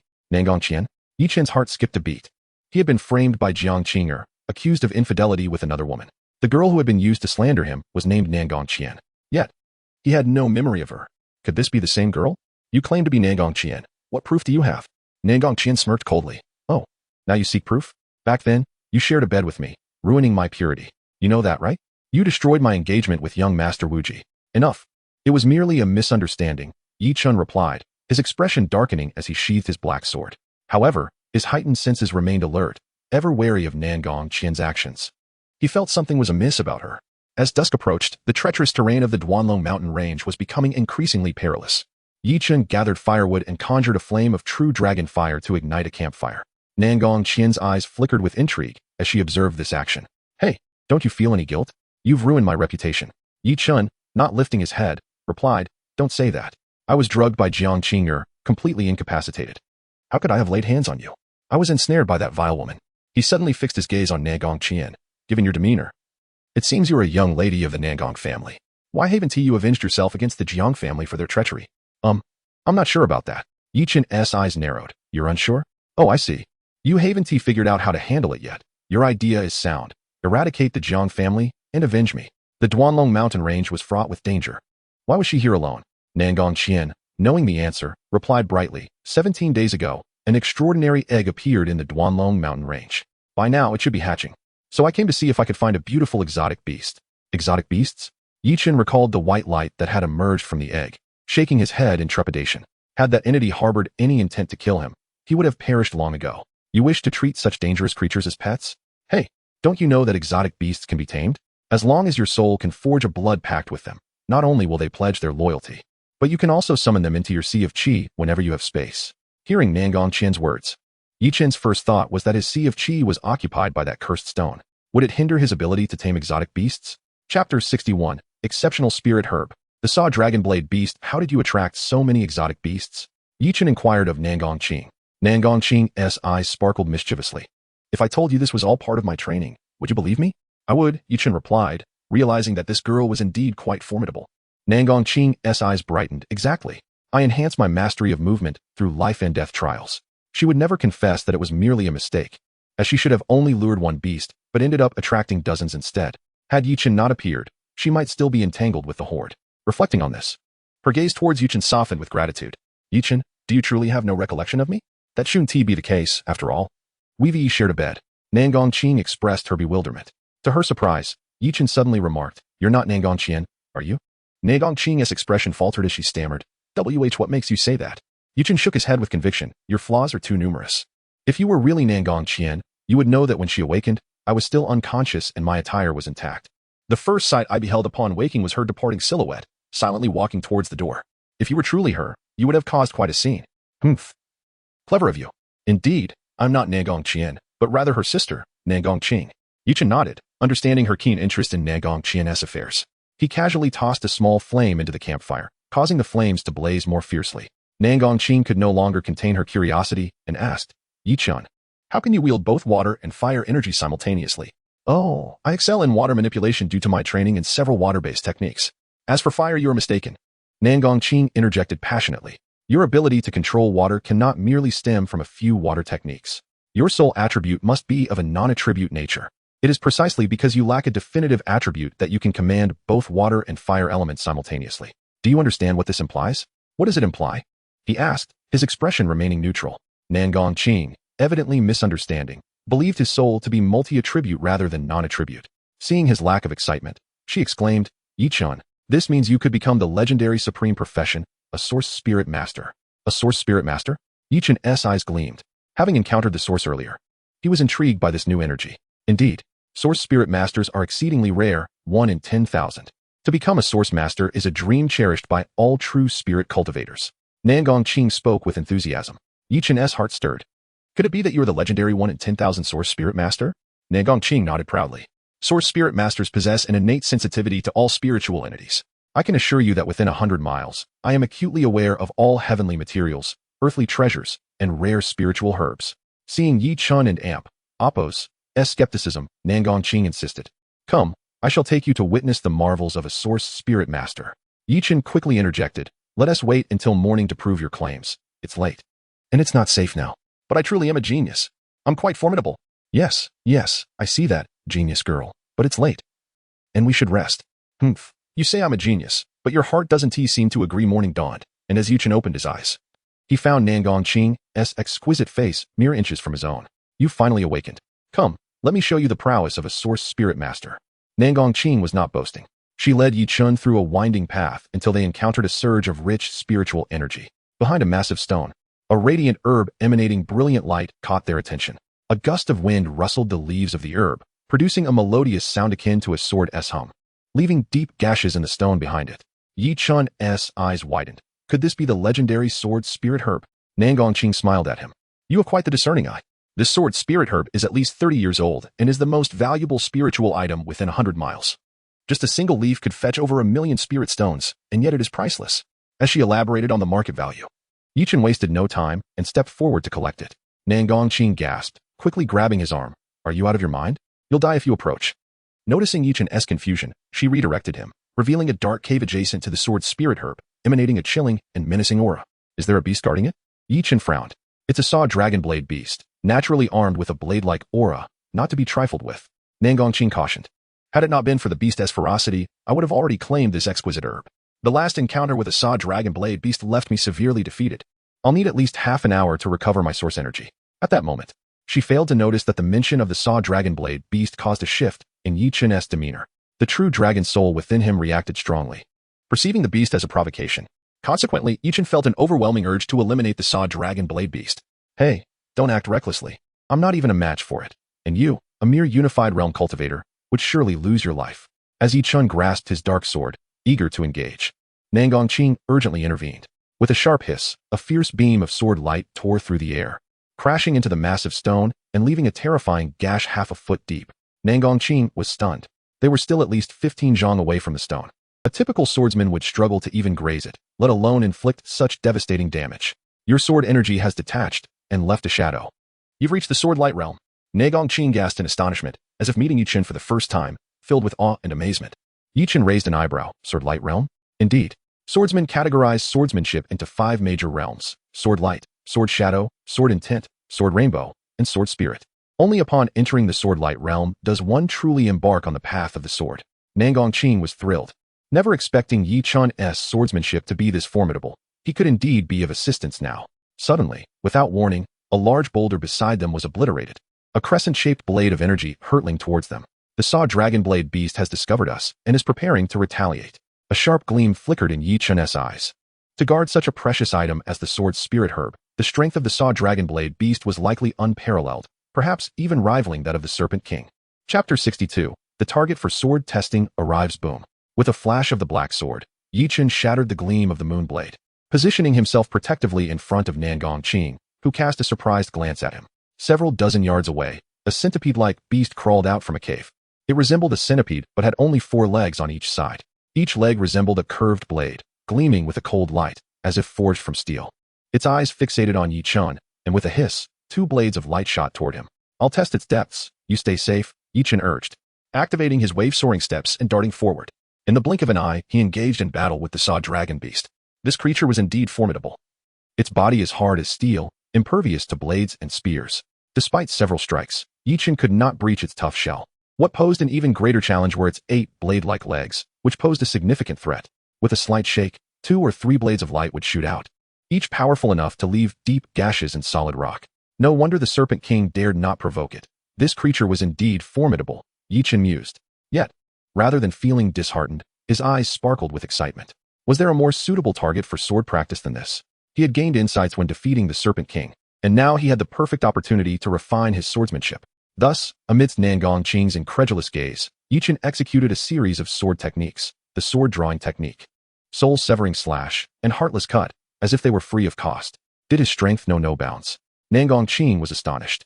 Yi Chun's endurance was truly remarkable. Even more astonishing was that he was not merely striking aimlessly. She could distinctly see that not only was his sword technique's power gradually and steadily increasing, but his moves were also becoming increasingly diverse and his proficiency rapidly improving. By the end, Yi Chun and Apos, soul-severing 3 absolute cuts and 5 absolute cuts had undergone a profound transformation. In an instant, he could merge 5 swords into 1 or split 1 sword into 5. The potency of his swordsmanship had been enhanced, and his combat style had expanded with more options. Was his sword technique on the verge of another breakthrough? Nangong Qing marveled at his innate talent in the sword arts. Meanwhile, the unfortunate Saw Dragon Beast had endured more than half an hour as Yi Chun and Apos, as target, its body marred with terrifying sword scars. Finally, it could bear no more. Boom. The Saw Dragon Beast seized an opening and suddenly lunged towards Nangong Qing. Her delicate face changed. Why are you coming for me? Fight him. Just as the beast charged in a fierce attack, Yi Chun was about to counter when, unexpectedly, Nangong Qing and Apos' slender fingers pointed at the Saw Dragon Beast. Freeze. An astonishing scene unfolded as the airborne Saw Dragon Beast was suspended mid-air, as if an invisible force pinned it in the void. It felt as though time had completely ceased at that moment. Yi Chun was taken aback. What kind of technique is this? Time pause. Nangong Qing cast a triumphant glance at him, proudly lifting her chin. This is a form of source technique. My identity as a source spirit master is genuine. With a swift motion, she effortlessly dispatched the already battered Saw Dragon Beast with a short sword. Eagerly, she made her way toward the sword spirit grass. However, Yi Chun, using a concealed dagger, extracted the inner core of the Saw Dragon Beast. A 7-star inner core. It was slightly inferior to the Serpent King's core, but still quite impressive. Nangong Qing observed Yi Chun and Apos' actions without interference, clearly uninterested in the inner core. In her eyes, the value of the sword spirit grass far exceeded that of the inner core. Moreover, this particular sword spirit grass held even greater significance for her. Its aura seems a bit strange. Yi Chun furrowed his brow as he approached the sword spirit grass. Wait, he called out to Nangong Qing. She halted, just as the leaves of the sword spirit grass trembled, and a sharp blade of light sliced close above her head. Had it not been for Yi Chun's warning, that strike could have severed her head clean off. It's not just sword spirit grass. Nangong Qing gasped in disbelief, a wave of incredulous joy washing over her. It's not merely sword spirit grass. It's a top-tier existence that has evolved into sword intent grass. She was enveloped in immense delight, unable to comprehend how a legendary treasure like sword intent grass could appear in the humble Duanlong mountain range. If a sword cultivator were to obtain this supreme sword intent grass, it could elevate their swordsmanship to a new level in a remarkably short period. This was akin to a surprise gift tailored specifically for her and Yi Chun. It seemed being a source spirit master had its advantages. Yi Chun was equally astonished. The name of the sword intent grass was one he had heard of before. This was a legendary artifact, and surely no one in the entire Xantiangong had ever seen it. Yet here he was, encountering it. Who is there? Step out. Yi Chun and Apos' gaze suddenly darkened, his eyes flashing like lightning as he fixed his attention on a certain spot. Stop hiding. You've already exposed yourselves. Ha ha ha. The young lad seems rather perceptive. A burly figure stepped out from the shadows, flanked by 2 companions, each emanating a true spirit realm aura. The leading bearded man was the strongest, approaching the 4th stage of the true spirit realm, while his companions were at the 1st and 2nd stages respectively. You're lucky to have found such a legendary treasure as the sword intent grass. Ha, we're bound to strike it rich. The bearded man laughed triumphantly. You 2 can scram. I'm in a good mood today, so I'll spare your lives. He leered at Yi Chun and Nangong Qing, a look of certainty in his eyes. Nangong Qing, unaccustomed to being treated this way, retorted, Do you know who I am? I am. Before she could finish, Yi Chun pulled her back, speaking in a low voice. Friend, We are disciples of Zuaniangong. We discovered the sword spirit grass first. You. Shut your mouth. Don't try to fool me. I heard you loud and clear. This is clearly sword and tint grass. What has Zuaniangong to me? I'll count to 5. And if you're not gone by then, I'll kill you. 1, 2, 3. As he counted to 3, his 2 companions suddenly lunged forward, launching a furious assault toward Yichen. This was their usual tactic to confuse the enemy. They pretended to count to 5 but struck at 3. How could they let the prized sword and tint grass slip away? However, Yichen had been anticipating their move. Now was the moment. Even though he was merely at the Unity realm and they mistakenly thought they had the upper hand, he unleashed the soul-severing dual absolute cuts. The new sword technique, honed through battling the Saw Dragon Beast, made its debut with impressive results. 2 heads flew into the air with a couple of sickening thuds. The bearded man's eyes widened in disbelief as he witnessed his 2 companions fall. How is this possible? Without a second thought, he turned to flee. Quick, pursue him. Don't let him escape. Nangong Qing's face paled. If word of the sword and tint grass leaked out, her survival upon returning to the sect would be uncertain. Yet Yichun had no intention of chasing, seriously warning her not to pursue. But Nangong Qing disregarded his caution and dashed after the bearded man. Moments later, a loud thud echoed, followed by Nangong Qing's cries for help. Yichen, come save me. Chapter 63, Betrayal Once More. A desperate counterattack. Nangong Qing found herself suspended from a tree, her ankle ensnared and lacerated by the twisting vines. You have been poisoned, Yichen remarked, noting the greenish hue emanating from her wound, his brows knitting in concern. Had you come to my aid, I would not have fallen into this trap. Nangong Qing retorted, her tone laced with discontent. The sword and tint grass, a rare treasure, had driven countless sword cultivators to madness. Now that the burly man was aware of it, if he were to leak any information, it would attract a swarm of sword cultivators. Whether Yichen and Nangong Qing could escape the peril of Duanlong Mountain remained uncertain. Yichen understood her apprehensions but could only offer a wry smile and shake his head. It's futile. As long as he is determined to flee. Even if I pursue alongside you, it would amount to nothing. The cunning rabbit has 3 burrows. These bandits have more escape routes than one can count. For a man of his caliber in the true spirit realm to resort to banditry indicates a cowardice greater than that of a rabbit. At the slightest hint of danger, he will flee, undoubtedly leaving some contingency behind. If I chase after him, I will surely fall into his trap, just as you did. The terrain of Duanlong Mountain is treacherous, rife with various deadly poisons. Your wound is quite troublesome, Yichen noted, his brow furrowing. Poisoned? No matter, attempting to use poison against me is sheer folly, Nangong Qing declared, a triumphant smile gracing her lips. Yichen could not help but marvel. I had forgotten that you are a rare genius source spirit master. Source spirit masters excel in healing, alchemy, poison crafting, treasure hunting, and stone deciphering, none of which elude your grasp. Indeed. Just wait. I happen to have a bit of source energy left. Detoxification will be a breeze, she replied confidently. However, her expression changed abruptly as she summoned her source energy. My source energy was just depleted in the battle against the Saw Dragon Beast. Yichen's brows knitted tighter, and he resolved himself, exhaling deeply. Then I shall use mine. With a flick of his palm, a fruit brimming with spiritual energy, enveloped in swirling mists, materialized in his hand. This is a dragon's saliva fruit. A legendary spiritual fruit. Where did you obtain this? Nangong Qing gasped, her mouth agape. Had she been capable of movement, she would have leapt to her feet in astonishment. The dragon's saliva fruit possesses boundless utility. Its most fundamental effect is the ability to counteract all poisons. Any exotic toxin would be rendered harmless before it. More importantly, if refined properly, it significantly aids true spirit realm cultivators in breaking through to higher realms. The efficacy of the dragon's saliva fruit is on par with that of the sword and tint grass. Yichen, your fortune is beyond measure. How did you uncover it? Nangong Qing's eyes were fixed on the fruit, unable to tear her gaze away. Despite her capabilities as a source spirit master, she had not detected this exquisite treasure. How had Yichen come by it? Yichen remained silent, channeling a thread of the fruit's spiritual power towards Nangong Qing's wound. In an instant, the eerie green of the injury vanished, the deadly poison dissipating entirely. Ouch, that hurts. Support me a little, Nangong Qing said, though the poison had been neutralized. She still felt weak. She clung to Yichen, her soft form pressing against him.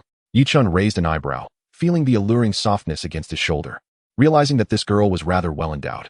Just as he was about to strike up a conversation, a dagger suddenly plunged deep into his back, embedding itself to the hilt.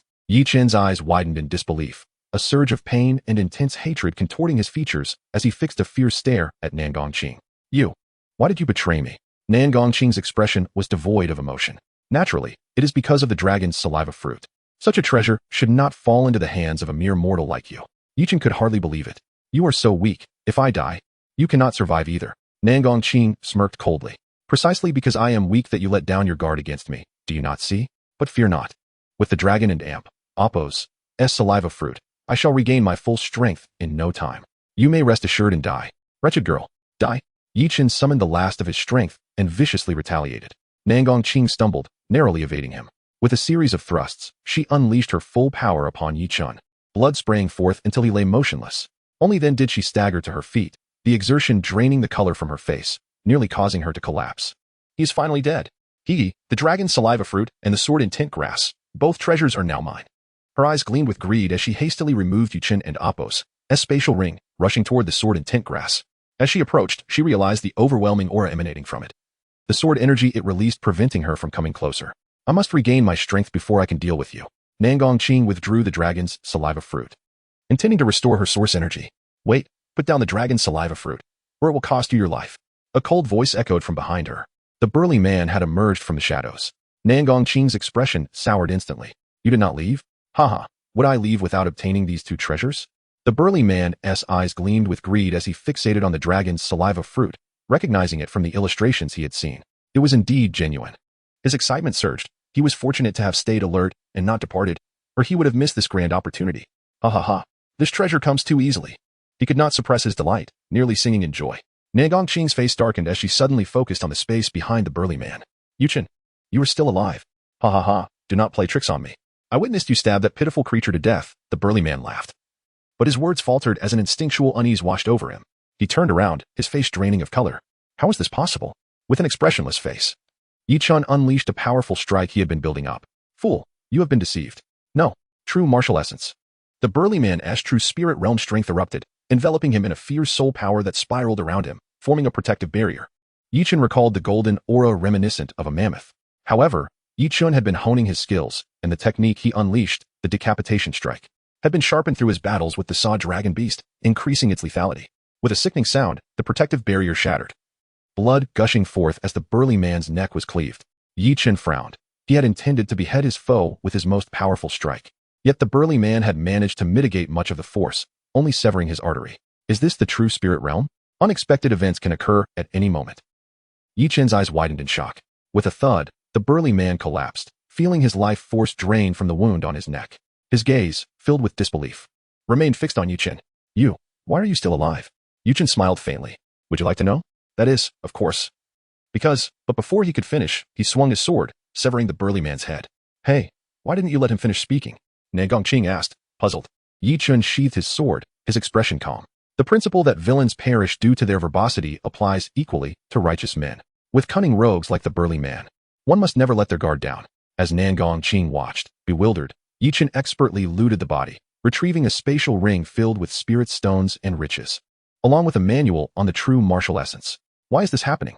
Yi Chen pondered as the Dragon Emperor's mark on his left hand radiated an increasing heat. He had thoroughly searched the burly man's belongings, yet found no additional treasures. What secrets did this burly man hold? Chapter 64, A Surge of Character. Surrender to me completely, or shall I give it a try? Nangong addressed Yi Chen. Her previous air of superiority dissipated. As a source spirit master of notable lineage, she had harbored a degree of arrogance. However, following the incident with the bearded man, her demeanor towards Yi Chen transformed entirely. She no longer regarded him with disdain.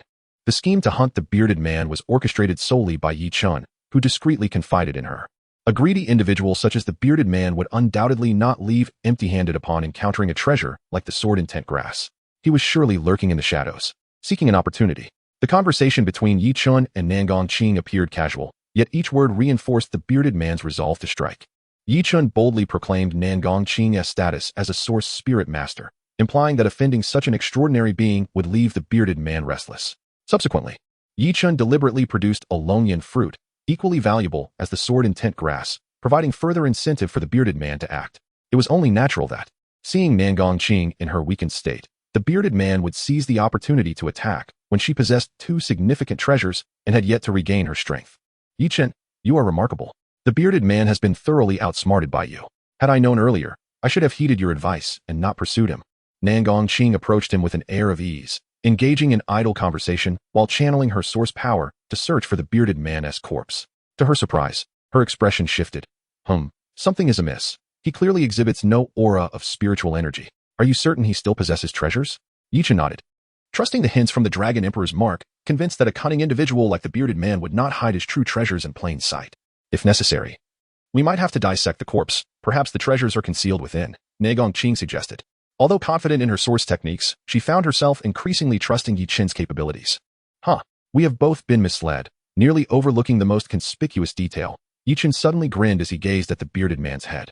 Ne Gongqing, curious, widened her eyes. Yi Qin, what have you discovered? Please, tell me.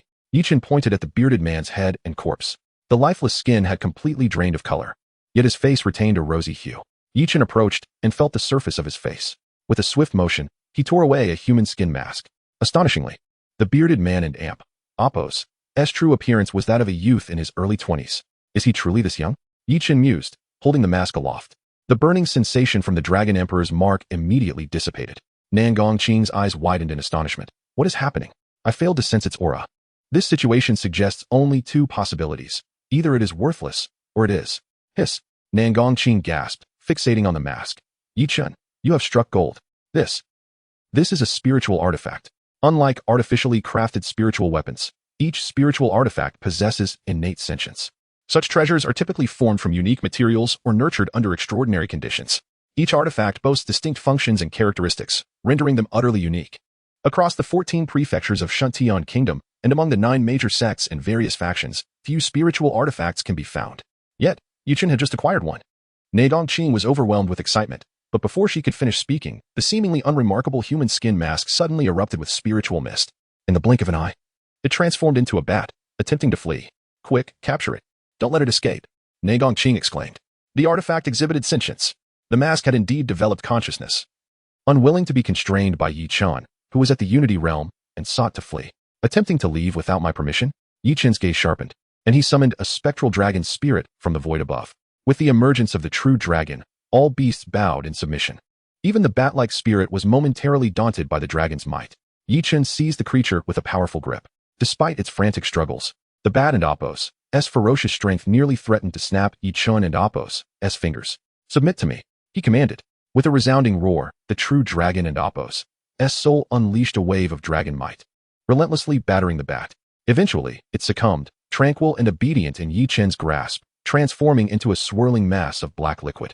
At first glance, the liquid bore no resemblance to a mask. With a thought from Yi Qin, the black liquid morphed back into a bat, darting towards his face. In an instant, his features seamlessly mirrored Ne Gongqing and Apos', presenting no discernible flaws. How do I look? Am I convincing? Yi Qin beamed, like a child showcasing a new toy. Ne Gongqing gazed at him, her expression a blend of complexity. Your soul is that of a dragon? Indeed, is it so peculiar to possess a true dragon and Apos' soul? Yi Qin replied calmly, accustomed to the mixture of shock, curiosity, envy, and admiration that often followed such revelations. Yet, for some inexplicable reason, Ne Gongqing and Apos' cheeks flushed, as if recalling something, before hastily diverting the topic. Quickly, we must retrieve the sword intent grass. As they approached the sword intent grass, upon entering a 30-zhang radius, a myriad of sword lights surged forth. The 3 leaves of the sword intent grass trembled lightly, unleashing a barrage of swords. Boom. They took cover behind a massive rock, the sword energy clashing against it with a resonating clang, causing it to tremble precariously. This sword intent grass has reached the realm of sword intent, exuding its own sword momentum. Your swordsmanship is insufficient. We cannot approach. Ne Gongqing's face fell. The sword intent grass inherently contained boundless sword intent, and upon maturing to a certain stage, that intent transformed into sword momentum. The sword intent grass before them bore 3 leaves, thus possessing 3 distinct sword forces. Yet, even one of its sword forces proved insurmountable for them. Is your source technique ineffective? Yi Qin inquired. Ne Gongqing shook her head with a bitter smile. Her source techniques required proximity to the sword intent grass to function. Otherwise, she was powerless. Hey, Stone Brother, do you have any ideas? Come out and lend a hand. Yi Qin suddenly recalled the peculiar stubborn stone residing in his sea of energy. If it had no fear of a true dragon and Apos' soul, it should easily handle the sword intent grass. However, the strange stone remained unresponsive, as if it had not heard Yi Qin at all. I have an idea, Ne Gongqing exclaimed. What about that cracked bow you found? Use it to shoot at the sword intent grass. If they could sever the sword intent grass from its root system, it would need to gather energy to unleash its sword momentum, granting them a chance to seize this exceptional spiritual herb. Yi Qin promptly retrieved the cracked bow, offering a resigned smile, setting aside my archery skills. How can I shoot without arrows? As he spoke, he instinctively pulled back the bowstring. To his astonishment, an unexpected scene unfolded as he drew the bow. Spiritual energy surged towards it from all directions. Clang. A shard materialized from the bow, inscribed with runes, transforming into a radiant arrow. Chapter 65. A sudden change in temperament. Nearly drained dry, Yi Chun was utterly astonished. What? This bow can be wielded like this? To his surprise, the moment he drew the bowstring, a wave of familiarity surged within him, as if he had been using this bow since his childhood. Various techniques and sensations flooded his mind. Beware. Yi Chun. Quickly release it. Nen Gongqing exclaimed in alarm. In that fleeting instant, Yi Chun's energy plummeted. Initially at the 6th level of the Unity Realm, he experienced a sudden drop in his cultivation level within mere moments of drawing the bow. His soul power was instantly drained, and his hand seemed glued to the bowstring. Unable to let go, Nan Gongqing was nearly in tears, having finally encountered someone with a true dragon soul. Was it possible that the directive from their sisters could not be fulfilled? Boom. The peculiar stone in Yi Chun and Amp, Appo's energy, trembled slightly. It was as if he had been struck by lightning. He instinctively released the bowstring. Whoosh. A bolt of lightning shot forth. The strange bow fell from his grasp and embedded itself deep into the earth with a thud. Yi Chun felt as if he had just emerged from water. Drenched and weak, collapsing onto the ground, his strength entirely expended. Had it not been for the peculiar stone intervening at a critical moment, he might have been completely drained by this bow. What on earth is this strange bow? Yi Chun's eyes widened in horror. He had been careless. Yi Chun, look. Your arrow actually hit the sword intent grass. Nan Gongqing called out, her voice filled with astonishment. The arrow, formed from the fragments, shot out like lightning and struck the sword intent grass precisely from 30 feet away on the first attempt. Yi Chun was equally surprised. Oh no. I was so focused on gathering the sword intent grass that I forgot to bring a container for it. Nan Gongqing lamented, tears nearly spilling from her eyes. The sword intent grass had been severed by the arrow and fell to the ground, its sword momentum dissipating, appearing as an ordinary weed. ISN and Amp. Appo's. It possible to store it in a spatial ring or a jade box. Yi Chun attempted to approach the sword intent grass. He discovered that as long as he did not infuse sword energy into it, it remained inert. However, when he attempted to place it in the jade box, crack. The leaves of the sword intent grass quivered, and the jade box shattered instantly. This one and Appo's. Do. An ordinary jade box cannot contain it. Even a spatial ring cannot withstand its sword energy attack. If it were to react, everything within the ring might be destroyed, and worse. The runes of the ring itself could be torn apart, obliterating both the spiritual herb and the ring. Nan Gongqing's expression was one of despair. She was truly dazed by Yi Chun's true dragon soul. Such a soul was exceedingly rare, and she had never expected to encounter one in her lifetime. Yet, by mere happenstance, she had crossed paths with him, intertwining their fates. In her flustered state, she failed to consider the implications. If allowed to remain, the spiritual energy would dissipate, and the 3 leaves might wither completely. Nan Gongqing anxiously paced. Yi Chun, observing her, suddenly inquired, I have an idea. But do you trust me? Of course. Why wouldn't Amp Appo's? If you have a solution, please share. Nan Gongqing replied without hesitation. Then let me give it a try. Yi Chun retrieved the last vial of dragon's saliva from his storage compartment and waved his hand toward the sword intent grass. Swish. The sword intent grass vanished. In its place, a miniature representation of the sword intent grass appeared in the storage compartment. Yi Chun had previously tested the effects of the storage compartment. It could contain spiritual herbs without any leakage of spiritual energy, as if time itself had come to a standstill. However, living creatures could not be stored within it, even if they were unconscious or dead. Yi Chun mused that perhaps the creator of this storage compartment had a peculiar aversion to living beings. Where did the sword intent grass go? Did you store it? Nan Gongqing's eyes sparkled as she gazed at Yi Chun. In her eyes, Yi Chun, with his true dragon soul, radiated an even greater air of mystery. Yes, I have stored it. When you acquire a means to contain it, we shall divide it then. Yi Chun smiled, observing Nan Gongqing. Should she exhibit even a hint of hesitation, he would immediately reclaim the sword intent grass, taking his rightful share. All right, we shall divide it the next time we meet. Nan Gongqing nodded enthusiastically. It seemed she had not considered the possibility of Yi Chun secretly keeping it for himself. Her heartfelt trust deepened Yi Chun's admiration for the impulsive girl. Yi Chun, I must take my leave now. Nan Gongqing suddenly announced her intention to depart, fearing that if she lingered any longer, she might blurt out everything. Yi Chun, unaware of her true feelings, nodded in agreement. Then I shall protect you. Please restore your energy before you leave. Okay. Nan Gongqing obediently sat down to recover her energy. Yi Chun, meanwhile, grew solemn as he grasped the bow that was still embedded deeply into the ground. This bow was exceedingly peculiar. After just one use, it had drained him of all his soul power. Had it not been for the strange stone's intervention, he might have been completely depleted. Yet, this bow was undeniably effective. He had merely glanced at the sword intent grass and struck it with precision. The moment he gripped the bow, it felt as if he were innately skilled in archery, believing he could hit any target in the world, even the sun itself, with a single arrow. I should focus on practicing archery. This bow should not be used lightly in the future. Yi Chun collected the fragments he had shot, They shimmered with spiritual light and seamlessly fused with the bow. This bizarre occurrence compelled Yi Chun to store it in his spatial ring, deciding to seal it away for now. I must also restore my strength. The inner core of the Saw Dragonblade beast would come in handy, whether it was a figment of his imagination or not, as he refined the core. His true dragon soul seemed to exert an extraordinary effort, and in a brief moment, the source energy within the core was entirely absorbed. A golden protective membrane enveloped his organs once more, and the soul power flowing through his meridians shimmered with a mysterious golden glow. As the source energy was absorbed, Yi Chun pondered the purpose of the beast core. Suddenly, the true dragon soul's fiery essence enveloped the Saw Dragonblade beast's core, reducing it to ashes. After half an hour, as Nan Gongqing was walking several paces away, she abruptly halted and pranced back over. Yi Chun, remember our agreement. I will soon visit Shantian's sect to find you. To retrieve the sword intent grass. And I will bring you a surprise. All right, I shall await your arrival. Yi Chun smiled, sensing a peculiar change in her demeanor. Also, you must strive to break through to the true spirit realm as quickly as possible, whether as a source spirit master or in any capacity. The true spirit realm is fundamental. Nan Gongqing stated earnestly. I speculate that once you reach the true spirit realm, that strange bow can be freely used. Though I cannot guarantee it entirely. Yi Chun nodded in acknowledgement. Furthermore, Nan Gongqing and Apos' face turned serious. That bearded man possesses a rare spiritual artifact.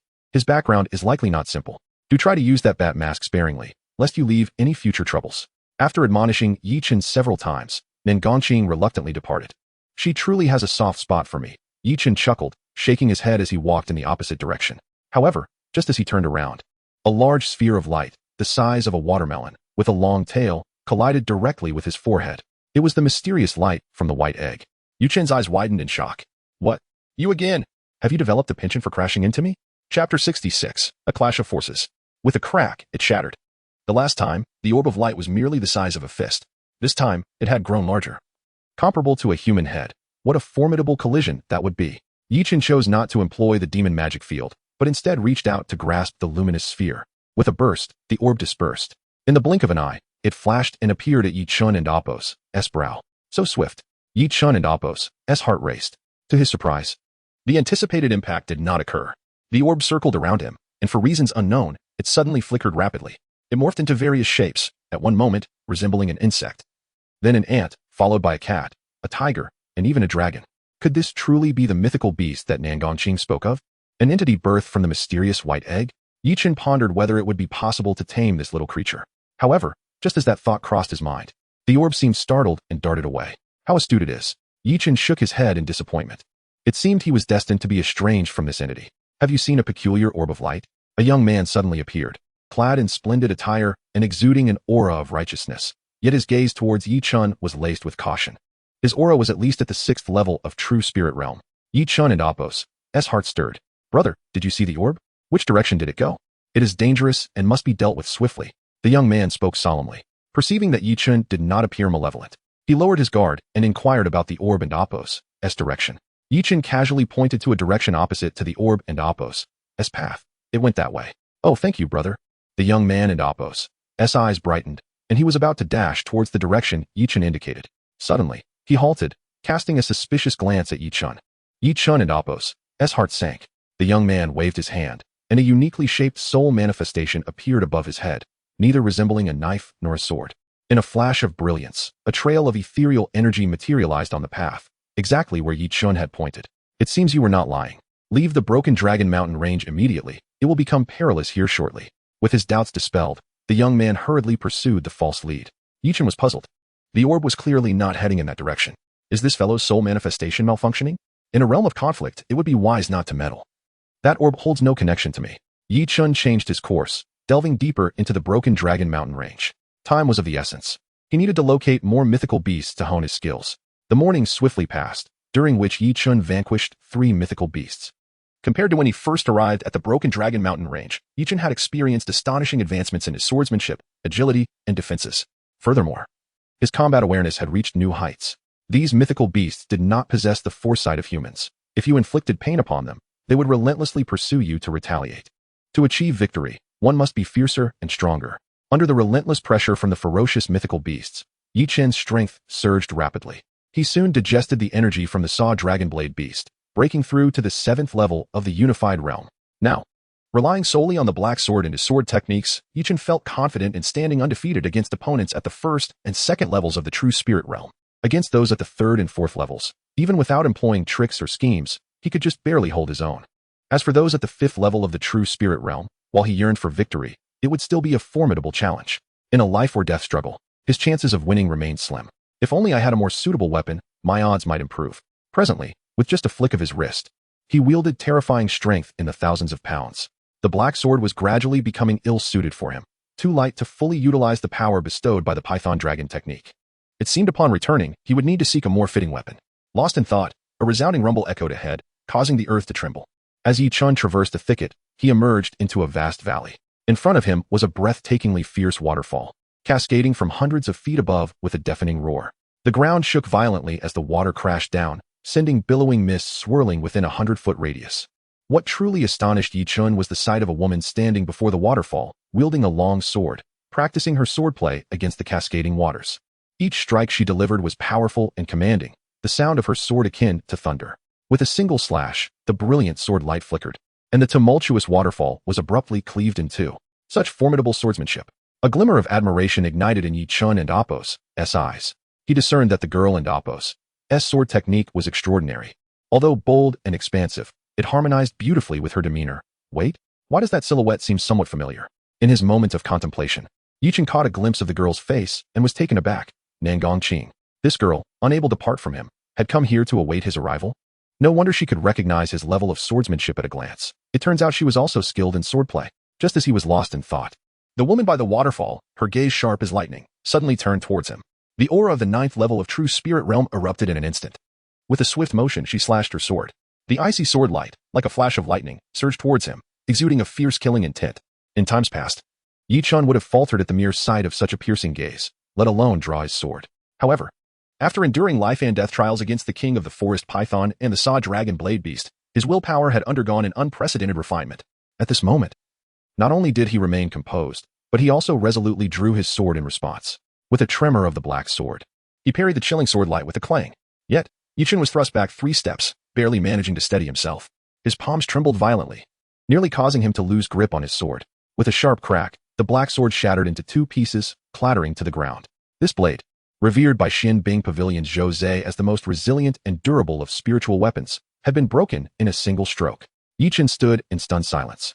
In a flash, the woman approached, pressing her sword against his neck. What is your intent in lurking here? Do not misconstrue. I harbor no ill will. Yichen replied with a wry smile. The moment she unleashed her sword, he had already discerned that this girl could not possibly be Nangong Qing. Spare me. It's all a misunderstanding. You must have a sister, right? No sooner had Yichen spoken than the woman's expression hardened. I have no sister. Yichen was taken aback. Isn't Nangong Qing your sister? She is my younger sister. Now tell me, how do you know her? Nangong Qing glared coldly at Yichen. Yichen was left speechless. He had genuinely believed that Nangong Qing was the one spinning tales. You are Nangong Qing? Yichen quickly regained his composure, maintaining an air of dignity. Nangong Qing was somewhat taken aback. Despite having her sword pointed at him, this young man displayed no fear. More importantly, her sword, forged from a millennium of cold iron and weighing thousands of pounds, was chillingly sharp. Yet this boy, under pressure, appeared unfazed. How do you know me? Did Nangong Qing mention me? Yichen shook his head, then nodded. She did not mention you, but I am familiar with you. I am Yichen. Oh, it is you, the lecher. You did not seek out me and the Jiang family, yet you have come to my doorstep. Then you shall perish. Chapter 67. The Inner Turmoil of Nangong Qing. A familiar encounter. Did you not seek the Jiang family? I suspect you lack the courage. Yichen remained unperturbed in the face of Nangong Qing's sword. Nangong Qing paused. Do you think I lack the courage? Indeed, you are afraid.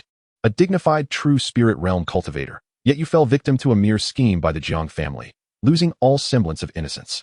You fear that this incident will tarnish your reputation, which is why you have refrained from retaliating against the Jiang family. Had Nangong Qing conducted even a modicum of investigation, she would have uncovered that Yichen was wrongfully ensnared by the Jiang family. How could she harbor such animosity towards him? You are incomparable to my sister. Keep your distance from her. Nangong Qing formed a seal with her hand and struck Yichen with it. Caught off guard, he felt his strength swiftly dissipate, nearly collapsing to the ground. What have you done? Yichen exclaimed, his eyes widening in shock. Assist me with a task, and I shall spare your life. I refuse. Boom. The sword energy erupted beneath Yichen and Apos' feet, threatening, if you refuse, I shall kill you immediately. Go ahead, no one can coerce me. Yichen scoffed. Do you not wish to see my sister again? Nangong Qian and Amp, Apos, gaze bore into Yi Chun, attempting to discern any subtle shift in his expression. Yet, to her disappointment, Yi Chun and Apos' demeanor remained inscrutable. Are you threatening me? If threats are effective, I will comply. Yi Chun suddenly reversed his stance. Nangong Qian and Apos' expression soured. Her earlier defiance now crumbling. It seemed all her bravado was but a fade.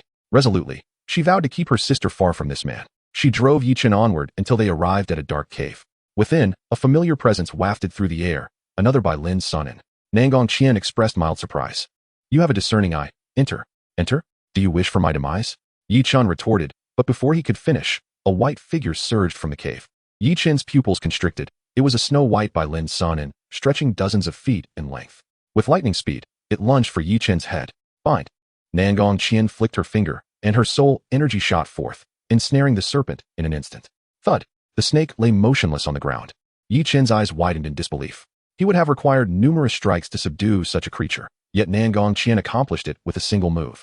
Was this the chasm that separated him from a true spirit realm master? Upon reaching the cave's depths, Yi Chun's gaze fell upon a peculiar spirit herb. What is that? He inquired, his expression strange. Nangong Qian's eyes flickered with complexity. With determination, she said, you must retrieve that herb for me, and then we shall seek something else. Yi Chun complied, reaching for the spirit herb. However, as he grasped it, a pink mist erupted forth. Poison. Yi Chun's complexion shifted dramatically. He noticed Nangong Qian retreating several paces, preparing for the worst. Recalling the information from the book Duan Qing had provided, he exclaimed, you want me to pull out the Yang Yuan grass? Are you aware of its lethal toxicity? With a loud thud, he collapsed, feeling waves of heat and cold coursing through him. An inexplicable sensation surged within his body. Nangong Qian and Apos' expression turned icy as she approached the Yang Yuan grass, stating, the reason I instructed you to collect it is precisely due to its toxicity. The Yang Yuan grass possesses a pure yang property, and its venom induces a hallucinatory effect. However, once it releases its initial wave of poison, it can then be harvested without threat. Yi Chun felt a feverish heat, his vision reddening, as reason teetered on the brink of oblivion. Such a fearsome poison that even Nangong Qian regarded with trepidation was no trifling matter. Yi Chun's cultivation level was clearly inadequate to withstand it.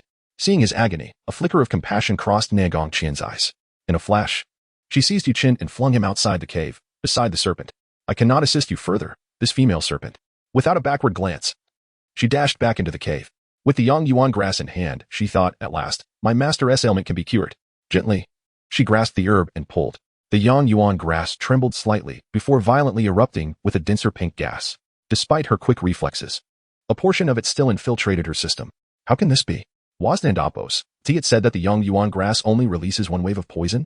Feeling an odd change within her, Nangong Qian's expression soured. Yet she pressed on, securing the Yang Yuan grass in a jade box. The ability to release 2 waves of toxins signifies this herb and Apos' extraordinary properties. It will provide even greater aid for my master. Relying on her steadfast resolve, she completed her task. However, she soon crumpled to the ground, overwhelmed by the intoxicating thoughts assailing her reason. At that moment, a figure materialized before her. It was Yi Chun. Calmly, he appeared within the cave, his expression as tranquil as ever. Yet, to Nangong Qian, he radiated an inexplicable allure. She recognized the effect of the potent toxin, compelling her to draw closer to him. Help me, please. In disarray. Her hair tousled and her gaze wild, she pleaded. Why should I assist you? Were it not for Nangong Qian, I would have slain you outright. Yi Chun retorted coldly, pushing her away. To detoxify himself, he had expended considerable effort, fortunate to possess the inner core of the serpent and the dragon's saliva fruit. Nangong Qian, clinging to her last shred of rationality, shouted in alarm, leave. You must leave now? Tears glimmered in her eyes. Having endured such humiliation twice at Yi Chun's hands, she wondered if he was destined to be her nemesis. Do you think I wish to remain here? Yi Chun flung a jade box toward her, landing perfectly at her feet. Ensure that Nangong Qian returns it to Xiantian's sect. With that, Yi Chun vanished from the cave. At the cave's entrance, he had slain the white by Lin's son and extracted its inner core, leaving it as a gift for Nangong Qian. The inner cores of these creatures possessed innate properties to counteract various hallucinogenic substances. Naturally, Yi Chun's possession of the inner core of the Serpent King rendered him impervious to the toxins. Alas, I have missed a splendid opportunity for a close encounter. Yi Chun mused with a wry smile. Should he desire a woman, he would pursue her through legitimate means. To achieve it through coercion would render him no different from a beast. Hearing a commotion, Yi Chun sensed an approaching beast. Drawing forth a spiritual sword from his storage ring, he ventured into the thicket. Upon entering, he encountered a disheveled man, clutching a bloodied shoulder, desperately fleeing towards him. Upon sighting Yi Chun, the man and Apos' face twisted in fury. You again. Yi Chen Kuden and Amp. Oppos. T helped but chuckle. Was this not the caretaker of Nie Tianlin? The true spirit realm cultivator? Strong Gu? Chapter 68. A shocking turn of events. The mysterious young lady? Upon seeing Yi Chen, Yichang felt an unbearable pain in his right shoulder. Ever since Yi Chen had obliterated his shoulder with a mere finger, Yichang had fled in a panic, ultimately losing his way and wandering aimlessly until he finally stumbled upon this waterfall. Little did he expect to encounter Yi Chen, this harbinger of misfortune again. Flee. A bitter sensation gripped Yichang's heart as he turned to escape. In his prime, he had never been confident of matching Yi Chen, let alone in his current state. Yi Chen, with a smile, shook his head and leisurely followed suit. The more Yichang ran, the more alarmed he became. No matter how fast he tried to go, Yi Chen maintained a consistent distance behind him, indicating that his agility had reached a level that paralleled Yichang's own. How can this be? Just yesterday, he could not keep up with me. It had only been a day and a night. How could Yi Chen's progress be so astounding? Enough games. It was time to end this. Yi Chen flickered forward and caught up with Yichang. The reason he had refrained from attacking was to ascertain the extent of the gap between them. It seemed his improvement was significant. Brother Chang, I shall send you on your way, Yi Chen said with a smile as he drew his sword. The chilling brilliance of the blade flashed like lightning, striking towards Yichang in an instant. Aware that escape was futile, Yichang gritted his teeth and decided to fight back.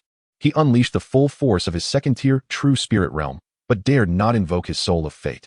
His bat soul would be utterly overmatched by Yi Chen's true dragon soul. Clang, clang. Yichang activated his defensive skills, managing to parry Yi Chen's 3 strikes. This puzzled him. Yi Chen did not seem that formidable.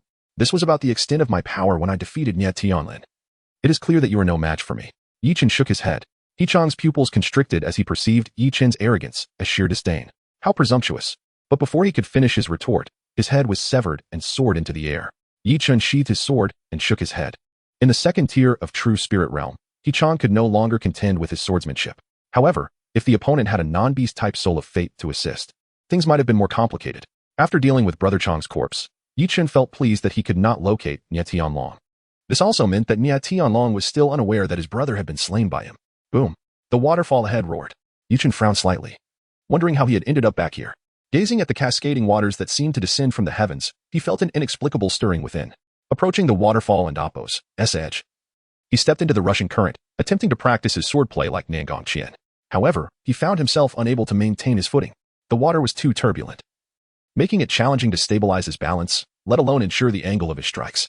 Even standing on a rock, when he struck towards the waterfall, his swordsmanship left no trace upon the waters. Not to mention, he could not sever the flow. Just this alone suggested that Nangong Qian, when she severed my black sword, must have held back. Yi Chen sighed ruefully. The disparity was indeed vast. Nangong Qian's physical strength likely surpassed his own, allowing her swordplay to exhibit such formidable explosive power. Gazing at his hands, Yi Chen's eyes flickered. If given the opportunity, it would be wise to prioritize body refinement training. While the Python Dragon technique bestowed him with divine strength, it ultimately served only as a conduit for energy.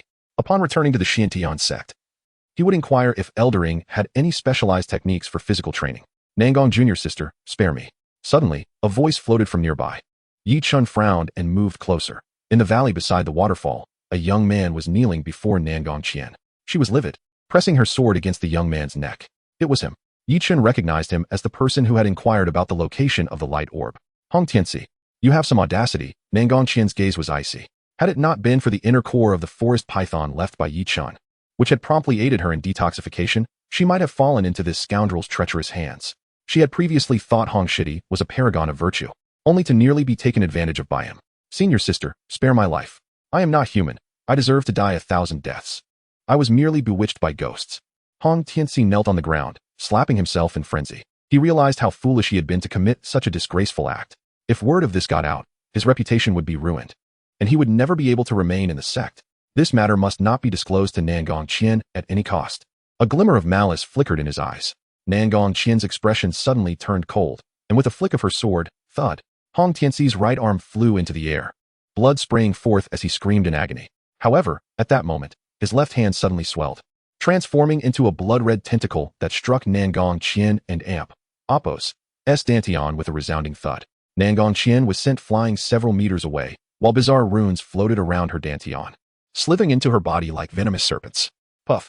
Nangong Qian spat out a mouthful of blood, her cultivation completely extinguished. How could this happen? Her eyes widened in horror as she looked at Hong Tianxi. This is the means of the otherworldly demons. You have allied with them? Hong Tianxi laughed. his severed right arm writhing, miraculously restoring itself in the blink of an eye. He let out a chilling chuckle. Is it wrong to ally with the foreign races? Without their assistance, how could I attain my current status? Without them, I couldn't even restore the arm you severed. As he spoke, he formed seals with his hands, unleashing a series of strikes upon Nangong Qian.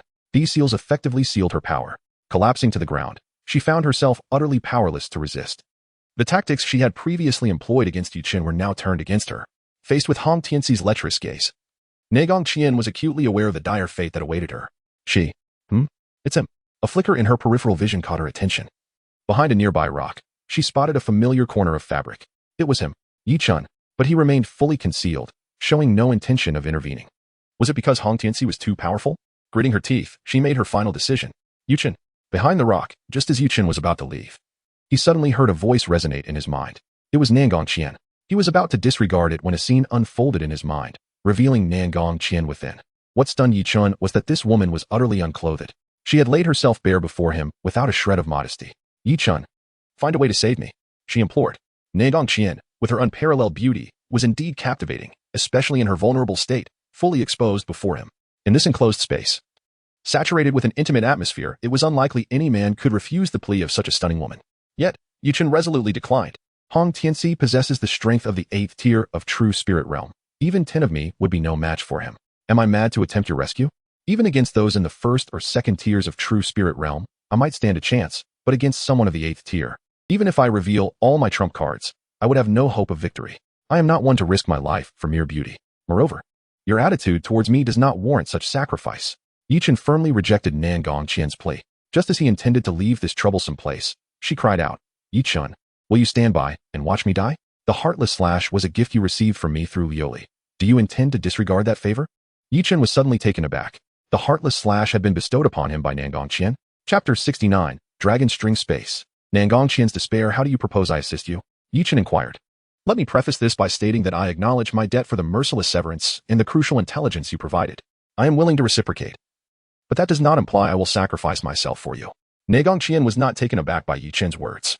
In their brief acquaintance, she had discerned that Yi Chun was a rational individual. I would not ask you to sacrifice yourself.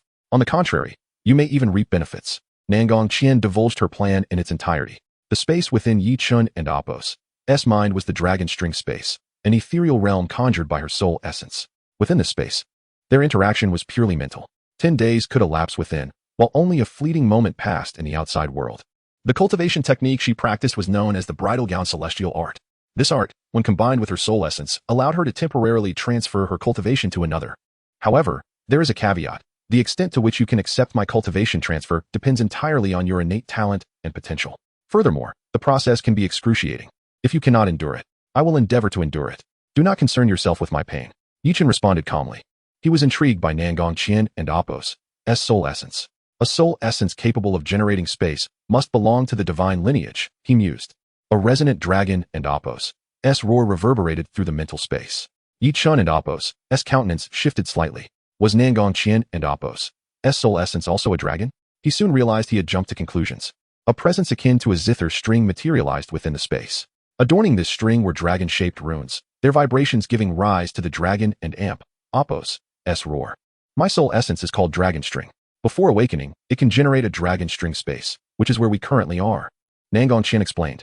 What she did not disclose was that the dragon string space could only be generated once in a lifetime and could only be bound to one individual. The dragon string soul essence spiraled towards Yi Chun. Nangong Qian braced herself, anticipating any unforeseen circumstances. To her astonishment, the dragon string encountered no resistance as it entwined with Yi Chun, completing the process with remarkable ease.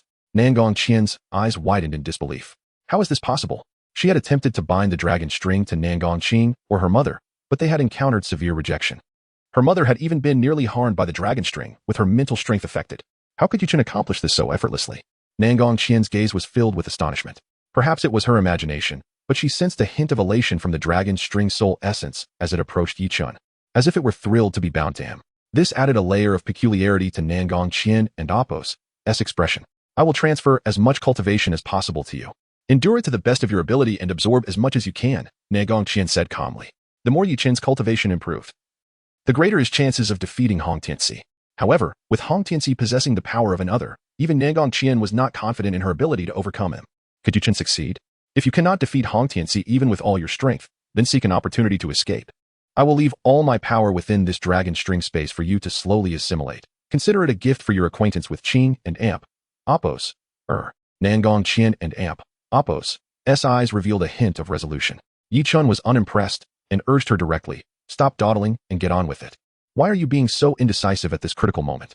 Do you think you're in a play? Accompanying a melodious dragon's roar within the dragon string space, a scarlet bridal gown suddenly materialized on Nangong Qian's body. The gown was woven from crimson runes, each shimmering with radiant light and containing Nangong Qian's cultivation and combat experience. Bridal gown celestial art, transplanting flowers and grafting trees, a seamless celestial garment.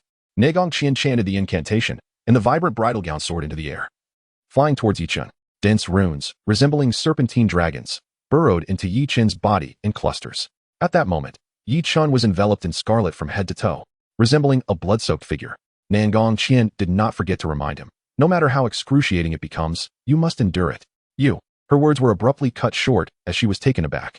After being enveloped by the bridal gown, Yi Chun and Amp, Oppos' expression remained serene, devoid of any signs of pain. He even looked at Nangong Qian with a hint of puzzlement. I don't feel any pain. Are you mistaken? Did the bridal gown celestial art succeed? As he spoke, Yi Chun's cultivation soared rapidly. 8th layer of the unified realm. 9th layer of the unified realm. 1st layer of the true spirit realm. 2nd layer of the true spirit realm. 3rd layer of the true spirit realm. Seeing Yi Chun's rapid breakthrough without any signs of pain, Nangong Qian was astounded. This defies reason. Her previous experiments had been nothing like this. Her most talented younger sister had nearly fainted from the pain and had only managed to absorb a tiny bit of cultivation. But Yi Chun, that hurts. Yi Chun suddenly gasped, drawing in a breath of cold air, just as he was about to break through to the 5th layer of the true spirit realm. A surge of intense agony swept over him like a hurricane. The excruciating pain nearly tore his mind apart. Seeing Yi Chun in this state, Nangong Qian secretly breathed a sigh of relief. Could it be that Yi Chun's physical body was so powerful that he could easily endure the initial stages of advancement? As Yi Chun's agony intensified, Nangong Qian repeatedly considered stopping, but Yi Chun dissuaded her each time. However, his reactions grew more intense, his forehead veins bulging, and his eyes bloodshot. These were signs that his mental strength was on the verge of collapse. Just as Nangong Qian was about to give up, unable to bear the sight, the scarlet bridal gown flashed with light and fully retracted into Yi Chun and Oppos' body. Nangong Qian and Oppos' cultivation, reaching the 9th layer of the true spirit realm, was entirely devoured and absorbed by Yi Chun. However, to her dismay, Yi Chun and Oppos' realm only advanced to the 7th layer of the true spirit realm and ceased to progress any further. Nangong Qian was dumbfounded. My cultivation at the 9th layer of the true spirit realm was only enough for Yi Chun to reach the 7th layer? Despite having witnessed countless geniuses and prodigies, she could not help but take a deep breath. Just how unfathomable was Yi Chun and Oppos' talent? I sense a new power, he said. Smiling at Nangong Qian. You can leave now. I need to adapt to this power. Nangong Qian and Oppos' expression shifted. Before she could speak, the dragon string space shattered with a poof. She was expelled from Yi Chun's mind. Back in reality, Nangong Qian immediately noticed that the exposed corner of Yi Chun's garment, where he had been hiding, had vanished completely. He's gone. Will he return? He obtained all of my power. If he doesn't come back, would it really be that much of a loss? At that moment, a series of disturbing thoughts surfaced in Nangong Qian and Oppos' mind. What was even more disheartening was that Hong Tianxi, upon seeing her expression, grinned maliciously. Judging by your appearance, you're still waiting for someone to rescue you, aren't you? That and Oppos'. That's not going to happen. With a wave of his hand, the surrounding blood surged, transforming into a space that isolated heaven and earth. With this space in place, even those at the 9th layer of the true spirit realm would be unable to enter. Nangong Qian was utterly despondent. The method Hong Tianxi employed was a common confinement technique used by the other race, and indeed, even those at the peak of the true spirit realm would be helpless against it. Even if Yi Chun returned, having taken everything from her and not returning, he would likely be powerless, wouldn't he? What awaited her was endless torment. So, the ice goddess also has moments of despair. Do you want to commit suicide? I haven't had my fill yet. Even if you want to commit suicide, you won't be able to. Gazing at that hideous, distorted face, Nangong Qian fainted in despair. Rumble. The blood-infused space suddenly suffered a heavy blow. Hong Tianxi's expression instantly changed. Who's there? Chapter 70. The Might of True Spirit. Only a human skin remains in the blood-filled space, a rumbling tremor reverberated. Hong Tianxi gazed outward, observing an expressionless bearded man relentlessly battering against this realm. A cold smile crept across Hong Tianxi's face. True Spirit Realm, 7th level? Humph. This space can withstand the power of even the 9th level. Not to mention a mere 7th level. Crack. A crisp sound echoed as the blood-filled space shattered like glass, fragmenting inch by inch. As he beheld the murderous, bearded man before him, Hong Tianxi's eyes nearly bulged in disbelief. Is this for real? Is this man a ferocious beast? This blood-filled space, which even true spirit 9th level could not breach, has been shattered by him. The bearded man was none other than Yi Chun, disguised with a bat mask spirit tool, having absorbed all of Nangong Qian's true spirit 9th level cultivation. His power surged to an unprecedented zenith, and after a brief period of acclimatization, Yi Chun had begun to master this formidable strength. Who are you? Hong Tianxi initiated his inquiry, but before he could finish, his head was sent soaring into the air. Yi Chun brandished his spirit sword, his gaze flickering with intensity. Is this the power of true spirit 9th level? Indeed, it is faster and stronger. Moreover, the experience gained from Nangong Qian's swordsmanship significantly enhances my sword's might. Yi Chun felt an inexhaustible reservoir of strength within him. That previous collision had nearly approached 1 billion pounds of divine power. Even a genuine true spirit 9th level could be vanquished by him. Hey, wake up! Yi Chun attempted to rouse Nangong Qian, but in a sudden flash, a resounding crash echoed. A blood-red tentacle struck the ground where he had been standing, causing it to fracture. Not dead yet? Yi Chun exclaimed in astonishment. He observed as the severed head of Hong Tianxi writhed, a new head sprouting anew. Hong Tianxi flashed a smug smile at Yi Chun. If you wish to kill me, do you think you can manage that? Swish. The sword light flickered as his head was severed once more. Let us see how many heads you can grow. Yi Chun continued to swing his sword, systematically amputating Hong Tianxi and Apos' arms and legs, reducing him to a helpless form. Just as he prepared to dismember Hong Tianxi further, a sudden crack. The spirit sword in his hand shattered. My strength is too immense. Ordinary spirit weapons cannot withstand it. Yi Chun shook his head with a wry smile. Previously, even the black sword had broken under his true Unity 8th level power. Now, the substitute he wielded was of even poorer quality and shattered with the slightest effort. This is too time-consuming. I'll use hers. With no other options, Yi Chun picked up Nangong Qian's fallen spirit sword. Upon grasping it, an icy energy surged through him. For anyone else, this frigid aura could have frozen their meridians and rendered their bodies immobile. Yet, with a single thought, Yi Chun unleashed his true dragon soul flame, completely negating the chill. The spirit sword, weighing at least 100,000 pounds, felt somewhat light in his grip. At that moment, 4 blood shadows surged forth. Yi Chun's hair stood on end as a wave of deadly peril washed over him. Boom. In the nick of time, he activated his heavenly demon force field, but the 4 blood shadows collided violently against him, sending him hurtling away. At this juncture, Hong Tianxi's limbs erupted with 4 blood-red tentacles. They sliced through the air like blades, targeting Yi Chun with lethal intent. Yi Chun refused to falter, wielding his sword in a fierce clash. The two forces intertwined, a tempest of blood and sword shadows, neither side yielding. This cannot continue. Yi Chun realized that the power he had acquired was only temporary. Prolonging the battle was detrimental to him. True dragon soul. He summoned his soul, unleashing a formidable dragon might that startled Hong Tianxi. True dragon soul. You are that brat from Xuantiangong. Yi Chun's heart sank. He had inadvertently revealed his soul under duress. His disguise had become futile. Hong Tianxi must perish. A surge of murderous intent flooded Yi Chun's mind. Roar. The true dragon soul unleashed a torrent of flames, ensnaring the blood-red tentacles. However, to his shock, the tentacles pierced through the flames and struck him with a thunderous impact. Is it immune to fiery attacks? Yi Chun pondered. Disheartened, he employed the amp, Apos, raging waves palm and amp, Apos, yet it proved ineffective. Is the power of the alien race completely impervious to attribute attacks? Yi Chun and amp, Apos' brow furrowed. Do you see? This is the might of the aliens. Only they can instill this sense of invincibility in me. Die, dragon soul brat. Hong Tianxi's head had already regrown, and he commanded the 4 blood-red tentacles like divine spears, launching them at Yi Chun. Crack. The heavenly demon force field could no longer withstand the assault. Torn apart by 2 tentacles, Yi Chun was impaled by the tentacles, pinned against a boulder. The remaining 2 tentacles lunged at his forehead and dantian. I'm going to die here. Yi Chun's pupils constricted, sensing the encroaching threat of death. In that instant, vivid memories from his life flashed before his mind like a film reel. I cannot concede. To break through to the true spirit realm, one must endure life and death battles. The images of 2 elder figures resonated in his mind, urging him forth. Suddenly, a tremor surged through his dantian. In the next moment, he felt weightless as if millions of pounds had been lifted from him. Above Hong Tianxi's head, a gray shadow materialized, the peculiar stone. It plummeted towards Hong Tianxi like a primordial mountain, crashing into him and splattering blood. To Yi Chun's astonishment, several gray tendrils erupted from the peculiar stone, piercing through Hong Tianxi's head and embedding deeply within his body. In an instant, Hong Tianxi was left a mere husk, a wrinkled human skin that fluttered to the ground like a piece of paper. The peculiar stone hovered in midair, swaying as if savoring its victory. Yi Chun's eyes widened. Before he could utter a word, He felt a sudden weight upon him as the peculiar stone returned to his dantian with a thud. Yi Chun collapsed to the ground, his limbs rendered powerless, unable even to rise. In his dantian, the true dragon soul nestled in a corner, refraining from occupying the central position, even after the peculiar stone's departure. The peculiar stone seemed satisfied, swiftly ejecting a blood-red orb that fell into the mouth of the true dragon soul. What is that? Don't feed it recklessly. Yi Chun's expression changed dramatically. The peculiar stone was too enigmatic. The nearly invincible alien bloodline had been effortlessly subdued before it, reduced to nothing in an instant. If it turned its attention to him, a shiver ran down Yi Chun's spine as he quickly altered his tone. Brother Stone, I am deeply grateful for your assistance and will forever remember your kindness. I shall repay you without fail.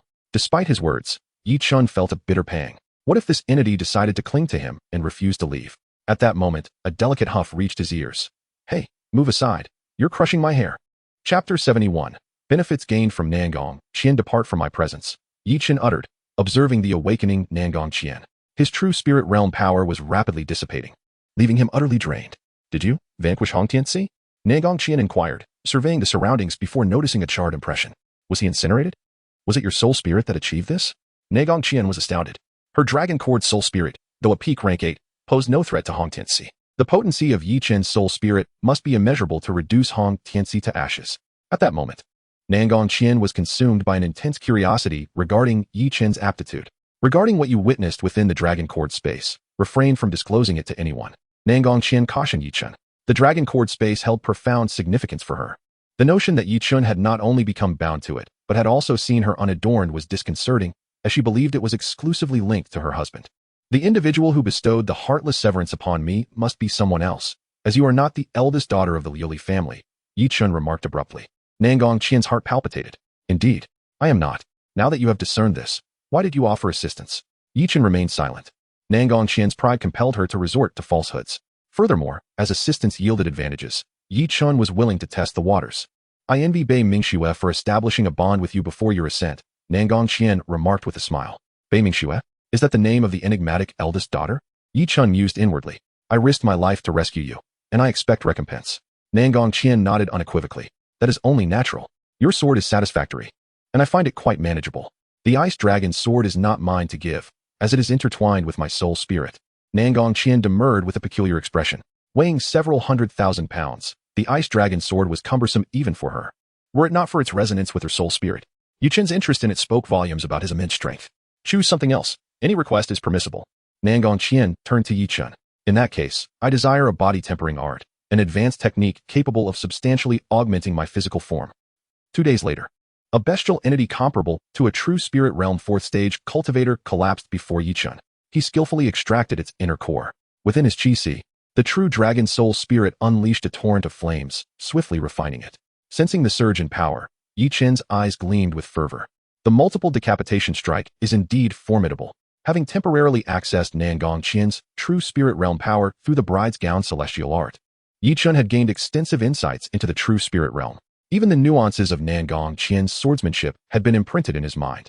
This had enhanced Yi Chun and Appos' proficiency in swordsmanship and the application of power. One day after parting ways with Nangong Qian, he had synthesized Nangong Qian's swordsmanship knowledge to create the multiple decapitation strike. The original decapitation strike was his most potent sword technique, born from the fusion of soul severance strike and heartless severance. The multiple decapitation strike refined this technique further, augmenting its lethality and imbuing it with the characteristics of the double severance strike and triple severance strike, capable of simultaneously slaying multiple adversaries or combining multiple strikes into a single, devastating blow. However, perhaps due to the assimilation of Nangong Qian's true spirit realm experience, Yi Chun's cultivation level remained stagnant despite absorbing a substantial amount of origin power from inner cores. He surmised that his cultivation would only advance once he had fully digested Nangong Qian and Appos' true spirit realm experience. With only 1 day remaining, it is time to return, Yi Chun declared. Just as he took a few steps, a commotion erupted in the distance. Yi Chun stealthily approached and his eyes narrowed. A group of true spirit realm youths were relentlessly assaulting an infant. The infant, adorned with snow-white wings, moved with ethereal grace and astonishing speed. We finally have this little beast cornered. Target its wings. That is its weak point. This little beast is too elusive. Once we capture it, we must punish it severely. The young men and women were seething with rage. Unexpectedly, the winged infant seemed to detect something and emitted a brilliant light, resembling a luminous sphere, as it hurtled towards Yi Chun. Two youths who tried to intercept it were sent sprawling. Yi Chun was inwardly astonished. Those two youths are at the True Spirit Realm 4th stage and True Spirit Realm 3rd stage, respectively. They must each possess at least 10 million pounds of strength. How can they not withstand this little thing? As it flew towards him, Yi Chun pondered. Could this little thing be the manifestation of that light orb? Why is it seeking me out? Midway, a figure materialized out of thin air. Return from whence you came. With a casual flick of his finger, a golden ray shot forth. With a resounding thud, it struck the infant's wings. The infant plummeted to the ground. Emitting a pained cry, Yi Chun's brow furrowed. The youth who had appeared possessed a True Spirit Realm 9th stage cultivation base. More importantly, he exuded an aura of invincibility. A prodigy from a major sect. Senior brother Tianlong, your arrival is timely. This little beast almost escaped. The youths brightened upon seeing Nie Tianlong. Nie Tianlong. Yi Chun's heart skipped a beat. Before parting ways with Nangong Qian, they had engaged in a conversation. Nangong Qian had admitted that her reluctance to eradicate the Jiang family stemmed not only from fear of embarrassment, but also from the fact that the Jiang family possessed an item linked to the entrance of a mysterious secret realm. Aside from her, another prodigy had set his sights on the Jiang family, Nie Tianlong, the elder brother of Nie Tianlin. After suppressing the infant with a single strike, Nie Tianlong's gaze swept across the area and landed on Yi Chun. Since you have arrived, brother, why hide? Come out and meet us. Nie Tianlong's eyes were like lightning. Fixated on Yi Chun's hiding place, his fingertips radiating golden light, implying that he would attack immediately if Yi Chun did not comply. Haha, why not meet? To witness how you prodigies bully an infant? From behind the bushes, a black-clad youth with a sharp aura and a stern countenance emerged. A sword cultivator. Such intense sword energy fluctuations. The prodigies present were visibly shaken. Even Nie Tianlong frowned, finding the black-clad youth unfamiliar. Who might you be? I never changed my name. I am the Blood Shadow Sword Hong Tianxi, Yi Chun declared righteously. Blood Shadow Sword Hong Tianxi? Nie Tianlin and Appos. Eyes flashed, as he had never heard of this name. Could he be a rising sword genius? Did you come here for it as well? Nie Tianlong inquired. Nonsense. You almost killed my pet. If not for it, would I be here for you? Return my treasure to me at once. Yi Chun said with his hands behind his back, radiating an imposing aura. You claim it as your pet. What is your proof? Yi Chun sneered. Proof? You injured my treasure, and now you demand proof? Chi-in. Sword light swirled around him. And in the void above him, strands of sword energy manifested, resembling the convergence of 10,000 swords, exuding a soaring aura. A sword expert. Such potent sword energy. The prodigies present paled in unison. Even Nie Tianlong and Appos' expression tightened. Although they were all at the True Spirit Realm, sword cultivators, known for their offensive prowess, were far more formidable than their counterparts. Unbeknownst to anyone, Yi Chun's hands, concealed behind his back, were cautiously channeling soul energy into the sword intent grass. The formidable sword aura, manifesting as the myriad swords converging in the sky, was indeed unleashed by the sword intent grass. Chapter 72. Encounter with the Little One. Yi Chun's request. Hey, little one, why are you still dawdling? Come over here. Leaning against the sword intent grass, Yi Chun feigned the demeanor of a master sword cultivator. After intimidating those around him, he beckoned to the little creature. What began as a casual test unexpectedly revealed that the small being seemed to truly comprehend his call. Whoosh. In an instant, it darted toward Yi Chun. The little creature circled around him joyfully. And its familiar movements left Yi Chun increasingly convinced that this was undoubtedly the luminous orb from the white egg. It had previously morphed into various shapes. How had it now transformed into a small doll? Yi Chun pondered in confusion. Suddenly, the little one flashed with brilliance and altered its form again. It became a tiny sprite, no larger than a thumb, with a pair of snow-white wings flapping rapidly, moving with the swiftness of light. The onlookers gazed in astonishment at its transformation. Nie Tianlong and Appos' pupils contracted as he felt an inexplicable familiarity with the sprite, as if he had encountered it in some ancient tome. Before he could voice his thoughts, whoosh, the sprite transformed into a beam of light and dove into Yi Chun's Qi-Si. A peculiar ripple spread across Yi Chun's Qi-Si before it settled into tranquility. What is this? Little one, why are you burrowing into my Qi-Si? Yi Chun was at a loss for words. Why did everything want to invade his Qi-Si? Did they think this was an inn? Though he was utterly astonished, Yi Chun maintained a calm faade. This scene, however, only reinforced Nie Tianlong and the others' belief in the connection between Yi Chun and the sprite. My apologies, we were unaware of your relationship with it. Please forgive any offense. Nie Tianlong said respectfully.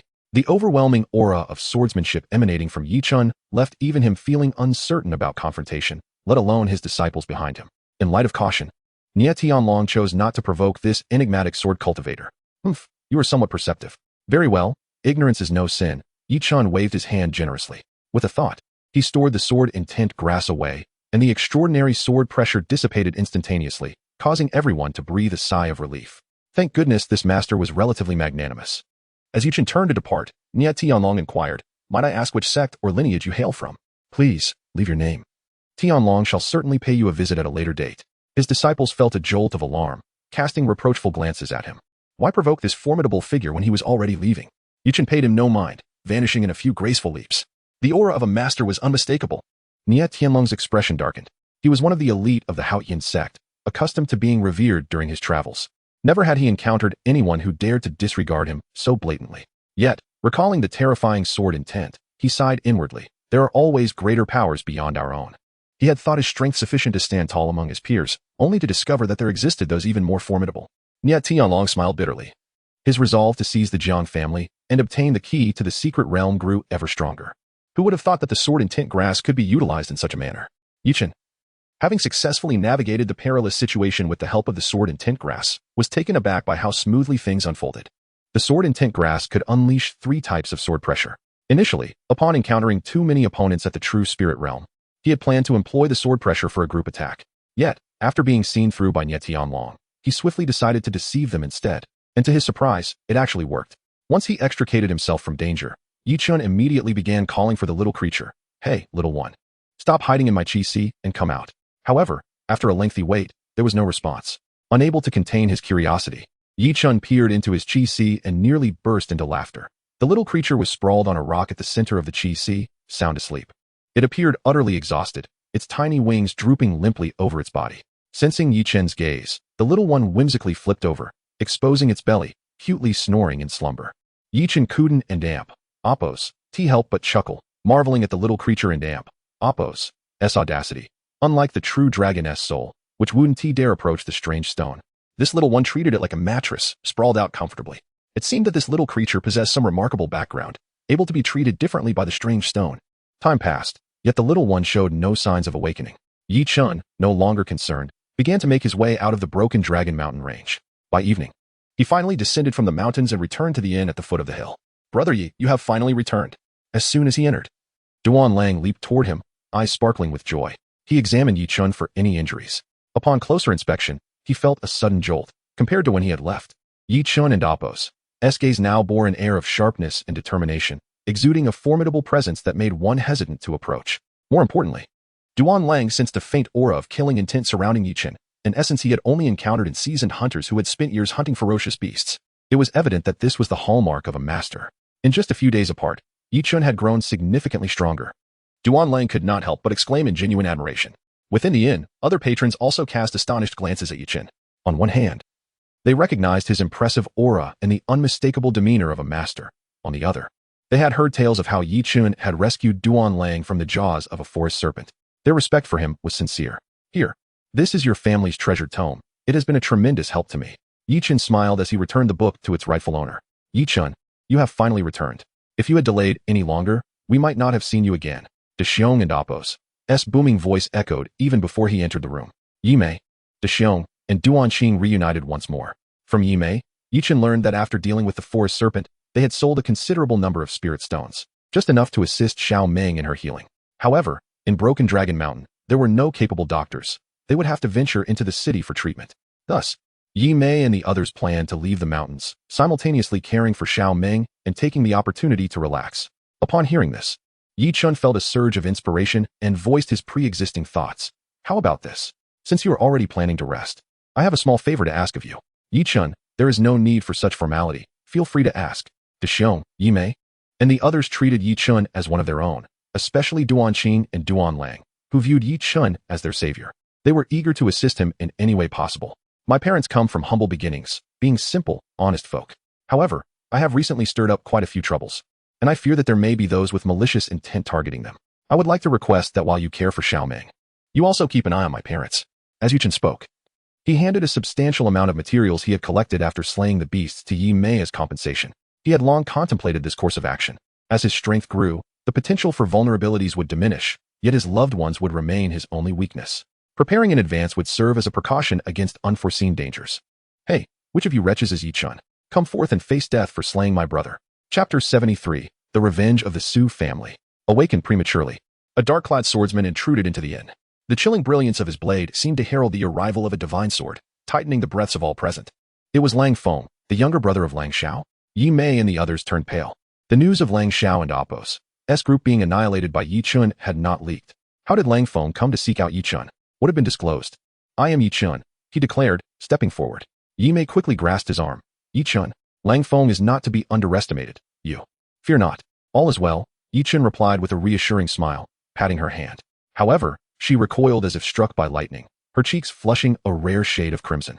The brothers Duan Qing and Duan Lang exchanged astonished glances, while De Xiong furrowed his brow and addressed Lang Feng. Lang Feng, do not speak baseless accusations. We have never laid eyes on your brother. How could we harm him? Humph. If you say you did not kill him, then you are indeed the culprits. He must die? Lang Feng pointed directly at Yi Chun. Raising an eyebrow, Yi Chun realized that this man was resolute in his intent to kill him. Though whether it was for the sake of vengeance remained uncertain. This is not the place. Let us speak outside, he suggested calmly, leading Lang Feng to a clearing outside the inn. As they faced each other, a crowd gathered at the entrance, eager to witness the unfolding drama. Lang Feng must not be taken lightly. De Xiong, Duan Qing, Duan Lang, be ready to act at any moment. Yi Mei cautioned, her face etched with worry. De Xiong nodded, but Duan Qing and Duan Lang shook their heads with a wry smile. Sister Mei, your concern clouds your judgment. Brother Yi and Apos S strength has grown immensely. Even against Lang Feng, he may yet prove formidable. With a thunderous presence, Lang Feng unleashed the aura of a fourth-level true spirit realm practitioner. The violent energy rippled through his garments, while a knife-shaped soul appeared faintly above his head. He was indeed a master of blades. Could he be the infamous Shadow Blade of the Broken Dragon Mountains? Someone marveled, awestruck by Lang Feng and Apos S prowess. While true spirit realm experts were not uncommon in the Broken Dragon Mountains, those who wielded blade or sword souls were exceedingly rare. The onlookers noted the disparity in strength. Yet the young man remained composed. Curious gazes converged upon Yi Chun.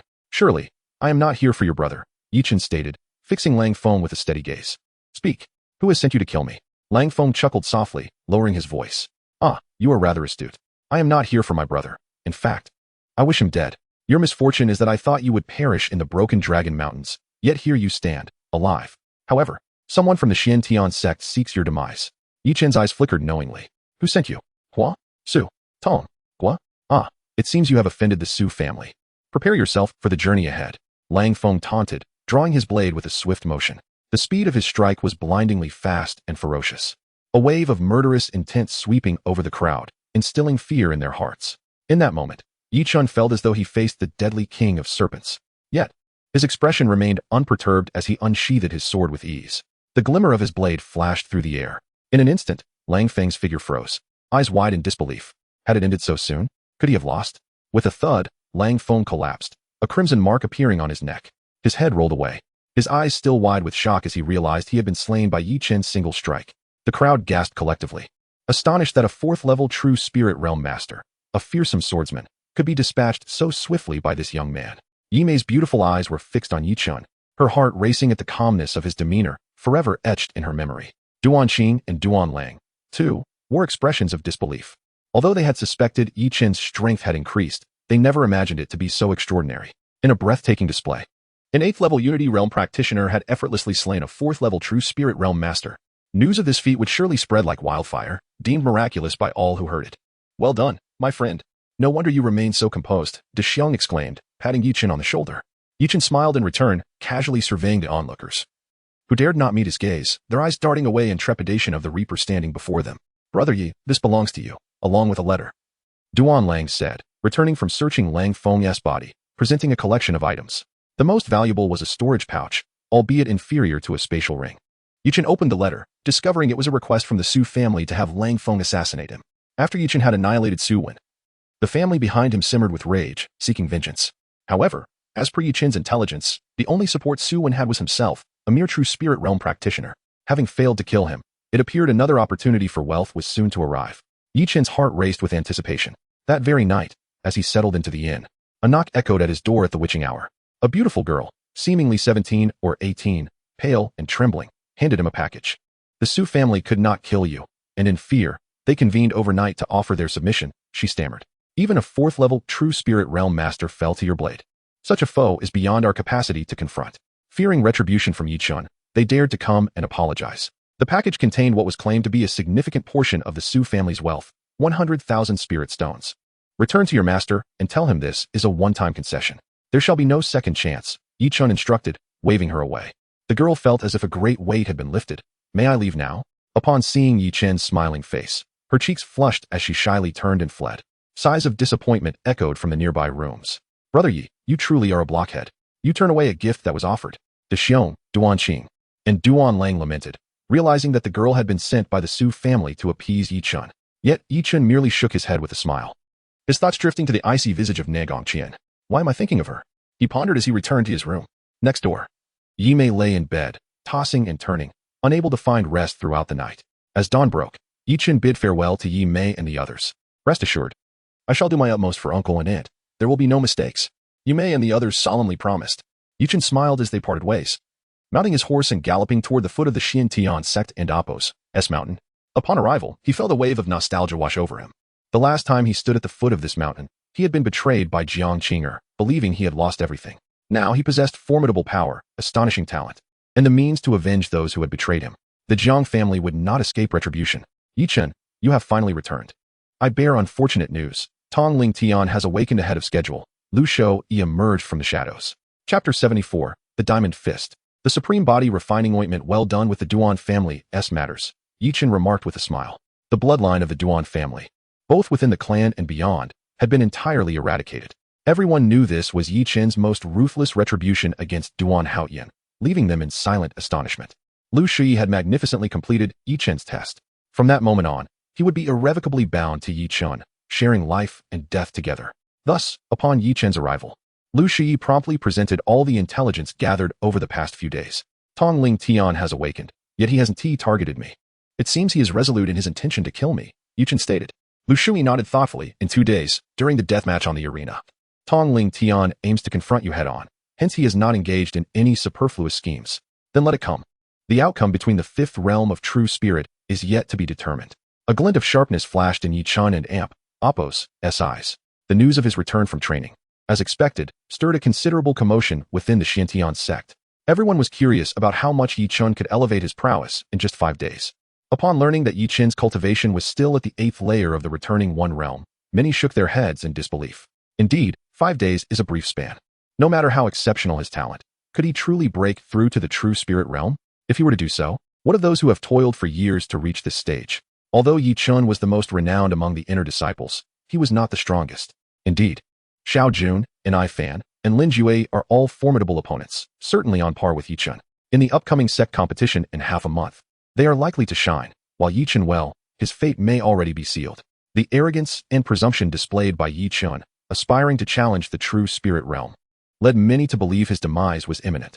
The imminent clash of life and death between Yi Chen and Tong Ling Tian garnered little support from the onlookers. At the back mountain of the Xiantian sect, beneath a small waterfall, Yi Chen stood bared beneath the cascading waters. The thundering torrents crashed upon him. Had it not been for his formidable physique, he would have struggled to remain standing. Diamond Fist. A technique flickered in Yi Chen and Apos' mind. A superior martial art bestowed upon him by Negong Qian as a token of gratitude. The Diamond Fist, a 9th-grade soul technique, served both as a martial art and a premier body-refining method. Mastering this technique would cause his body to radiate a metallic sheen, augmenting both his defensive capabilities and physical strength significantly. Once he grasped the fundamentals of this technique, he could harness the waterfall S-force to practice his swordplay. However, Negong Qian had advised that the optimal method of training involved the use of body-refining ointment, a dual approach. Body-refining ointment was a rare concoction specifically designed for body-refining practitioners. This branch of cultivation did not rely on soul combat, but instead sought every means to enhance physical power. However, the process of body refinement was excruciating and tedious, with results notably inferior to those achieved through soul cultivation, making body-refining practitioners exceedingly rare. Regrettably, even within the Xiantian sect, superior body-refining ointment was scarce, rendering the training of the Diamond Fist impossible. Yi Chen shook his head in disappointment. Had he access to such ointment, his efficiency in mastering the Diamond Fist could have multiplied. As the morning passed, the benefits of the Diamond Fist became apparent. Initially, he needed to exert force to withstand the waterfall's impact, but now, he could effortlessly resist the onslaught, his body automatically counteracting the force. This was another attribute of the Diamond Fist, enabling him to develop an innate defensive capability. Any would-be assailant would be met with automatic resistance. Yi Chen, are you practicing your fist techniques? He Lianqing appeared. He was the first among the true disciples, including Xiao Qianjue and Miao Honyao, to visit Yi Chen. Ha, Yi Chen, what fist techniques are you practicing? Your methods seem off. Let me see your progress. With a flash, He Lianqing struck forward, launching a powerful punch toward Yi Chen. Yi Chen raised an eyebrow, surprised by He Lianqing and Apos' sudden aggression. Nevertheless, he met the challenge head-on, countering with his own punch. Buzz! A faint halo began to swirl around his fist, signaling the early stages of mastering the diamond fist. Too slow, too slow. Speed up. He Lianqing unleashed a flurry of punches, overwhelming Yi Chen from head to toe. Any ordinary person would have felt immense pressure under such relentless assault. Indeed, that was He Lianqing's intention. However, he was taken aback to find Yi Chen unperturbed and composed. With steadfast and powerful steps, Yi Chen remained firmly planted, effortlessly countering each of He Lianqing and Apos' strikes, extinguishing the force behind them. He Lianqing was astonished. In just 5 days, how has Yi Chen improved so significantly? Previously, I could easily overpower him, yet now even a direct confrontation proves challenging. Realizing the purpose of his visit, a glint of coldness flickered in He Lianqing's eyes. My apologies. Yi Chen, while I have enjoyed our time together, my future holds greater significance. With a thunderous sound, He Lianqing's fist surged with increased force. Allow me to show you what true martial arts entail. His punch lunged toward Yi Chen's vital energy center. At that moment, Xiao Qianjue witnessed the scene and his expression shifted dramatically. He Lianqing, what are you doing? He bellowed in outrage. He Lianqing's attack was treacherously insidious, should it land. It could severely injure Yi Chen, potentially crippling him. Has He Lianqing lost his senses? Why is he suddenly attacking Yi Chen with lethal intent? Xiao Qianjue's face contorted in despair as he realized he was too late to intervene. However, an astonishing turn of events unfolded. A radiant circle suddenly appeared at Yi Chen's energy center, momentarily deflecting He Lianqing's punch. In the blink of an eye, Yi Chen's heavenly demon force field erupted. Countering the blow, He Lianqing's expression changed drastically as the next instant, a torrent of retaliatory punches surged toward him. Enraged, Yi Chen struck back, each punch delivering a force in the millions, even approaching 1 billion. Oh no! He Lianqing's face paled. With a resounding crack, Yi Chen and Apos' fist connected with his arm, shattering it. The other arm soon followed suit, leaving He Lianqing in excruciating pain, his features contorted in agony. With a powerful kick, Yi Chen sent He Lianqing crashing away. He swiftly pursued, placing his foot upon He Lianqing's throat, poised to end his life with the slightest exertion. Speak. Why did you conspire against me? Yi Chen's gaze was icy. Please, don't kill me. I was left with no choice. He Lianqing understood all too well how much Yi Chen despised betrayal. What final words do you have? Yi Chen and Apos' eyes remained cold as he towered over He Lianqing. Had it not been for his quick reflexes and the automatic defense granted by the Diamond Fist, He Lianqing's earlier strike could have rendered him crippled. In such a scenario, facing Tong Ling Tian on the arena would undoubtedly lead to his demise. Yi Chen, Tong Ling Tian has awakened. I was forced to choose sides. I have my reasons. He Lianqing pleaded desperately. Please spare me this once. I can offer you a recipe for supreme body refining ointment as atonement. Chapter 75, The Mysterious Fragrance Pavilion. Troubles arrive. You nearly incapacitated Yi Chen. You thought a mere body refining ointment would suffice? Xiao Qianjue exclaimed in frustration. He had placed considerable hope on Yi Chen, and it almost got destroyed by He Lianqing. As he gazed at He Lianqing, who was beneath Yi Chen's foot, he felt no disdain, but rather a cold glimmer in his eyes. From this moment forth, Xiao Qianjue would no longer associate with this person. Yi Chen and Apos' reaction, however, was markedly calm. You actually knew I required body refining ointment. It appears you came prepared. His brow furrowed. Originally, Lu Shi had mentioned that Tong Ling Tian had not engaged in any other activities. Now, it seemed he had underestimated his opponent. Did Tong Ling Tian send you? Yi Chen inquired, looking down at He Lianqing with an indifferent expression, which, to He Lianqing, felt like an unexplainable pressure. In just a few moves, he had been subdued. Yi Chen and Apos' growth had exceeded his expectations. In just a few days, Yi Chen had become powerful enough to contend with a cultivator at the 4th level of the true spirit realm. He Lianqing was internally alarmed, increasingly wary of Yi Chen. He did not send me, but once Tong Ling Tian awakens, the interests behind him will mobilize without him needing to speak a word. A true disciple represents more than just his own interests. He will gather a small group of beneficiaries around him. Even if Tong Ling Tian does not plot against Yi Chen, his interest group will not spare him. It was evident that He Lianqing was merely a cog in this intricate web of interests. Tong Ling Tian was deeply scheming. Whatever he intended to do would remain undetected, and what could be perceived might not be his true intentions. In a bid to save his own life and perhaps atone for his past actions, He Lianqing cautioned Yi Chen, from what I sense, Tong Ling Tian seems to have allied with another formidable force. This power, while not necessarily targeting you, certainly includes your demise in their plans. Xiao Qianjue's expression changed abruptly. Yi Chen, however, remained composed. Leave the formula for the body refining ointment. Considering your past assistance, I shall spare your life, he stated coldly. He Lianqing cautiously produced a yellowed booklet. Inside were meticulously handwritten notes, appearing rather aged. This body refining ointment is of the highest quality, passed down through the Lien family. He lamented as he gazed at the booklet. Passed down? Then why have I never seen you use it? Xiao Qianjue scoffed, his trust in Helian Qing, a duplicitous character, utterly diminished. Helian Qing shook his head with a bitter smile. Though it is of the highest quality, each ingredient in the formula is worth a fortune. The most crucial component is the medicinal catalyst, which must be a highly concentrated spiritual liquid. Such a high-grade catalyst is not found even in the Xiantian sect. How could I possibly gather the materials? High-concentration spiritual liquid?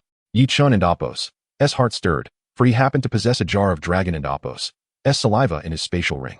As a catalyst, it would be exceptional.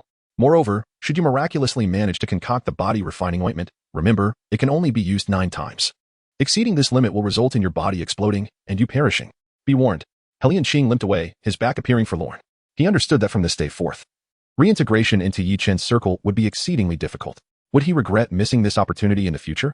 Yi Chen, if you provide me with the materials, I can assist you in gathering them, Xiao Qianjue offered straightforwardly. Having witnessed Yi Chen's incredible prowess in subduing Helian Qing with just a few moves, he was increasingly convinced that investing in Yi Chen was his wisest choice. Furthermore, Yi Chen and Apos' mercy in sparing Helian Qing and Apos' life further solidified Xiao Qianjue and Apos' admiration for his character. Thank you. Brother Xiao, do you have any powerful martial arts techniques? Yi Chen inquired. Xiao Qianjue shook his head. Powerful martial techniques require persistent, unyielding practice. If you wish to start, you might seek Miao Hongyao. I recall she has practiced a certain martial art. After bidding farewell to Xiao Qianjue, Yi Chen perused the formula and proceeded towards the mysterious fragrance pavilion. The mysterious fragrance pavilion, the mysterious weapon pavilion, and the mysterious martial pavilion were the 3 pivotal establishments of the Xiantian sect, governing the resources of elixirs, weapons, and martial arts respectively. Yi Chen needed to visit both the mysterious fragrance pavilion and the mysterious weapon pavilion today. As he walked along, disciples greeted Yi Chen with nods and eager gazes. After the trial of the Golden Mana Ray, Yi Chen and Apos' reputation among the inner disciples soared to new heights, almost becoming their representative. For the upcoming life and death battle, the naive disciples eagerly anticipated Yi Chen and Apos' miraculous display of strength against adversity. Upon reaching a fork in the path, the mysterious fragrance pavilion loomed ahead. A subtle fragrance wafted into his nostrils. The number of female disciples here had noticeably increased. Upon spotting Yi Chen, their eyes sparkled with admiration, sending him flirtatious glances. In response, Yi Chen merely smiled faintly, offering no reply. Miao Hongyao, please agree to me. I shall treat you well. I can give you everything I have. I and Apos am sorry, our paths do not align. There is no possibility for us. As she turned the corner, 2 figures came into view. Miao Hongyao, upon seeing Yi Chen's sudden appearance, felt awkward, while the young man beside her continued to pursue her. Why is there no possibility? You focus solely on cultivation, and I can provide resources to assist you. You wish to revitalize your family. I can persuade my elder brother to assist the Miao family. Tao Nan, I have already made my refusal clear. Do not make me repeat myself. Miao Hongyao's expression darkened as she ignored Yi Chen and strode away. Tao Nan was left standing there, his expression grim. Yi Chen surmised why Miao Hongyao had disregarded him and chuckled to himself, preparing to head towards the mysterious fragrance pavilion. What are you laughing at? A mere waste of the Unity realm has no right to mock me. Tao Nan, unable to maintain his composure, shouted coldly at Yi Chen. Yi Chen paused. Am I laughing? You were rejected. There is no need to vent your anger on me, is there? Tao Nan's expression grew even darker. Having bottled up his anger for too long, he unleashed it all towards Yi Chen. You dare speak back to me in the inner sect? Presumptuous and ignorant. I shall cripple you. Without further ado, he hurled a punch at Yi Chen. With a resounding crack, Tao Nan's hand shattered. The excruciating pain contorted his face, sending him into a rage. You little beast, dare you retaliate? Before he could finish his sentence, Yi Chen had already appeared before him, delivering 2 resounding slaps to his face, rendering him dazed. Yi Chen, why haven't you left yet? Miao Hongyao returned and, upon witnessing the scene, her expression changed dramatically. Previously, she had pretended not to know Yi Chen to avoid Tao Nan's wrath, yet now the two had ended up fighting. He wanted to cripple me. Yi Chen's gaze turned icy as he was about to reciprocate and cripple Tao Nan's cultivation. Yi Chen, stop. Miao Hongyao hurriedly intervened. Tao Nan was a minor character, but his elder brother, Tao Rong, was a notorious ruthless figure among the true disciples. Yi Chen had already accumulated enough trouble. He should not create more enemies. Miao Hongyao pulled Yi Chen away. Do you think leaving will make Tao Nan let me off? Yi Chen questioned skeptically. Once established as an enemy, one must eradicate it entirely. Retreating would serve no purpose. Miao Hongyao shook her head. While retreating may not be of great help, it can delay their trouble. Yi Chen, you need to focus solely on preparing for the life and death battle ahead. Chapter 76. The opportunity to enhance the diamond fist. Upon hearing that there was something Li Chen wished to discuss, Miao Hongyao inquired. Is there a matter you wish to address with me? Indeed, I would like to engage in a sparring session to refine my fist technique, Leaf Chun replied. His proficiency in the diamond fist was on the cusp of mastery. However, having witnessed Nangong Qian and Appos' execution of this technique, he felt a certain awkwardness in his own application, as though something was amiss. Miao Hongyao, possessing a temperament akin to Nangong Qian and having also trained in vigorous martial arts, could potentially provide him with the inspiration he sought through their exchange. That's straightforward. Let us proceed to the training grounds, Miao Hongyao responded readily. She was also encountering a plateau in her own martial training, and perhaps this spar would present an opportunity for breakthrough. As the two entered the training arena, they quickly garnered the attention of numerous onlookers. One was the striking senior sister Miao, and the other, the rising star Leaf Chun. It was difficult for the spectators not to be captivated. Be cautious, senior sister, Leaf Chun declared as he charged forth like a fierce tiger. Boom.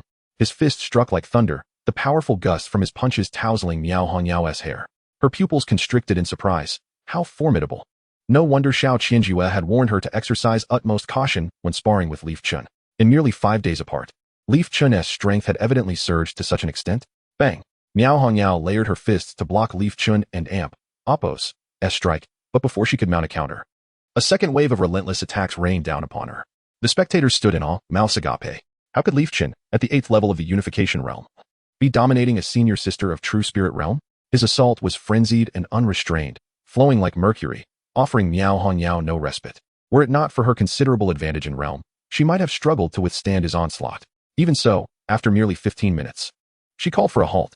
That's enough.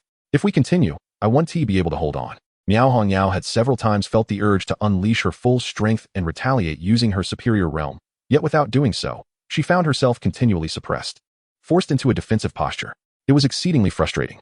Leaf Chun, your fist technique is incredibly fierce, yet your fixation on sheer ferocity has led to a lack of rhythm in your strikes. You rely solely on aggression, failing to harness your full potential. Miao Hongyao astutely pointed out his shortcomings. Realization dawned upon Leaf Chun. I see now. My eagerness has clouded my judgment. After witnessing the power of Nangong Qian's diamond fist, he had aimed solely to emulate her, striving to unleash the pinnacle of this technique. Unbeknownst to him, were it not for his remarkable strength, his reckless assaults would have long since faltered under pressure. Indeed, I have been far too hasty. I ought to slow down and seek speed within the slowness, Leaf Chun remarked with a smile. Seek speed within slowness? Miao Hongyao's eyes sparkled with realization. The conundrum that had plagued her for so long was succinctly articulated by Leaf Chun. How could I have overlooked such a fundamental insight? Leaf Chun, you have been a tremendous help. With newfound fervor, Miao Hongyao promptly seated herself on the ground, entering a state of deep contemplation. Had she achieved enlightenment? Sensing the subtle yet profound aura emanating from her, Leaf Chun's eyes gleamed with anticipation. Enlightenment was a rare state, attainable only by those who diligently practiced, leading to a qualitative transformation through quantitative accumulation. If she remained undisturbed in this state, a significant transformation was bound to occur. This was Miao Hongyao's opportunity. Leaf Chun smiled gently, standing guard to protect her from any interruptions. Awaken! A sudden shout shattered the atmosphere as a figure lunged toward Miao Hongyao from behind. Instinctively, Miao Hongyao's brow furrowed, ready to break away from her trance. Boom! The assailant was sent flying by Leaf Chun's kick. Continue your meditation. I will handle the rest, he murmured, and Miao Hongyao's frown dissipated as she resumed her pursuit of enlightenment. With a menacing gaze, Leaf Chun turned toward the newcomer. Are you unaware that those in a state of enlightenment must not be disturbed? Tao Nin smirked coldly. She has no ties to me. Her enlightenment is of no concern to me. He was well aware of the rarity of such moments, and he understood that Miao Hongyao had been stuck at her bottleneck for quite some time, in dire need of this breakthrough. However, the contemptible woman had rejected his advances. He relished the thought of her misfortune, and his previous feigned attack was merely an act of retribution that Leaf Chun had thwarted. Tao Nin's eyes glinted icily as he sized Leaf Chun up. This is the brat who broke my hand with a single punch. How you choose to deal with him is up to you. A poker-faced young man who had remained silent stepped forward. I didn't expect to encounter you here ahead of schedule. Do you know me? Leaf Chun asked, remaining vigilant against any potential disturbance to Miao Hongyao. The poker-faced youth narrowed his eyes, resembling a predator eyeing its prey. Leaf Chun, as an inner sect disciple. Who doesn't know your illustrious name? You now represent the inner sect. The youth's expression turned disdainful. Stop with the pleasantries. My brother sent you not to reminisce, but to teach him a lesson, Tao Nin urged. The youth cast a cold glance at Tao Nan, his piercing gaze inducing an involuntary shiver from him. I am here to repay a favor to Tao Rong, not to be your brother's errand boy. Speak to me with that tone again, and I shall take your head.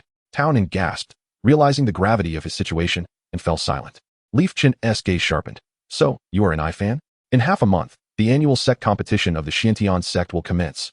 inviting renowned families such as the Jiang and Shao clans. The elite talents of Xiantian sect would showcase their abilities in this grand contest. Among the inner sect disciples frequently compared to Li Chen, the names Nai Fan, Xiao Jun, and Lin Jue were mentioned most often. Nai Fan will undoubtedly seize the top spot in the sect competition and be promoted to true disciple. As for you, perhaps you will have the chance to face me. If you can survive until then, Nai Fan grinned, his smile twisted. Li Chen understood why he often wore a stony expression. Rest assured, I shall not only participate in the sect competition, but I will also ensure that you lose convincingly on the stage. Such confidence? Nai Fan scoffed coldly. Do not think that merely escaping from the true spirit realm a few times makes you remarkable. In a life and death battle, it is raw strength that counts. If Tong Lingdian fights for his life, you stand no chance. Li Chen, what has transpired? Xiao Qianjue arrived, breathless. Upon seeing Miao Hongao seated in meditation, his expression shifted dramatically.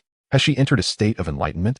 Realizing the looming threat posed by the two individuals before Li Chen, Xiao Qianjue quickly understood the situation. Do not worry. I shall handle things here. Li Chen smiled, for he had allowed Nai Fan to prattle on merely to buy time.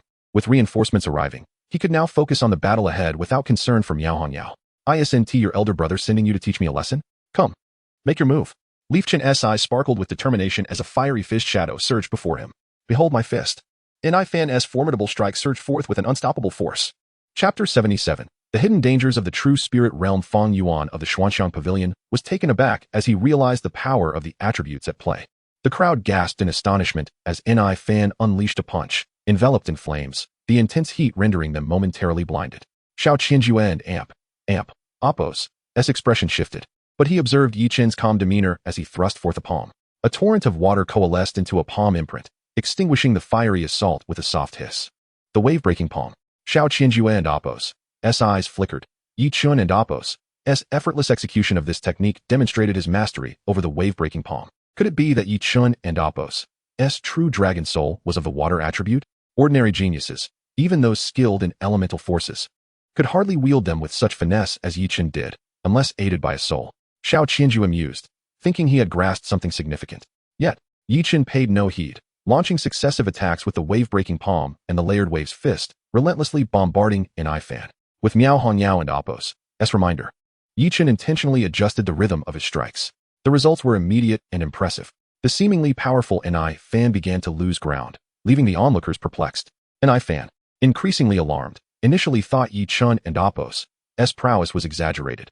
Only upon engaging did he realize he had underestimated him. This young man indeed possessed formidable skills.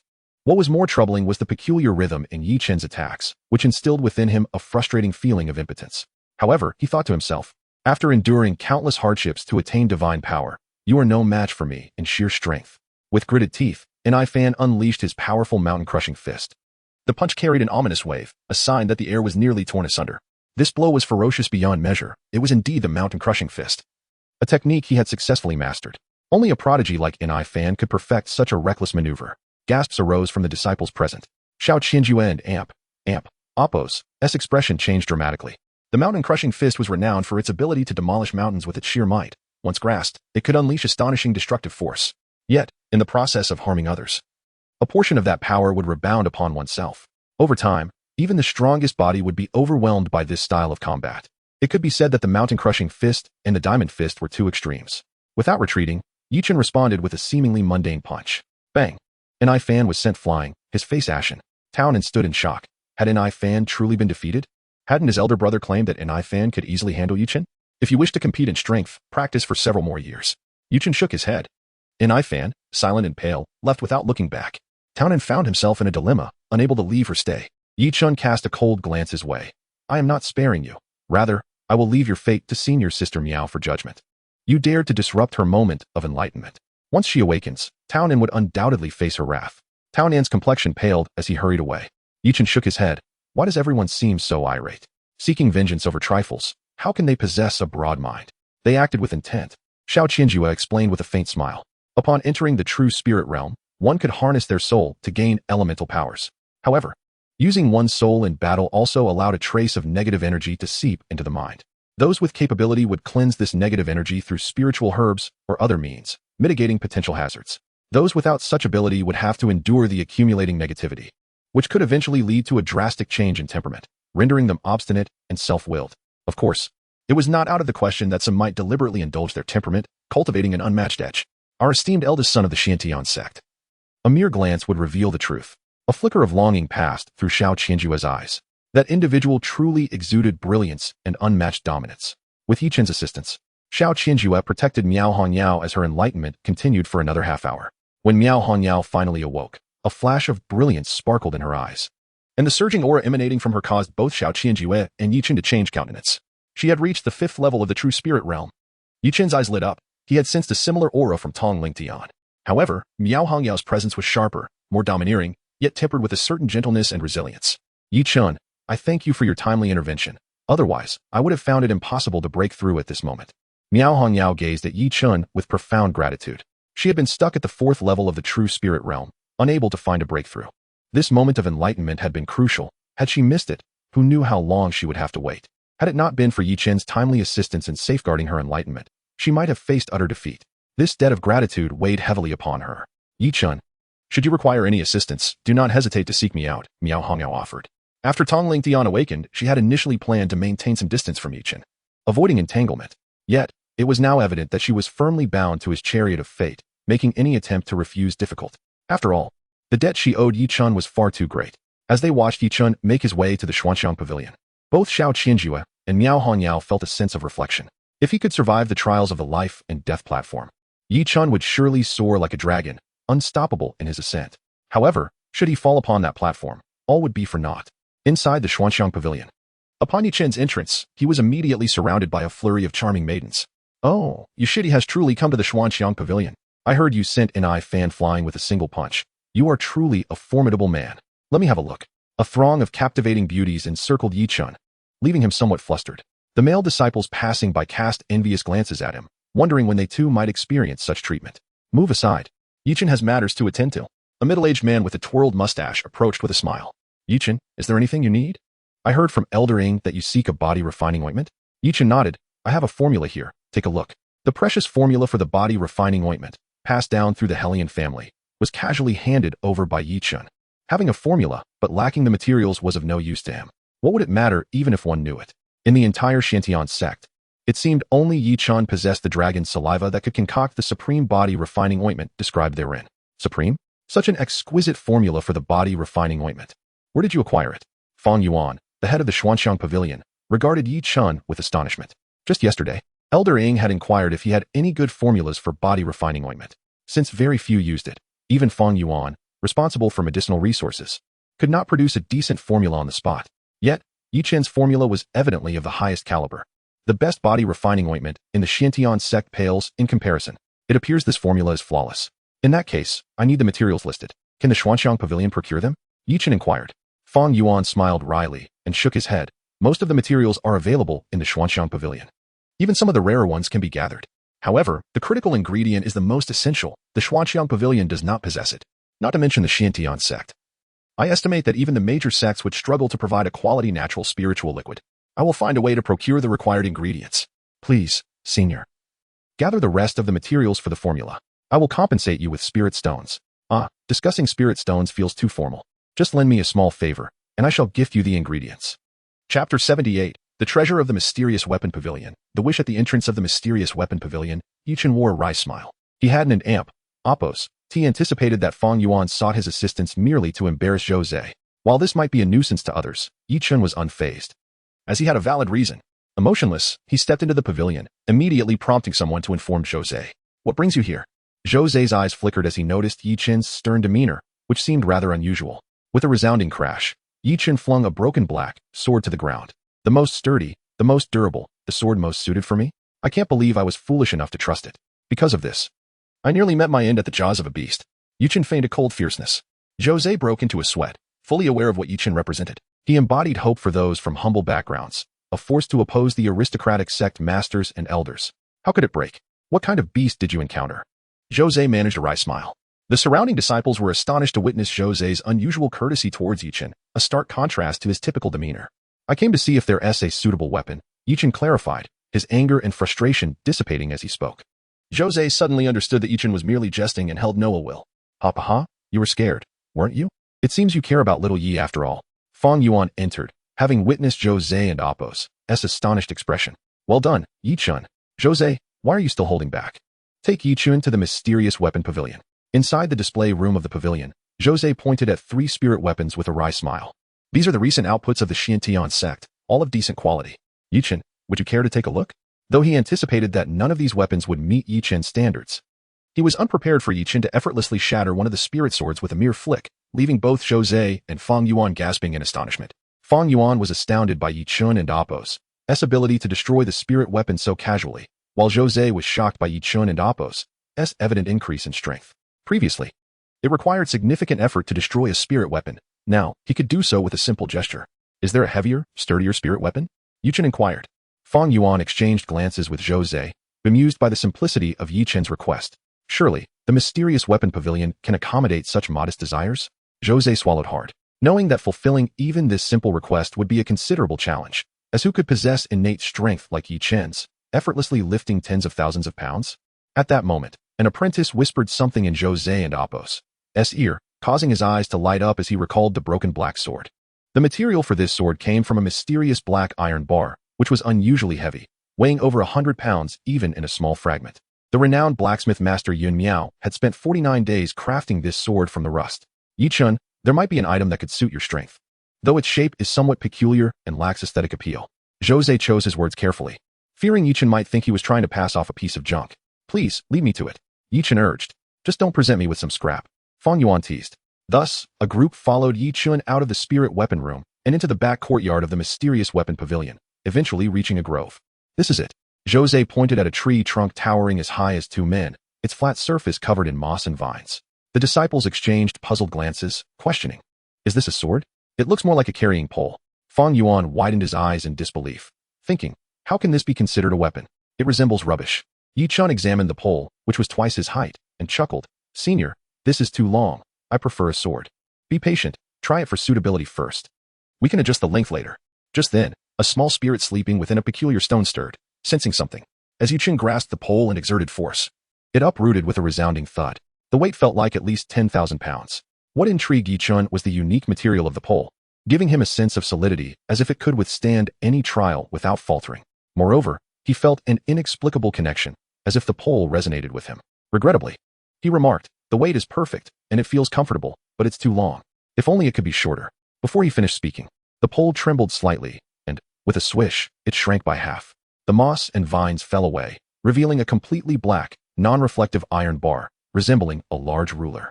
In its center were 2 ancient symbols, glowing faintly. What just happened? It can change size? This is a treasure. The onlookers were astonished. Even Jose and Fang Yuan were left in disbelief. This iron bar had remained unchanged in the courtyard for years. How had it awakened now that Yichun was present? Suddenly, Yichun felt an intense heat in his left hand, nearly causing him to drop the iron ruler. Yet, his excitement compelled him to hold on tightly, wishing for it to become even shorter and narrower. As a radiant light enveloped the air, Yichun found himself with a 1-foot-long, 3-finger-wide iron ruler exuding a faint glow. Even Jose couldn't help but be taken aback by its peculiar appearance. Senior, I'm very satisfied with this ruler, may I? Ha ha ha, you like it? Since it has chosen you as its master, it's yours. Jose was unusually generous. The ancient characters on the ruler Red Wish and many elders of the Xiantian sect had previously tried to uncover its secrets without success. Yet Yichun's ability to make it transform indicated a unique bond. Just as Yichun was about to accept it, a voice interrupted, I object. This ruler is clearly a priceless treasure. How can it simply be given to him? Indeed, why should it be given to Yichun and not me? Greed stirred among the crowd. The iron bar had sat unused in the courtyard for years, but now that it had awakened due to Yichun's presence, everyone's desire ignited. Jose and Fang Yuan frowned, preparing to confront the outbursts, but Yichun interjected, you want this, don't you? Here, take it. He tossed the iron ruler towards the most vocal dissenters, and with a thunderous crash, it landed squarely on one disciple's foot. He immediately struck the back of his foot, reducing it to a pulp, causing him to wail in agony. Grasping the iron ruler, he attempted to lift it, only to find it seemingly anchored to the ground. Utterly immovable. I no longer desire this treasure. Yichun, please take it away, I beg you. Yichun, with an impassive expression, picked up the iron ruler.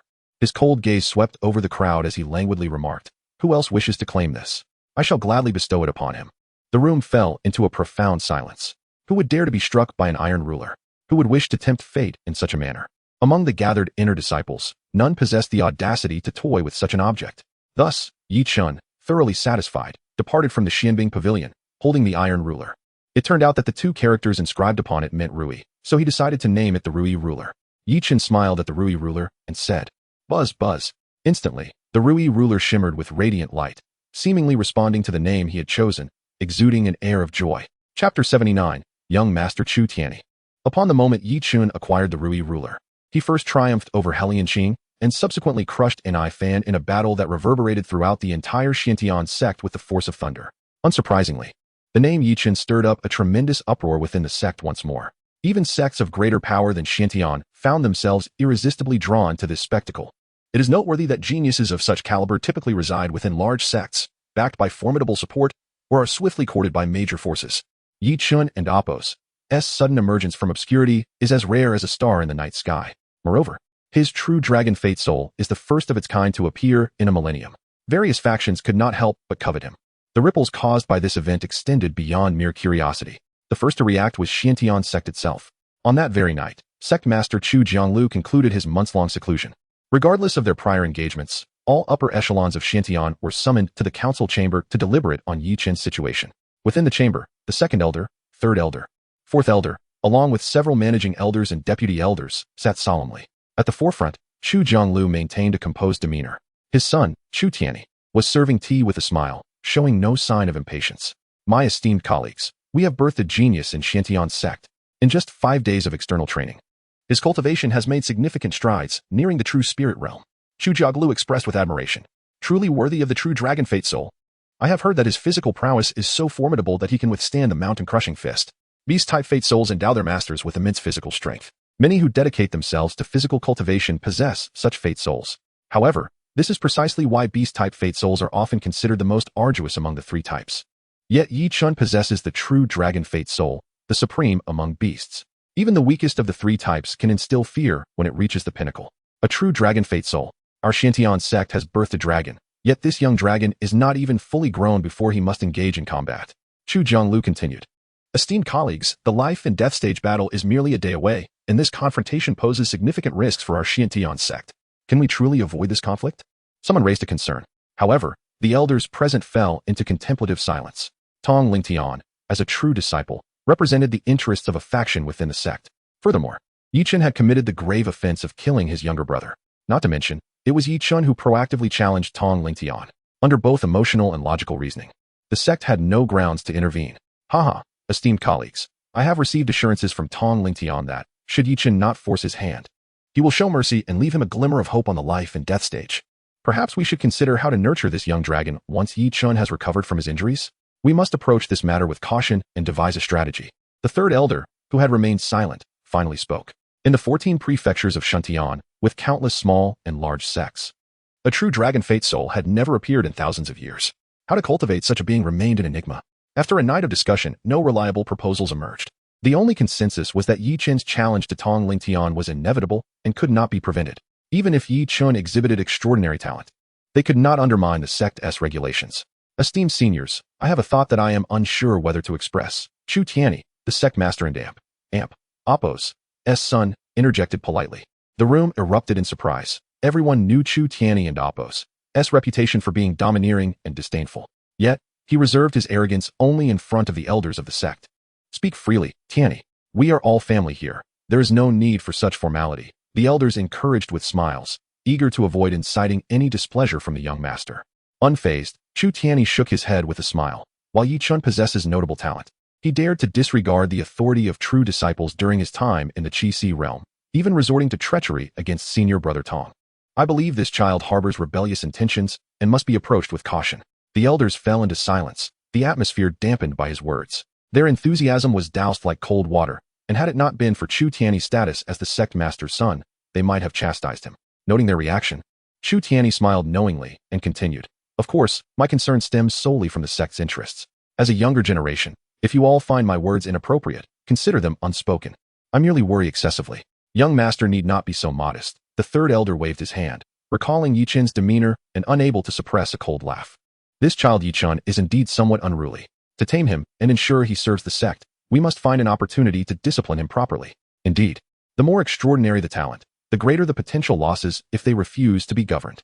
While the young dragon has yet to mature into a full dragon, we must discipline him before he becomes uncontrollable. Sect Master Chu Jianglu, perceiving the rare consensus among the elders, smiled wryly, and nodded. Then let us adhere to the old ways. We shall find an opportunity to test this boy's temperament. I believe the upcoming life and death stage battle is a fitting occasion. Third Elder, I entrust this matter to you. At this, the third Elder and Apos' eyes gleamed with anticipation. Perhaps this time, he would have the chance to win back the invitation slot from the guardian of the pavilion. In the early morning, the dark red sun illuminated the entrance of the great hall. Chu Tianyi exited the council chamber and, upon seeing the sunrise, frowned. A hint of displeasure flickering in his eyes. He found the orange hue of dawn utterly distasteful, a source of annoyance. With a mere gesture, devoid of any complex movements, the skies above the council chamber were suddenly shrouded in demonic clouds, darkening the surroundings. From above, it appeared as though only the council chamber was engulfed in darkness, resembling the depths of night. Satisfied, Chu Tianyi nodded, unconcerned with the reactions of those behind him, and strode away with hands clasped behind his back.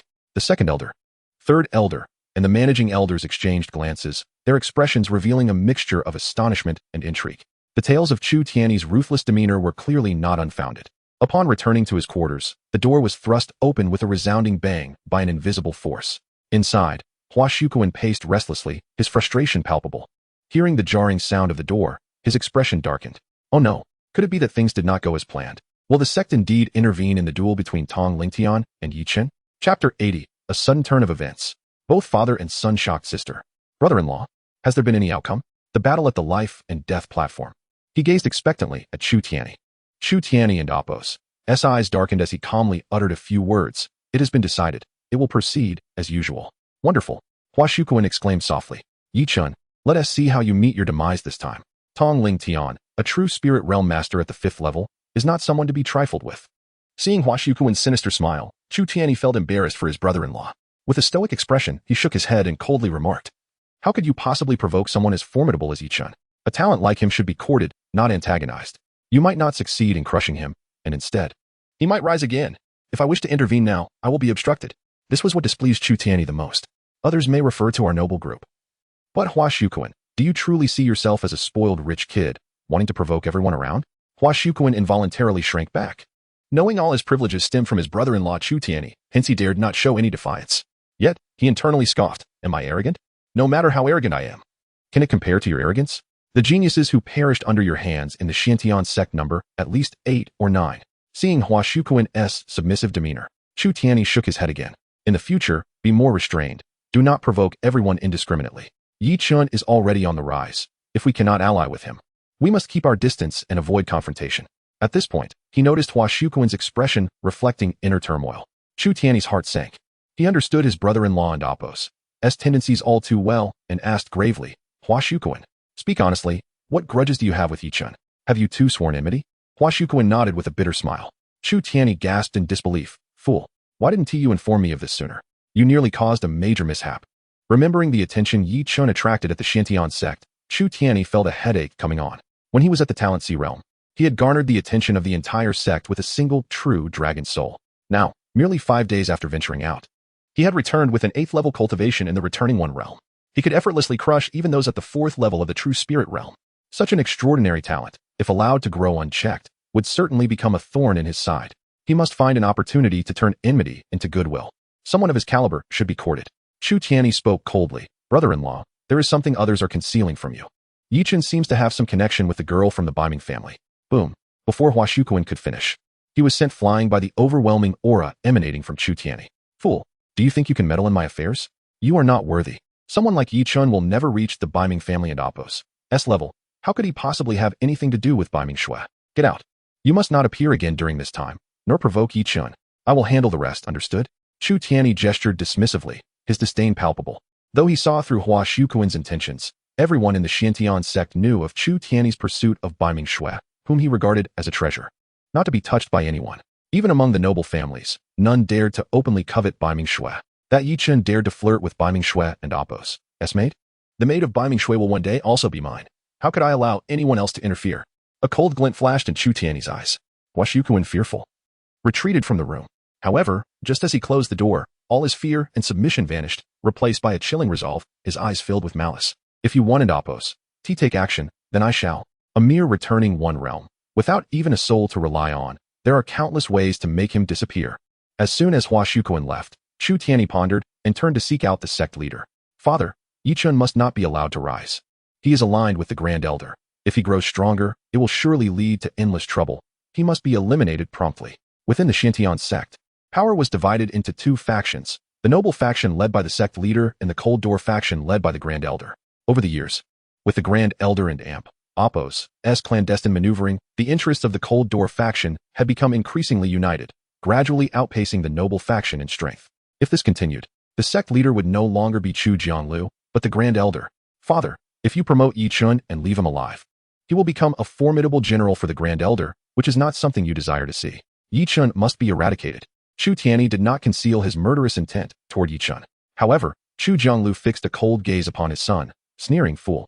Do you think I am unaware of his relationship with the Grand Elder? Yet Yi Chun cannot be killed, at least not now.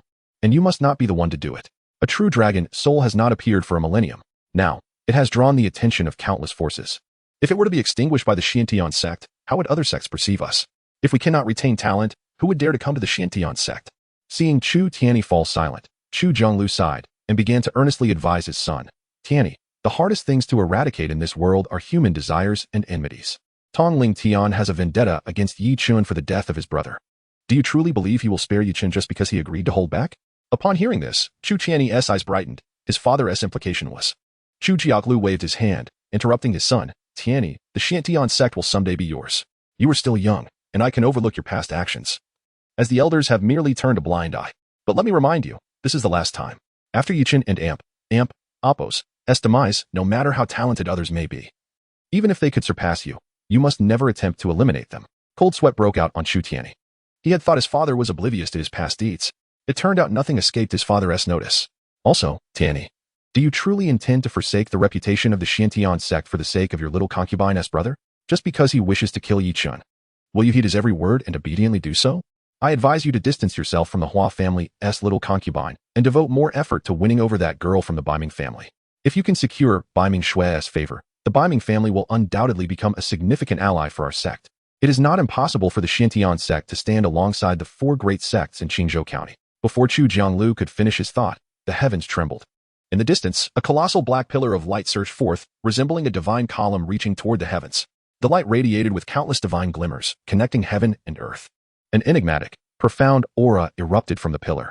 Both Chu Jianglu and Chu Tianyi and Apos' expressions changed drastically. "What a terrifying aura. Father, what is that?" The self-proclaimed domineering Chu Tianyi felt an overwhelming urge to kneel and worship before that black pillar. Even Chu Jianglu, who had long entered the Fate Origin realm, could not help but gasp. This kind of might is not something ordinary mortals could manifest. Perhaps a senior from the Divine Palace has graced us with their presence? Chapter 81. The Little One Causes Trouble.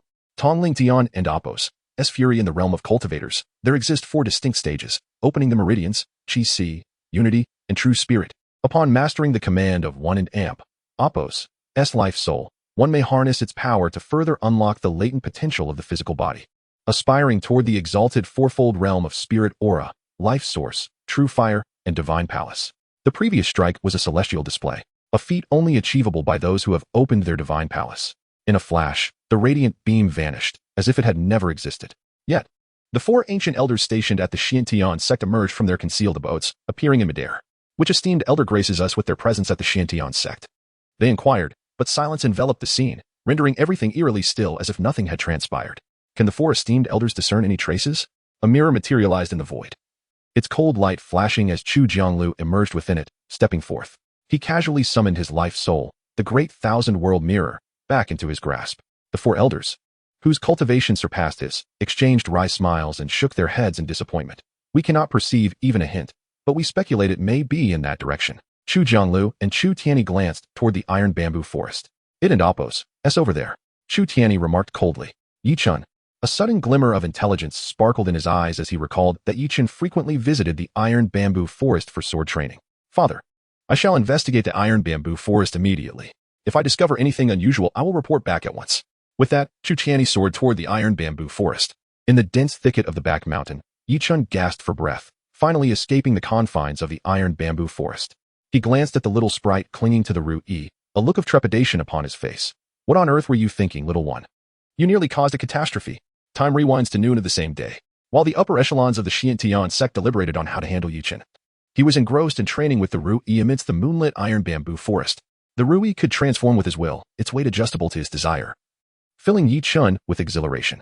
With the Ru Yi's aid, his combat style would become increasingly versatile and ferocious. Moreover, no one anticipated the astonishing weight concealed within the seemingly ordinary iron. Imagine swinging the Ru Yi down upon an adversary, only for its weight to suddenly surge exponentially, catching them utterly off guard. This could potentially obliterate an enemy's head in an instant. Yi Chun gazed at the precious Ru Yi, delight swelling within him. However, at that moment, the sprite within his Qi Si began to stir restlessly. With a flash of light, it burst forth from the Qi Si and fluttered before the Ru Yi.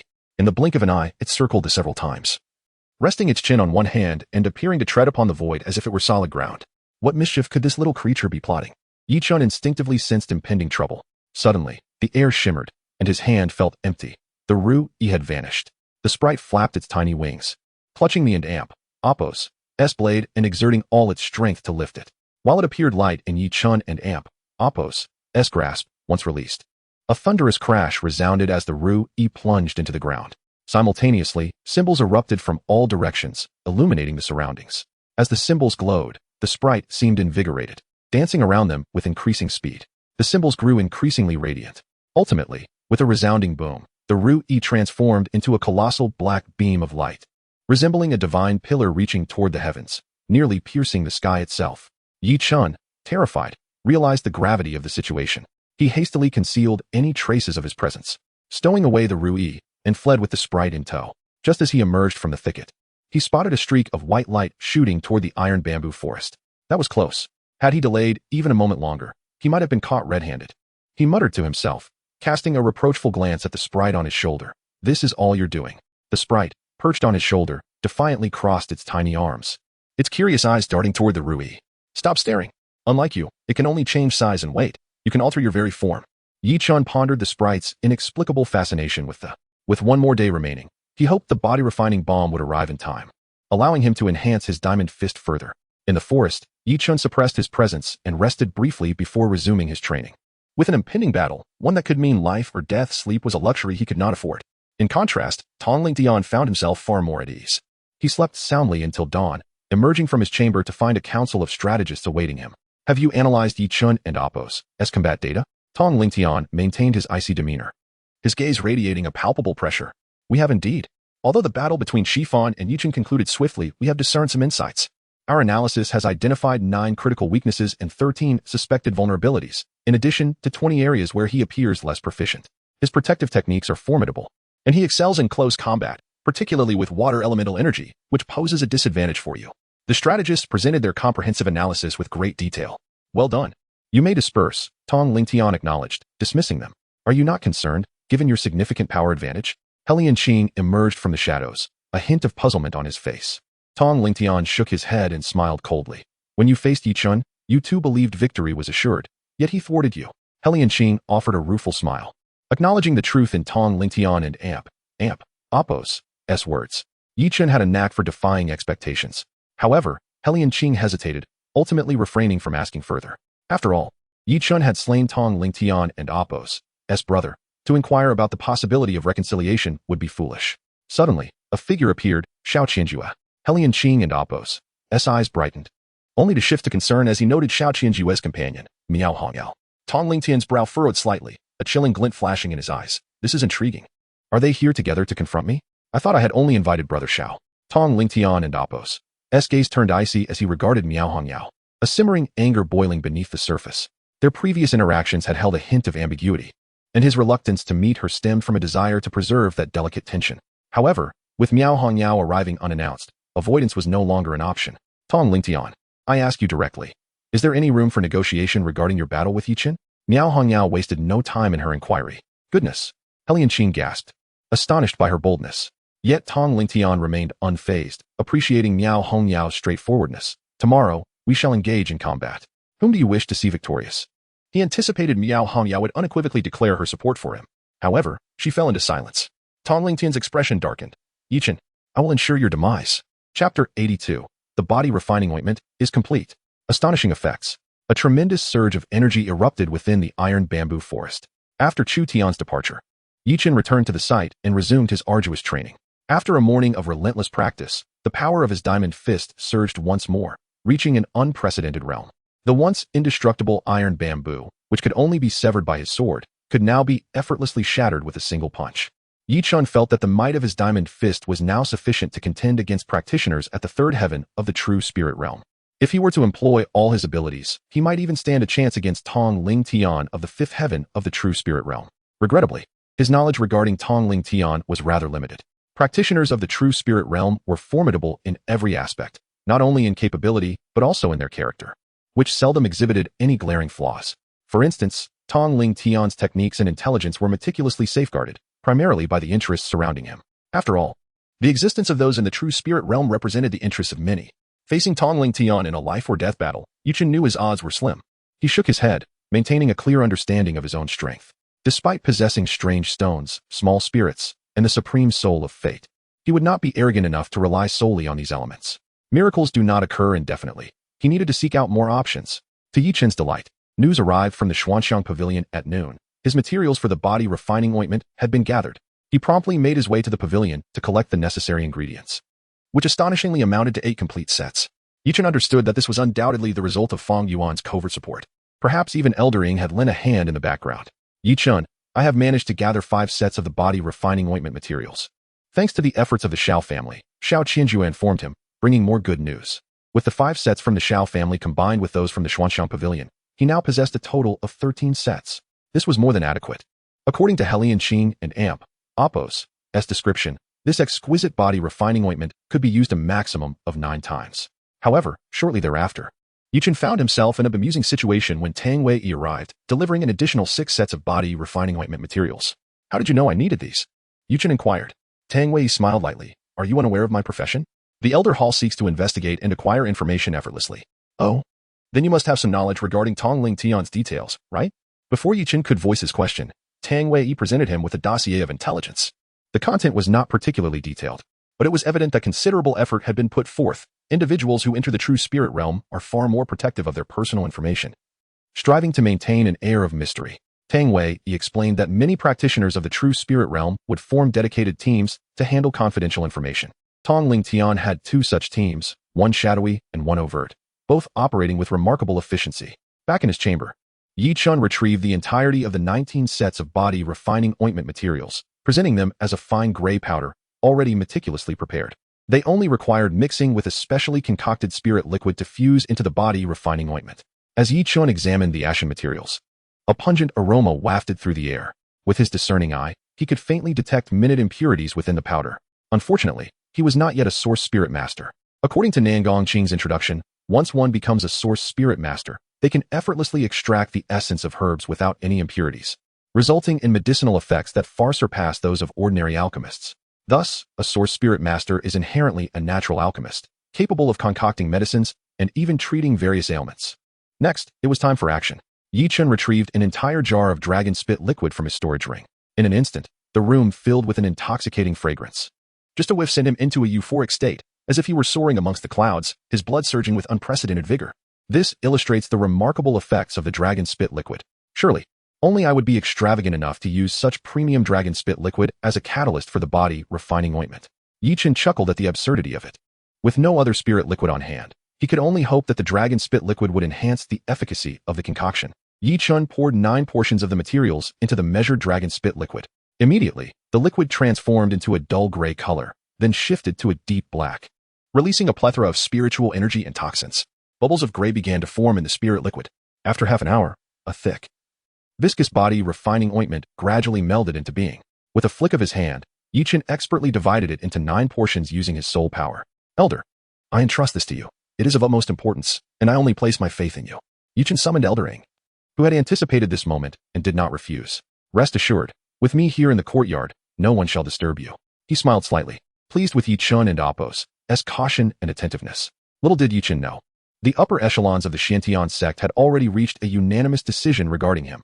Before the decisive battle at the life and death stage tomorrow, no unforeseen circumstances were to disrupt either party. Both the courtyard and Tong Ling Tian's side had been heavily guarded by the sect, preventing any unauthorized contact. This was both a form of protection and a subtle surveillance, particularly for Yi Chun, who possessed the rare true dragon soul. In his chamber, Yi Chun disrobed, and with a glint in his eyes, he enveloped the body refining ointment in his soul power, causing it to levitate. Commence! A brilliant light flickered in his eyes as the ointment began to layer itself evenly across every inch of his body, leaving no spot untouched. Suddenly, a tremendous surge of medicinal power permeated his skin, violently infiltrating his meridians and bones. Yi Chen coughed up a mouthful of blood. Is this the body refining ointment? It is overwhelmingly potent.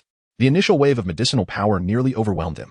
The sensation was akin to flames, repeatedly searing and forging his skin, meridians, cells, and bones. Yi Chen felt as if he had transformed into a block of iron, with the ointment's potency acting like a massive hammer, relentlessly pounding every inch of his skin. Impurities within his body were being forcefully expelled, his skin gradually becoming cloaked in a layer of black impurities, akin to soot at the bottom of a pot. The foul odors emanating from these impurities did not deter Yi Chen. Instead, he bore the excruciating pain brought forth by the medicinal power with a smile. It seems the body refining ointment is indeed effective. Suddenly, he let out a piercing scream as the second wave of medicinal power sliced through his skin like a knife, as if it sought to tear him apart piece by piece. The sheer agony of the first portion of the body refining ointment was no trivial matter. Truly not something an ordinary person could endure. Yi Chen inwardly lamented, cursing Helian Qing for not providing him with a counterfeit. This pain was unbearable. Chapter 83, Breaking Limits. 19 times of body refinement. It hurts so much. Outside the room, Elder Ying heard Yi Chen's cries of agony and couldn't help but shake his head with a smile. This lad, unable to endure any pain, cries out directly. One might say he lacks fortitude, yet when faced with life and death crises, he acts more swiftly than anyone else. Ironically, in moments like this, he shows no hint of masculinity. Elder Ying found it amusing. Inside the room, however, Yi Chen could not muster a smile. He had already applied the second batch of body refinement ointment, and the pain was exponentially greater than before. It was unimaginable what level of agony awaited him with the ninth batch. Hold on. Yi Chen gritted his teeth, veins bulging, as the intense suffering brought beads of cold sweat to his skin. Upon closer inspection, the cold sweat was not mere perspiration. It was a form of impurity expelled from within his body. Yi Chen felt as if every inch of his skin, every single cell, transformed into a small mouth. Gasping for breath, exhaling rough breaths, and inhaling spiritual energy. Gradually, he ceased to feel the pain. It was as though he had grown numb. Or perhaps the medicinal effect had indeed softened. By the time he reached the third batch of body refinement ointment, he sensed that his entire skin was rapidly absorbing its essence, strengthening his being. The true enhancement from the body refinement ointment had begun. A glimmer of surprise flashed in Yi Chen's eyes. Upon applying the fourth batch, just after absorbing half of its essence, boom, the spiritual energy within him surged violently, and the bottleneck that had troubled him for days shattered silently. A remarkable aura erupted, sweeping through the entire room. Even the guards in the courtyard felt the unusual tremor, their faces reflecting astonishment. This is the 8th layer of the Unity Realm. This lad has truly broken through. The body refinement ointment is indeed potent. Good fellow. You've done well. The guard felt immense relief, realizing that this young man could enhance himself without requiring his intervention. Inside the room, Yi Chen had stepped into the 9th layer of the Unity Realm, his aura swelling dramatically. Streams of heavenly spiritual energy were frantically drawn from the outside, devoured into his body. His Qi and true dragon soul spun rapidly, consuming the massive influx of spiritual energy. In the blink of an eye, it all transformed into pure soul power.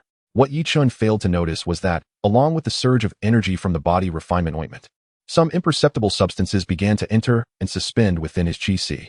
Indeed, the body refinement ointment possessed formidable potency. With the 5th batch of body refinement ointment, Yi Chen felt rejuvenated and filled with confidence. However, he did not anticipate that upon entering the 9th layer of the Unity Realm and using the ointment again, excruciating pain would once more engulf him. This time, it was hundreds of times more unbearable. Nonetheless, a significant amount of impurities was expelled once again.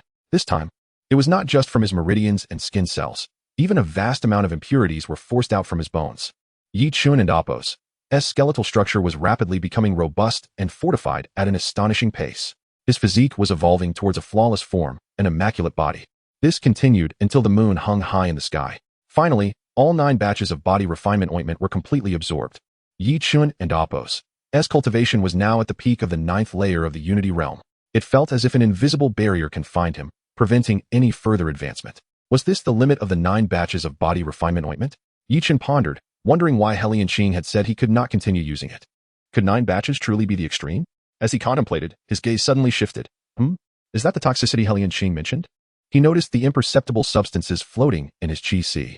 These substances seemed to slow the flow of his soul power. According to Helian Qing, these impurities could only be expelled over years of cultivation. Until they were eliminated, he could not use the body refinement ointment again, lest it hinder his soul power and Appo's operation and affect his combat effectiveness. Could these strange substances not be resolved completely? Yi Chen mused.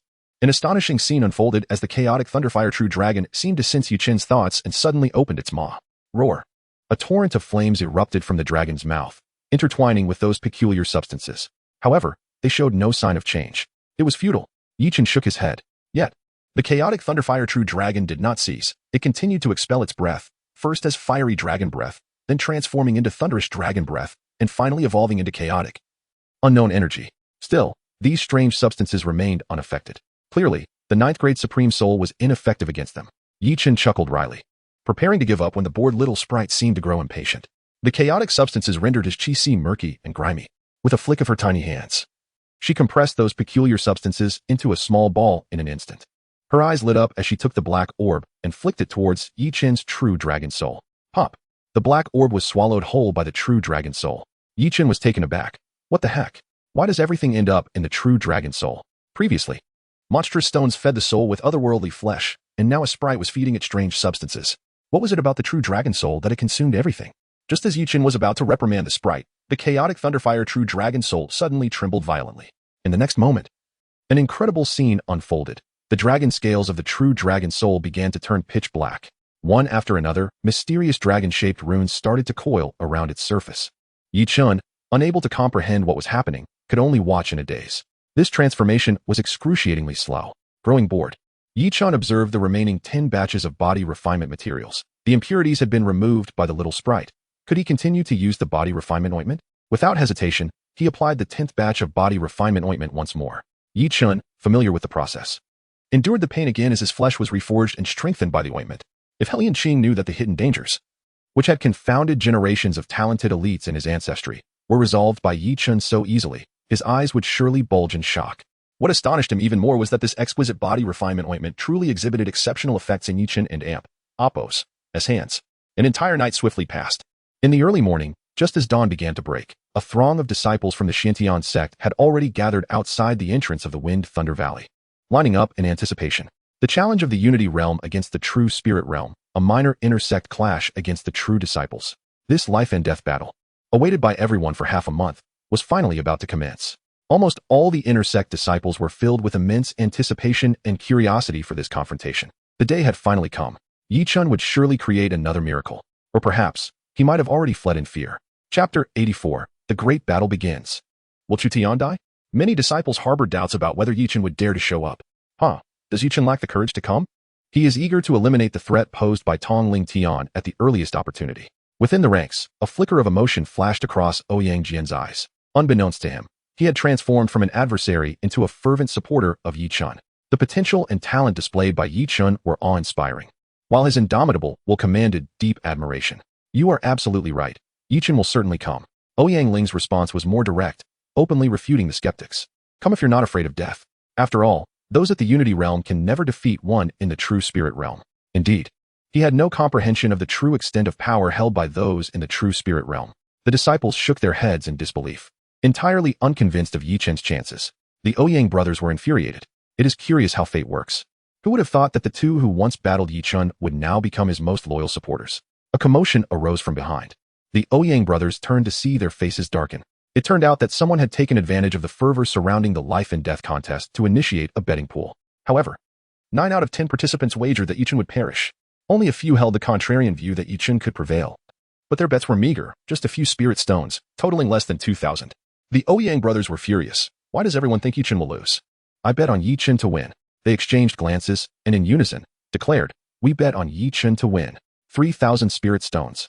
Instantly, astonished gazes were cast their way. Had the brothers lost their minds? The odds had reached 1 to 100, while winning would yield a 100-fold return. Was the house foolish enough to set such obvious odds if they knew the outcome would be a loss? I care not for that. We shall wager on Yi Chen to win, regardless of the odds. The brothers completely disregarded the astonished looks from the crowd, who deemed them insane. At that moment, a rotund figure, Pang Dashuai, appeared with a grin. I too bet on Yi Chen to win. I wager 1,000 spirit stones. He too had an instinctual belief in Yi Chen, convinced that this prodigious individual never undertook endeavors without assurance of success. Possessing the true dragon soul was synonymous with extraordinary talent. Who could guarantee that miracles would not be wrought by such geniuses? I bet on Yi Chen to lose. The crowd turned to Cheng Yanfei, casting appreciative glances. Now, that's wisdom, they thought. Though betting on Yi Chen's defeat would yield little profit, At least it could provide some pocket money. I too bet on Yi Chen to lose. Li Feiyu gritted his teeth, placing a wager of 30,000 spirit stones. The crowd collectively gasped, recognizing the depth of his conviction. This man was truly ruthless. His large bet indicated a fervent desire for Yi Chen to fall on the arena. The rules of the life and death arena stipulated that one could not freely leave once engaged in battle unless permitted by the sect leader. Thus, casually stepping down from the arena without permission was unthinkable. Brother, let us place our bets as well. The disguised youth glanced at the bookmaker in the distance. Eyes glimmering with excitement. Lu Shui, looking at his sister, felt a pang of affection. How much do you wish to wager? All our savings. The disguised youth declared without hesitation. Lu Shui's heart softened. It seemed she understood everything. Their futures were now irrevocably tied to Yi Chen. If he survived, so would they. With boundless prospects. Should he perish, they too would face dire consequences. Spirit stones are but material possessions. They will lose significance in the end. Lu Shui had already devised a contingency plan. If Yi Chen loses, do not hesitate. Immediately go to this location, where you will find someone to assist you and Yi Chen and Appo's family. At the Fengyun Valley, beside the life and death arena. The true disciples had already settled into the best viewing spots. Miao Hongyao watched Xiao Qianjue with a smile, teasing him about joining the betting pool. Xiao Qianjue shook his head. I shall not participate. It is but a trifling sum. If I were to place a bet, they might not be able to afford the payout. He casually tossed aside over 100,000 spirit stones, knowing that at 1 to 100 odds, he could incur a loss surpassing 1 million spirit stones. Who could bear such a burden? You possess unwavering confidence in Yi Chen. However, this betting pool was initiated by Hua Xiuquan, and it seems that Chu Qianni and Appo's influence is lurking behind it. Will you not engage? Miao Hongyao waved her betting ticket. Having already placed her bet, she wagered 23,000 spirit stones, all on Yi Chen and Appo's victory. This instinct was a testament to her determination to support Yi Chen over Tong Ling Tian. If I lose, it shall serve as my penance for misjudging character. Miao Hongyao bore the weight of her family and Appo's aspirations. Her resolve was often more steadfast than anyone else in Appo's. Once she set her mind on something, she pursued it unwaveringly. Xiao Qianjue was moved by her conviction. Very well, since the young master is hosting, a little amusement might be in order. Let an Appo's wager the 30,000 spirit stones our father just gave us. Over 30 million spirit stones. How delightful it would be to see Chu Tianni and Appo's distress. I wonder if the sect leader can cover for his son if he cannot afford the loss. Nearby, as Miao Hongyao and Xiao Qianjue conversed cheerfully, Helian Qing's expression turned melancholic. Once, he too was among those supporters of the humble origins. But now he had aligned himself with Tong Ling Tian, who, despite his humble beginnings, had strayed into an alliance with the aristocracy, the very group he had once opposed. Tong Ling Tian and he had become traitors to their kin. Now, few cared to acknowledge him. Alas, who would have thought that not supporting Yi Chen would lead to such a predicament? Helian Qing sighed deeply. You should not lament. Instead, you should hope for Yi Chen's demise in the arena. Only then will your past transgressions be forgiven, came the cold, detached voice of Ao Tianlong. Infused with a unique rationality, Helian Qing raised an eyebrow, intrigued by the newcomer. You too wish for Yi Chen to fail? No, I wagered on Yi Chen to win. 100,000 spirit stones, all in. Helian Qing was momentarily speechless. An hour passed. The sun ascended, casting radiant beams upon the black life and death arena. The sunlight was warm, yet failed to dissipate the cold, ominous atmosphere surrounding the arena. The audience, gazing at the pitch-black stage, felt a chill creep into their hearts. Suddenly, a figure appeared on the arena, exuding an aura of tranquility. Tong Ling Tian, holding a wine cup in one hand and a jug in the other. He poured a full glass and sprinkled it onto the arena. This cup is dedicated to my brother, Tong Badian, whose soul was cruelly taken by Yi Chen. The crowd erupted into a frenzy. Tong Ling Tian, as a true disciple, possessed genuine popularity. Yet, the Ouyang brothers fumed, their faces flushed with rage, cursing. Tong Batian deserved his fate. He attempted to ambush Yi Chen but was met with his own demise. His skills were inferior. He deserved to die? Chapter 85. The spectacle unfolds. The Black Dragon descends. The second cup is dedicated to the sect, a token of my apology for ruthlessly slaying Yi Chen. Ignoring the fervent commotion around him, Tong Ling Tian continued to pour the second cup of wine onto the arena below. He then turned to face the outside of Fenglei Valley. Addressing the gathered crowd, esteemed guests, the life and death battle is about to commence. Yi Chen has yet to arrive. Please bear with us for a moment. Tong Ling Tian appeared poised and unhurried, perfectly embodying the image of a true disciple. His refined demeanor elicited gasps of admiration from numerous female disciples, who fervently cheered for him like infatuated fans. Have these girls had their eyes obscured by dung? Ouyang Jin fumed. Ouyang Ming chuckled. Patience, my friend. Their perspectives are led by their appearances. Love can indeed blind one's judgment, as you aptly pointed out. Elsewhere, as Tong Ling Tian's every gesture on the arena drew cheers, General Peng found the cacophony somewhat grating. Has Yi Chen truly decided against making an appearance? Could it be that he is, as rumored, too afraid to show up? Lu Fangyin, feeling anxious, subtly grasped her brother and Apos' hand. Lu Shiyi smiled gently, reassuring her, "Fear not. Yi Chen is methodical and will surely come." As he spoke, his gaze suddenly sharpened, focusing on the special viewing platform above the life and death stage. The special platform provided an unobstructed view of the events below, accommodating barely 20 individuals. Among them were Chu Tianyi, Hua Shuquan, and others, including the leader of Xiantian sect, Chu Jianglu, along with the second, third, and fourth elders, who took their seats. However, what truly captured Lu Shiyi's attention was a pair of master and servant. The young girl, with her two-bun hairstyle, had a charming visage and sparkling eyes, animatedly conversing with the veiled woman beside her, whose true appearance and origins remained a mystery. Lu Shiyi had previously conducted a discreet investigation into this woman's background for Yi Chen, but despite his efforts, he only uncovered the name Baiming Shui, merely a single moniker. Beyond that, no additional information surfaced, as if even that name had been deliberately bestowed upon him. Baiming Shui and her servant had arrived. Did they support Yi Chen or Tong Lingtian? Lu Shiyi pondered in confusion. Suddenly, his pupils contracted, and a flicker of alarm crossed his eyes. Even that esteemed figure has arrived. Not only him, but the entire gathering held their breath, engulfed in a moment of silence as they gazed upwards at the imposing figure making his way onto the special platform. His hair was as white as snow, and though he appeared frail, his posture remained remarkably upright. His eyes, clouded with age, seemed to betray his weary pace, yet conveyed an undeniable determination. As he took his seat, an uproar erupted throughout the venue. The atmosphere buzzed with excitement. The Grand Elder has personally arrived. Clearly, this battle is of paramount importance. Whom does he support? It is evident he stands with Tong Lingtian, the prodigy of humble origins. While the Grand Elder is said to be the true architect behind such lineages, most disciples, whether from the outer or inner sects, or true disciples, hailed from ordinary families, fostering a deep respect for the Grand Elder, who represented their interests. The thunderous cheers resonated throughout the venue. Meanwhile, sect leader Chu Jianglu, along with the second and third elders, wore expressions devoid of emotion, though their eyes betrayed a hint of displeasure. The gaze of young master Chu Jianglu brimmed with anger and coldness, his fists clenched tightly, veins bulging. The arrival of the Grand Elder caused a stir, leading some to mistakenly believe he was the sect leader. This old man is indeed a source of trouble. How can I suppress him when I inherit the sect? In that instant, a glint of cold-blooded intent flashed in Chu Jianglu and Apos' eyes.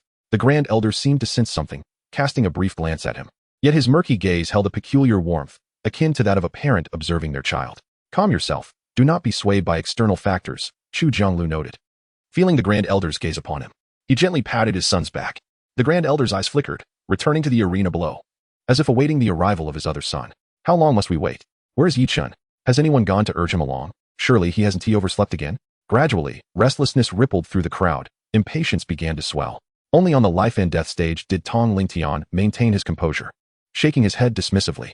Such tactics cannot rattle me. They are beneath contempt. A hint of disdain flickered in his eyes as he chose to sit cross-legged in a corner of the arena, centering himself.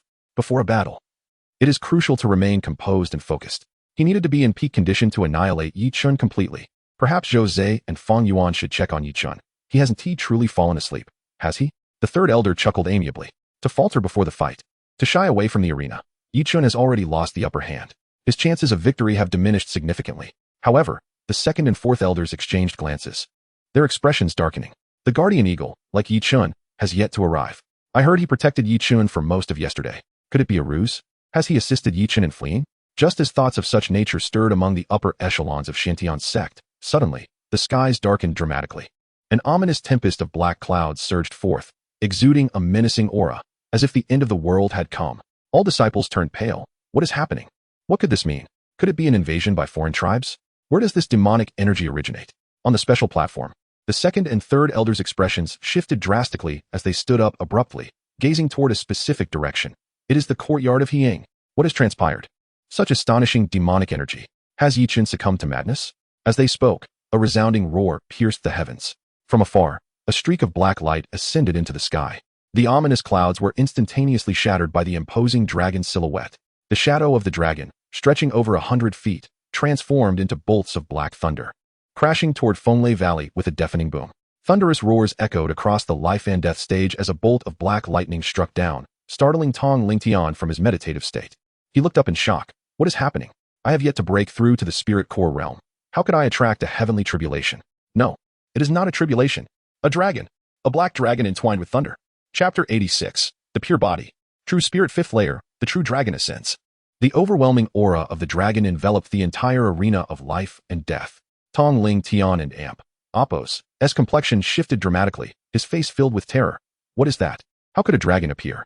The majestic dragon and Apos. S might swept across the audience, even affecting those in the special seating, like Chu Jianglu, whose expressions changed in astonishment. Ha ha. Everyone, I hope you are well and not too frightened. The guardian He transformed into a soaring eagle, instantly darting to the seats. Meanwhile, hidden spies on the surrounding peaks of Xuaniangong were equally astonished by the appearance of the black dragon. What is that? A dragon has descended? Do dragons truly exist in this world? No one had ever seen a real dragon, except for the dragon soul. The dragon soul. The spies and Apos. Eyes widened in realization. Yichen. This black dragon is connected to Yichen. Yichen, is that you?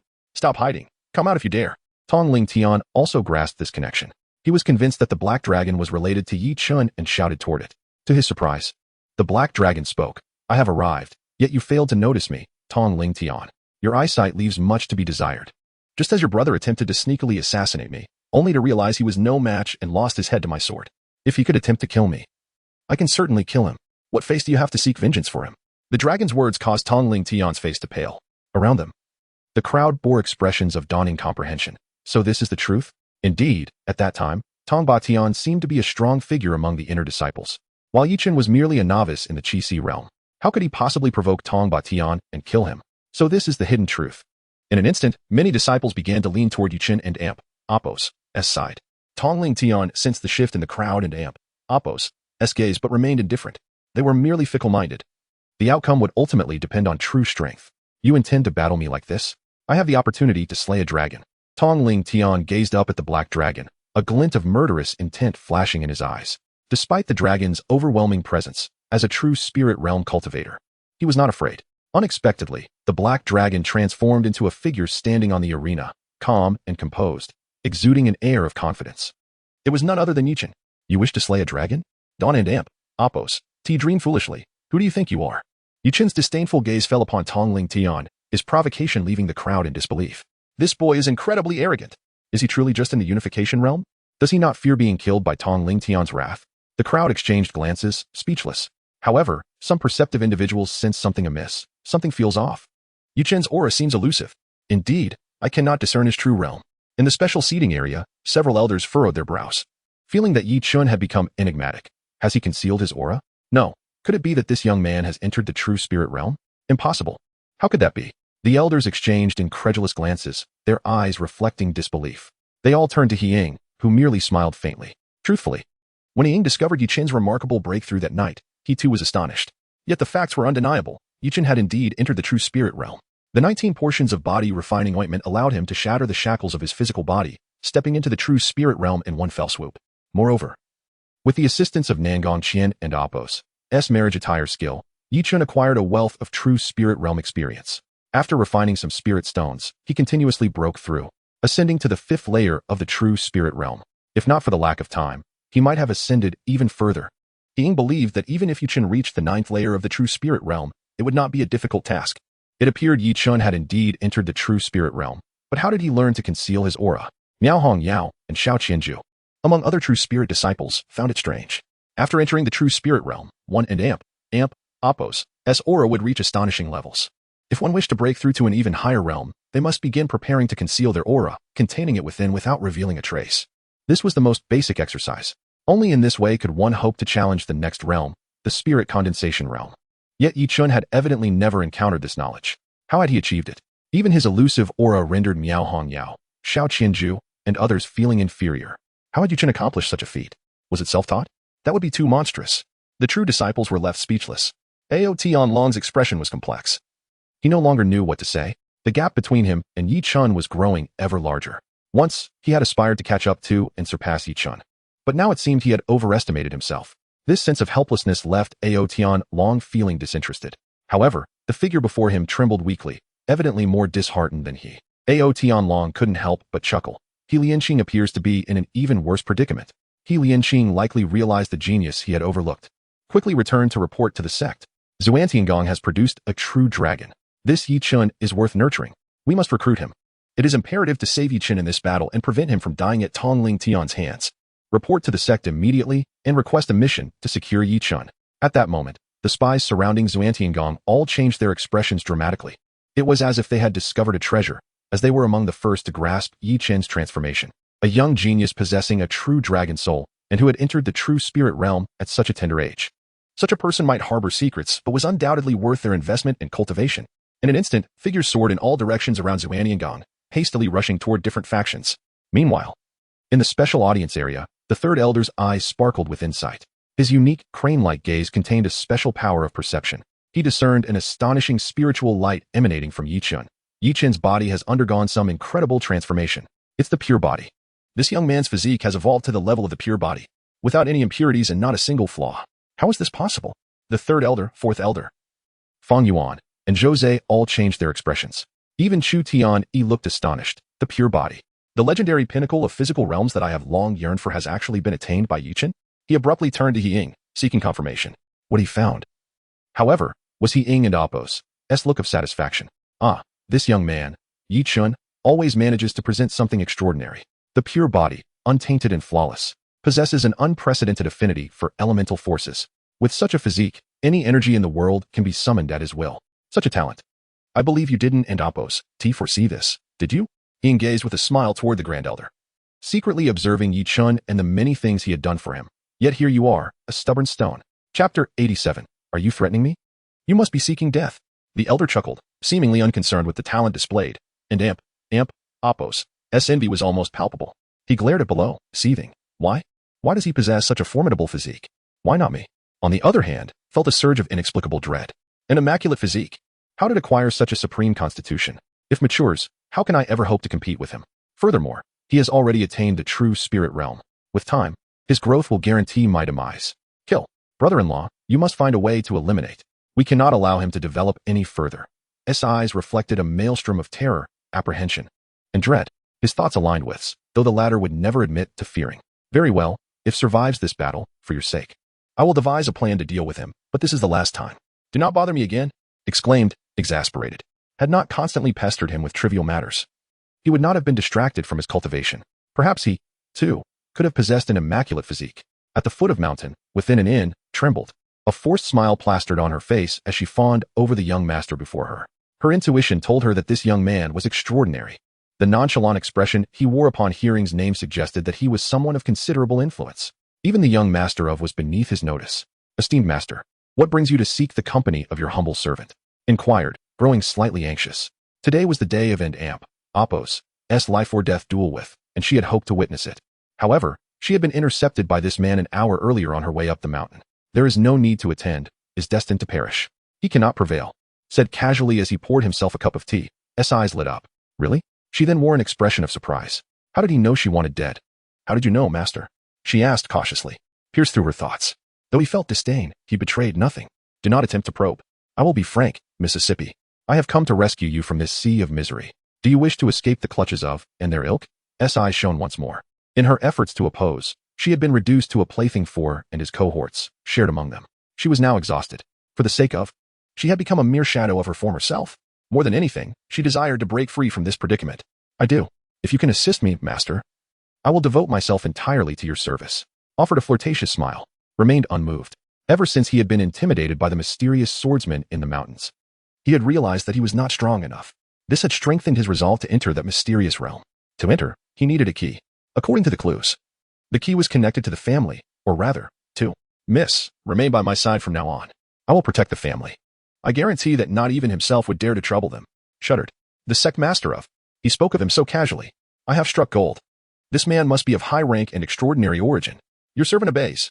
From this day forth, I will be at your disposal, serving you with utmost diligence. Rejoiced inwardly, she then glanced toward. What about master?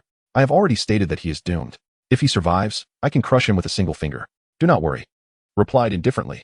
This woman and Appo's current plight was of her own making. He disliked her lack of faith. Before he could speak, the sky suddenly darkened. As ominous clouds filled the heavens, a dragon's roar echoed from peak. A true dragon soul. It is. He has entered the true spirit realm. His expression shifted abruptly. Without any apparent movement, he vanished, instantly teleporting toward. Master. Before could finish her sentence, she was levitated into the air. How troublesome. lifted effortlessly and sped toward peak. He wanted to see what was capable of. Could a mere beast-type soul truly triumph over his divine soul? At the valley, on the life and death arena, stared coldly at, his eyes burning with resentment. Even if you have entered the true spirit realm, you are no match for me. The disparity in experience cannot be bridged in a few days. Do you understand? Sneered. You talk too much. Can we begin? Asked impatiently. I merely wish to prolong your suffering. After I kill you, I will slaughter your parents and family, sending them to accompany you in the afterlife. Declared. S. gaze changed. Are you threatening me? Smiled. Threatening? I do not resort to threats. I dispatched men to your father and Apos, S. town last night. Once I have slain you, they will likely return to with the heads of your family. Before could finish, a golden fist rapidly approached his face. How swift! S. pupils constricted. A fist struck him squarely, sending him flying back, his blood surging. He nearly fell off the edge of the arena. He gasped, astonished by his unrestrained power, pressed his advantage, appearing before in an instant and delivering a flame-imbued kick to his shoulder. The tremendous force, amplified by the steps, crashed down upon him like a mountain. Crack! Collapsed onto the arena, his knees slamming into the ground. How could his power be so formidable? Even with an immaculate physique, he should not possess such strength. Was horrified. The spectators were equally stunned by his relentless assault. Had taken the initiative and succeeded. Even more astonishing was that did not relent, unleashing a flurry of punches. Each blow landed squarely on. Despite his protective techniques, he could not withstand the onslaught of such terrifying power. Coughed up a mouthful of blood, splattering it across the life and death arena. The assembled multitude was transfixed, their countenances shifting in unison. Such ferocity, such untamed fury. Nearly all were stunned by Yi Chen's brutal assault. To draw blood from Tong Lingtian with mere fists. What magnitude of strength must he possess? Bear in mind, Tong Lingtian had attained the 5th tier of the true spirit realm. His physical defenses, coupled with the protective properties of his cultivation techniques, were undoubtedly extraordinary. Yet, even so, he could not withstand Yi Chen's fists. Damnation! Tong Lingtian's visage was unsightly, his gaze upon Yi Chen a venomous scowl. He could not fathom how Yi Chen had come to wield such bestial strength. Mere strength is insufficient. You. Tong Lingtian's words were cut short as a spectral figure materialized before him. A Vajra giant, eyes blazing with wrath, its enormous fist like a boulder, descending upon him. Vajra fist. Pooh. This single blow sent Tong Lingtian reeling, spewing forth a torrent of blood. Giant spirit. He could endure no longer, unless he exerted his full might. He might be slain by Yi Chen. Om Mani Padme Hum. Golden light erupted from Tong Lingtian's form. Layers of golden halos enveloped him, transforming him from head to toe. He morphed into a giant, dozens of feet in height. His entire being radiated golden light, auras of gold encircling his head, emitting a profound glow. Behind him, auspicious clouds swirled, shimmering brilliantly. What is that? Such astonishing power. Ignoramus, that is Tong Lingtian and Apos. S. Fate Soul, the supreme divine lineage Fate Soul, Giant Spirit. The Giant Spirit, a divine lineage Fate Soul, grants its wielder the ability to transform into a giant, with astonishing divine power and a comprehensive surge in all abilities. Tong Lingtian's Fate Soul was among the most formidable divine lineage Fate Souls of the profound Heaven sect. It was with this power that Tong Lingtian solidified his position among the true disciples of humble origins. Before Yi Chen, Tong Lingtian was the undisputed core of the circle of Shao Qianjue, Miao Hongyao, and Helian Qing. The might of the giant spirit Fate Soul was evident. Oh, a giant spirit? Fitting, as I have cultivated the Vajra fist. Come. With a thunderous boom, Yi Chen and Apos' foot struck the arena. The life and death stage shuddered, seemingly on the verge of collapse from the impact. Vajra fist. The savage power, amplified by the successive layers of the Vajra fist, transformed into a Vajra phantom. Once more hurtling toward Tong Lingtian, or rather, toward the giant spirit. In his giant spirit state, Tong Lingtian looked down upon Yi Chen, an ant in his eyes. The Vajra phantom conjured by Yi Chen was but a pebble before a giant. Without a second thought, he raised his foot to crush Yi Chen. Become paste. Get lost. Yi Chen bellowed, the heavens rumbling as if a tempest were brewing. An azure hand, vast and boundless, materialized out of thin air above the giant spirit's head. Dense water essence converged, compressed to its utmost limit, forming a colossal palm hundreds of feet in circumference. This is Surging Wave Palm? Heavens! Yi Chen has cultivated the Surging Wave Palm to such a degree? The crowd exclaimed in astonishment. The Grand Elder, Chu Jianglu, and Uncle Ling exchanged glances of admiration. Immaculate Body. This was the terrifying aspect of the Immaculate Body. The Immaculate Body and Apos' astonishing affinity for the elements enabled one to control the elemental forces of heaven and earth with several-fold or even dozens-fold increase in power. Yi Chen possessed the Immaculate Body, and naturally, the power of his Surging Wave Palm, which controlled water essence, was amplified. Furthermore, his comprehension of the Surging Wave Palm was extraordinary. Thus, the terrifying, sky-covering hand was formed. Boom. The sky-covering hand descended with the force of a thunderbolt, crushing the giant spirit. At that moment, it seemed to the crowd that Yi Chen and Apos' sky-covering hand was more akin to the giant spirit and Apos' attack. Pucci, Tong Lingtian, in his giant spirit state, was struck squarely by the sky-covering hand. Thump, thump, thump. The giant spirit staggered from the blow, retreating repeatedly, its immense form losing balance, nearly falling from the arena. At that instant, a sword appeared in Yi Chun and Apos' hand. More precisely, a black iron ruler, severing head multiple slashes. Sighing, the sword light flashed, cleaving the firmament. A black, horizontal sword scar rent the sky like a curtain, tearing a gash. And Tong Lingtian, in his giant spirit state, was precisely within that gash. Pooh! Glug! The giant spirit's head was severed, crashing heavily onto the arena floor like a massive, marinated egg. With a pop, the golden head exploded. It transformed into a golden stream of light, flowing toward the life and death stage. With a flash, it reformed into Tong Lingtian's figure. He staggered, his face pale. How is this possible? How is it that Tong Lingtian is not dead? The injuries sustained by the Fate Soul would be reflected upon the Soul Master, and Tong Lingtian had merged with his Fate Soul. His head should have been severed as well. The crowd was incredulous. Only the Grand Elder and others exchanged knowing glances. Well done, Tong Lingtian. This lad is too ruthless. To ensure victory against Yi Chun, he has resorted to other means. Humph. You sought to slay me with a single strike? I anticipated this. Tong Lingtian bellowed, the golden light converging, transforming him once more into the giant spirit state. Prepare to die? The giant spirit clenched his fists, each forming a golden vortex. Savage power erupted from the vortices, unleashing terrifying destructive force. Die? The giant spirit hurled them toward Yi Chun, severing head cross slash. Yi Chun and Apos' speed was unparalleled, a flicker, and he swung his sword once more. This time, he unleashed 2 strikes in an instant, intersecting into a cross. In the audience, Uncle Ling glanced at the Grand Elder, a hint of triumph in his eyes. See, the severing soul slash that you bestowed upon this lad has been refined into something extraordinary. This lad is a true genius of the sword. The Grand Elder and Apos' eyes shimmered with gratification. In the void, a cross-shaped sword scar streaked across the sky. Pucci. The giant spirit was cleaved into 4 pieces by the cross-shaped sword scar. Tong Lingtian materialized once more on the arena, disheveled, a gaping hole in his chest. What is that? How does he not have a heart?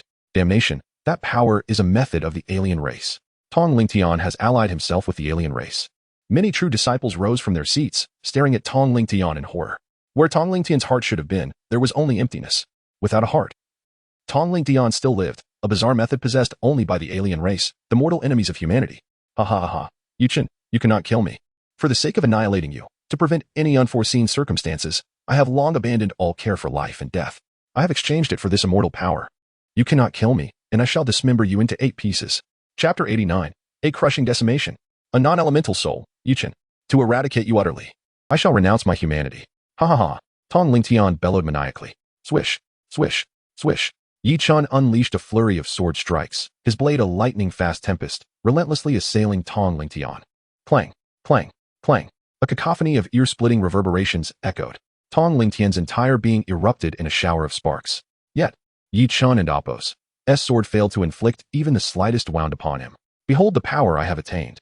Humanity is ultimately constrained, but I, who have forsaken mortal vitality and merged with my soul, am invincible. Tong Lingtian proclaimed.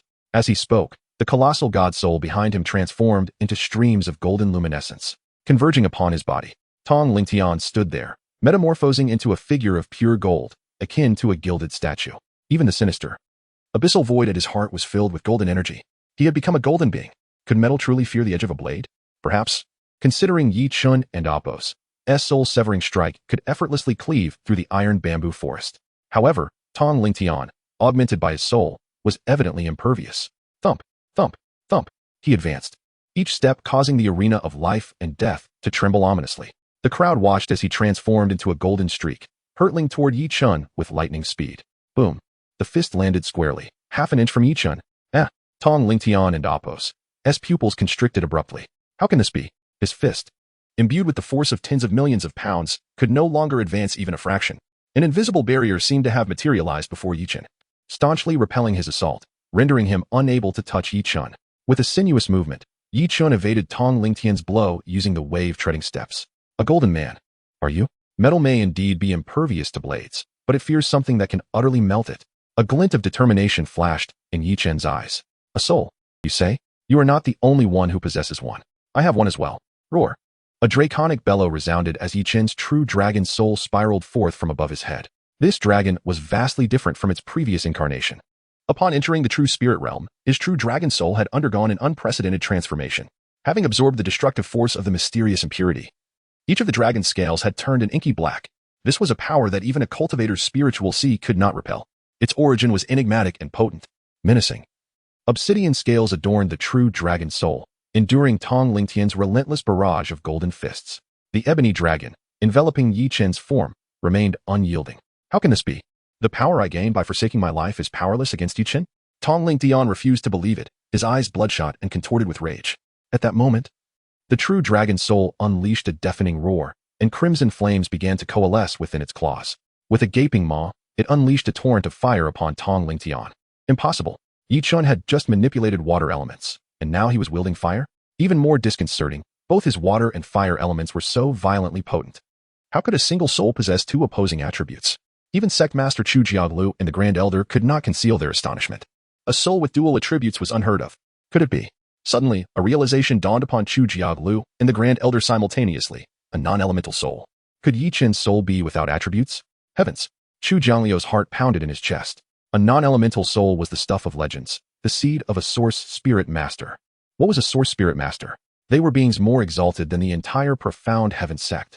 If the sect could nurture a source spirit master, it would ascend to the ranks of top-tier sects like the vast heaven sect and the frost snow sect. Halt! Tong Lingtian must not slay Yi Chen. You villain! Cease this at once. Sect Master Chu Jialu, the Grand Elder, and the Third Elder exclaimed in unison. However, the first two were attempting to restrain Tong Lingtian. While the Third Elder sought to halt Yi Chen, the true dragon soul was spewing forth terrifying flames, engulfing Tong Lingtian entirely. No matter how he struggled, the dragon's flames clung to him relentlessly. The golden armor encasing him began to melt, its once invincible defense gradually failing. It was at this moment that Yi Chen unleashed his sword once more. This time, he was not merely targeting Tong Lingtian and Apos as head. You may have lost your heart, but surely you still need other parts, yes? Your hands, your feet, your eyes. If I reduce them all to fragments, you will surely perish. Swish, swish, swish, swish. The sword light crisscrossed, intersected, and carved, like a descent into a deathly inferno, enveloping Tong Lingtian. To his despair, his once impenetrable golden defense had been largely melted by Yi Chen's flames. Even the remaining fragments were meager. In an instant, he was reduced to a mere target. Struck by countless blows, he froze, unmoving. Yi Chen sheathed his sword, standing silently, equally still. Thud! The Third Elder rushed onto the arena, his reprimand barely audible. You villain, daring to slay a true spirit realm disciple. His eyes widened in disbelief as he beheld Tong Lingtian. In his perception, Tong Lingtian and Apos' life force had vanished entirely. Was Tong Lingtian truly dead? Splatter! As if to confirm his suspicions, Tong Lingtian disintegrated into a pile of dismembered remains. No. How can this be? Not far away. Yet Tianlong led Jiang Qing'er forward.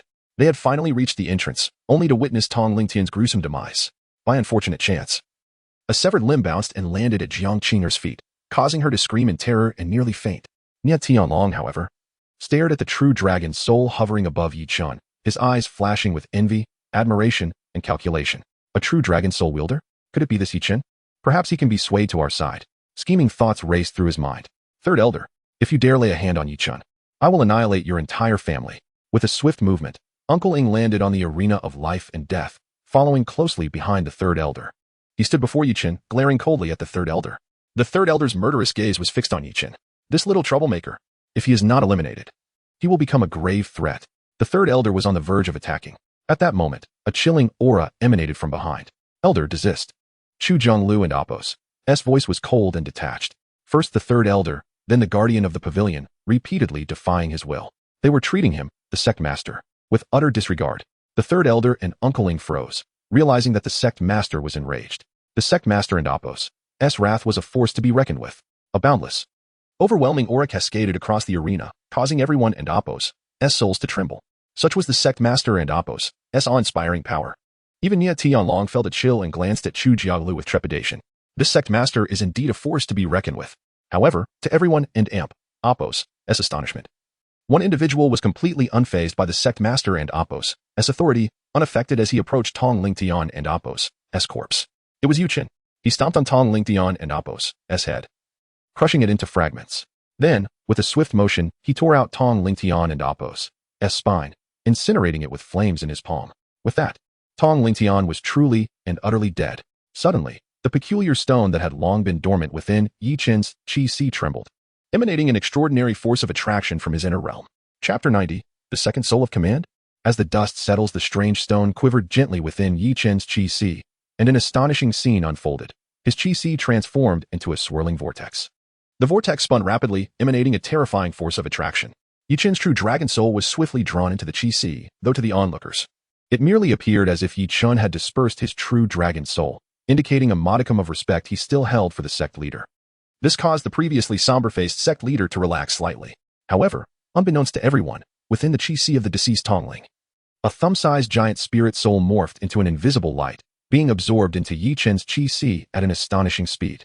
Subsequently, the spiral of Yi Chen's Qi returned to its original state, with the strange stone firmly anchored at the center, unmoving as a mountain.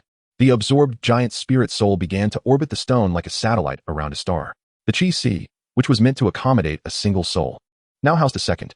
Yi Chen was overwhelmed by the cataclysmic waves of energy and collapsed onto the arena floor with a thud. Quick, save Yi Chen. Hurry, someone help. The sect leader Chu Jianglu and the Grand Elder issued commands in unison. The crowd was perplexed as to why these two adversaries suddenly found common ground. The young master Chu Tianyi was equally bewildered. Had his father not promised to eliminate Yi Chen? Brother-in-law, we and Amp, Oppos, redoomed. Hua Shukuan's face turned ashen. They had lost the gamble. With odds of 1 to 100, they faced a staggering deficit of several million spirit stones. How could they possibly cover such a gap? Even if they lost everything, they could not muster the required spirit stones. The entire annual revenue of the Xiantian sect was only about 20 million spirit stones. Gamble? What gamble? Does that concern me? Chu Tianyi shot a cold glare at Hua Shukuan, regarding him as a stranger. Ignoring Hua Shukuan's stunned expression, he snorted disdainfully and strode away. Left alone, Hua Shukuan stood frozen, panic etched across his face. Just as he was about to leave, Tang Wei and Xiao Qianjue intercepted him firmly. Hua Junior brother, where do you think you're going? We have some accounts to settle. On the life and death platform. Miao Hongao and Xiao Qianwei looked anxiously at Yi Chen. Yi Chen, wake up. Are you all right? They called out, but Yi Chen remained unresponsive. Their faces paled in unison as they turned nervously towards Eagle Elder. With a reassuring smile, Eagle Elder shook his head. Do not worry. Yi Chen is merely exhausted and has fainted. It appears that after just stepping into the true spirit realm, he engaged in such intense combat, which he is not yet accustomed to. However, as Eagle Elder glanced up, he noticed the fervent gazes directed at Yi Chen from the sect leader, Grand Elder, and Second Elder. The looks they cast upon him were akin to those of treasure hunters, filling Eagle Elder with amusement. I was initially concerned that Yi Chen's slaying of the true inheritance would lead to endless trouble. Now, it seems that the formless spirit soul has greatly aided him. What fortuitous luck! I never anticipated that this boy, so quietly, possessed a formless spirit soul and a true dragon soul at that. Suddenly, Eagle Elder's gaze caught the entrance, where Niet Tianlong stood, his expression turbulent. From Haoyan sect, Eagle Elder's countenance shifted abruptly. Chu Jiaolu and the Grand Elder also sensed the tension, their expressions tightening. This is bad. The news of Yi Chen's source spirit master qualifications can hardly be concealed any longer. If that happens, other top sects will undoubtedly come to vie for Yi Chen. How can we retain him? Chu Jianglu felt a wave of anxiety wash over him. 2 days later, Yi Chen awakened in a strange, spacious room adorned with luxurious furnishings. As he opened his eyes, he wondered how long he had slept. Rising from the bed, he felt a peculiar surge of power coursing through him, as if he could annihilate the world with a mere gesture. Stepping outside, he was greeted by a vast independent courtyard. Young master, you are awake. A girl, dressed stylishly and with a fair complexion, approached him, adopting a maid and Oppos' demeanor. Shall I assist you in changing, young master? She looked at him eagerly. Yi Chen, maintaining an indifferent expression, waved his hand dismissively. No need. Tell me, how many days have I slept? You have been unconscious for a full 2 days and nights since collapsing on the life and death platform. She replied. What is your name? Yi Chen inquired. Young master, I have yet to receive a name since coming here. Would you be so kind as to name me? She asked hopefully. Let us call you Xiao Tao, Yi Chen said casually, noticing a peach tree in the courtyard. The girl's eyes sparkled with intelligence, suggesting she was not merely a servant. Now, tell me what has transpired these past few days. Xiao Tao recounted all the events that had occurred since Yi Chen's fainting. After Yi Chen collapsed, the challenge concluded, and the disciples dispersed. Niet Tianlong's arrival was personally welcomed by sect leader Chu Jiaolu, as he was a disciple of the Haotian sect and held significant standing there. His purpose was twofold: to confirm the candidates for the martial arts conference at Tianjue Valley a month later and to engage in friendly sparring with the Xiantian sect's true inheritance. Furthermore, Niet Tianlong expressed a keen desire to spar with Yi Chen multiple times, but this was flatly declined by Chu Jianglu. After all, Yi Chen was regarded as a treasure by the Xiantian sect, and they would not risk letting him spar with Niet Tianlong. Oh, The Xiantian sect truly intends to keep me hidden away. This courtyard must be part of that plan, Yichen mused inwardly. This courtyard is a standard accommodation for disciples in the true spirit realm of the Xiantian sect. Young Master Xiao and Miss Miao have one as well. Xiao Tao suddenly added. Oh, you are quite perceptive, Yichen remarked, surprised by her clarity and coherence. You can even discern my doubts. Quite remarkable. Xiao Tao, were you sent by the sect leader to monitor me? Yichen asked nonchalantly. Xiao Tao's expression changed dramatically, taken aback by his direct question. Yet, with a wry smile. She nodded. You see through me, young master. I was indeed sent by the sect leader to protect you. However, I will not neglect any duties in serving you, and I assure you that I will ensure your comfort and satisfaction. She flashed a somewhat fawning smile. Such an expression on a beautiful girl, regardless of her intentions, could dampen anyone's spirits. Yichen merely nodded, choosing not to dismiss her. After all, if she left, another would surely take her place. Do you have any letters for me? Yichen inquired suddenly. Yes, one from Lu Shudi. He assured me that all is well at home. Xiao Tao handed him an unopened letter. Chapter 91. A significant elevation in status. Continuous harvests. As Yi Chun perused the letter, he found it was penned by Yi Mei. His heart sank as he realized that someone had set their sights on his parents. Yi Mei, upon discovering this, had promptly relocated his elderly parents to a safer location. She had tested the pursuers alongside Duan Qing and Duan Lang, only to uncover that the threat originated from the Xiantian sect. Concerned for Yi Chun's safety within the sect, Yi Mei had written to warn him late at night. To Yi Chun and Appo's surprise, Yi Mei mentioned that in addition to those covertly safeguarding his parents, there was another group that had been protecting them even before their arrival. This group, albeit somewhat weaker, was revealed to be arranged by Lu Shui. Upon reading this, Yichen could not help but chuckle. That bald fellow indeed had a thoughtful side. He had assigned Yi Mei to protect his parents, a decision Yi Chun had made on a whim.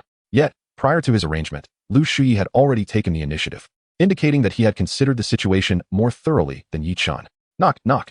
The gate was rapped upon. Xiao Tao soon rushed in to report that Xiao Qianjue and the others had arrived. You're awake, haha. Yi Chun, you truly are something. Xiao Qianjue bellowed with laughter as he entered. Miao Hongyao followed closely behind. Their demeanor towards Yi Chun had undergone a complete transformation. While they had previously treated him as an equal, there had always been an undercurrent of superiority due to their greater strength. Now, however, Yi Chun had also ascended to the 5th level of the true spirit realm, displaying remarkable talent and potential. They now regarded Yi Chun as a peer. And there was even a subtle inclination towards camaraderie, recognizing that Yi Chun, as a future source spirit master, would possess a more illustrious path than their own. Thanks to you, we made quite a fortune. We discussed it and decided to give you 10 million. Xiao Qianjue, at Miao Hongyao's suggestion, presented a thick stack of spirit tickets. They had won nearly 20 million spirit stones from the gambling match against Chu Tianyi and Hua Shuquan. However, the total amount they managed to retrieve from Hua Shuquan was just over 15 million spirit stones, the entirety of his concealed savings after being dragged down by Chu Tianyi. After a discussion, Xiao Qianjue split the remaining 5 million with Miao Hongyao and offered the rest to Yi Chun as an investment and gesture of goodwill. Yet, this time, Yi Chun pushed the spirit tickets back. Xiao Qianjue and Miao Hongyao's expressions changed instantly, their faces darkening. What do you mean? Are you drawing a line? Do you not accept us anymore? Haha, what expressions are those? Don't overthink it. Since you earned this yourselves, keep it for yourselves. Why give it to me? Yi Chun jested. He genuinely felt gratitude and respect for them. You both unhesitatingly extended a helping hand when I was at my lowest and most in need of resources. When I required spirit stones to expedite my cultivation, I accepted your resources without hesitation. Now that I am under no pressure and can proceed steadily, I lack for nothing and cannot take your belongings. Yi Chun was not so shameless. Upon hearing his explanation, their expressions softened, and they looked at Yi Chun with a newfound respect. Indeed, a friend who is prudent and unready is far more precious than those who require exchanges of resources. At that moment, Xiao Qianjue and Miao Hongyao fully recognized Yi Chun as a true friend in the most profound sense.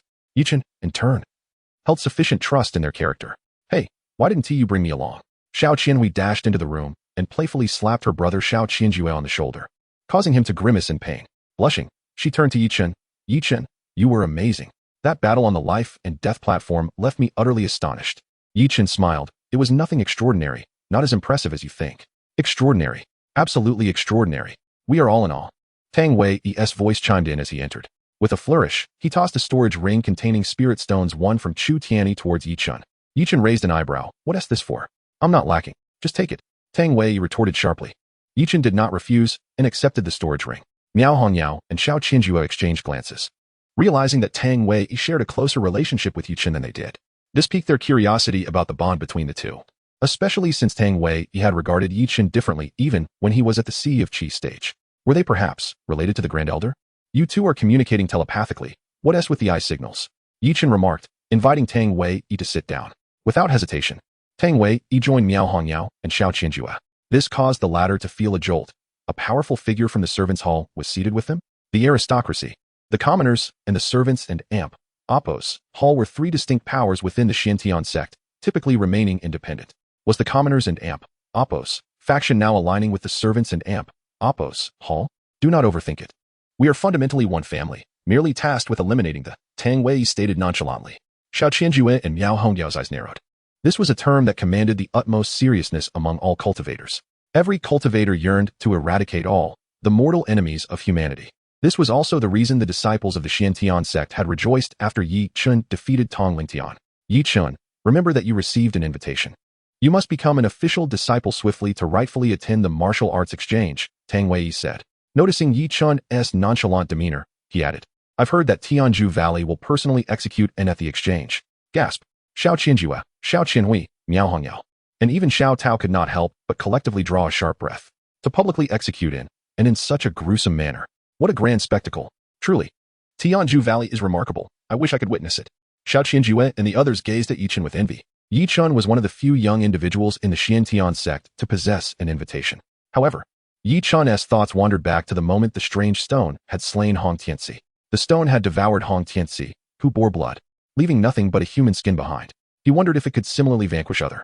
As the day passed amidst pleasantries, many others came to visit after Xiao Qianjue and the group departed. Most were from the inner sect of the Xiantian sect, some familiar with Yi Chen, while others were mere acquaintances. They all came bearing gifts, which Yi Chen graciously accepted without decline. In the evening, Yi Chen found himself alone in his room. A flicker of gravity crossed his gaze as he settled his mind and began to observe his Qi-Si. Indeed, what he had witnessed last time was not an illusion. Within his Qi-Si, alongside the chaotic thunderfire true dragon soul, there was also the small giant spirit god soul. Orbiting the peculiar stone like a satellite in a slow rotation.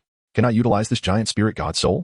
Yi Chen pondered, directing his consciousness towards the giant spirit god soul. Chapter 92, The Second Soul of Fate.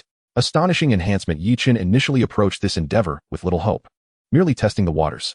However, to his astonishment, the moment he connected with the soul of the giant spirit, a profound hum resonated, as it instantaneously supplanted the chaotic thunderfire true dragon, enveloping his entire consciousness. Behind Yi Chen, a resplendent golden soul of the giant spirit materialized, releasing an overwhelming aura that sent the furniture in the room tumbling in disarray. Yi Chen hastily retracted the soul of the giant spirit back into his energy reservoir, panting heavily, his eyes shimmering with incredulity, shock, and an uncontrollable excitement. I have actually acquired a second soul of fate. It is simply unfathomable. It should be noted that all practitioners of soul fate are destined to possess but a single soul throughout their lives. Their strength, characteristics, attributes, and even their future are irrevocably intertwined with that singular soul. Yet Yi Chen has now attained a second soul of fate. Contemplating the peculiar existence of the enigmatic stone, he could not help but indulge in fantasies. If a second soul can be obtained, could a third, or even a fourth or fifth, be seized? In this moment, Yi Chen's heart surged with exhilaration, feeling as though he had encountered an unprecedented opportunity. This is an astonishing secret that must remain concealed. Should it be revealed, he would undoubtedly be regarded as an anomaly, perhaps even eliminated without hesitation. Besides the addition of a second soul to his energy reservoir, Yi Chen made another discovery. After his monumental battle with Tong Lingtian, his energy reservoir had deepened significantly, and the spiritual energy within had become exceptionally refined and profound. He instinctively sensed that his power had undergone a transformative evolution following the life and death struggle. Another transformation. I seem to have undergone numerous transformations of late. Yi Chen mused with a self-deprecating smile. The battle against the Emerald Scale Python was similarly a struggle for survival, yet that was merely against a beast. Engaging with Tong Lingtian, however, was a confrontation with a peer. Contending with humans is infinitely more exhilarating and intricate. Yi Chen not only enhanced his soul power and the quality of his spiritual energy, but also significantly enriched his combat experience. Moreover, he began to employ the true dragon soul in battle for the first time. Having only recently entered the true spirit realm, he had just broken through at dawn and immediately engaged in combat, lacking substantial experience with the use of his soul. Yi Chen shook his head. Were it not for the insights gained from Nangong Qian, he might not have been able to subdue Tong Lingtian using the true dragon soul. In that case, if Tong Lingtian and Oppos' golden body remained unbroken, who would truly meet their demise was uncertain. With my current experience and strength, confronting a true spirit realm at the 5th level is no longer a cause for concern, yet I must tread cautiously with stronger adversaries. For my practical experience with souls pales in comparison to theirs.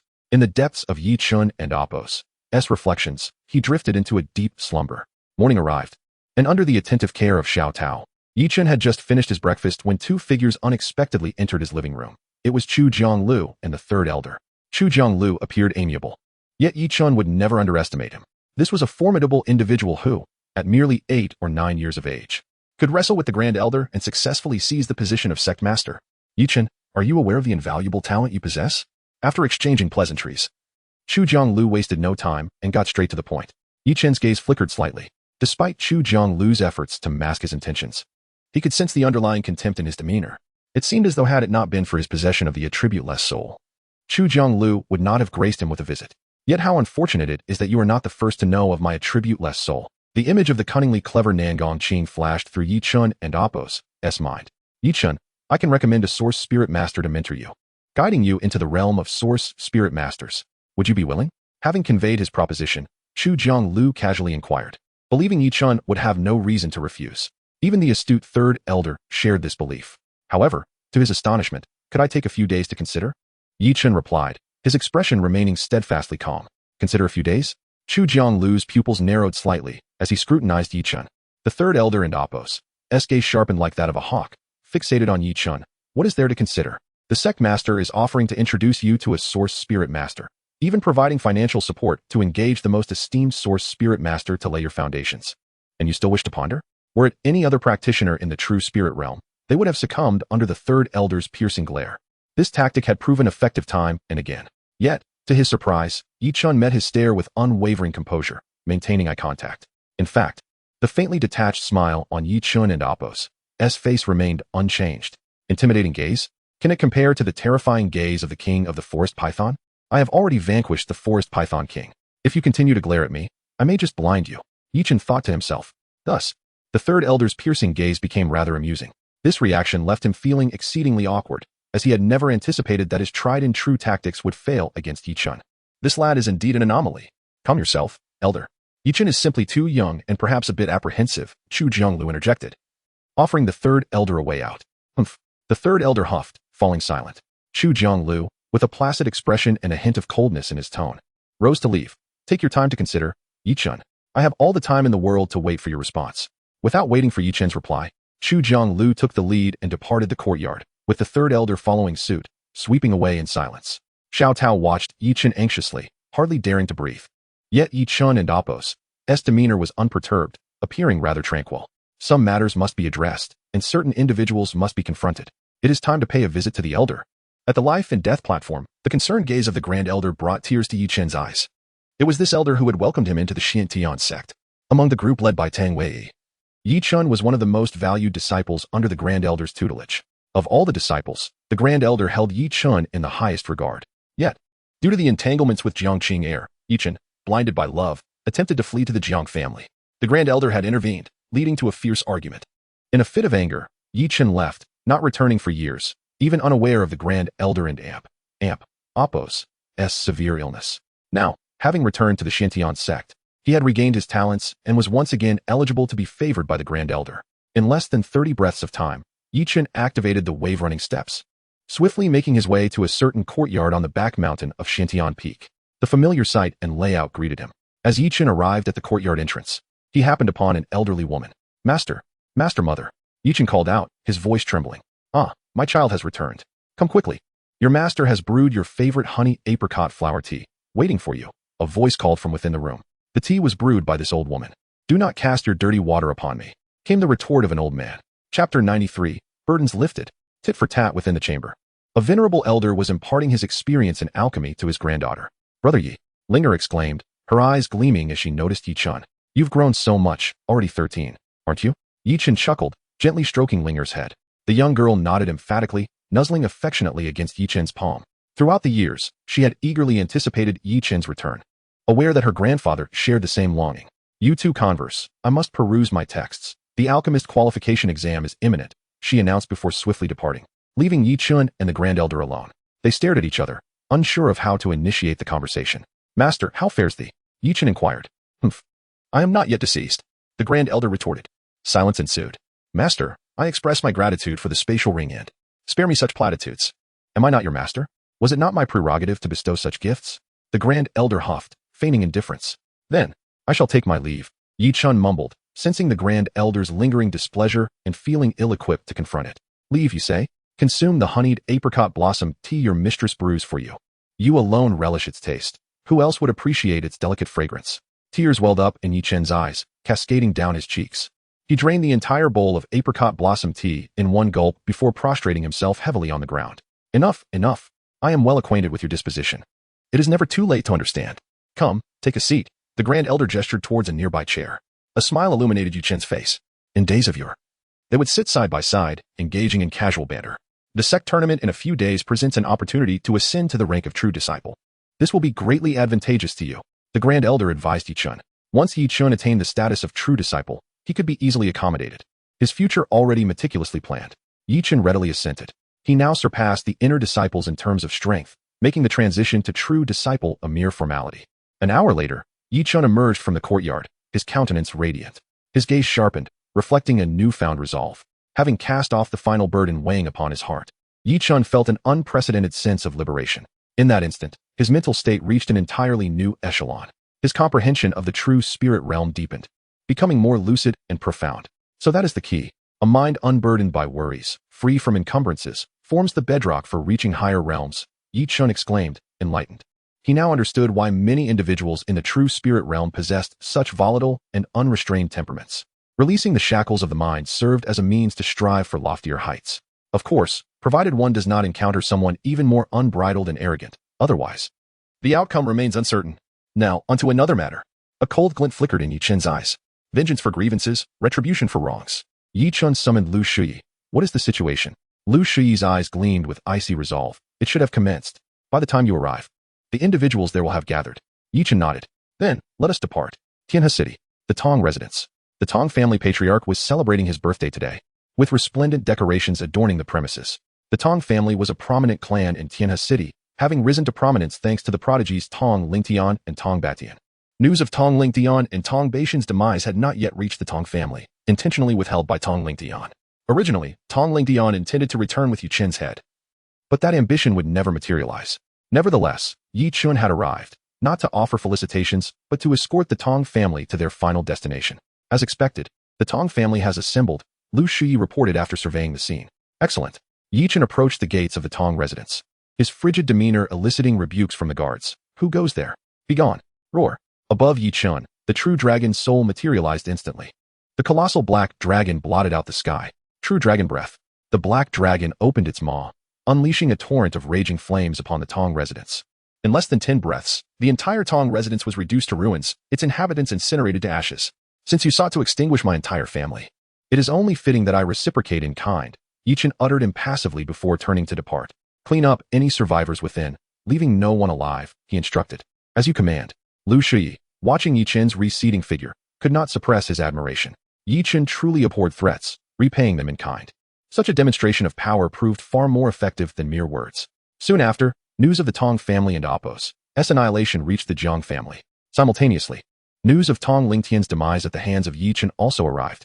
We are doomed. How did we provoke this fiend? Yi Chun is too ruthless. Tong Lingtian merely threatened to kill his parents, and he retaliated by annihilating the entire Tong family. Utterly merciless. The Jiang family members murmured amongst themselves. The clan leader roared. Nonsense. You schemed against him so thoroughly, and yet you accuse him of cruelty? Issue my decree. Henceforth, no member of the Jiang family shall provoke Yi Chun. The clan leader lamented his actions. Had he known Yi Chun possessed such formidable potential, he would not have remained indifferent, allowing Jiang Qing'er to act rashly. Now, the Jiang family found themselves in a precarious position, with the clan leader constantly fearing that Yi Chun would suddenly obliterate them. It seems we must relocate the Jiang family.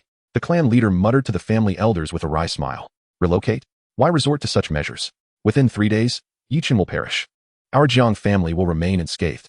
I guarantee it. Jiang Qing and Appo's declared, striding into the Jiang residence with a confident air, showing no fear of Yi Chun. The clan leader and Amp, Appo's eyes lit up. Could it be that you have a solution, Qing and Amp, Appo's? I do not, but my master does. He has promised me that he will eliminate Yi Chun within 3 days. A gleam of vindictive pleasure flashed in Jiang Qing and Amp, Appo's eyes. Nie Tianlong is a formidable expert from the Haotian sect. His intervention will be unlike that of Tong Lingtian. Yi Chun is doomed. Qing and Appos. Is this patron of yours reliable? The clan leader remained skeptical, still shaken by Yi Qin's ruthless retribution. Jiang Qing'er laughed. If a prodigy from the Haotian sect is not reliable, then no one in this world can deal with Yi Qin. Rest assured, Uncle Clan Leader, he is absolutely reliable. In all likelihood, Yi Qin is already dead. City Gate. Yi Qin was about to enter the city when a figure emerged before him. Yi Qin's eyes narrowed. Nie Tianlong. Before reaching the true spirit realm, Yi Qin and Appos' perception of Nie Tianlong was vague. But now, he sensed an elusive aura, a cultivation level comparable to Nangang Qian. Little brother Yi, greetings. It is a pleasure to meet you. Nie Tianlong greeted him amiably. He noticed a peculiar glint in Yi Qin and Appos' eyes, as if he were assessing a prey. Nie Tianlong found it amusing. These bumpkins from minor sects truly overestimate themselves. Do they think defeating a true spirit 5th level cultivator qualifies them to contend with me? Chapter 94, A Minor Lesson. The turmoil at the Spirit Gathering Tower, Nie Tianlong was unaware that Yi Qin had already encountered him, albeit in the guise of an impersonating swordsman. Young brother Yi, where are you headed? As Yi Qin attempted to leave, Nie Tianlong raised his hand to stop him. Are you here to protect Jiang Qing'er? Yi Qin bluntly revealed his understanding. He had long been aware of Nie Tianlong's schemes against the Jiang family. The reason Nangang Qian fell into the Jiang family's trap was due to her own approach towards them, and it was evident that Nie Tianlong was similarly inclined. Nie Tianlong and Appos' eyes flickered. He had not anticipated Yi Qin and Appos' astuteness. Young brother Yi, I have a past with the Jiang family. Perhaps you could grant me this favor? Nie Tianlong was already aware that the Tong family had been entirely eradicated by Yi Qin. He admired Yi Qin's ruthless decisiveness. However, the Jiang family was off limits to him, no other reason than his own decree. Apologies, but this matter is non-negotiable. Yi Qin continued towards the city gate, where the Jiang family resided. If you refuse, I will have no choice but to detain you. Nie Tianlong resolved to capture Yi Qin first, to teach him a lesson, and then gradually subdue him. He had never intended to kill Yi Qin as Jiang Qing'er had suggested. After all, an individual possessing a true dragon soul and the talent of a source spirit master was exceedingly rare. Such a talent was worth cherishing. With a commanding gesture, Nie Tianlong summoned his soul, revealing 8 colossal golden dragons that coiled towards Yi Qin like divine chains. In an instant, they sought to bind him. Yet, above Yi Qin, a true dragon materialized, its form entirely black, radiating a fierce aura, with eyes gleaming with a chilling light. With a swift motion, the claws of the true dragon soul tore the 8 golden dragons to shreds. These little worms of yours are rather feeble, Yi Qin scoffed. Nie Tianlong and Appos' expression darkened. His soul was not a true dragon, but rather an illusory mirage adept at mimicry. Though powerful in deception, Yi Qin was unperturbed. Yi Qin, surrender. If I strike again, I may lose control and inadvertently harm you. Nie Tianlong spoke the truth. The mirage soul had limited offensive capabilities and excelled in confusion. Its soul attack, once unleashed, could even bring despair to a peak true spirit cultivator. Nie Tianlong valued Yi Qin as a talent. However, he could never have imagined that Yi Qin would not engage in further dialogue. In a flash, the true dragon soul lifted him, propelling him swiftly towards the Jiang family. In the blink of an eye, he left Nie Tianlong behind. Not good. This brat. Nie Tianlong was left speechless. Yi Qin exhibited no demeanor befitting a strong individual. He simply turned and fled. He pursued, but ultimately arrived a step too late. The true dragon soul soared above the Jiang family estate, where the majority of its members noticed the imposing dragon in the sky. Upon spotting Yi Qin standing atop its head, their faces turned pale as death. Boom. The claws of the true dragon soul descended, instantly reducing the Jiang family's territory to ruins. With a searing breath of crimson flames, the anguished screams of the Jiang family echoed, resulting in numerous casualties in an instant. Thief, how dare you? Die! Nie Tianlong finally caught up. Witnessing the devastation Yi Qin wrought upon the Jiang family, rage surged within him, and his mirage soul manifested a colossal scythe of thunder, slicing towards Yi Qin. Yi Qin was struck by the thunderous scythe, dissipating into a mere illusion. With the Jiang family reduced to ruins and cries of despair surrounding him, Nie Tianlong's expression darkened, leaving him speechless. How could this happen? Young master, did you not say you would eliminate Yi Qin? How could it come to this? Jiang Qing'er, pale and frantic, rushed towards Nie Tianlong, her voice trembling. Yet, she froze in place, her body quaking. Are you questioning me? Nie Tianlong turned back, his icy gaze rendering Jiang Qing and Appos utterly terrified. So you were the help Qin and Appos procured?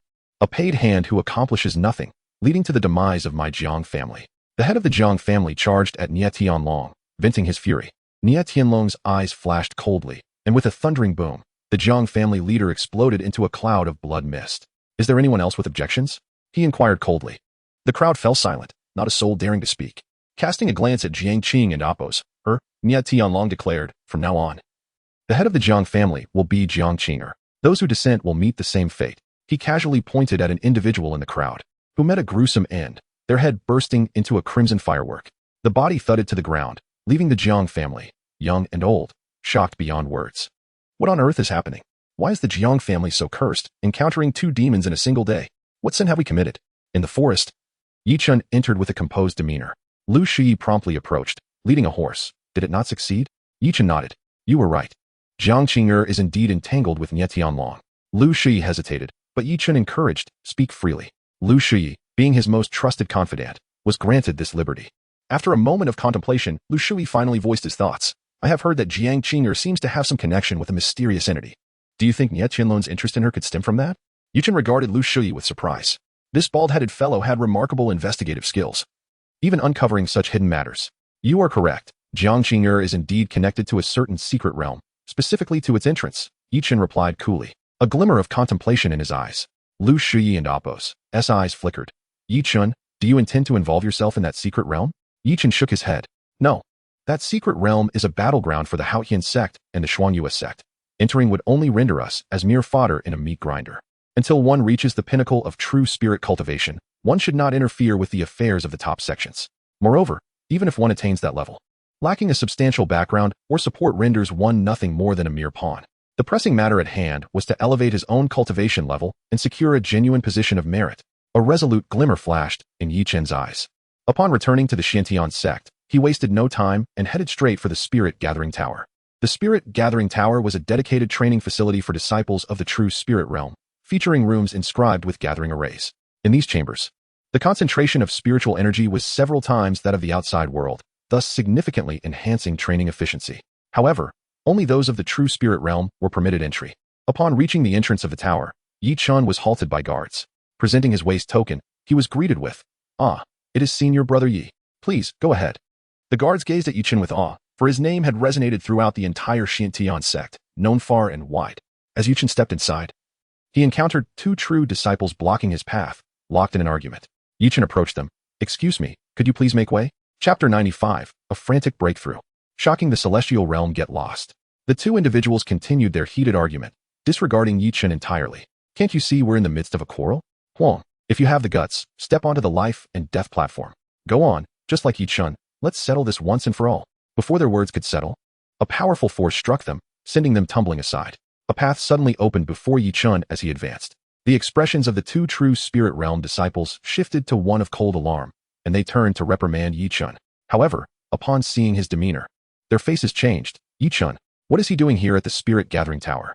Ignoring them, Yi Chun continued forward. Halt. You have quite the temper, don't you? Just because you've entered the true spirit realm, you think you're something special? We are not like that waste, Tong Ling Tian. Suddenly, a flash of sword light cut through the air. The trousers of the 2 true spirit realm disciples fell in unison, leaving them dumbfounded as a chill ran through them.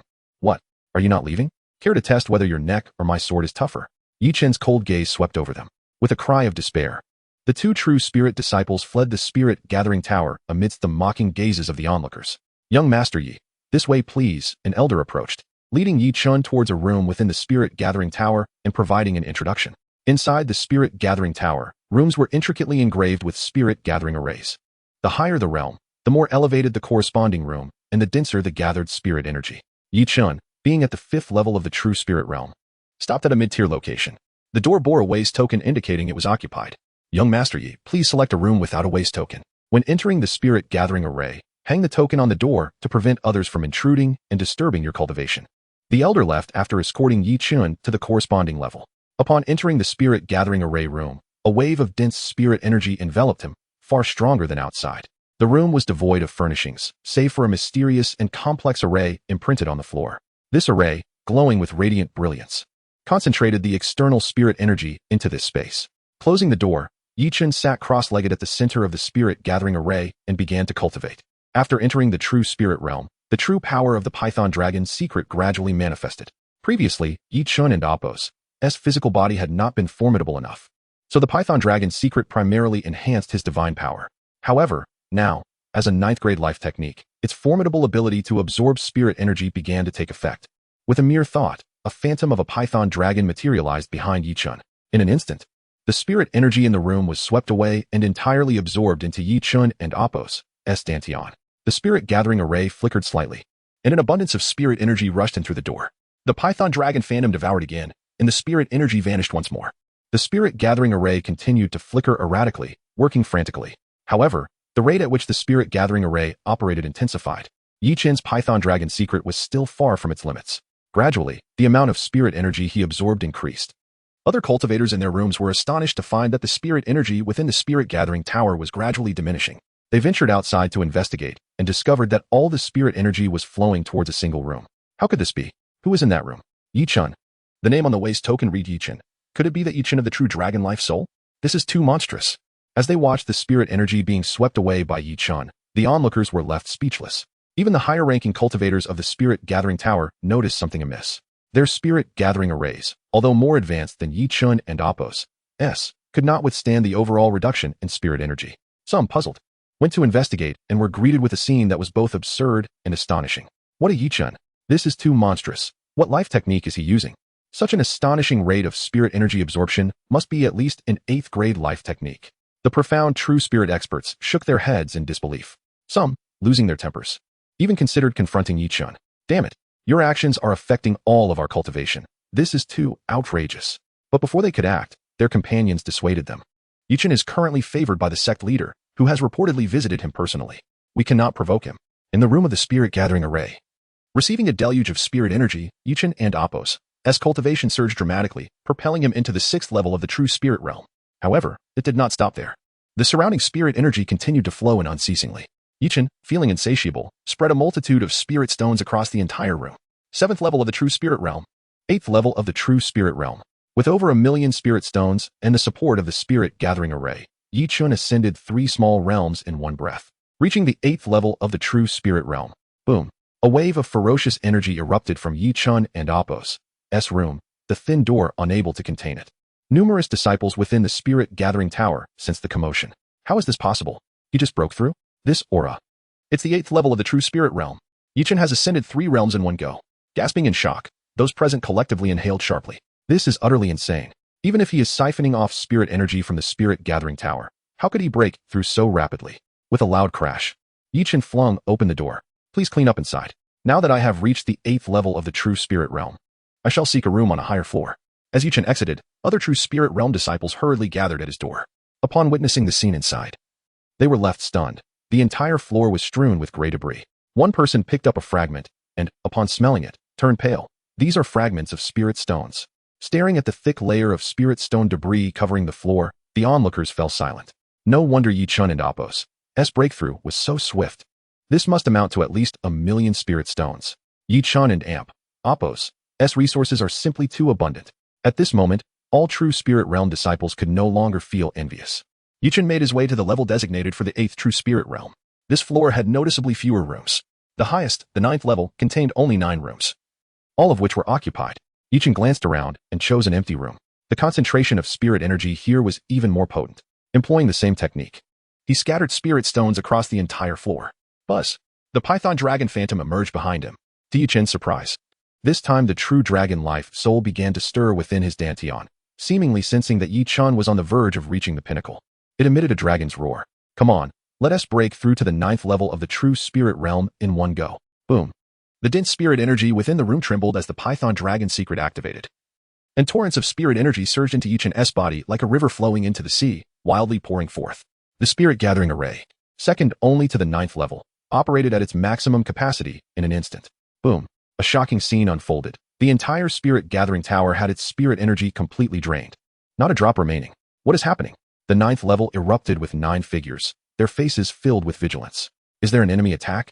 Has the spirit gathering array malfunctioned? Chapter 96. The True Spirits, 9 Heavens. A tremor in all directions. These 9 individuals are all at the pinnacle of the true spirit realm, 9th level. Upon exiting their chambers, they swiftly locked onto Yi Chen's room with their acute senses. It's that room. The occupant is on the verge of a breakthrough. Such an astounding absorption of spiritual energy. Could it be Yi Chen? The name seems somewhat familiar. These 9 individuals are all fervent practitioners. Years ago, they had already reached the 9th level of the true spirit realm, but have since been stuck at a bottleneck, unable to progress. They are not well versed in the recent turmoil within the Shantian sect. However, witnessing Yi Chen's imminent breakthrough brings them some consolation. How interesting. Our Shantian sect gains another 9th level true spirit. In their memories, it seems that Hua Shuquan was close to a breakthrough too. Could it be him? Impossible. I am well aware of that boy's talents. He cannot possess such astonishing cultivation speed. At that moment, a rumble resounded. Within Yichen's chamber, the spiritual energy surged dramatically. A thunderous dragon roar erupted, bursting forth. The door of the room was flung open, and the entire spirit-gathering tower seemed to tremble. Instantly, all practitioners within the tower were roused. Even the elders of the Shantian sect were taken aback, their expressions shifting dramatically as they gazed towards the tower. Swish! The third and fourth elders soared into the sky, peering towards the spirit-gathering tower. What is happening? Has an enemy intruded? The sect master, Chu Jianglu, exchanged a glance with the second elder. Could it be? This is bad. The news can no longer be concealed. Roar! The sound of the dragon's roar engulfed the heavens. A black dragon suddenly ascended into the void, stirring the winds and clouds. Its black scales shattered, and golden light radiated from its body. Spiritual energy from all directions converged, transforming into glimmering golden scales. A golden dragon emerged. Yi Chun and Apos' true spirit soul broke free from the constraints of the black scales, completely transforming into a magnificent golden dragon. The golden dragon morphed, revealing Yi Chun in the void. The aura of the 9th level of the true spirit realm erupted forth. The 9th level of the true spirit realm? All were astounded by Yi Chun's terrifying cultivation speed. My goodness! In less than 2 days, Yi Chun progressed from the 5th level to the 9th level of the true spirit realm. Has he ridden a rocket? This speed is utterly astonishing. What astonished them even more was that Yi Chun did not merely break through to the 9th level of the true spirit realm. He sensed a barrier ahead, suggesting that further ascension to the next great realm might encounter a bottleneck. This was a warning derived from Nangong Qian's cultivation experience and Yi Chun's formidable perception. It appears that continuing to break through is no longer feasible. Yi Chun gazed at the spirit-gathering tower, shaking his head in regret. What a pity. He found the tower quite beneficial. Achieving the 9th level of true spirit so swiftly? What secrets does Yi Chun possess? Chu Tianyi, the young master, gazed at Yi Chun in the sky, his eyes glinting with cold malice. We can wait no longer. Yi Chun must not be allowed to grow any further. Otherwise, he will become a grave threat. He might even be exploited by the Grand Elder to vie for the position of the next sect master. Yi Chun must be eliminated swiftly. A murderous intent flickered in Chu Tianyi's eyes. At this moment, Hua Shuquan hurriedly burst into the courtyard. Brother-in-law, something's wrong. Yi Chun. Upon entering, he was met with Chu Tianyi's menacing countenance. Hua Shuquan froze. Then he quickly grasped his brother-in-law's intention. It's time to act. Brother-in-law, just give the command, and I shall obey. He was undoubtedly in the same boat as Chu Tianyi now. Yi Chun was their common enemy.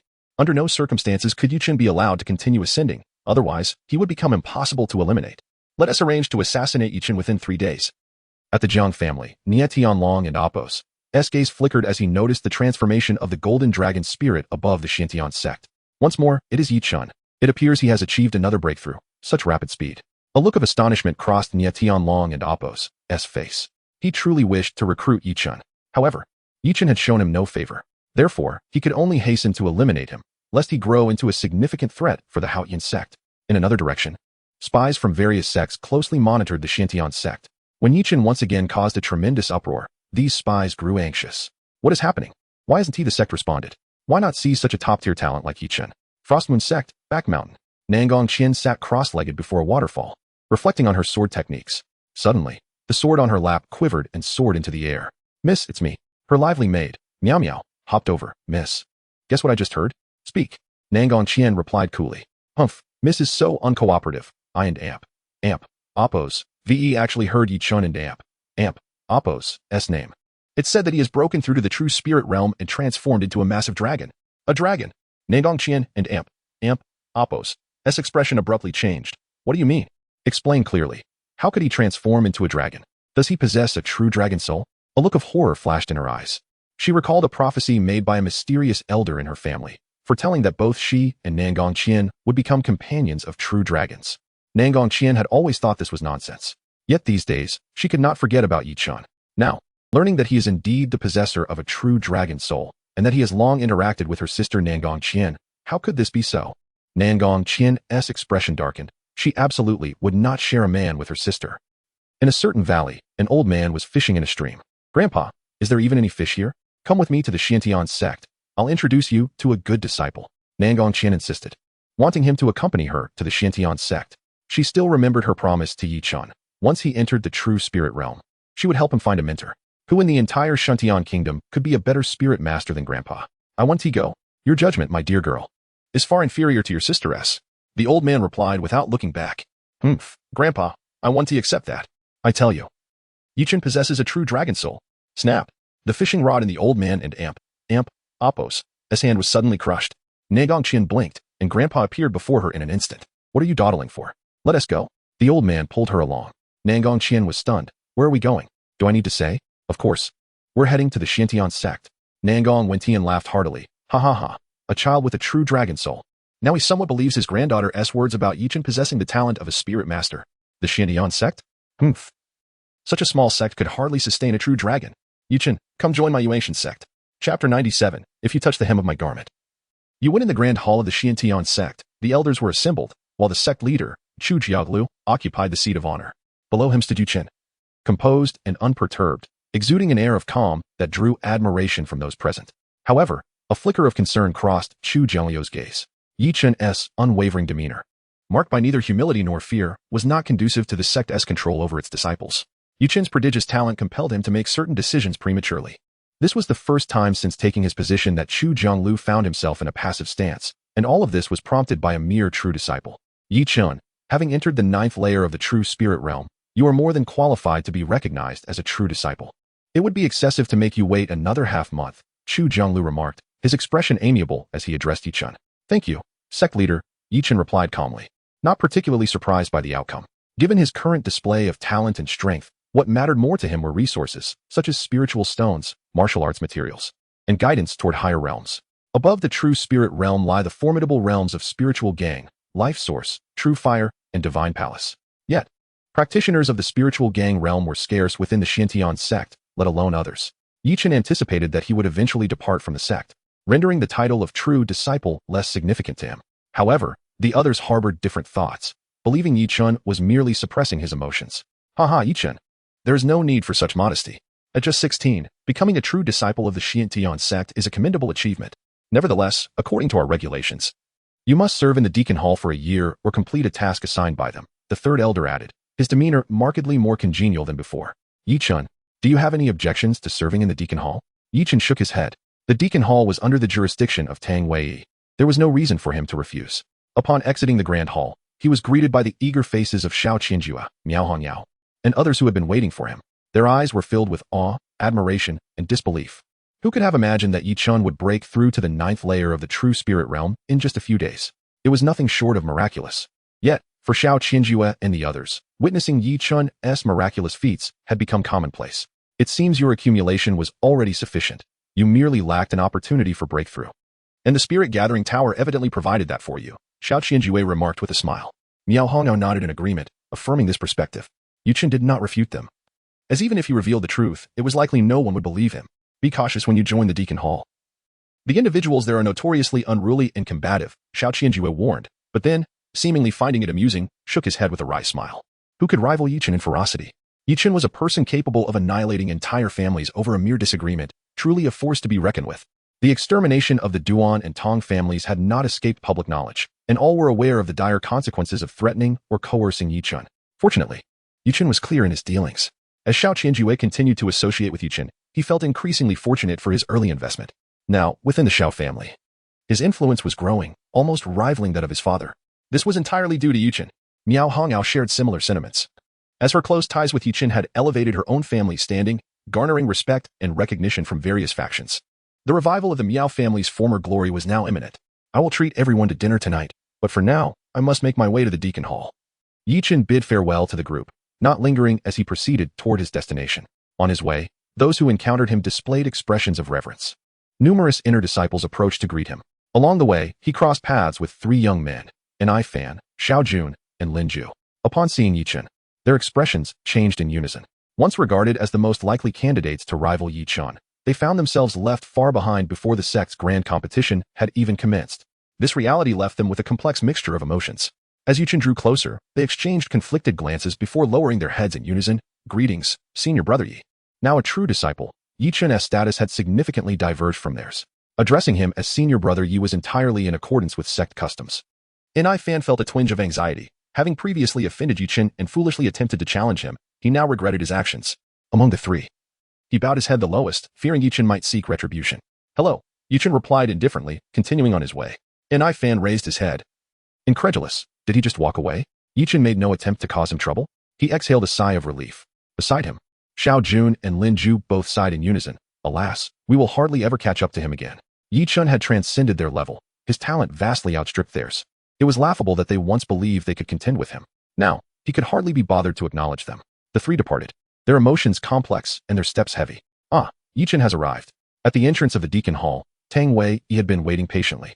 Without allowing Yichen to speak, he swiftly handed him a new waist badge. From now on, you are one of us in the Deacon Hall. I have informed the Hall Master, and you are officially registered. Follow me. Yichen accompanied Tang Wei into a side hall, where a dozen disciples were either practicing or sparring. Each exuded a rebellious spirit, their energies ranging from the 7th to 8th layer of the true spirit realm. However, their auras were sharp and formidable, their gazes piercing as if they could see straight through you.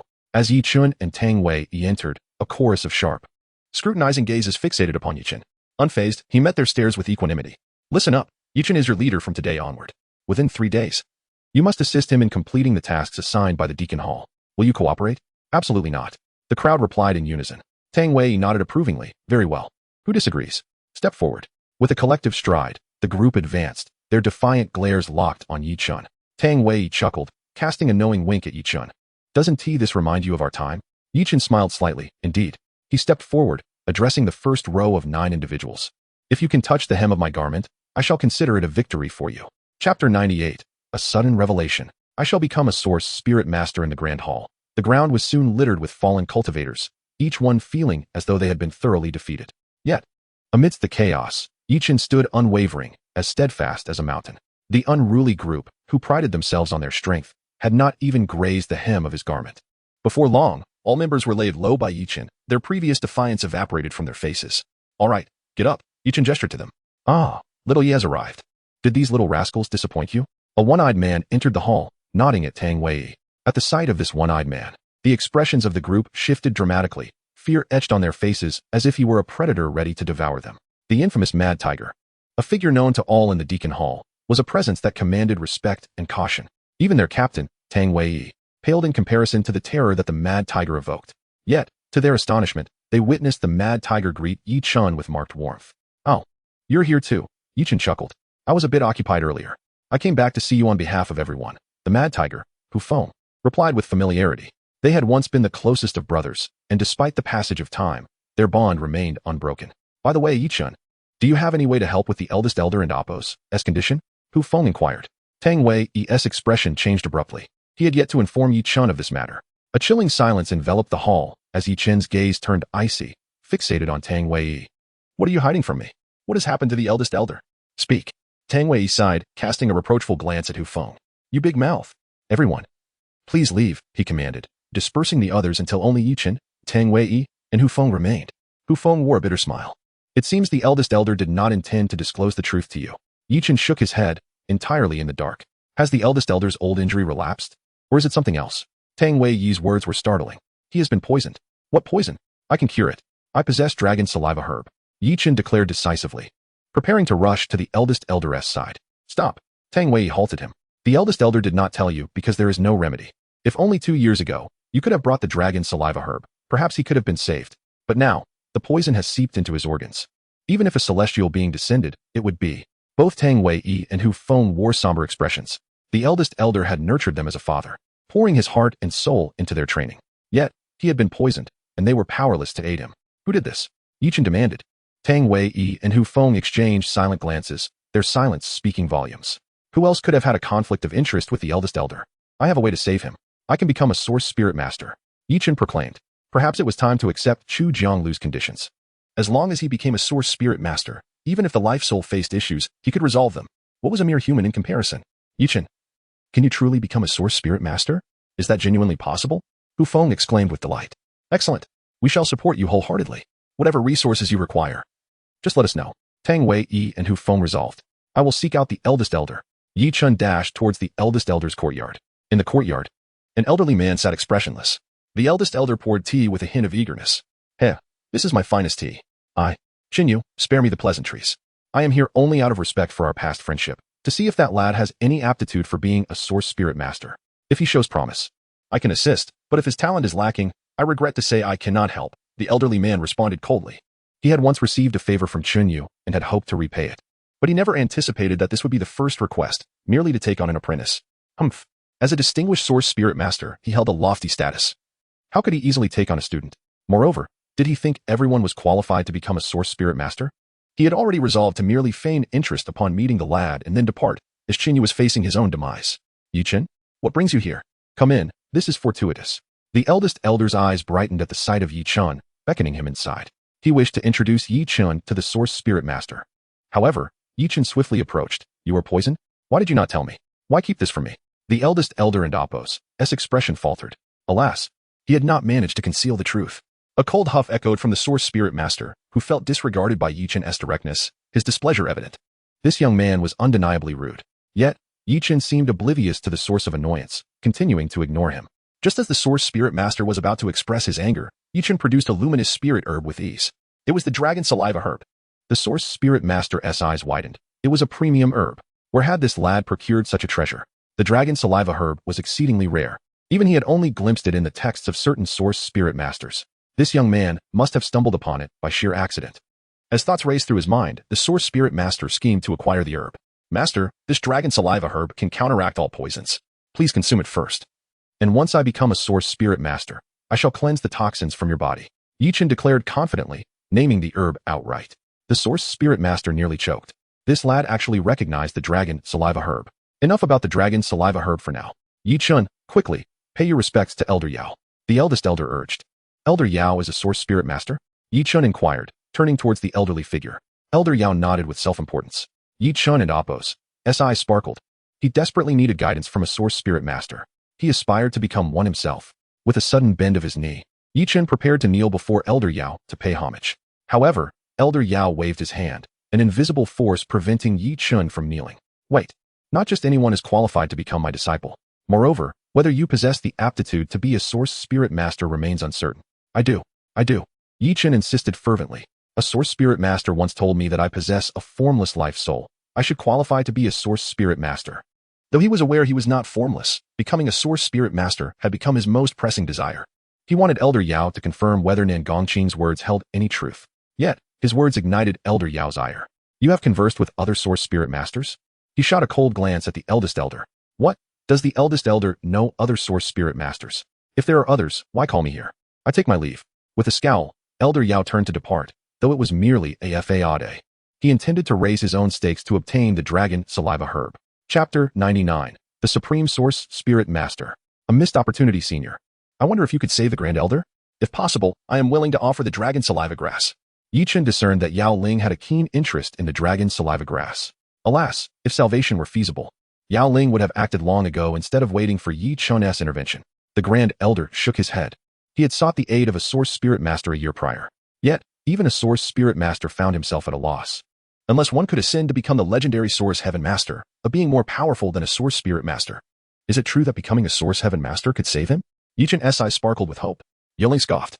You're already dreaming of running before you've even learned to walk? Your aptitude is still uncertain.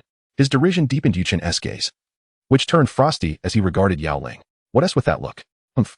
Chenyu, is your entourage this impudent? Yao Ling scolded the Grand Elder directly. Yi-Chen's expression hardened at once. Yao Ling prepared to storm off, but the Grand Elder, wearing a forced smile, quickly intervened and reprimanded Yi-Chen. Yi-Chen remained silent. At that moment, a lively voice rang out. Yi-Chen, I've come to find you. His eyes brightened at the sound of Nan Gongqing's voice. How did that girl arrive here? As she burst through the door, Nan Gongqing rushed to Yi-Chen's side. I've brought you a master. Oh, I see. What are you doing here? Before the Grand Elder, Yao Ling jumped in surprise. Miss, what has happened? Nan Gongqing rolled her eyes. Do I need to report my whereabouts to you? No, that is not what I meant. Yao Ling stammered, kneeling and bowing repeatedly. Asi pays her respects to the miss. The Grand Elder looked on in astonishment. The once haughty source spirit master was now so docile before this girl. And Yi-Chen knew her? What brings you here, Yi-Chen? And what is she doing here? Nan Gongqing, astute as ever, sensed the unusual tension and immediately inquired. Yi-Chen sighed, explaining the situation briefly. Haha, you almost considered him as your master? As if this fellow is worthy of that title. Nan Gongqing chuckled. Just wait, when my grandfather arrives. Perhaps he can assess the old man's condition and provide a remedy. Soon, an elder arrived, escorted by Tang Wei. Nan Gongqing hopped toward him eagerly. Upon seeing the elder, Yao Ling broke out in a cold sweat. The elder merely cast a glance at him and commanded, "Leave." Yao Ling fled the courtyard in disarray, regretting his earlier arrogance. Had he known of Yi Chun's connection to Nan Gongqing, he would never have dared to act so high and mighty. Now, if Yi Chun spoke ill of him, he would face dire consequences. In the realm of source spirit masters, none dared to offend Nan Gongqing's grandfather. Yao Ling resolved to curry favor with the Grand Elder before it was too late. "Child, is this Yi Chun? Come here, let me see." The elder, Nan Gong Wentian, beckoned warmly. No one noticed the thrill and anticipation flickering in his eyes. Yi Chun approached and, as instructed, unleashed both fire and water energies, followed by his true dragon soul, allowing Nan Gong Wentian to examine him. Indeed, a soul without attributes. Nan Gong Wentian's eyes gleamed. "Senior, may I become a source spirit master?" Yi Chun inquired. "Of course, and your talent is commendable," Nan Gong Wentian affirmed, nodding. "Would you be able to examine my elder?" "He has been poisoned," Yi Chun began, but Nan Gong Wentian interrupted, glancing at the Grand Elder. "His poison is beyond my ability to cure. He is gravely ill, and even divine intervention cannot save him." At these words, Yi Chun and Tang Wei's expressions fell, and Nan Gongqing felt a pang of sympathy for him. The Grand Elder, however, remained unfazed, seemingly untroubled. "But what do you mean?" Yi Chun's eyes glimmered. "Senior, does this mean that if I can become a source heaven master, my master might be saved?" Nan Gong Wentian nodded. "Precisely. If you can become a source heaven master, you may be able to cleanse his organs and mend his wounds, potentially reviving his vitality." "I understand. I am willing to become a source spirit master." Yi Chun's determination surged. "Then do you wish to pay respects?" Thump. Yi Chun knelt before the elder, exclaiming, "Master, I bow to you, Yi Chun." Nan Gong Wentian couldn't help but smile. This lad was quite clever. In the main hall, the second elder paced anxiously. Above him, the sect leader, Chu Jianglu, wore a grave expression. Just then, the third elder rushed in, breathless. "Has he left?" Chu Jianglu and the second elder asked in unison. The third elder nodded. "He has left. Nan Gong Wentian and his granddaughter have departed." "And Yi Chun?" "Not yet." The third elder shook his head, puzzled. When Nan Gong Wentian arrived at the Xiantian sect, they quickly learned of his illustrious reputation as a high-ranking source heaven master, nearly causing their jaws to drop. They couldn't fathom how Yi Chun could be acquainted with such a figure, especially when they heard that Nan Gong Wentian had taken Yi Chun as his disciple. Chu Jianglu was nearly left speechless. He had intended to introduce Yi Chun to a source spirit master, but now that was utterly pointless. Among all source spirit masters in the entire Xiantian kingdom, how many could even compare to Nan Gong Wentian? He represented the pinnacle of the source spirit master realm. "It's over. We have no hope of retaining Yi Chun now," Chu Jianglu lamented. The second elder's expression darkened. The third elder hesitated before speaking. "I've heard that Yi Chun's decision to apprentice under Nan Gong Wentian was to save the Grand Elder and assist in detoxification." At this, Chu Jianglu's pupils constricted and his face shifted. The second and third elders cast him puzzled glances. Chu Jianglu's gaze darkened. "What? Are you blaming me? That matter was agreed upon with your consent. Now that it has led to adverse consequences, you turn to blame me?" Both elders fell silent. After a long pause, Chu Jianglu sighed heavily, shaking his head. "It is futile. Yi Chun, this true dragon, has returned to the ocean. He cannot be contained by our small river." Both the second and third elders sighed in unison. If only they had acted differently back then, alas. The Xiantian sect could have possessed a source heaven master. Even Nan Gong Wentian was so enamored that he rushed to the Xiantian sect to take on a disciple, indicating just how extraordinary Yi Chun's talent as a source spirit master truly was. In that moment, they felt as though they had missed out on a treasure. Upon returning to his chamber, Chu Jianglu encountered his son, Chu Tianyi, who was instructing his sister on alchemical techniques in preparation for an upcoming assessment. Suddenly, Chu Jianglu recalled something and cautioned, "Do not entertain any thoughts of Yi Chun in the future. He is now a direct disciple of Nan Gong Wentian and is beyond our reach." At this declaration, Chu Tianyi's expression shifted dramatically. "What? Yi Chun has become the disciple of the Supreme Source Spirit Master? This is bad. Hua Shuquan has already gone to assassinate Yi Chun."